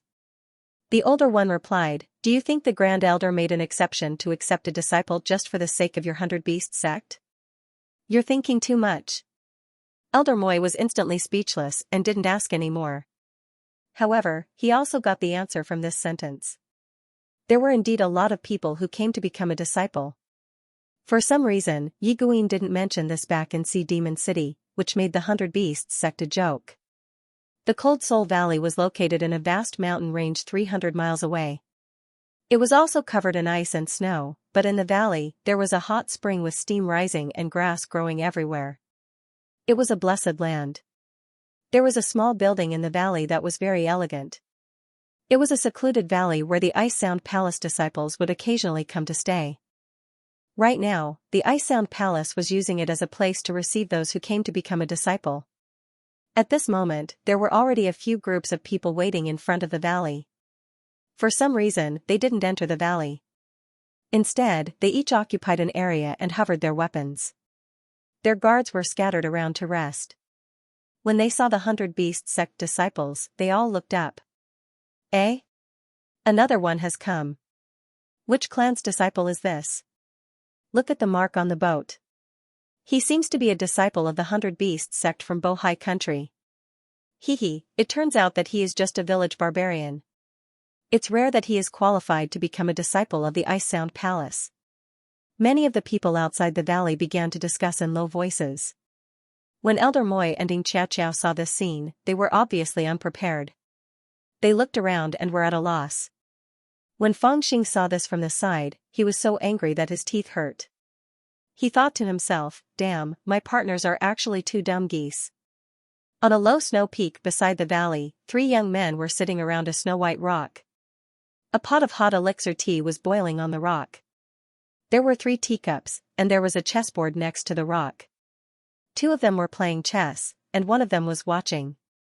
Seeing the arrival of the spiritual boat, the white-robed Mo Yang who was sitting next to the chessboard said with a smile, "The beautiful junior sister of the 100 Beast sect is here. I want to meet her." The green-robed young man who was playing chess with him smiled and said, "I suggest you don't go." The white-robed Mo Yang froze for a moment and said with a smile, "Why? I'm not playing chess. I'll come back and fight with you later." The green-robed young man shook his head lightly and said, "Didn't you hear that Fairy Yi got into trouble in Bohai country? Although it was that little demon named Fangxing who did it, as the master of Bohai country, he can't escape the blame. I'm sure that the disciples of the Ice Sound Palace must have a bad impression of the people of the 100 Beasts sect. Instead of avoiding suspicion, you want to get close to them? The white-robed Mo Yang froze for a moment. Then, he cupped his hands at the green-robed young man and said, "Thank you for the reminder." The people of Hundred Beasts faction found a remote place and landed their spiritual boat. At this moment, the entrance of the valley was occupied by the 4 groups of people who came earlier. However, the 4 spiritual artifacts blocked the entrance, so Hundred Beasts faction could only land at the back. Feng Xing, Xianxia, and the others jumped off the spiritual boat. Elder Moi and Xianxia didn't look good. They looked at the people around them in confusion and didn't know what to do. Initially, they thought that Xianxia would be the only one who had come to the Ice Tune Palace. Once they arrived, there would be someone to receive them, and they would just have to listen to the arrangements of the Ice Tune Palace. They didn't expect to encounter such a situation, and they were at a loss for what to do. Feng Xing looked at the 2 dummies with disappointment. He secretly pulled on Xianxia's sleeve and said, "Get some information." Xianxia came to a realization and looked at Elder Moi. Elder Moi's face turned red. He had also heard Feng Xing's words and felt a little ashamed. He coughed lightly and said, "Wait here for a moment. This matter is a little different from what we thought. I'll go and find a few fellow Taoists to ask for some information." Then, he waved his sleeves and walked toward the 4 groups of people with a smile on his face. Xianxia turned her head and smiled at Feng Xing. She said, "You're smart. I didn't think of that." "It's not that I'm smart, but you guys are too stupid." Feng Xing felt a little helpless. He thought to himself that there was a situation that he didn't understand. Instead of hurrying to inquire about the information and take control of the situation, he was just standing there in a daze. How stupid would he have to be to do something like this? However, he knew that Elder Moi wasn't so stupid at his age. He was just shocked by so many masters and didn't know what was going on. On the other hand, Feng Xing was young, but he was born with guts. He wasn't afraid of anyone and always kept a clear head. The snow was cold, and the environment around the mountains was not suitable for ordinary people to live in.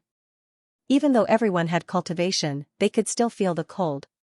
Seeing this, the 2 old women serving Xianxia began to brew some elixir tea. After they were done, Xianxia took a cup and handed it to Feng Xing. Feng Xing naturally did not stand on ceremony. He reached out and took it, squatting by the side and drinking it. Half an hour later, Elder Moi returned. He didn't look too good. In the process of gathering information, he didn't receive much respect. Furthermore, the information he obtained was quite disadvantageous to Xianxia. "I found out. Something's not right. There are many people who have obtained the Mystic Ice Badge, and they are all famous geniuses of the Chu territory and the surrounding countries. What is the Ice Sound Palace trying to do?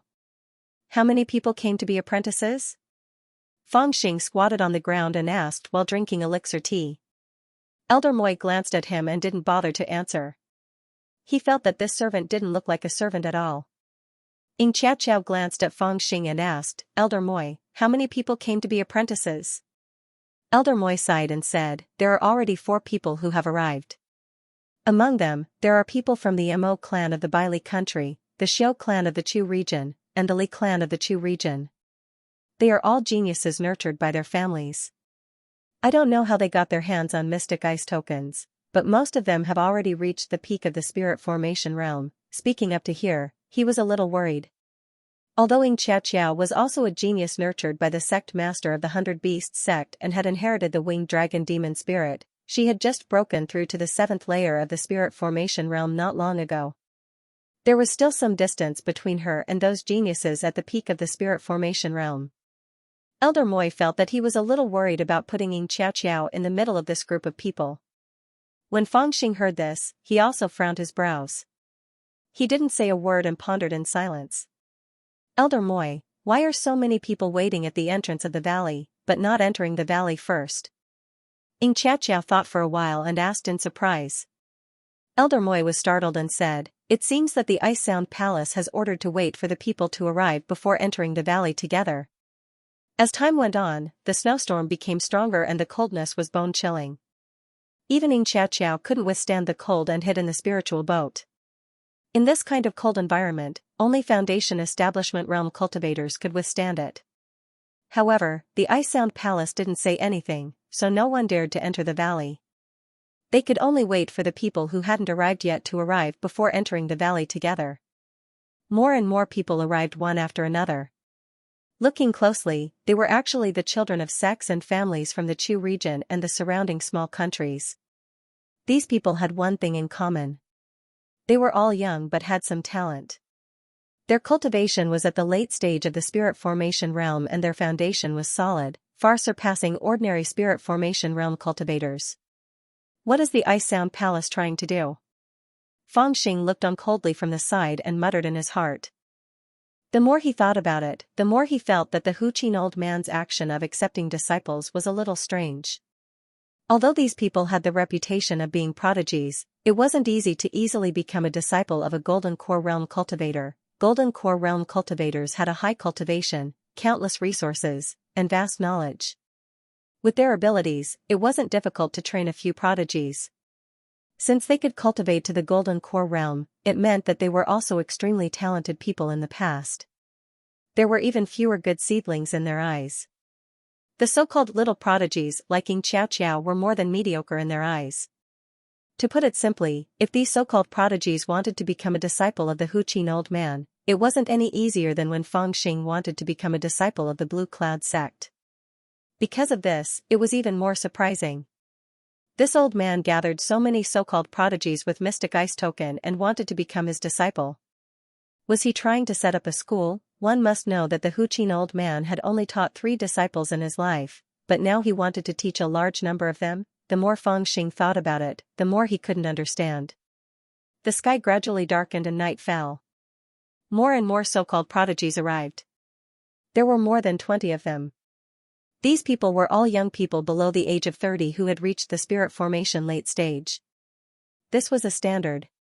In the Blue Cloud sect, as long as one reached the spirit formation late stage before the age of 21, they would be qualified to become a direct disciple. The sect would spend a lot of resources to train them. The Ice Sound Palace's standard also seemed to have this in mind. It was just that the standard was a little relaxed. All the spirit formation late-stage cultivators below the age of 30 were gathered here. In simple words, other than the prodigies from the Blue Cloud sect and the Great Cloud sect, the Ice Sound Palace had already gathered all the prodigies from the Chu territory and the surrounding small countries. Buzz, just as Feng Xing was muttering to himself, a faint sound of thunder came from the wind and snow in the distance. Everyone looked up in surprise and saw a spiritual boat flashing with lightning bolts flying toward them. This boat was obviously an ultra-grade spiritual artifact, and it was engraved with arrays and runes. It was extremely fast, and it flew through the wind and snow like a bolt of lightning. It's actually a supreme-grade spiritual artifact. Who are they? There's a clan glow on the spiritual artifact. It's someone from the Great River Quartz Xiao family. The people in front of the valley started to whisper among themselves in surprise.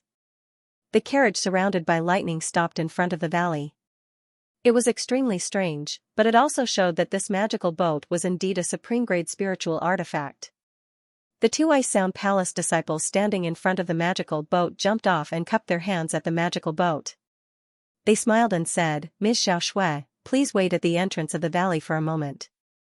The palace master has ordered us to enter the valley together when everyone is here." There was no reply from the carriage. The 2 Ice Sound Palace disciples didn't mind. They bowed again and left. When the troops in front of the valley heard those words, they were immediately shocked. Xiaoshui? Could it be that, the prodigy of the Xiao family who only knows how to talk with her sword is here? How is that possible? Isn't she already at the foundation establishment stage? The people discussed softly and were extremely shocked. They originally thought that the people who were going to be apprentices would all be at the spirit formation stage. They didn't expect that someone at the foundation establishment stage would suddenly appear. It turned out that the prodigy of the Xiao family was also a famous spirit formation prodigy in the Chu region. The most famous woman in the Chu region was naturally Yi Guin of the Ice Sound Palace. However, before Yi Guin, it was this woman called Xiaoshui. She once defeated all the spirit formation prodigies in the Chu region with just her sword. She was known as the #1 person below the foundation establishment stage. However, she had already reached the foundation establishment stage 7 years ago. After reaching the foundation establishment stage, this woman rarely appeared, but it was Yi Guin's turn to become famous. The people didn't expect that she would appear again on this occasion. It turned out that she was also here to be apprenticed. For a moment, the people discussed among themselves. Even those who had guessed the intentions of the Ice Sound Palace were confused again. However, before he could recover from his shock, he suddenly saw streaks of golden light soaring into the sky from the west, quickly approaching. A sharp voice leisurely came over, "Crown Prince Chu Huang has arrived. Unauthorized people are not allowed to approach, quickly make way, Crown Prince Chu Huang. Why is he here too? He has already reached the Golden Dao Foundation 10 years ago. He has a bright future ahead of him. Why is he here to be apprenticed to the Ice Sound Palace?" At this moment, the people in front of the Frost Soul Valley were in an uproar. The royal family of the Chu region was actually a huge cultivation sect that controlled powerful martial arts and abundant resources. This Crown Prince Chu Huang was the most famous person in the Chu royal family of this generation. He had once stood out during the spiritual movement realm and made a name for himself. However, after he built his foundation, he restrained himself and rarely showed his face in public. This was the usual style of cultivators. Speaking of his name, it was even more famous than the prodigy of the Xiao clan, Xiao. This was because not only was he extremely famous when he was in the spiritual movement realm, he had also built a golden foundation that was rarely seen even in the Chu royal court for hundreds of years when he built his foundation. He was said to have the prestige of the emperor and was destined to become the king of Chu in the future. Why would such a person appear here? Elder Moi had already stood up in shock. He flew into the air and looked from afar. Xianxia's expression was also a little bewildered. In the 100 Beast sect, or even among the ordinary disciples of the Ice Sound Palace, she could be considered a prodigy. However, in this place where the sons of the Chu region and the families of the surrounding small countries were gathered, she was somewhat lost. If she were to be placed in front of the prodigy of the Xiao clan, Xiao Shui, and the Crown Prince Chu Huang, who had built a golden foundation, she would feel ashamed of her inferiority. She would not have any advantage at all. Hee. Just as Xianxia was panicking, Fang Xing, who was beside her, suddenly laughed mischievously. Xianxia looked at him in surprise and said, "What are you laughing at?" Fang Xing pointed at the 2 blue cultivators floating in front of the golden carriage that was slowly approaching. His eyes lit up and he said excitedly, Look, eunuchs. I've long heard that there are eunuchs in the royal family. I've finally seen one." Xianxia was speechless. She choked and whispered, "Be careful, don't let others hear you." As the golden carriage approached, the people who were blocking the entrance of the valley had already stealthily taken away their magic tools, creating a large space. In front of Crown Prince Chu Huang's golden carriage, there was a deacon elder of the Ice Sound Palace who was at the foundation establishment level leading the way. He flew to the front of the Frost Soul Valley and said to everyone in a clear voice, "Grand Elder has ordered everyone to enter the valley and come back in 3 days to be apprenticed to the master." Having said that, he raised his hand and shot out a ray of spiritual light. The barrier in front of the valley turned into a ball of light and scattered in all directions. Then, with a loud rumble, the golden carriage was about to enter the Frost Soul Valley. However, at this moment, purple lightning flashed, and a spirit boat entered the valley before the golden carriage. "How dare you block Crown Prince Chu Huang's way?" Everyone was a little shocked. They did not know who was this audacious person who dared to block Crown Prince Chu Huang's path. When they took a closer look, they realized that it was the spirit boat of the Xiao family's genius, Xiao Shui. Seeing that Xiao Shui's spirit boat entered the valley first, the 2 blue-clothed eunuchs in front of Crown Prince Chu Huang's carriage were about to scold her. However, at this moment, a voice seemed to come from the carriage. The 2 blue-clothed eunuchs bowed toward the carriage and ignored Xiao Shui. They slowly led the carriage and flew into the Frost Soul Valley. When they were completely inside, the people behind them slowly followed. In the Frost Soul Valley, there were only a dozen small buildings, but there were more than 20 people who were apprenticed to the master. Moreover, each of them brought a group of people with them. In other words, almost every group of people occupied the entire building. Therefore, it was destined that half of the people couldn't find a building to stay in. Some of them thought that they were too weak and couldn't compete with others, so they stopped. The place where the 100 Beast sect stayed was a little remote. After entering the valley, the small buildings were almost all occupied. There were already a dozen spirit boats parked on the snowy ground, and a few people were discussing if they should stay in the spiritual artifacts for a few nights. Why did you stop? Let's go inside. Fangxing was leaning on the side of the boat and looking at the valley. When he heard the voice behind him, he knew that it was Xianxia, so he asked. Xianxia said, Elder Moi said that the small buildings are all occupied, so we can only make do in the spiritual artifacts for a night. Fangxing turned around speechlessly and said, Are you kidding me? Why don't we just rob another building? Xianxia was stunned and said, That's not good, right? Elder Moi said that people are laughing at us because we are barbarians from Bohai country who deal with demonic beasts all day. Therefore, we should pay more attention to first come, first served. Since we entered the valley late, then it's fine to rest in the open space for a night. Leaving a good impression that the 100 Beast sect is well-mannered is good for me in the future. When Fangxing heard this, he sneered. He only regretted that he didn't slap that old man to death in the beginning. Seeing his reaction, Xianxia was a little surprised and said, Is this wrong? I think what Elder Moi said is very reasonable. Reasonable my ass. Fangxing sneered, If you want to succeed in becoming my disciple, then don't listen to that old man's nonsense. What first come, first served? Just now, that Shao clan and that crown prince were the last to arrive, but they entered the valley the first. Why don't they pay attention to first come, first served? Xianxia was shocked and hurriedly turned around to look at the cabin, afraid that Elder Moi would hear what Fangxing said. However, she didn't know that although Fangxing and Elder Moi were both in the first layer of the foundation establishment realm, one had a cyan Dao foundation, while the other had a purple Dao foundation. Even if Fangxing's purple Dao foundation was tainted by the tormented souls and its power was greatly reduced, Fangxing's divine sense was still 3 times stronger than Elder Moi's. As long as Fangxing didn't want him to hear it, even if Elder Moi intentionally swept his divine sense over, he wouldn't be able to hear a single word. They are big shots. How can we compare to them? On the way to the Ice Sound Palace, Xianxia came in contact with Fangxing a few times. It was unknown if it was because she had a preconceived notion that Fangxing was a fierce, loyal servant or because she had been feeling lonely in her heart for the past few days. In short, Fangxing's fierce manner miraculously gave her a sense of trust that she didn't have in the past. She didn't completely ignore Fangxing's words. Although she didn't feel that she had the qualifications to compare to Xiaoshui and Crown Prince Chu Huang, she still asked subconsciously. Fangxing didn't answer and asked back, Do you really think that the Ice Sound Palace is so shabby that it can't accommodate so many people? Xianxia was stunned and didn't reply immediately. Fangxing continued, Furthermore, since so many people arrived early, why didn't the Ice Sound Palace let those who arrived first enter? Why did they have to wait for everyone to arrive before opening the restriction at the valley entrance? And why did the valley that was prepared to receive guests have so few buildings? Don't forget that the profound ice token was given out by the Ice Sound Palace.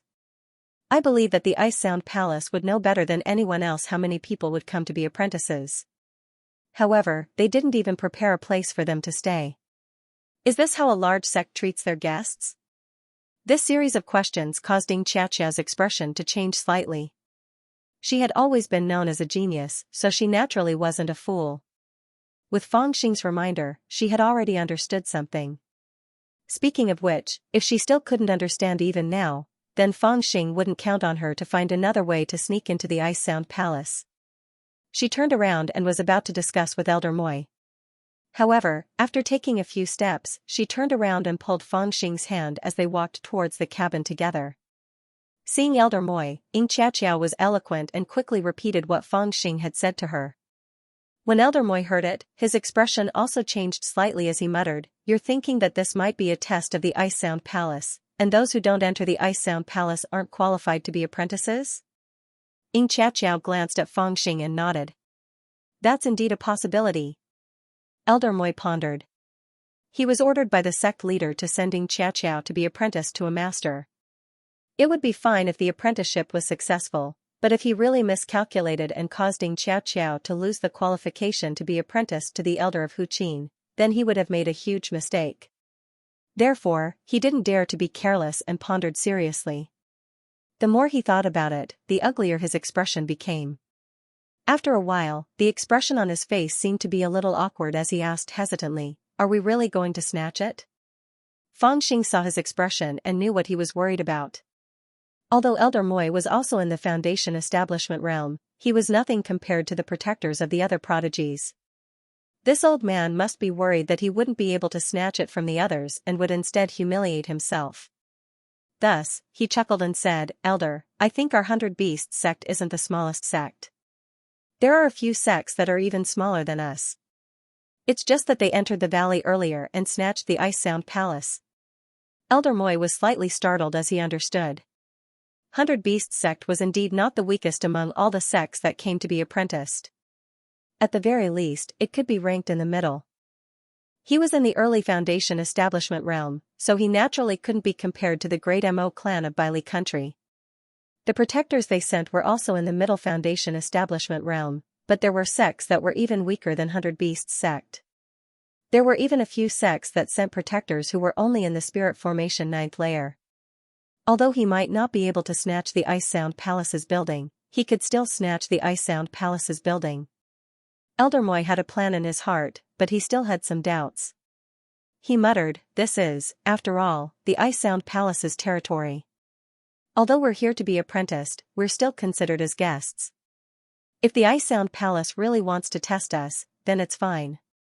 But if they don't, it would be extremely rude of us to snatch the Ice Sound Palace's building in their territory. If the Ice Sound Palace blames us..." Fang Xing chuckled and said, "It's fine. If there's a mistake, they'll push all the blame to you and say that you acted on your own." Elder Moi was speechless. However, on second thought, he realized that it was a good idea. If the Ice Sound Palace didn't want the wrong person, he could just ask Xianxia to scold him in public and apologize to the person who was robbed. That way, he could get rid of suspicion. However, if he got the right person, he would be helping Xianxia pass a test, and it would be a great contribution. "Okay, let's go find a suitable target." Although Elder Moi was a bit inflexible, he wasn't a fool. After making the decision, he stood up and said. Fang Xing smiled and said, "I wish you success, Elder." Elder Moi said, "I see that you are smart. Go and help me with the lookout." Fang Xing was speechless. However, thinking that Elder Moi wasn't very reliable, he agreed immediately. His courage impressed Elder Moi. On the other hand, Xianxia admired Fang Xing's courage when the other two servants retreated to the side in fear when they heard about the lookout, but Fang Xing agreed without fear. "Take this Dharma note to protect yourself." Xianxia took out a golden Dharma note from her storage bag and handed it to Fang Xing. Fang Xing took it without looking at it and jumped off the spiritual boat with Elder Moi. "Elder, I've been paying attention to the weakest sect. I think it's called the Chui family of Mo. They should be the weakest, and there are 4 of them, including the Chui family's young master and their Taoist protector. All of them rode demonic birds, and that's why they entered the Cold Soul Valley before the others. Let's take them. With your strength, you will be able to capture them easily." Fang Xing was excited to do something like this. His eyes lit up as he gave Elder Moi advice. Elder Moi looked at Fang Xing strangely, but seeing that what he said made sense, he agreed. He led Fang Xing step by step towards the small building that the Chui clan had seized. However, at this time, the valley had already quieted down. Those who had seized the small building had all moved in, while those who had not seized it had parked their ritual implements at the edge of the valley, hiding inside to ward off the cold. No one showed their faces in public. When he arrived in front of the Chui clan's small building, Elder Moi frowned slightly. It turned out that there was a restriction set up in front of the small building. As the wooden door closed, the restriction was also activated. Although he was a Foundation establishment expert, he didn't have enough strength to break this restriction. Seeing his hesitation, Fang Xing was confident. He swaggered forward and knocked on the door. In a clear voice, he asked, "Is there anyone inside?" "Who is it?" The person in the building quickly replied, but his voice was a little vigilant. "Not everyone is a fool." It seems that the Chui clan has also realized something. This thought flashed through Fang Xing's mind, and he exchanged glances with Elder Moi. Seeing that the other party was wary, Elder Moi had the intention to retreat. Just as he was hesitating, he suddenly heard Fang Xing laugh coldly and say loudly, "I am a disciple of the Ice Tune Palace. This is Elder Greybeard, who is in charge of this apprenticeship ceremony. He is here to explain the rules of apprenticeship to you." Elder Moi was shocked, and he couldn't help but look at Fang Xing from the corner of his eyes. He actually dared to pretend to be an elder of the Ice Tune Palace in the territory of the Ice Tune Palace. This brat was really unusually bold. Even he felt that Fang Xing's courage was really boundless. The people in the building naturally didn't expect that someone would dare to pretend to be a disciple of the Ice Tune Palace here. Soon, there was a cry of sorry from inside. Then, the door of the small building opened halfway with a squeak. A servant in servant clothes looked out and was slightly stunned when he saw Fang Xing and Elder Moi's grating. "You are disciples of the Ice Tune Palace?" The servant was stunned for a moment. "They clearly weren't dressed like disciples of the Ice Tune Palace," Fang Xing said. "We are the masters of your 100-beast sect." As he spoke, he kicked the door open and turned around to call out, "Elder Moi, let's go." Elder Moi was slightly startled and felt a little speechless, but he still rushed into the small building like lightning.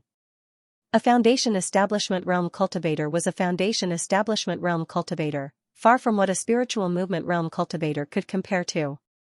Although Elder Moi was the weakest among the Foundation Establishment Realm Cultivators, he was considered invincible in front of the Chui Clan's Spiritual Movement Realm Cultivators. Seeing Fang Xing kick the door open, he muttered in his heart, "Why does this brat look more experienced than me?" As he rushed in, the restriction was connected to the door. Once the door was closed, the restriction would close. Once the door was opened, the restriction would not be triggered. In a split second, a series of crackling sounds rang out in the small building, mixed with a few cries of pain. However, it soon quieted down. Fang Xing chuckled and entered the small building. He saw Elder Moi standing on the stairs of the small building with his hands behind his back. On the ground floor, there were 4 or 5 men moaning in a low voice. He counted them and found that they were all from the Chui clan. Not a single one was missing, so he felt relieved. "What should we do with these people?" Elder Moi asked in a deep voice.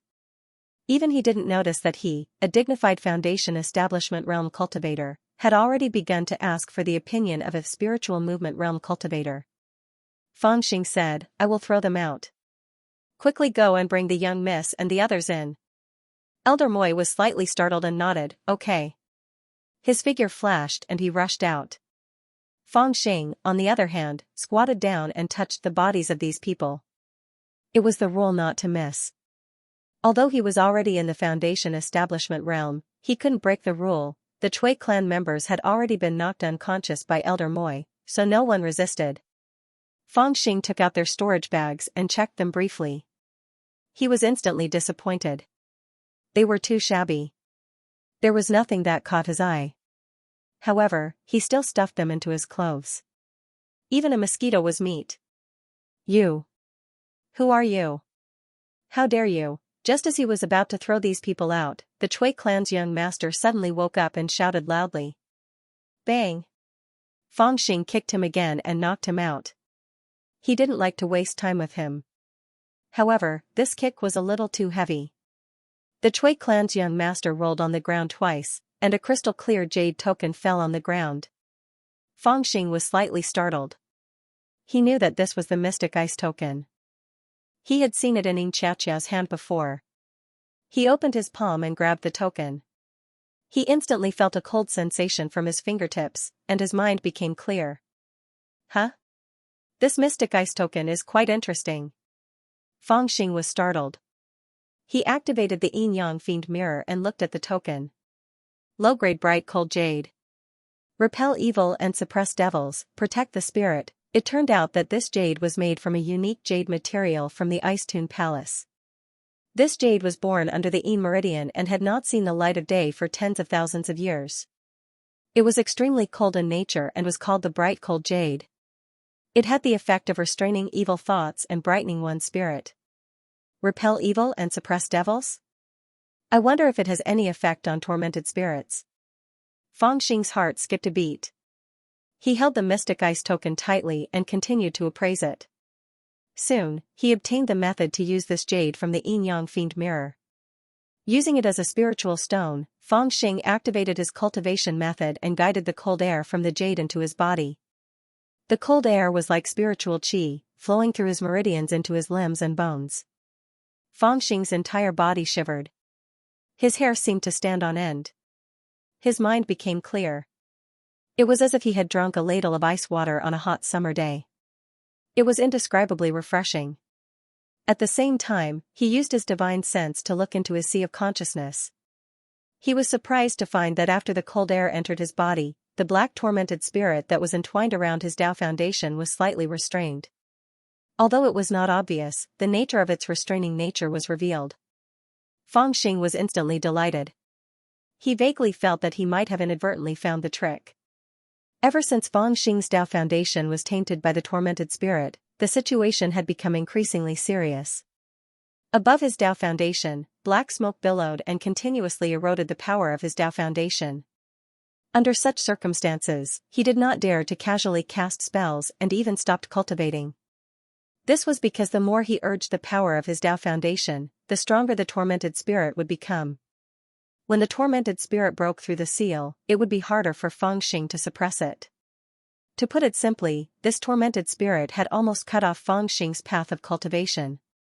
On the way here, he had been thinking about how the Huqin elder could cure his tormented spirit. He had made various guesses, but to no avail. Even Xianxia, the sect master of Blue Cloud sect, who had guided him to look for the Huqin elder, was not sure. The reason why he felt that the Huqin elder could cure the tormented spirit in Feng Xing's body was because of the Huqin elder's experience. Before the Huqin elder had formed his gold core, he had fought against a demon fiend sect from the western Hinyu prefecture. That evil sect had 10 powerful foundation establishment cultivators, known as the 10 Evils. They established their sect on the northern Chu's Cloud Compassionate Mountain. They stole babies and created the blood infant curse. They were best at cursing. The Huqin elder went to them and fought with the 10 Evils on the Cloud Compassionate Mountain. The Huqin elder used the strings of his zither as a sword to break the formation and the curse. He killed the 10 Evils and wiped out the entire demon fiend sect on the Cloud Compassionate Mountain alone. However, he also paid a huge price. He was entangled by the curse cast by the 10 Evils before they died, and he almost died. After that battle, the Huqin elder went into closed-door cultivation. He would not come out until the curse was cured.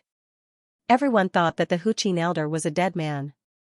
In addition, the Ice Tune Palace was in chaos. His first disciple was ostracized and his second disciple was killed by someone's conspiracy. The Huqin elder sect was wiped out.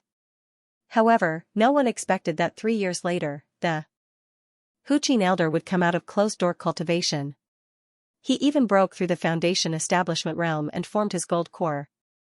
Needless to say, the Huqin elder, who had always been peaceful, went on a killing spree and cleansed the Ice Tune Palace to avenge his second disciple. From then on, his sect established its position in the Ice Tune Palace and had been passed down to this day. Xianxia thought that the Huqin elder might be able to help Feng Xing get rid of the tormented spirit because he felt that the curse cast by the Huqin elder was far more powerful than the one cast by Feng Xing. Since the old man could get rid of it, he might have a way to help Feng Xing. Of course, he wasn't sure. After all, Feng Xing's tormented spirit was cast using his life lamp, which was different from other curses. Could it be that the old man's method to get rid of the curse is related to the bright cold jade? Feng Xing couldn't help but be tempted. His eyes lit up and he began to think of a clever idea. The method of dispelling the tormented souls had been bothering Feng Xing for a long time, and he was at his wit's end. However, he did not expect that the profound ice token that he had seen many times in Xianxia's hands would have the effect of restraining the tormented souls. He was overjoyed. His little head had already started to think of all kinds of schemes. Perhaps his opportunity to dispel the tormented souls would fall on the bright cold jade. At this moment, he heard the footsteps of Elder Moi, Xianxia, and the others in the distance. He put away the profound ice token in his hand, then carried the Chui family members and walked out of the building. Outside the building, he met Elder Moi and the others. Their faces were all pale, and they were a little nervous. Just as he was about to enter the building, Xianxia suddenly cried out in a low voice, "I forgot to bring wine." Elder Moi was a little displeased, and he said in a low voice, "Why are you thinking about wine at this time? Also, when did you start drinking?" Xianxia blushed a little. She glanced at Feng Xing and said, "Forget it." Feng Xing was still carrying the people of the Cui family, so he said, "I'll go get them for you. You guys go in first and close the wooden door." Before Xianxia could say anything, Feng Xing had already run toward the spiritual boat with the people of the Cui family. Although she was a little worried, she had no choice but to enter the building with Elder Moy and the others, close the wooden door, and activate the array formation. As for Feng Xing, he was just looking for an excuse not to go back to the building. After discovering the characteristics of the Mystic Ice token, he had decided to get more Mystic Ice tokens. After all, the chili essence contained in the Mystic Ice token could help him suppress the Tao Foundation and Ferocious Aura, but the effect was too weak. He had to get more Mystic Ice tokens. Many a little makes a mickle, and there might be an obvious effect. Carrying the people of the Cui family, Feng Xing went back to the spiritual boat. After boarding the boat, he took out the one-legged copper spear that he had hidden in the back cabin and carried it on his back. After a moment of hesitation, he ran to the back cabin and took out 2 jars of wine, throwing them into the storage bag. After that, he took out another storage bag and poured out the contents. Then, he squatted on the ground and thought about something.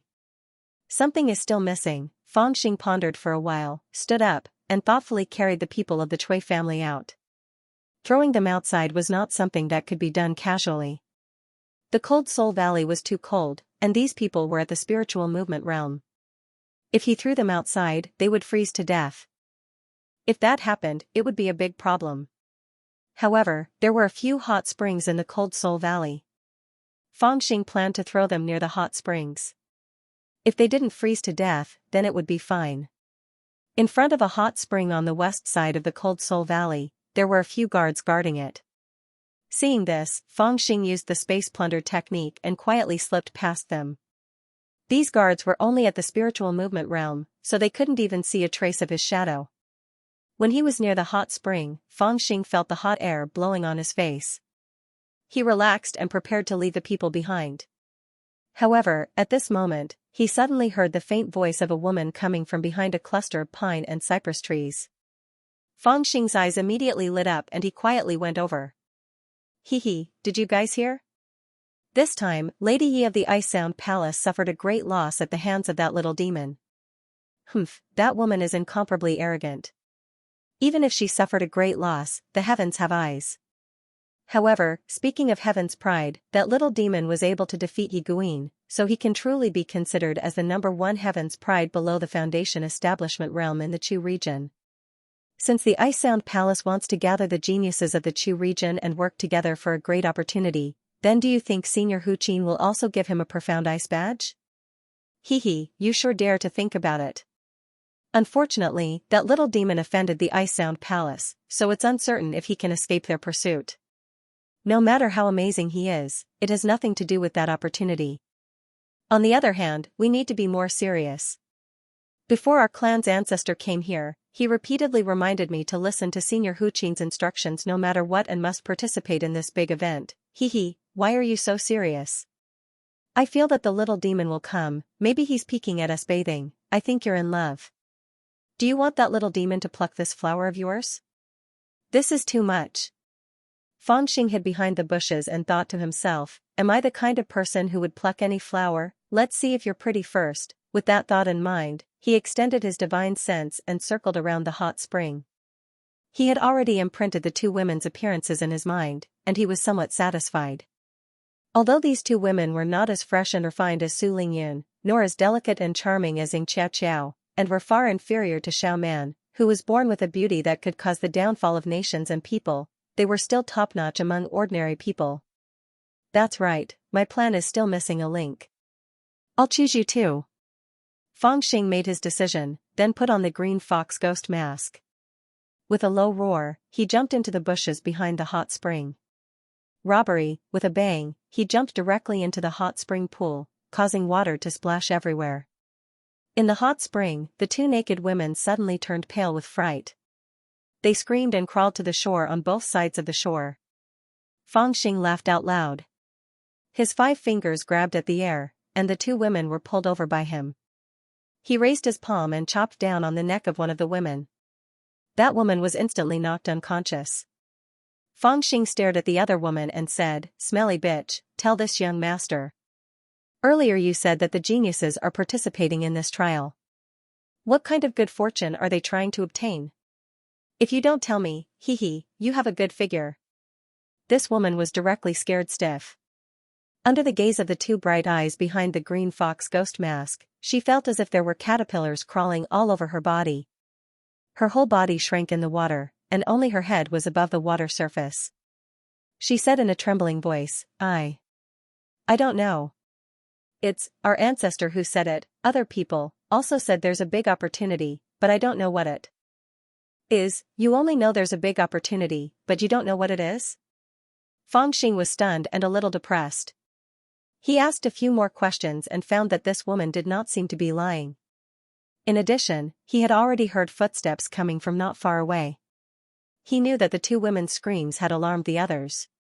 He did not dare to delay any longer. He slapped the woman unconscious with a palm, then laughed, took out a flying sword, and began to shave his head. When the surrounding guards arrived, they were immediately stunned by the scene in front of them. In the hot spring, the young mistress of the Zhu clan and the prodigy of the Zhang clan were lying naked at the edge of the hot spring, not a single strand of clothing on their bodies. Most importantly, both of their heads had been shaved bald, and their black hair had disappeared. Haha, now the plan is complete. Looking at the two locks of hair in his hand, Fang Xing was satisfied.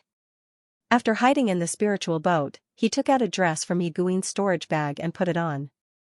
Then, he put on a lock of hair and looked at himself in the bronze mirror in the cabin wherein Xiao lived.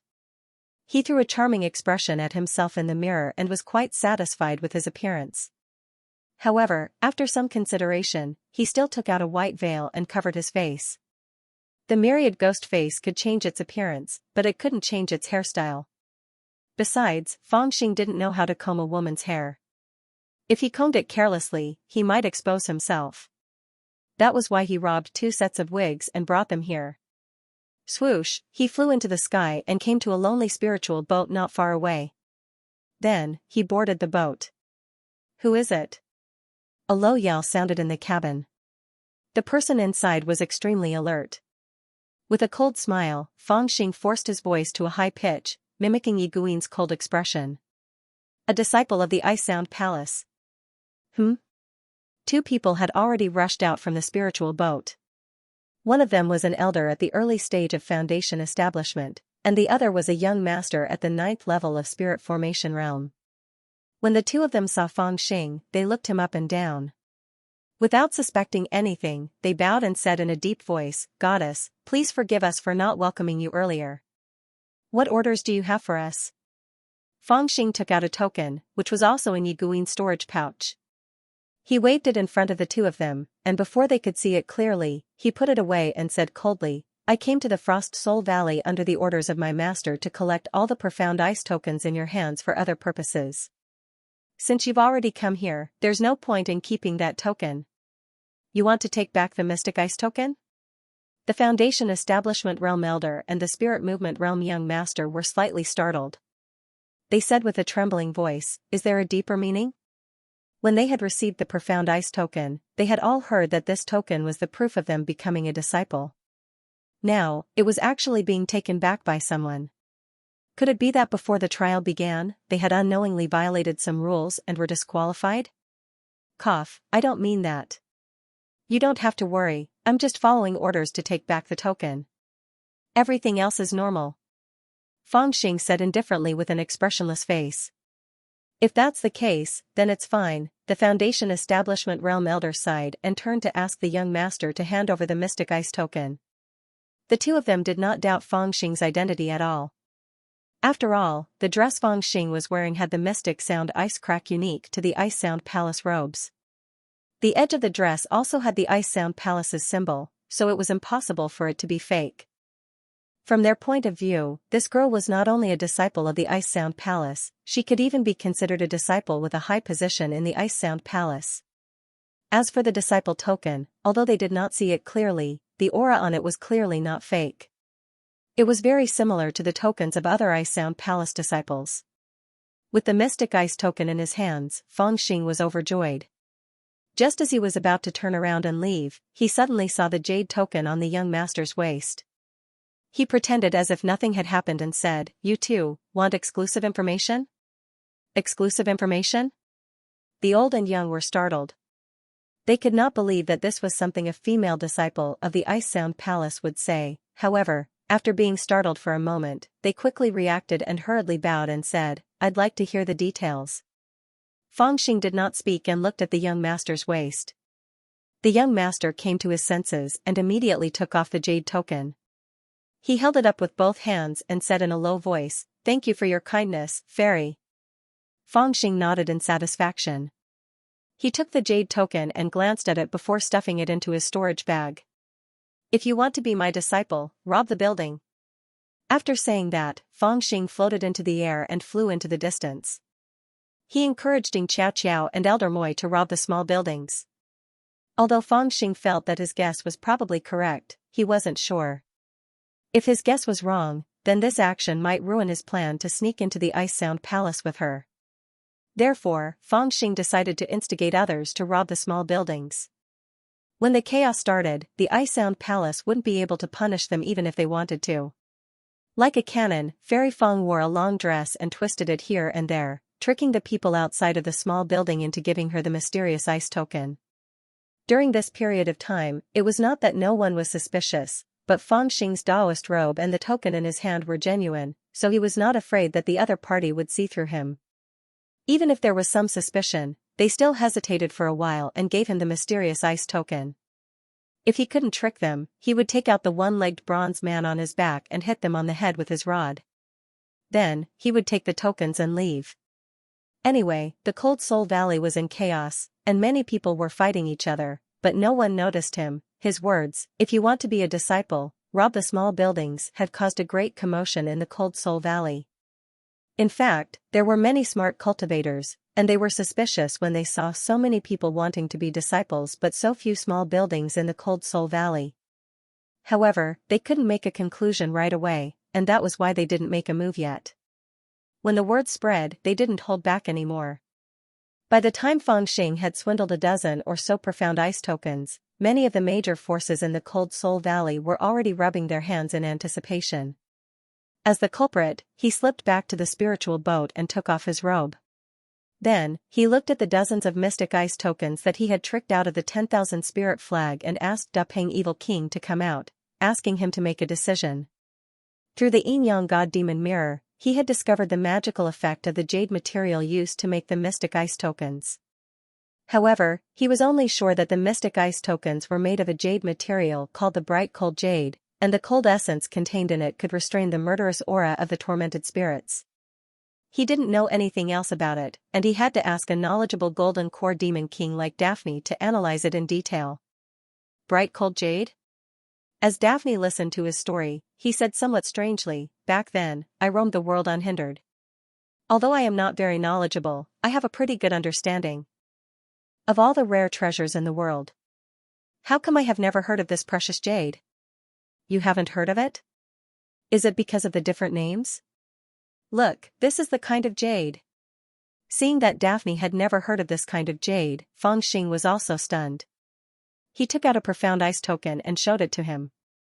Daphne manipulated a wisp of yin qi to wrap around the profound ice token and looked at it for a while. He shook his head and said, "I've never seen it before. Actually, from common sense, this jade material is extremely turbid and lacks spiritual energy. For cultivators, it is a very low-grade jade and cannot be used to refine weapons. The cold energy in it doesn't look special, but it can actually restrain the evil energy of the fiendish spirits in your body. Let me suppress it and show you." Fangxing allowed him to enter his divine sense C and absorbed a wisp of cold qi, demonstrating the process of the cold qi restraining the baleful qi in his Tao foundation. After watching it, the great rock evil monarch seemed to have understood something, and said, "Looks like it's true. The cold qi in this low-grade cold jade does have some tricks up its sleeves. This old man's knowledge is still too shallow, and I've never heard that the Ice Toon Palace has such a good item." Fangxing nodded slightly to show his understanding. The world was big and there were all kinds of strange things. There were all kinds of rare materials, and each had its own wonders. Not to mention Daphne, who was in the Golden Core realm. Even Yuanying or Tribulation Transcendents would not dare to say that they had recognized all the cultivation resources in the world. Even for him, he was only able to discover this effect because of the Yin-Yang Fiend Mirror. The Yin-Yang Fiend Mirror had a mysterious origin. There were not many things that it could not identify, but it could not be judged by common sense. Then help me study it. Can this cold jade dissolve evil energy? If it's not enough, I'll get a few more. Fangxing asked with concern. He did not know as much about tormented souls as Daphne did. Daphne pondered for a while and said, although this cold energy is effective against evil energy, it can only suppress it and not dissolve it. It's not a bad idea to prepare more. At least it can delay the time when the tormented souls in your body break the seal. However, if you want to completely dissolve it, the cold energy is not of high quality, so it will be very difficult. This is only a low-grade bright cold jade after all. If it's a high-grade one, it might be possible. Fangxing also remembered the Yin-Yang Fiend Mirror's evaluation of the cold jade and nodded thoughtfully. He was not very worried. Since the Ice Tune Palace had this kind of cold jade, it meant that he had found the right place. Other places did not have this kind of cold jade, but the Ice Tune Palace did, which meant that it was a specialty of the Ice Tune Palace. If there was a low-grade cold jade, then there would definitely be a high-grade cold jade, or even a supreme-grade cold jade. If a low-grade cold jade was not enough to dissolve his tormented souls, then what about a high-grade or supreme-grade cold jade? In this regard, Fangxing was quite optimistic. At this moment, in the Frost Soul Valley, the building robberies were getting more and more intense. Apart from the two small buildings in the deepest part of the valley, almost all the residents of the small buildings were provoked.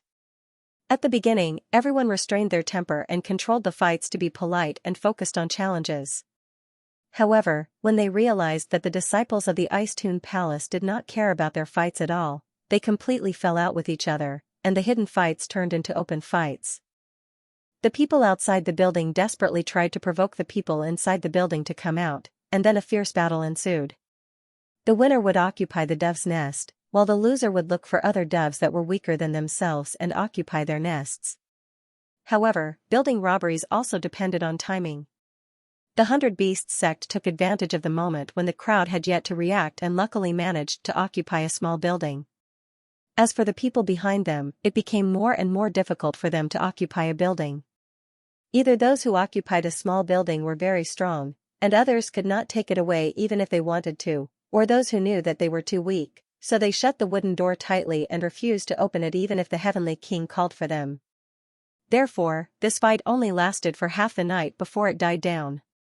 There were many forces that had the ability to compete, but faced with the tightly shut door, they were at a loss of what to do.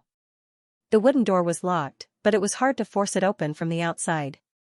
If the other party didn't want to open the door, they couldn't force their way in, right? Seeing that there were fewer and fewer fierce fights in the Cold Soul Valley, Fangxing, who had been hiding in the spiritual boat to watch the show, couldn't hide anymore. He was a person who wanted to see the world in chaos. Seeing that all the forces were having a hard time knocking on the door, he changed back into his servant's outfit and held a stick with a small flag on it.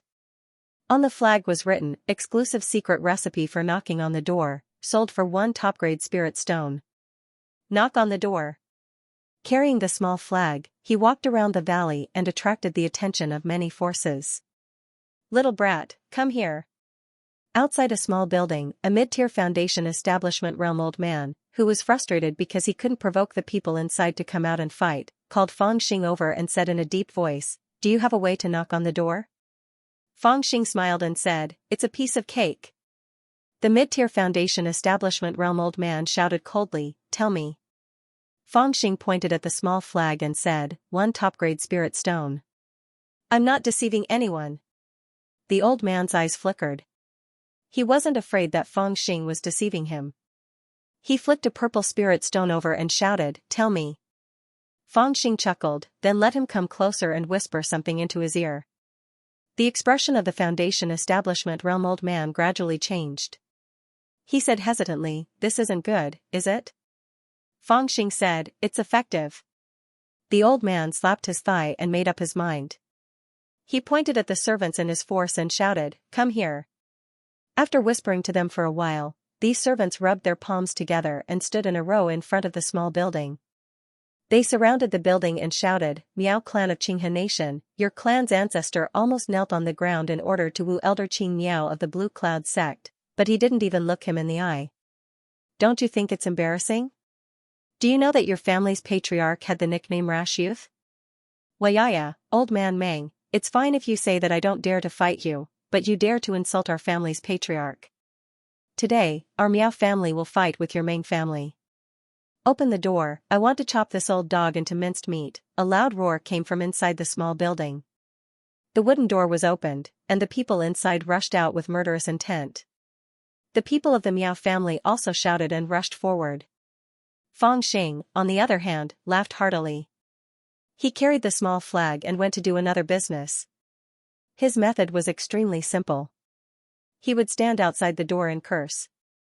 He would curse from the time when your family's patriarch peeked at the widow Zhang next door bathing to when the dog raised by your family's servant bit a passing beggar.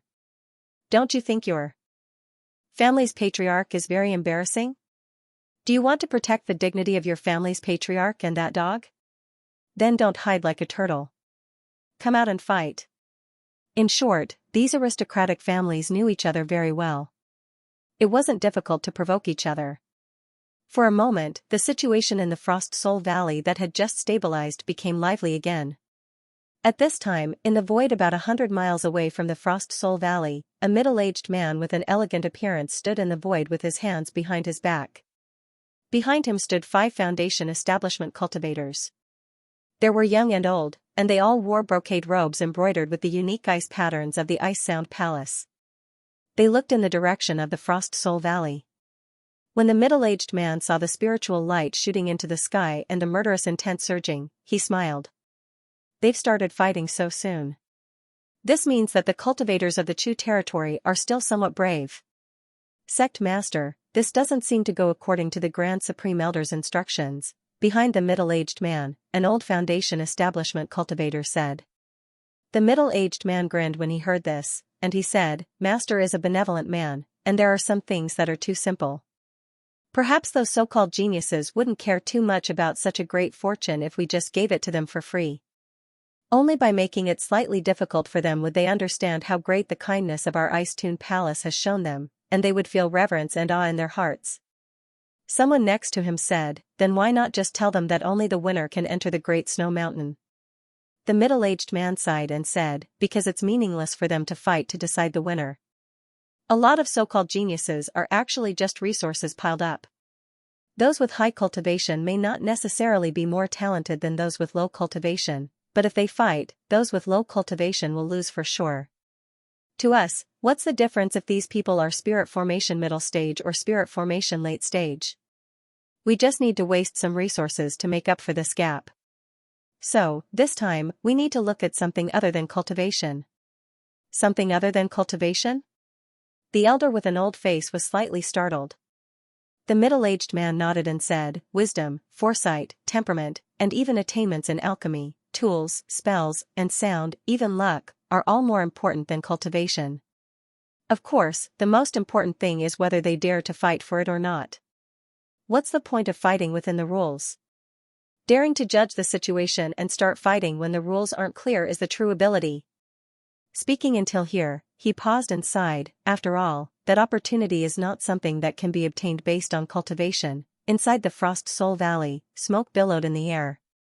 Killing was everywhere, and everyone was in danger.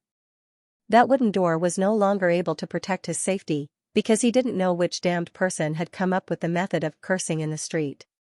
When someone cursed at your old ancestor, it was fine even if you didn't want to come out and fight. In the beginning, when people fought for the small building, they either tricked others to open the door or challenged loudly outside.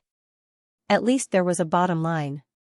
If the people inside the building felt uncertain, they could just be a coward and admit that they're not their opponent, right? But once this cursing in the street appeared, it wasn't that simple anymore. Some of the simplest methods were indeed the most effective ones. Don't hit people in the face, don't expose people's shortcomings.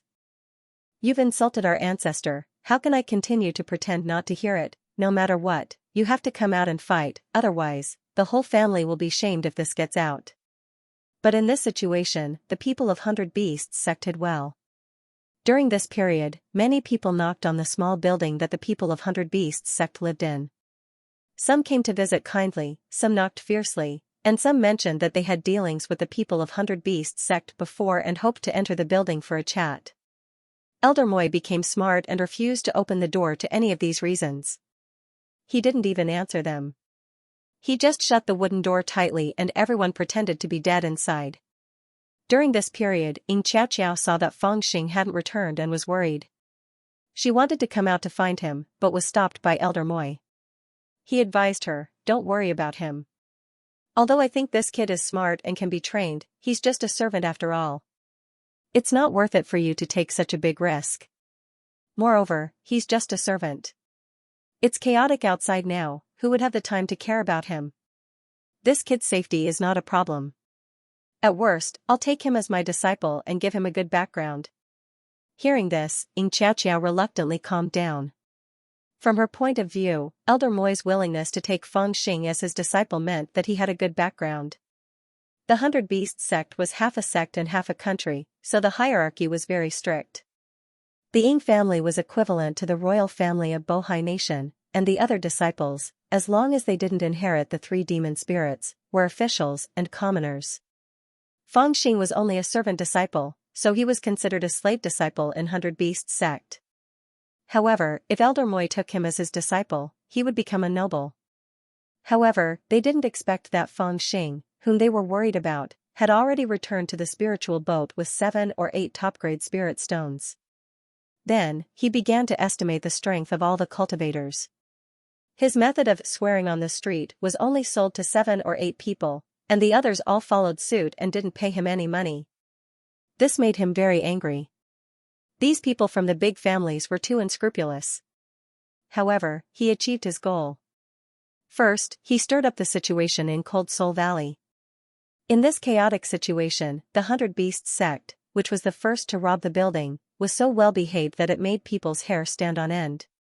Second, except for the Xiao family and Crown Prince Chu Huang's forces in the deepest part of the valley, he knew almost all the forces of the families inside out. In this case, it would be very easy to deal with any problems that he encountered later. In the chaos and killing, 3 days passed quickly. On the morning of the 3rd day, in the wind and snow, 7 or 8 Ice Sound Palace disciples wearing embroidered robes arrived on clouds. The ones leading them were 3 Foundation Establishment Realm Deacon Elders, and the rest were all outstanding disciples of Spirit Formation Realm. This group of people arrived in the sky above Cold Soul Valley. The leading Foundation Establishment Realm Elder glanced at the valley and said to the people stationed on the empty ground, "Fellow Taoists, thank you for your hard work. The Ice Sound Palace did not prepare well and neglected our esteemed guest. Please follow Eagle Stone to the banquet." His voice was loud and clear, and it instantly spread across the entire valley. The people stationed in the empty space of the Valley Sound Palace were all the forces that had lost in the fight for the small building. They were worried that they would be expelled from the Frost Soul Valley if they failed to get the small building. They were gathered together to discuss how they should defend themselves if the Ice Sound Palace really did so. Suddenly, they heard the elder of the Ice Sound Palace say, "We didn't prepare well and neglected our honored guest." They immediately felt a little comforted. They recognized that this Elder Eagle Stone was an extraordinary Foundation Establishment Realm expert of the Ice Sound Palace. His status in the Chu region was extremely high, and for him to personally invite them to the banquet, it could be said that he was extremely respectful and didn't look like he was doing official business. Under the guidance of Elder Eagle Stone, the various forces flew towards the west. Some people recognized that they were heading towards the direction of the Ice Sound Palace, and they became even more excited. They thought that although they lost in the fight for the building, the Ice Sound Palace didn't seem to treat them as a loser. Instead, they were invited to the Ice Sound Palace, which was a blessing and not a curse. After all, the Ice Sound Palace didn't explicitly say that they wanted to rob the building. It was only a rumor, so it might not be accurate. Along the way, they arrived at the Ice Sound Palace. In the main hall, a sumptuous spiritual banquet was already set up. Elder Eagle Stone was very polite and invited everyone to sit down. He courteously urged everyone to drink, and everyone relaxed and drank to their heart's content. After 3 rounds of wine, Elder Xianxia felt that it was about time. He smiled and said in a clear voice, "Fellow cultivators, after receiving the Mystic Ice Badge, you came all the way to my Ice Tune Palace. On behalf of the Ice Tune Palace, I, Xianxia, thank you all on behalf of the Ice Tune Palace. However, to be honest, the Palace Master has set up a test for you little prodigies. Unfortunately, you all failed to pass the test and can no longer enter the Ice Tune Palace." Complete silence. The people who were still drinking to their heart's content were immediately stunned. Although in this period of time, the Frost Soul Valley was already in a state of chaos, there were still some people who didn't participate in the fight due to their status.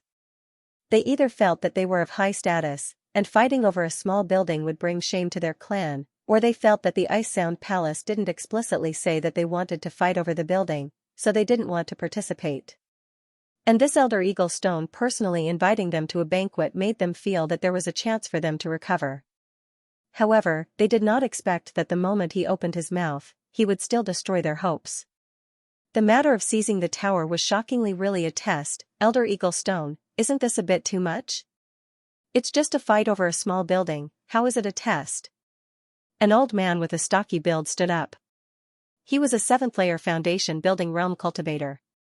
He was the protector of the Zhu clan of the Black Swamp country, and his strength was considered top-notch among all the clans that had arrived. However, when he was competing with the Mo clan of the Bailey country for the small building, he was ambushed by the opponent's protector with an artifact and was severely injured. Therefore, he was unable to compete with the other clans, and became one of the last clans to lose a small building. He was the most indignant, and was the first to stand up and question. Elder Eagle Stone smiled and said, "Although it's only a fight over a small building, we can still see many things. A loss is a loss." The protector of the Zhu clan shouted coldly, "I'm not convinced. If the Ice Sound Palace had stated that it was a test, it would have been fine. Everyone could have competed based on their own abilities. However, you didn't say anything before, and now you're saying that it's a test. How are you going to convince everyone?" As soon as his words left his mouth, it immediately caused a wave of responses. They all angrily criticized the Ice Sound Palace for violating the rules. This was also the countermeasure that they had discussed in the Frost Soul Valley. Since the Ice Sound Palace did not state it clearly, they could argue with reason. Facing the questioning that almost broke the roof, Elder Eagle Stone's expression remained calm as he calmly said, "This opportunity was initiated by the Grand Elder of the Ice Sound Palace.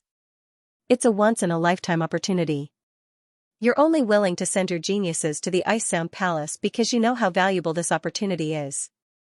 Since the opportunity belongs to the Ice Sound Palace, the rules are naturally set by the Ice Sound Palace. If you have any objections, you can barge into the Great Snow Mountain and complain to the Grand Elder and the few seniors."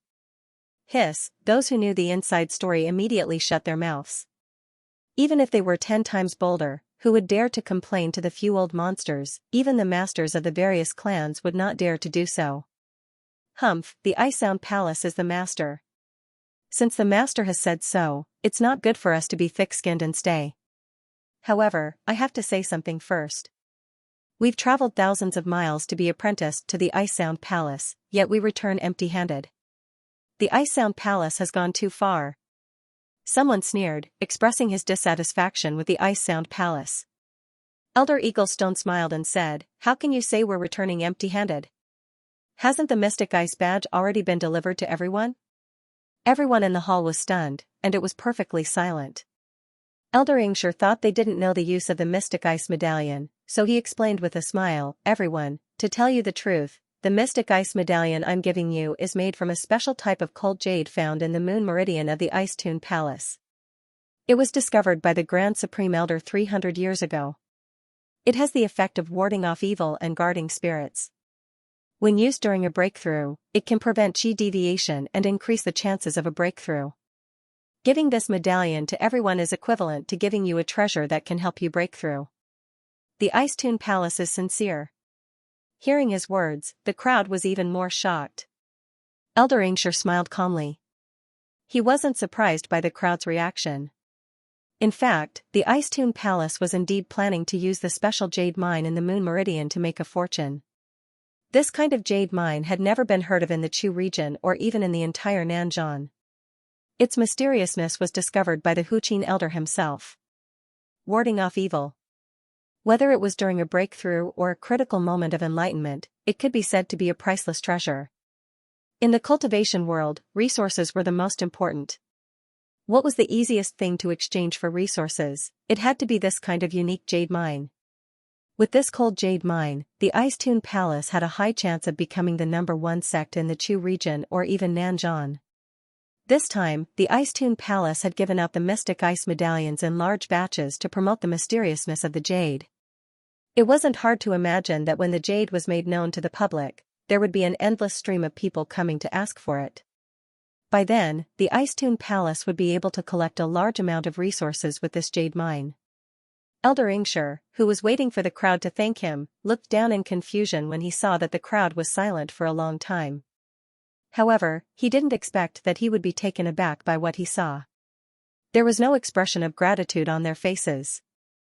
Instead, they all looked angry. This is too much. Is this how the Ice Tune Palace does things? The Zhu family's guardian was so angry that his chest was trembling. Even though we are a small family clan and can't compare to the Ice Tune Palace that has thousands of years of history, it's not nice for you to fool us like this, right? The Li family's guardian was furious. Ice Tune Palace, hehe, the Ice Tune Palace is known as the leader of the righteous sects in the Chu region. The guardian of the Chao family sneered. Elder Eaglestone was a little displeased and said coldly, "Do you think I'm exaggerating? The lunar jade was discovered by the great elder of our Ice Tune Palace. It's extremely effective in dispelling evil and protecting oneself. You'll know once you go back and give it a try." The Zhu family's Tao protector was even angrier. He pointed at Elder Eaglestone, his finger trembling. "You've clearly already taken back the profound ice medallion, yet you still say that you can go back and try it? Don't tell me that we're nothing in the eyes of the Ice Tune Palace?" "Right, the Ice Tune Palace has gone too far this time. Where is Palace Master Xiao? We must demand justice from him face to face. Does the Ice Tune Palace really want to break off relations with us clans?" Elder Eagle Rock also realized that something was wrong, and he yelled, "Don't be noisy, when will our Ice Tune Palace take back the Profound Ice Badge?" It was clearly a female disciple of your Ice Tune Palace who took the Profound Ice Badge, yet you still want to deny it? That's right, I even asked for her name. She's a fairy with the surname Feng. She even knocked me unconscious and snatched the Profound Ice Badge, yet your Ice Tune Palace is denying it now? The crowd was agitated, and the entire hall was in an uproar. Elder Eagle Rock's face turned green. He also realized the severity of the matter, and hurriedly summoned Palace Master Xiao Chongqing with a jade talisman, and told him what happened in a low voice. Xiao Chongqing was also extremely shocked, and after asking about the details of the matter, he was completely dumbfounded, and said in astonishment, "Someone actually disguised herself as a disciple of the Ice Tune Palace and cheated all of you of your Profound Ice Badges?" Seeing that even the Palace Master of the Ice Tune Palace was so shocked, the people in the hall lowered their voices, and they were also a little suspicious. As the Palace Master of the Ice Tune Palace, the first disciple of the #1 person in the Chu region, it seemed like there was no need for him to put on an act over such a small matter. It really wasn't done by a disciple of the Ice Tune Palace? Xiao Chongqing said in a deep voice, "You said that the woman's cultivation level is at the Foundation Establishment realm?" The guardian of the Zhu clan nodded, and said, "I've seen her moving like the wind. There's no doubt that she's at the Foundation Establishment realm." Xiao Chongqing let out a long sigh, and said, "Then we can be sure that someone must have impersonated her. There are 3 female Foundation Establishment realm disciples of the Ice Tune Palace, and they're all over 100 years old. They've been guarding the palace all this time, and only my junior sister Yiguin fits the description of the woman, but she's already followed Master deep into the Great Snow Mountain." What do you mean? The people in the hall were instantly stunned, and their mouths were wide open. Xiao Chongqing sighed, and said to Elder Eagle Rock, "It's not a big deal that the Profound Ice Badge has been stolen, all the esteemed guests, just give each of them a lunar jade. However, we must find the person who cheated the lunar jade. Apart from the disciples of the Ice Tune Palace, there's actually someone else in this world who knows the effects of the lunar jade. It's really strange. Could it be that Master's arrangements have been leaked?" At this point, he was suddenly shocked. Where are the people who stayed in the Frost Soul Valley now? Elder Eagle Rock was shocked, and hurriedly asked with a jade talisman. After a while, he said with a pale face, they've already entered the Great Snow Mountain. 2 hours ago, when Elder Eagle Rock was holding a banquet for the people who had yet to enter the building, the cultivators in the Frost Soul Valley, under the guidance of an old Foundation Establishment realm elder of the Ice-Tune Palace, rode all kinds of artifacts, and rushed toward a deep mountain about 300 miles north of the Frost Soul Valley. This place was a vast snowy mountain, and one could not see the end of it at a glance. At the foot of the mountain, there was a faint glow of treasures, as if there was a large formation protecting it. Let's go in, the opportunity is inside. The Foundation Establishment realm elder of the Ice-Tune Palace looked into the depths of the snowy mountain for a while, then sighed softly and said, the Grand Supreme Elder of our palace is inside. As long as you can reach the depths of the snowy mountain, there will naturally be an unparalleled opportunity waiting for you. However, this old man has to remind you of something. In this mountain, there is a large restrictive formation, and there are countless ferocious insects and beasts. It can be said that every step is dangerous, and even Foundation Establishment realm cultivators will find it difficult to enter the depths of the snowy mountain, let alone you. However, you don't need to panic, there are a few defensive talismans hidden in the snowy mountain. If you can obtain the defensive talismans, you will be able to reduce the pressure on the formation and easily enter the depths of the snowy mountain. Senior, does this mean that our mission is to snatch the defensive talismans? A prodigy asked. The Ice-Tune Palace elder sighed and said, there is no mission, as long as you can successfully enter the depths of the snowy mountain, it will be considered a success. However, the defensive talismans can help you reduce the pressure and avoid many risks. If you can obtain them, of course it's better if you can. The Grand Supreme Elder and the others in the depths of the snowy mountain will also judge your talent through the number of defensive talismans you have. Another person asked, what does the defensive talisman look like? Can you let us take a look first? The Ice-Tune Palace elder smiled and said, actually, the first defensive talisman has already been delivered to you. It's the Mystic Ice Badge in your hands. This badge is made from our Ice-Tune Palace's unique lunar enigmatic jade carving. It can resist the pressure of the formation to a certain extent. The defensive talisman hidden inside is also made from the lunar enigmatic jade carving, but its quality is better and can better resist the formation. When the prodigies heard this, they immediately gathered their courage and walked toward the entrance of the mountain. The guardians wanted to accompany them, but at this moment, the Ice-Tune Palace elder said, guardians, you can stay here. The prodigies will enter the depths of the snowy mountain to cultivate, but it's not convenient for you to enter. However, the servants who serve the prodigies can directly enter the depths of the snowy mountain and wait there. At this point, the prodigies finally understood. At this point, it was up to the prodigies to do their own thing. After a series of reminders, the crowd parted ways. Elder Moi stopped Feng Xing and told him that he wanted to bring him back to the 100 Beasts sect and accept him as a disciple. When Feng Xing heard this, he secretly rolled his eyes. Naturally, he refused to leave with Elder Moi and followed the others into the mountain entrance. Not far away, Xianxia felt extremely sweet when she heard this. This idiot, he even rejected such a good opportunity just to stay by my side? She was lost in her thoughts, but she did not realize that after entering the snowy mountain, the prodigies had already gathered together and whispered to each other. Soon, they reached an agreement and walked into the depths of the snowy mountain together. She was the only one who stood there alone. No one paid attention to her, as if she had been excluded from the crowd. She looked at the Ice-Tune Palace elder next to her with a confused gaze. The elder looked at her and said with a smile, if you are not confident that you can pass the snowy mountain, you can form an alliance. Xianxia then realized that the others had already formed an alliance, but she was the only one who had not thought of this. She immediately looked around and soon saw a familiar face. It was Mo Yang, the prodigy from the Mo clan of the Bailey country whom she had met on the way here. He was discussing with two people in a low voice. She quickly and carefully approached him and said in a low voice, Senior brother Mo. Mo Yang turned around and saw Xianxia. He was slightly startled and said with a smile, Junior sister Xianxia, do you want to form an alliance with us? Xianxia quickly nodded in a sincere manner. Mo Yang was a little tempted by her arrogant look and was about to agree.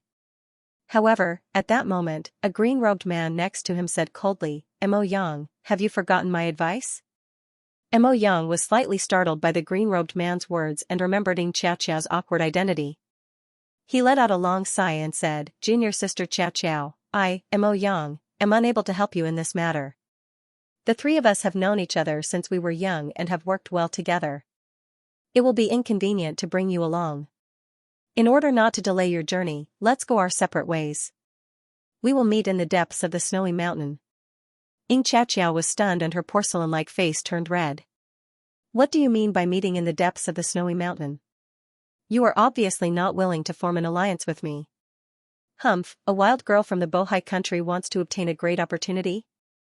Fairy Yi had an accident in Bohai Nation, and the Ice Sound Palace didn't directly vent their anger on the 100 Beasts sect, which is already a sign of leniency.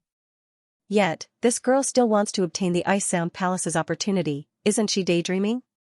Let's go, this girl is now the source of trouble. Whoever gets involved with her will be unlucky. I wonder how she passed the first round. Anyway, she's not fated for the second round. It turned out that when Yi Guin was in the Bohai country, she was dealt a heavy blow by Feng Xing. Many people in the Ice Sound Palace blamed the 100 Beasts sect. As a result, Xianxia became the source of trouble that everyone avoided. They were afraid that if they provoked her, the disciples of the Ice Sound Palace would hate them and cause unnecessary trouble. Furthermore, she was weak to begin with and could not be of much help. Therefore, no one allied with her. The elder of the Ice Toon Palace sighed slightly when he saw this, but he had no intention of intervening. He knew that this girl from the Bohai country had a special identity.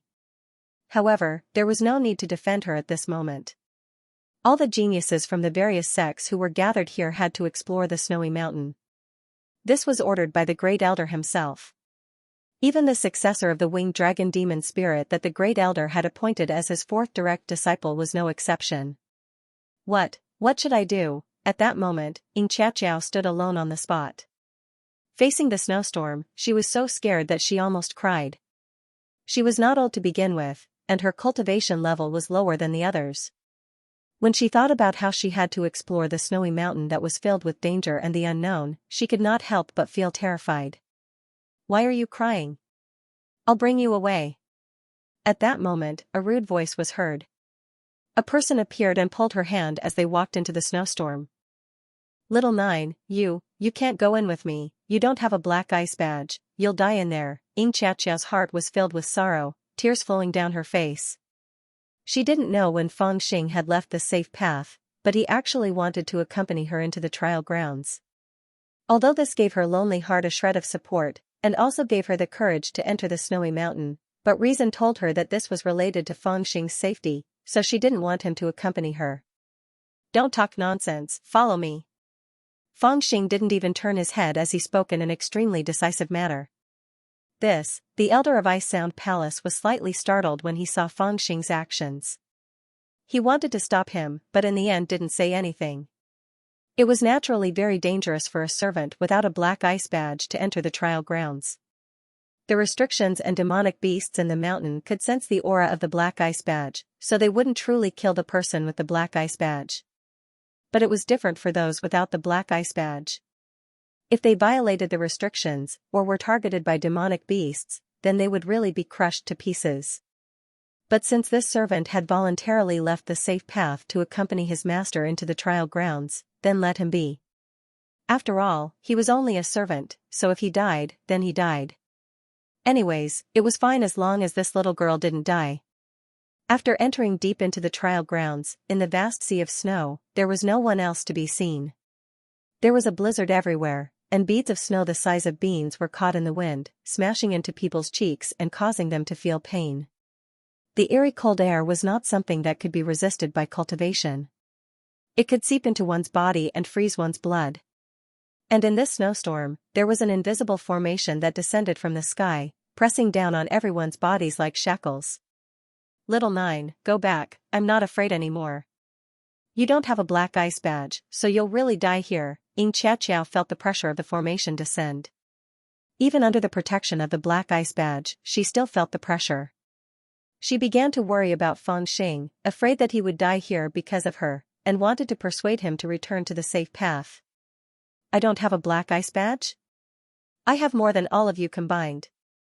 Feng Xing scoffed and naturally refused to go out. As a matter of fact, for the sake of safety, he felt it was better for him to enter the depths of the Great Snow Mountain. After discovering the use of the bright cold jade, there was no need for him to sneak into the Ice Tune Palace with Xianxia. Furthermore, he had also discovered that the Ice Tune Palace was not only recruiting disciples. There seemed to be some experts planning something in the depths of the Great Snow Mountain. According to his past habits, he should have gone deep into the Great Snow Mountain to investigate. However, although he was a ruthless person who dared to kill the most ruthless people, and also dared to slap the most ruthless women, but when he saw Xianxia standing alone in the world of ice and snow, that lost and helpless look, he felt a little soft-hearted and wanted to help her. Strictly speaking, this was the second time he had been kind, apart from the time he had saved Xiao Man. He could already feel that in this vast snowy mountain, there were restrictions and formations everywhere, and the pressure of the formation seemed to cover the entire snowy mountain. However, the power that controlled the various formation eyes emitted a faint cold air, and it was actually the cold air from the profound ice token. This kind of aura could resist the pressure of the formation to a certain extent, and allowed people to walk within the formation with difficulty. The Foundation Establishment Elder had said that this profound ice token was the first defensive talisman that they would give to the Heavens Chosen. There were many other defensive talismans hidden within the Great Snow Mountain. Without a doubt, these defensive talismans were also made from the cold jade carvings. It was no wonder that all the Heavens Chosen were looking for defensive talismans. If they could gather enough defensive talismans, then passing through this formation would be as easy as blowing off dust. However, the Foundation Establishment Elder probably did not expect that Feng Xing had more than 10 black ice badges on him. As he walked in the Great Snow Mountain, he could clearly feel the force of the formation brushing past him. Even the pressure that Xianxia was bearing was many times stronger than his. To him, this so-called trial ground was more like a shopping trip, let alone a trial. It seems like there's nothing impressive about this Great Snow Mountain. As they walked, Feng Xing could not help but mumble in his heart. He and Xianxia had already gone nearly 10 miles into the Great Snow Mountain. Apart from the boundless wilderness, they did not discover too many dangers. Of course, this was also because he had the Yin-Yang Demon Mirror, which allowed him to avoid the restrictions in advance. Little 9, we seem to have a chance of entering the depths of the Great Snow Mountain. Xianxia's emotions had calmed down a little. She whispered to Feng Xing. Feng Xing felt a little awkward when he heard her address him. He said, "Can you change the way you address me? Don't call me Little 9. Xianxia was taken aback. What else should I call you if not Little 9? She smiled and said, What do you want me to call you? Feng Xing said, Calling you Lord Jiao sounds better too. Xianxia pouted. I don't want to. How about I call you Brother Little 9? You're demoted by 1 rank without even greeting me. Whatever you want. Feng Xing felt a little helpless. He did not want to argue with her, so he casually agreed. I don't call people that. In Xianxia's heart, she did not know if it was because she thought of her brother Zhao Yang. Her mood was slightly downcast. Stop. Suddenly, Feng Xing grabbed her. He circled his arms around her Xiaoman waist and pulled her into his embrace. You. Why are you hugging me so tightly? Xianxia was shocked. Her breathing became hurried. She widened her eyes and looked at Feng Xing's face. Feng Xing did not look at her. His eyes were fixed in front of him. There's something in front. Xianxia turned her head in astonishment. She focused her eyes and was instantly shocked. But it turned out that just over 300 meters ahead of them, beneath a snowy ridge, there was actually a snow-white wyrm serpent that was as thick as a bucket coiled around it. Its body was over 30 meters long, coiled on an enormous white rock, and its lantern-sized eyes were ghastly looking at the two of them. This wyrm serpent was white in color, and in this boundless snowfield, it was extremely difficult to notice it, and they almost charged forward. Brother Little 9, this is a snow serpent. It's an extremely terrifying beast. I've heard my father mention it before. It's an ice attribute beast. It's extremely powerful. An adult snow serpent can almost fight with the early stages of foundation establishment. Let's go further away. Seeing that Feng Xing was hugging her because of this snow serpent, Xianxia felt slightly disappointed. But she still spoke in a low voice. Hee, I know it's a snow serpent. But why do we have to go further? Feng Xing's eyes flashed. No one knew what he was thinking. He lowered his voice and said, those bastards just now refused to form an alliance with you. Look at you crying like a bear. You're really too useless. Today, your Feng De, your Master Jiu will pull together the strongest alliance for you. We'll let you have a taste of what it feels like to walk sideways in this snowy mountain. What do you think? Xianxia was shocked. She hurriedly said, I'm afraid that even Elder Moi is not its opponent. We must not provoke it. Feng Xing looked at Xianxia seriously and said, then I want to talk to you. What does our 100 Beasts sect do? Xianxia was stunned. She said, what do we do? Feng Xing was speechless. He said disappointedly, we control monsters. Did you forget that our sect has a secret technique to control monsters? Xianxia finally understood, but she hurriedly shook her head and said, Brother Little Jiu, don't take the risk. My father said that the demonic beast godly bestowment art passed down in our sect is incomplete and might not necessarily be effective. Even when he and Elder Moi seal the demonic beasts, they need to first subdue the demonic beast before placing the seal on it and observing the effects. It's not like directly going up to become a god. Feng Xing had his own ideas. He casually said, do you know why your father asked me to take care of you? Xianxia said blankly, why? Feng Xing said, because I'm a genius in the art of beast raising. Then, without waiting for Xianxia's reaction, he quietly moved towards the snow flood dragon. Xianxia was so scared that cold sweat was dripping down her face. Their 100 Beasts sect had a divine seal incantation, which was meant to seal a demonic beast's divine sense, and use the demonic beast as one's own. However, that incantation was incomplete, and even her father didn't dare to easily seal a demonic beast, so she didn't trust Feng Xing even more. But, seeing that Feng Xing was speaking as if he was serious, she didn't know whether she should stop him or not. After all, among the 3 servants sent by her father, Feng Xing was indeed responsible for raising monsters. Old Xia, get up and work. Feng Xing walked towards the snow-fled dragon as if nothing had happened. But secretly, he woke up Daphne, who was sleeping in the 10,000 spirit flag. Of course, he didn't really understand the divine seal art. But with the 10,000 spirit flag, it wasn't difficult to control a monster that hadn't broken through its beast body. Simply put, just a trace of the 10,000 spirit flag's aura was enough to scare the snow-fled dragon into not daring to move. At this time, he only needed to engrave the seal on the monster's head and put on a show.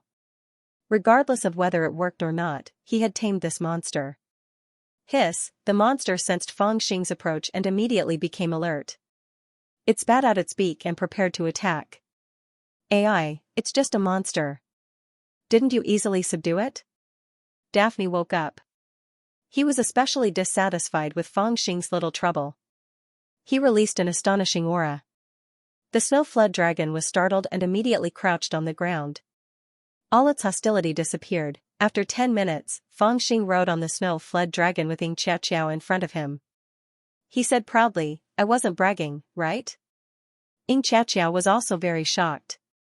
She looked at the extremely docile snow-fled dragon and said in surprise, Brother Little Jiu, how did you do it?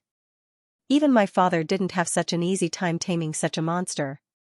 Feng Xing snorted and said, your father only has a higher cultivation level. His real ability is far from mine. He thought to himself, even your father was tamed by me. Don't talk about other things. With the snow-fled dragon as their transportation, the two of them moved much faster. The snow-fled dragon was born in the Great Snow Mountain, so it had an innate sense of the restrictive spells on the mountain. Naturally, it was able to avoid danger. Some of the weaker demonic beasts that lived in the mountain sensed the aura of the snow-fled dragon and avoided it, not daring to get close. When they ran into some powerful demonic beasts, Feng Xing would stop and seal them, then follow them from a distance. Not long after, there was a group of powerful monsters following behind the snow-fled dragon. It was as if a king was patrolling. Even Xianxia's face turned pale when she saw the group of monsters behind her. As the little princess of the 100 Beasts sect, she never thought that the 100 Beasts sect's spells would be so powerful. With a group of powerful demonic beasts following her, she had truly become the strongest ally in the Great Snow. Along the way, Feng Xing and Xianxia felt like they were here for a stroll. In reality, the environment inside the snowy mountain was extremely harsh. The pressure of the formation and the cold wind and snow made it hard to resist. Only with the protection of the profound ice badge could they barely resist it. Before this, the Heaven's Pride still had to move forward with great difficulty. They had to stay vigilant and avoid the attacks of the demonic beasts. They also had to use their own abilities to break the restrictions and obtain the defense talismans that the Ice Sound Palace had hidden all over the snowy mountain. This had almost reached the limit of what a spiritual movement realm Heaven's Prides could achieve. It was indeed difficult. However, all of these difficulties were nothing in the eyes of Feng Xing and Xianxia. Xianxia had a profound ice badge on her. Under the premise that she didn't need to use any effort to travel, she only needed to circulate her spiritual qi to resist the pressure of the formation that was suppressing her. It was even easier for Feng Xing. Even though they were already dozens of miles deep into the snowy mountain, he still didn't feel the slightest bit of pressure. It couldn't be helped. The ability of a dozen profound ice badges to dissolve the pressure was too strong. Yes, there's a restriction here. It's a talisman scroll with the word prisoner on it. The last stroke seems to have been added by someone afterwards. It should also be a test. The person who set up this restriction only wrote down half of the talisman and left it for the person who entered to complete the talisman. If they can comprehend the meaning of the talisman and complete the talisman, they will be able to obtain the defense talisman at the back. Feng Xing and Xianxia were at the back at the beginning. As they moved forward, they saw many traces of restrictions being broken. On the side of the road, the surrounding valleys, and the snowy peaks, there were many similar restrictions. According to Feng Xing's speculation, the defense talisman that the Ice Sound Palace mentioned at the beginning should be placed within these restrictions. The Heaven's Prides could use their attainments in alchemy, tools, arrays, and spells to break the restrictions and obtain the defense talisman. It was a test. Along the way, they had already seen many similar restrictions. Some were valleys filled with poisonous miasma, which required people who were proficient in alchemy to refine detoxification pills. Some were strange and complicated arrays, which required people who were proficient in arrays to calculate the operation of the arrays in order to enter. There were also some that required people who were proficient in refining mechanisms, which required people who were proficient in refining tools. Brother Xiaojiao, we've been left behind, we can't obtain the defense talisman. Xianxia looked at the surrounding restrictions that had been broken by the prodigies and said to Feng Xing worriedly. What do you know about alchemy, tools, arrays, and talismans? Xianxia said to Feng Xing worriedly. Feng Xing glanced at her and said, alchemy, tools, arrays, and talismans, what do you know about them? Feng Xing said, then you're not proficient in any of them. Looks like I'll have to use my method. Xianxia was shocked. What method? Feng Xing said, snatch them. Since they have the defense talisman, won't it be ours if we snatch it? Xianxia was stunned. She said, that's not a good idea. Actually, I can give these restrictions a try. Feng Xing said, are you confident that you can break them? Xianxia nodded and said, I still have some confidence. Feng Xing said, are you 100% confident? Xianxia was stunned. She shook her head and said, not really. Feng Xing slapped his thigh and said, see, I told you to use my method. Xianxia was speechless. No one would be 100% confident, right? She looked at Feng Xing and muttered, why do I feel like you want to snatch it? Feng Xing's face was a little red. He reprimanded, how can you say that? Aren't I doing this for your own good? Xianxia was a little embarrassed. She quickly said, I said the wrong thing, Brother Xiaojiao. I just don't think it's good to snatch their things. Those people seem to have some opinions about me. If I snatch their things. Feng Xing said, since they already have opinions, let's just snatch it first. Xianxia felt that he was in the right and couldn't refute him. She paused and made up her mind. She said, all right, I'll listen to you. But in her heart, she was already thinking that if worst comes to worst, she wouldn't take him as her disciple and would go back to Bohai country with brother Xiaojiao. Fangxing laughed and patted the snow dragon under him. He shouted, "Run faster, children. We're going to snatch things."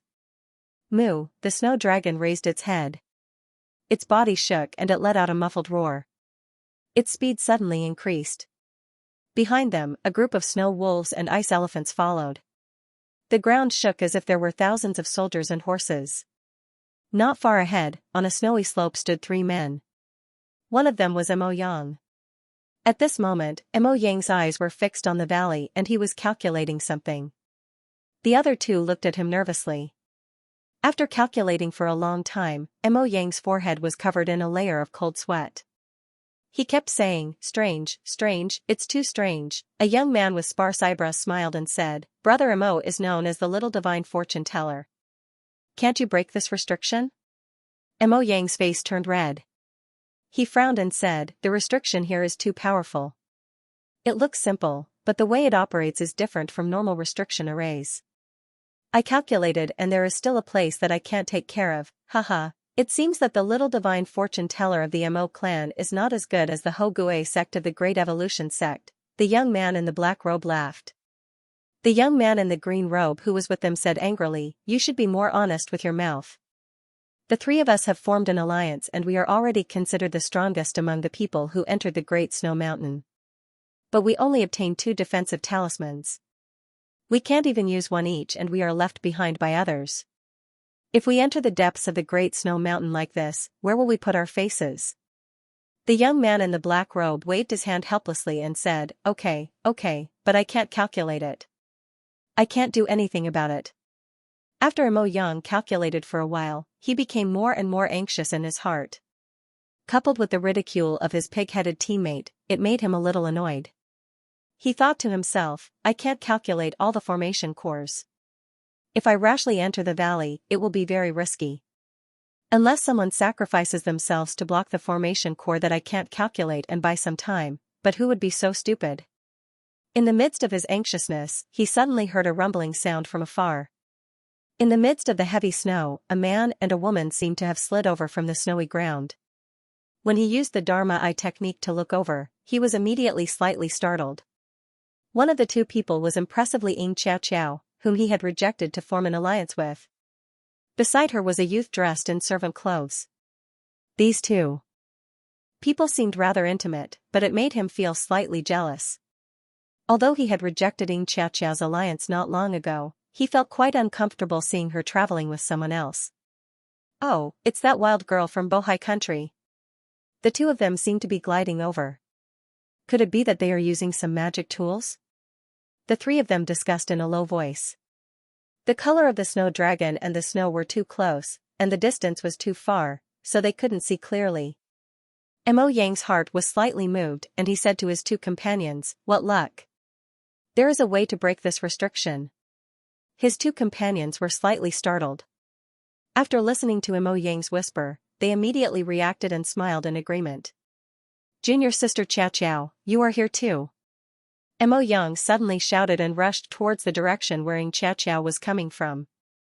He kept waving his hand. "Huh? There is business coming." Fangxing saw this and was delighted. He hurriedly pulled Xiao and jumped down from the snow dragon.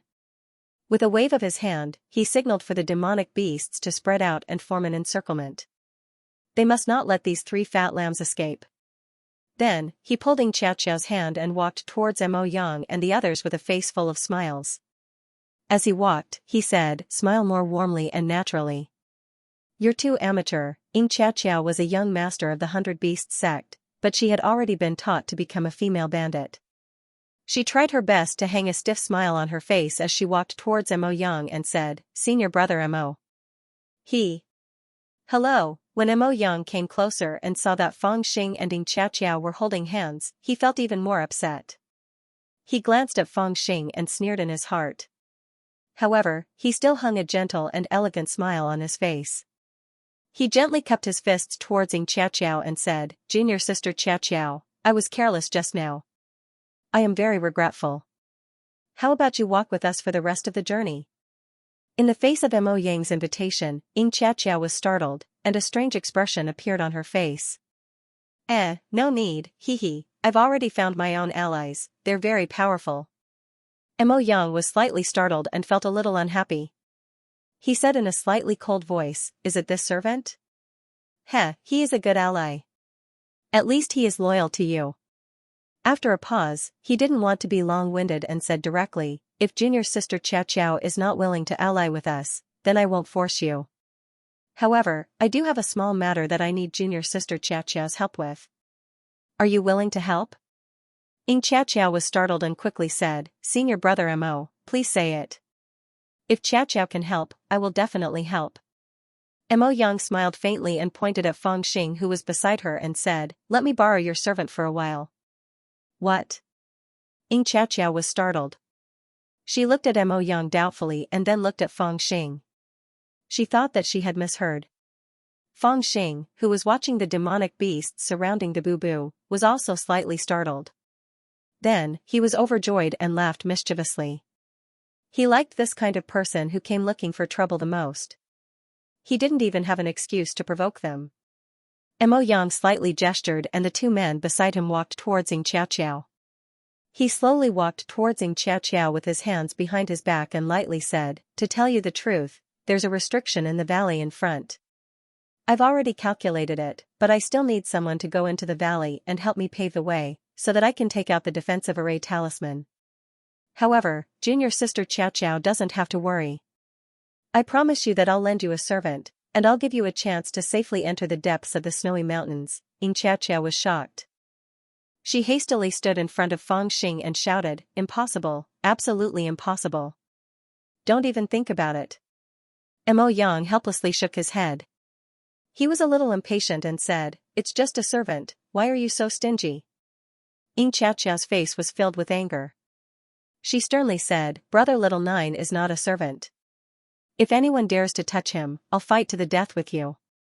The relationship between master and servant is really deep. The green-robed young master helplessly smiled and said, little girl, don't force us to use force. You're not our opponent. Xiao's porcelain face turned blood red. A hint of fierceness appeared on her face. Suddenly, she brandished her flying sword. Above her head, a huge winged serpent shadow flew out. It's her winged dragon demon spirit. She actually put on a fighting stance. However, at this moment, a hand was placed on her shoulder. Are you stupid? Why would you fight to the death with them? Feng Xing looked at her red face and said in astonishment. I'm very angry, Xiao also reacted. She was speechless for a moment, not knowing what to say. When she heard the words of Mo Yang and the others, she was so angry that she wanted to protect Feng Xing. She even forgot that she still had a large group of people waiting not far away.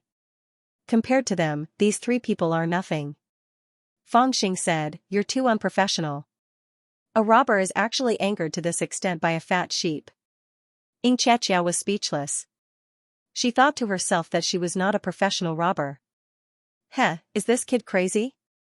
Listening to Feng Xing and Xiao whispering, the green-robed young master sneered and said in a low voice, don't waste time, take him down. Mo Yang nodded, the flying sword flew around his palm. Junior sister Xiao, don't be angry. After this, I will return you 10 obedient servants. As he said this, Mo Yang was already prepared to make his move. But all of a sudden, he felt that something was amiss. There seemed to be countless dangerous auras coming from the surroundings. Turning his head in panic, he and his two companions were stunned at the same time. They didn't know when, but they suddenly discovered that they had already been surrounded by countless demonic beasts. Snow flood dragons, ice wolves, frost lions, and even a white jade demon elephant. On the foreheads of each demonic beast, a strange rune flashed faintly, causing the group of demonic beasts to look like they were being controlled by someone. They were all staring at them with unfriendly gazes, filling up the entire mountain slope as if they would pounce on them at any moment. Don't mess around, Mo Yang's face changed as he said with a trembling voice.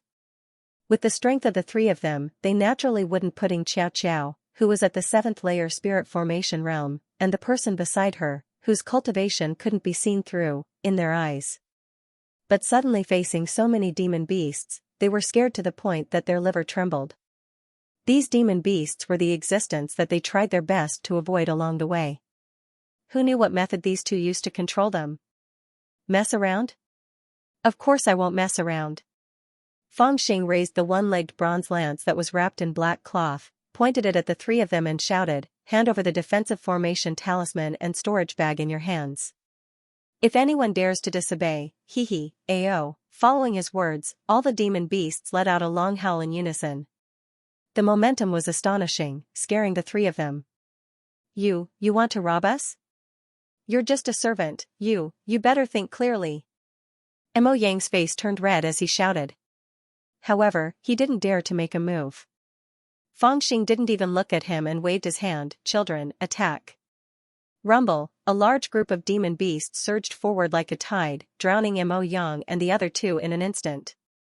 After the time it took for an incense stick to burn, Fangxing held the three defensive formation talismans in his hands. He looked at them over and over again, feeling very satisfied. And behind them in the snowy valley, Mo Yang and the other two were in the valley where the restriction had been broken. Their bodies were full of injuries and their clothes had been stripped off. They shivered as they squeezed into the snow, their faces filled with pain. They really wanted to die. If you want to snatch the defensive formation talismans, that's fine. If you want to snatch the profound ice token, that's fine too. But if you want to snatch our storage bag, there's no other way, we'll give it to you. But why did you strip us of our clothes? The three of them all had an extremely embarrassed expression on their faces. Although their relationship was not bad, they had never been so frank with each other before. As they walked, they robbed. In the training grounds of the Great Snowy Mountain, a strange scene appeared. On top of a snow-flood dragon sat a young man dressed in servant clothes. In front of him was a girl with skin as white as porcelain, and behind him was a group of ferocious demon beasts. They rumbled as they galloped on the snowy plains. They were simply a group of demon bandits that came and went as if they were flying.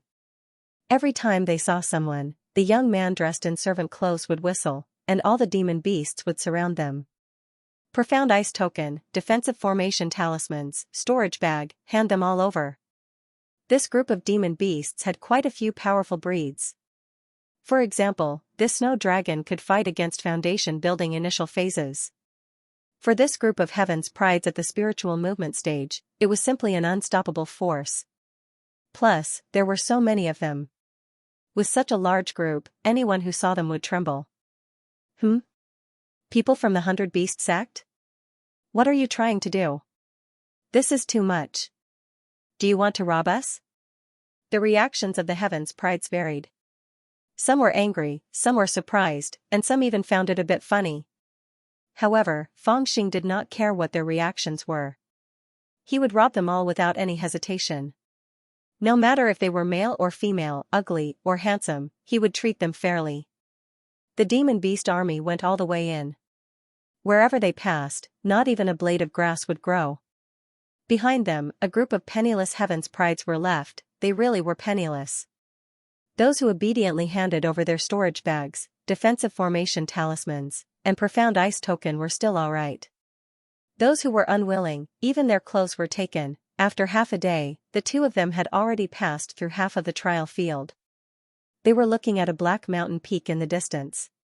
Haha, I told you that this snowy mountain trial was not that difficult, right? Fangxing rode on the back of the snow dragon and held 5 or 6 defensive formation talismans in his hands. He laughed out loud. Xianxia held 7 or 8 defensive formation talismans in her hands. She excitedly nodded her head and said, "It really doesn't seem difficult. Isn't the test we set up a bit too difficult?" At this time, in the depths of the snowy mountain, 5 elders were sitting on a jade platform in a majestic hall. They were discussing in a low voice. Since we want to choose a suitable successor, we naturally have to look at their true abilities. Otherwise, when they enter that place in the future, I'm afraid it's not a matter of whether they can obtain the opportunity, but whether they can survive. Someone said in a deep voice. Sigh, actually, I'm not optimistic about these people. There are a few true heavens prides in the Chu region and the surrounding 7 countries. The daughter of the Shao clan and Chu Huang can naturally be considered. The young lady named Yiguin from the Huqin sect can also be considered a heaven's pride. Then, there are 2 from the Blue Cloud sect who are not bad. Hogue men from the Dian sect is not bad, but it's a pity. An old man opened his mouth to speak, but he only said half of his sentence and did not continue. Next to him, an elder suddenly laughed and said, "After all, Yiguin was defeated, and Xiao Jianming is dead." Based on what you said, isn't the kid who betrayed the Blue Cloud sect the greatest heaven's pride in the Chu region?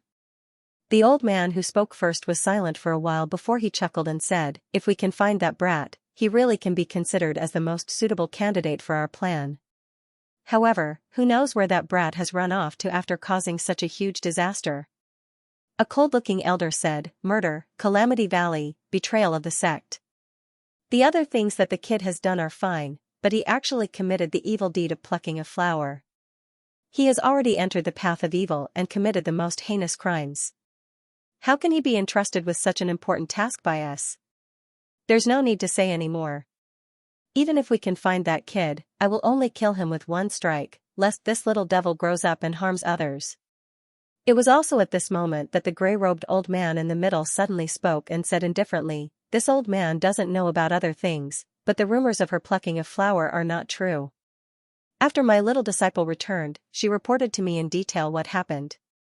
Although that little demon has a bad temper, she did not do such evil things to her.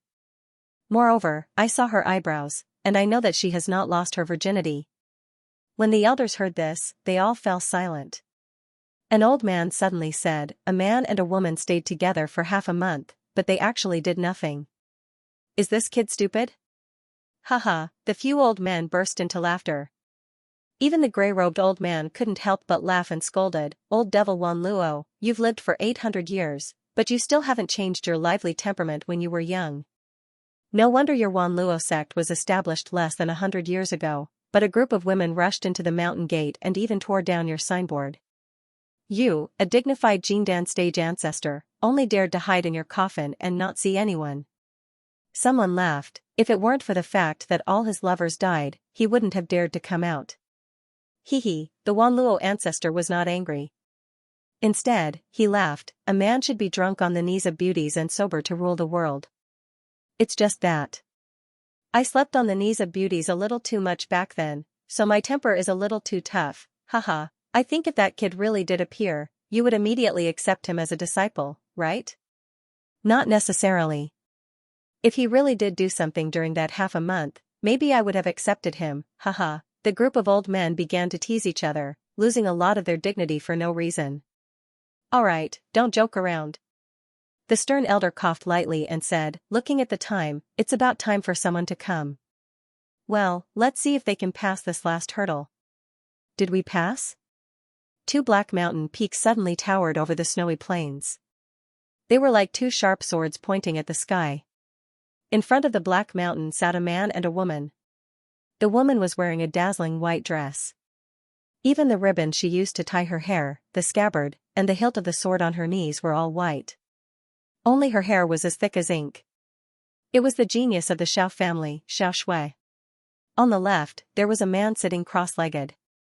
He did not move at all, as if he was a statue. This man was tall, with slender eyes and a high nose bridge. At first glance, he gave off a sense of firmness and sharpness. He was wearing a bright yellow Daoist robe embroidered with a 4-clawed dragon. His hair was tied up and he wore a golden crown. He was Crown Prince Chu Huang, who was at the Foundation establishment realm. The 2 Foundation realm cultivators who came to be apprenticed sat in front of the 2 black mountains like 2 door gods. Between them was a narrow and winding path that led to the back of the mountain. There was a group of people standing at the foot of the mountain over a kilometer behind the 2 of them. They were the prodigies and their servants who had arrived from the small path. They were also waiting anxiously for their masters to emerge from the training grounds. However, they never thought that after waiting for so long, they would only see the man and woman leading a group of demonic beasts charging towards them. Immediately, they began to discuss amongst themselves. "Which family are these 2 from? Hiss, they look like the people from Bohai. Why are they the first to pass the trial? Look at the many beasts behind them. Could it be that they borrowed the power of the beasts? Is that even possible? Didn't they say that you have to rely on your own strength to pass? Everyone began to discuss.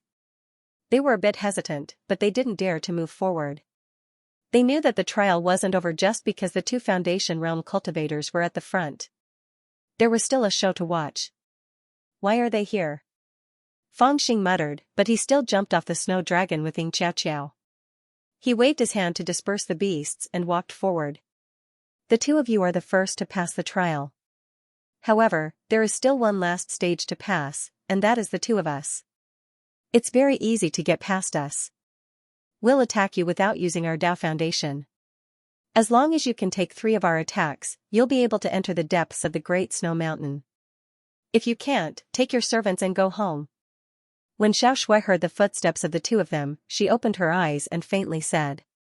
Fangxing was slightly moved when he heard that.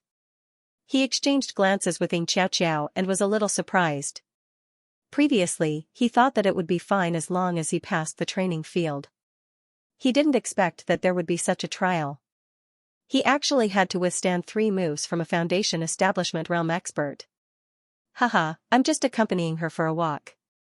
She's timid, so I won't have to pass this last round. Fangxing laughed it off and urged Xianxia to step forward while he took the initiative to step aside. Xianxia turned around and glanced at him. Fangxing smiled and said, "Do your best. I'm counting on you to enter the Ice Tune Palace." He was telling the truth. Along the way, he had been racking his brains trying to sneak into the Ice Tune Palace through this lass. Since he had already come this far and cleared the trial grounds, he was on the verge of success. Naturally, he did not want any accidents to happen. When Xianxia heard this, she nodded her head and said, "Brother Xiaojiu, don't worry." After saying this, she gathered her courage and walked forward. However, at this moment, the girl named Xiaoshui calmly looked at Fangxing and said, "Are you sure you want to give up this opportunity? Our mission here is to let everyone who walks out of the training field withstand 3 of our attacks. If you can withstand it, you'll be able to enter the Great Snow Mountain and obtain the opportunity. Since you walked out of the training field, you have the qualifications." When Fangxing heard this, he was slightly startled. He pointed at his own nose and said, "I didn't receive the Black Ice Badge." Xiaoshui lightly smiled and said, "Before entering the mountain, you need to see the Black Ice Badge. Once you enter the Great Snow Mountain, you don't need to look at it anymore." "Brother Xiaojiu, that's great. If you can withstand 3 of her attacks, doesn't that mean you can join the Ice Tune Palace with me?" Xiaoxiao's eyes lit up as she tugged on Fangxing's sleeve and said. Fangxing pondered for a moment. He wasn't worried that he wouldn't be able to withstand 3 of her attacks, but he was worried that she would be able to see through his cultivation. However, after thinking about it carefully, he felt that if this girl didn't use her Dao Foundation spiritual energy, he wouldn't be able to see through her 3 attacks. Thus, he agreed and said to Xiaoxiao, "Alright, I'll take 3 of her attacks and scout the way for you." As he spoke, he arrived 10 meters away from Xiaojiu and crossed his arms in front of his chest. "Come." Xiaoshui lightly said, "You can use your weapon, your movement skill, or your magic weapon. No matter what, as long as you are still standing after my 3 attacks, it will be considered that you have passed the test. The opportunity in the depths of the snow mountain will belong to you." Fangxing chuckled and said, "Then you better be gentler." A trace of a smile flashed across Xiaoshui's face. She didn't speak anymore. After pondering for a moment, she pressed her palm down. Her palm was crystal white and her movements were as light as a fairy's. It was as if she didn't eat the food of the mortal world. However, when her palm pressed down, the force of her palm seemed to have enveloped the surrounding 10 meters. It was clearly only a palm, but after it was sent out, her hand couldn't be seen. It only felt that the surrounding space was filled with the force of her palm, giving off a feeling that it couldn't be dodged or blocked. This girl does have some skills. If she used her Dao Foundation spiritual energy, this palm would be 10 times more terrifying. Fangxing's heart jolted slightly, and he became somewhat solemn.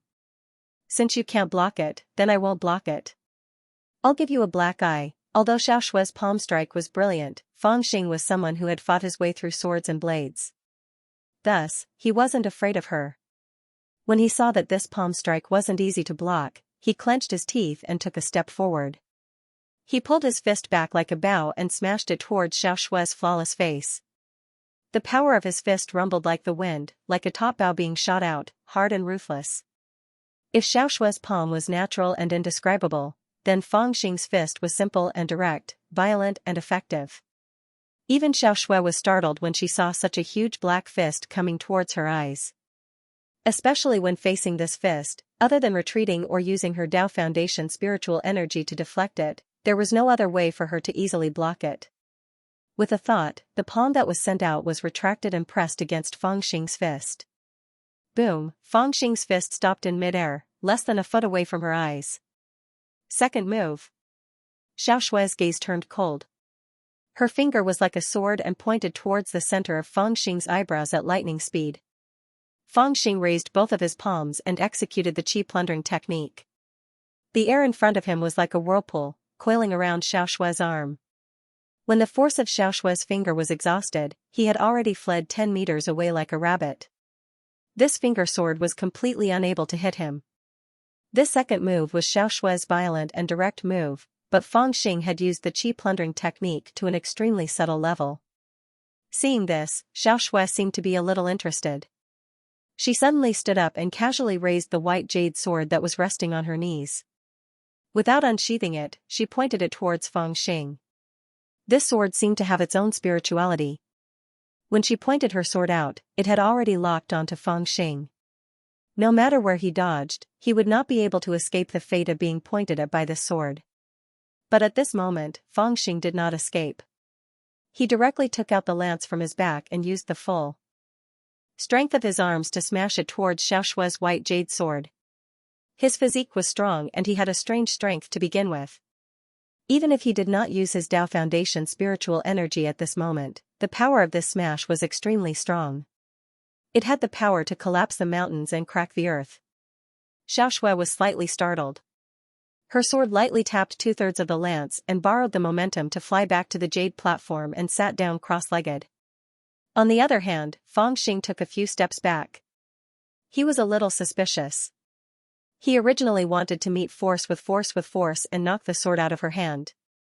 He did not believe that under the situation where both of them did not use their Tao Foundation spiritual energy, her strength would be stronger than his. But he did not expect that this woman's sword technique would be so ingenious. Her sword struck the weakest part of his lance and forced him to take a few steps back. In terms of techniques, she won. Of course, according to her rules, he had already withstood 3 moves, so he won. The reason why we fought these last 3 moves was to see how high your attainments in combat techniques are. You are very good. From the looks of it, you are a person who has experienced hundreds of battles. When I was in the spirit formation realm, I did not dare to say that I was stronger than you. But now, I am very curious. I hope that after you build your foundation, you can come and find me for a fight. No matter who wins or loses, I, Xiaoshue, will treat you as a friend, Xiaoshue calmly said. However, Fang Xing could faintly feel that under this woman's calmness, there was actually some excitement. That kind of excitement was like a wine lover seeing good wine, or a foodie seeing good food. This woman has taken a fancy to me. Fang Xing secretly thought in his heart. However, on the surface, he smiled and said, "Did I pass?" Xiaoshue nodded her head. She lightly pointed behind her and said, "Of course, you can enter the depths of the great snowy mountain." Fang Xing was overjoyed. He cupped his fists towards Xiaoshue and waved his hand at Xianxia. "It's your turn. Come quickly." Xianxia also excitedly walked up and asked Fang Xing in a low voice, "Was it easy?" Fang Xing replied, "It doesn't seem difficult. You just have to be a little more ruthless." He muttered to Xianxia about his experience in the 3 moves he exchanged with Xiaoshue. Xiaoshue felt a little helpless when she saw it. "Big sister, it's my turn, right?" Xianxia remembered Fang Xing's words. She became more confident as she gracefully arrived in front of Xiaoshue. Xiaoshue was rather polite. Before she spoke, she lightly bent down and bowed. "It's my turn." Before Xiaoshue could reply, Crown Prince Chu Huang, who was beside her, suddenly opened his eyes and said softly. Xiaoshue also lightly sighed and said, "That's right. This time, it's his turn." "This? Your Highness is too courteous." Seeing this, Xiaoxiao could only bow in front of Crown Prince Chu Huang. Crown Prince Chu Huang's gaze coldly looked at her face and suddenly said, "You're that girl from Bohai Country's 100 Beasts sect?" Xianxia was slightly stunned. She nodded and said, "That's right.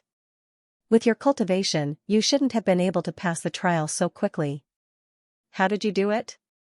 Crown Prince Chu Huang's voice was cold, without a trace of emotion. End of chapter 225. Don't forget to subscribe, like, and share the video to support the channel.